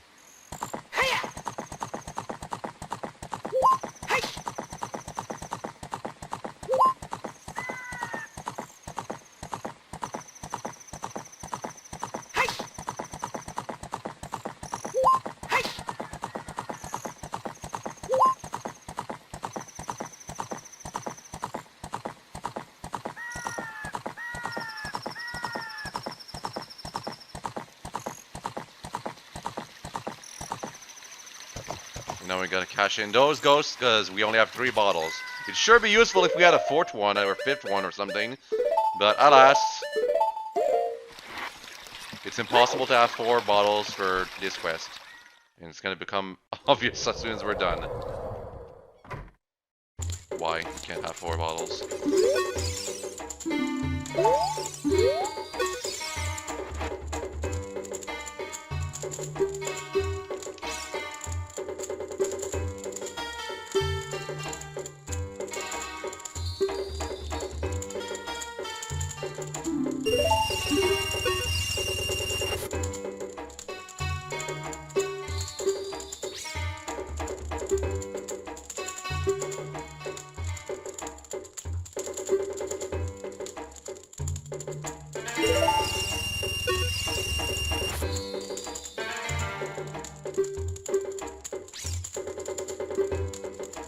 I don't know why you're not able to cash in multiple ghosts at a time. This is very much a rudimentary quest they made for Hyrule Field.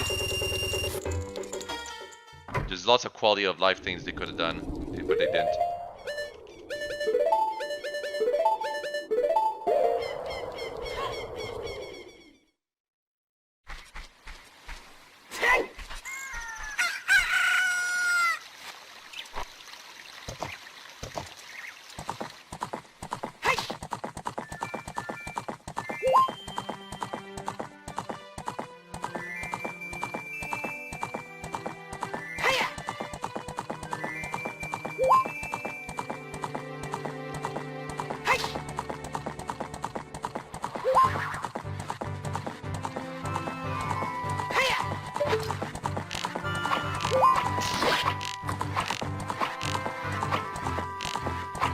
clear, the ghosts only leave when you are too far away from them.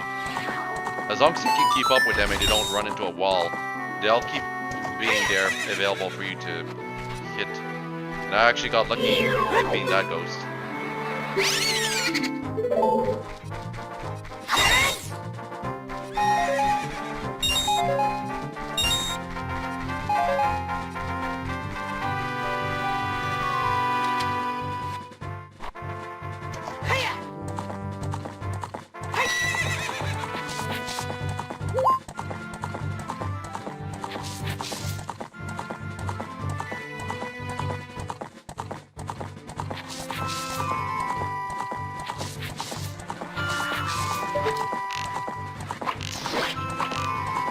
Come on. And I missed my chance for dip one. Gotta go all the way back.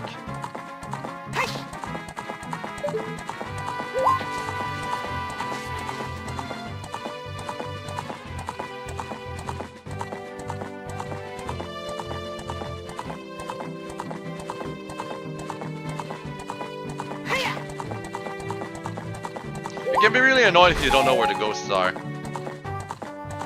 As I said, you have to be you have to be on Epona, galloping at a certain direction in a certain part of Arrow Field. Otherwise, the ghost is not going to appear. There's no obvious hints as to where some of the ghosts are, by the way. Like some of them, it's like, okay, obviously because there's this suspicious element on the field, but some of them are not clear at all. It's like you just have to guess or keep doing the testing, trying to find them. I mean, it can take forever, especially when you're on your last ghost that you have to find. If you don't know where to look, you're gonna be there for a while.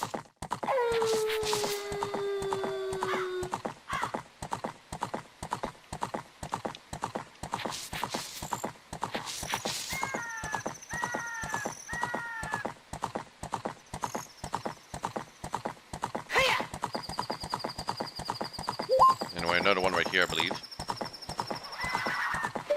Yep.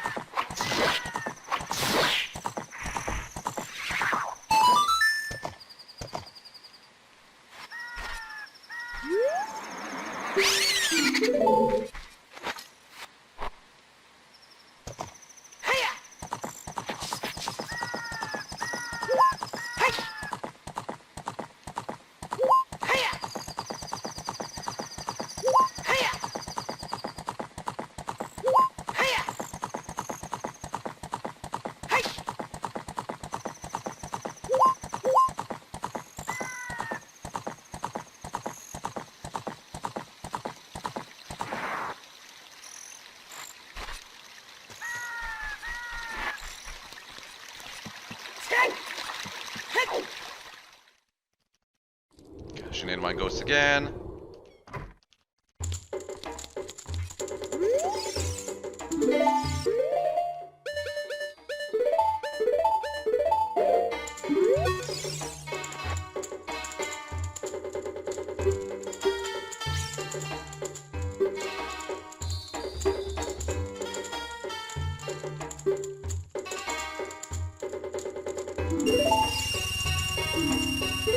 Only 4 left. Well, cashing the others first.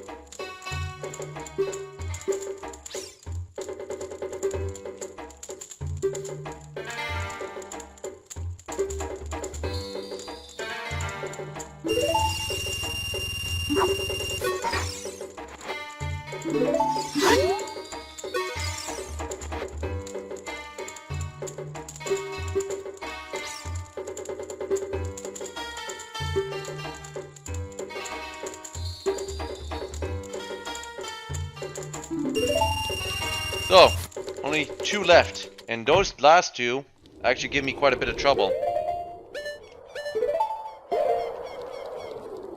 But I probably edited out the footage of me having all the trouble finding them.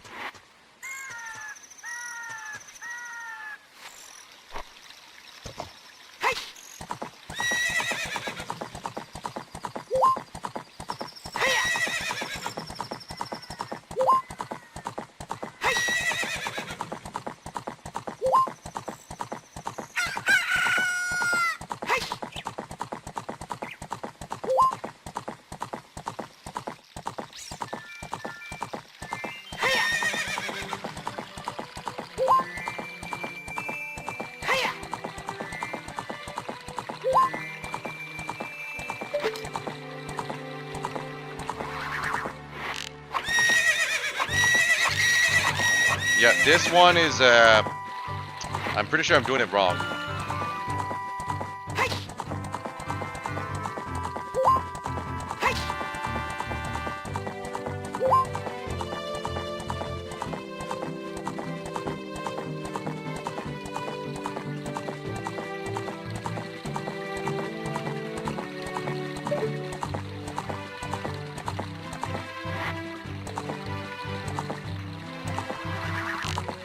Again, I'm doing this wrong way, unless I'm really like a super master at aiming, especially with these controllers. It'd be way easier if I was doing it from the bottom, which is I think the way I do it eventually. Obviously not right now.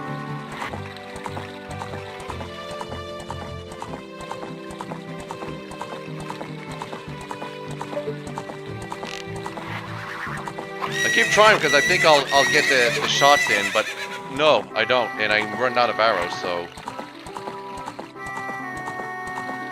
I'll still keep trying one more time because I got the arrows left.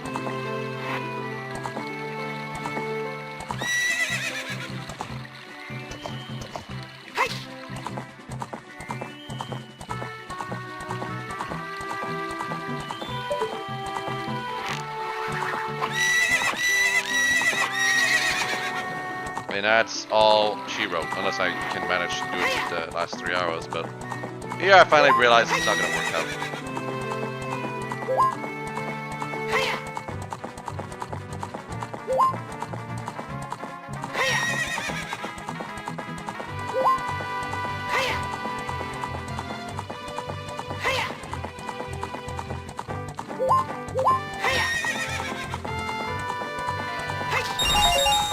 Got 5 extra arrows right there.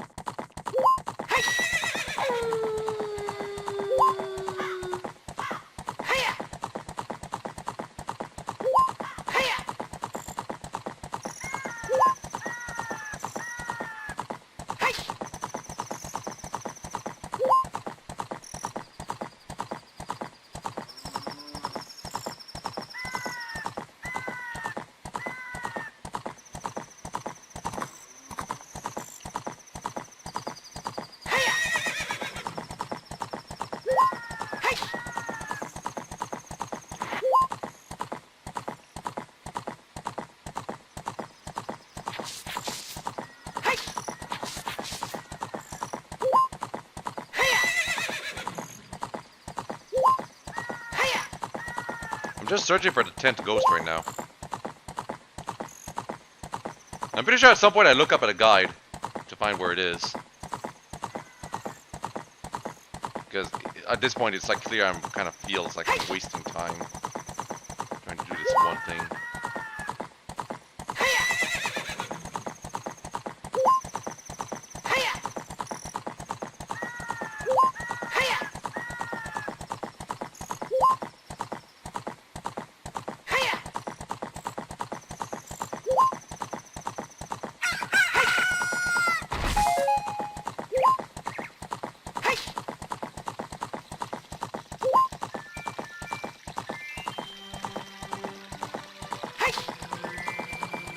Now I'm trying this one again, but I'm gonna keep screwing up probably.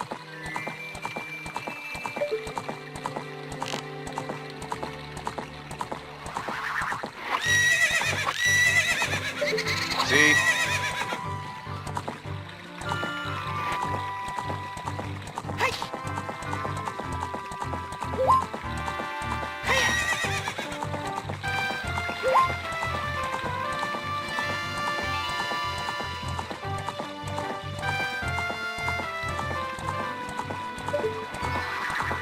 See, it's amply easier here because the ghost starts on the same level as you.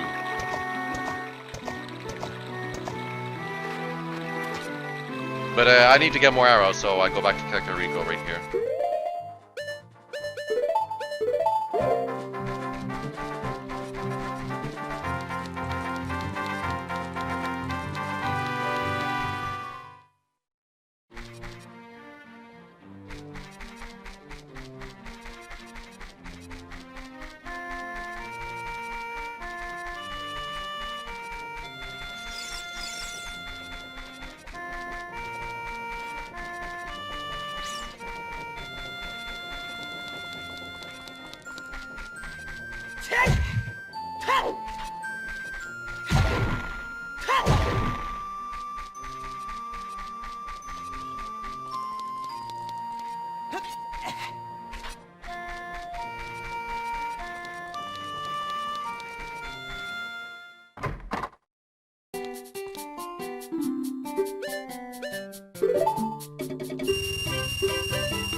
No, these arrows are kind of expensive when you think about it. And you're the only person in our world who has a bow, so it's like kind of a waste.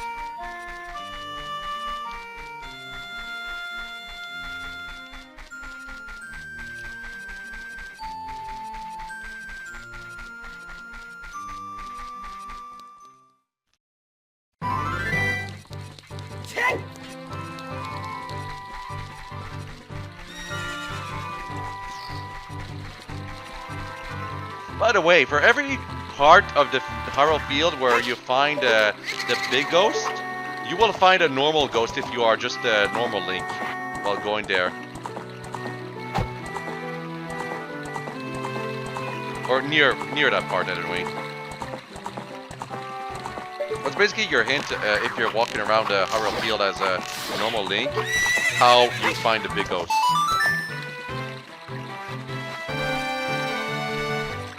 At least that's what I think.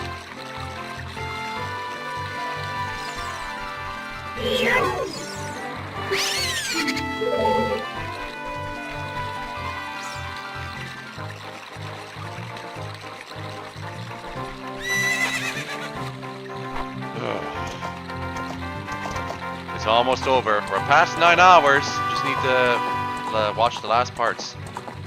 In fact, was that the last ghost? I can't even tell. Probably not.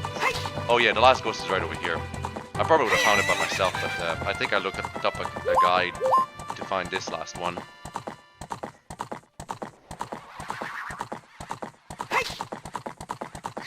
No way I can catch it like that.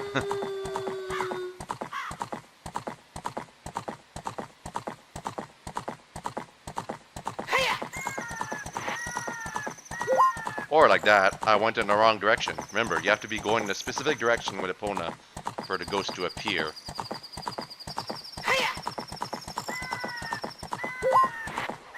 See?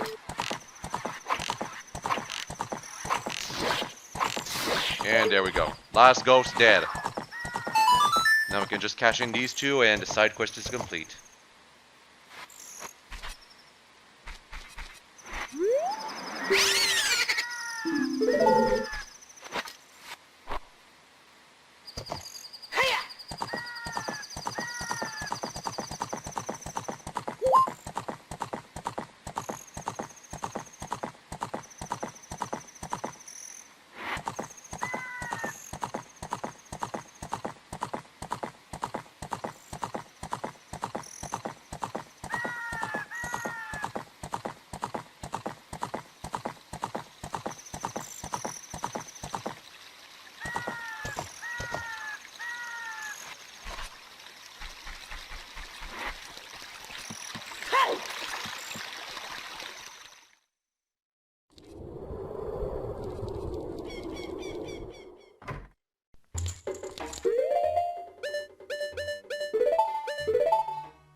So what is our reward for getting all those ghosts?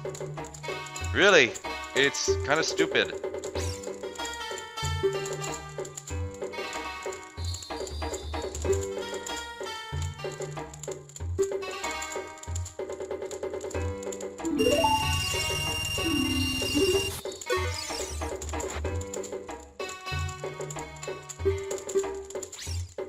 Because see, to get all those ghosts, we had to carry them back in bottles all the way to this person, or ghost or demon or whatever, so that they can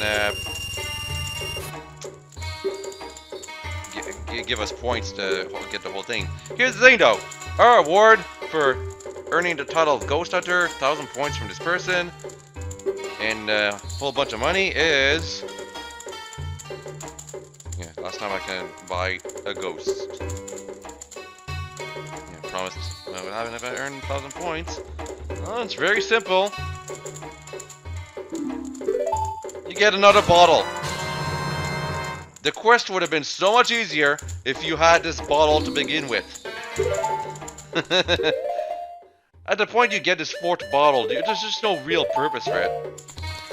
Because the most use you would have gotten out of that 4th bottle is with this side quest. Ugh, so dumb. Anyway, that's it. Hope you've all enjoyed this video and all have a very nice day. I'll do the other video some other time when my throat is not as sore. Probably in 2-3 weeks, maybe a bit longer. Anyway, bye bye.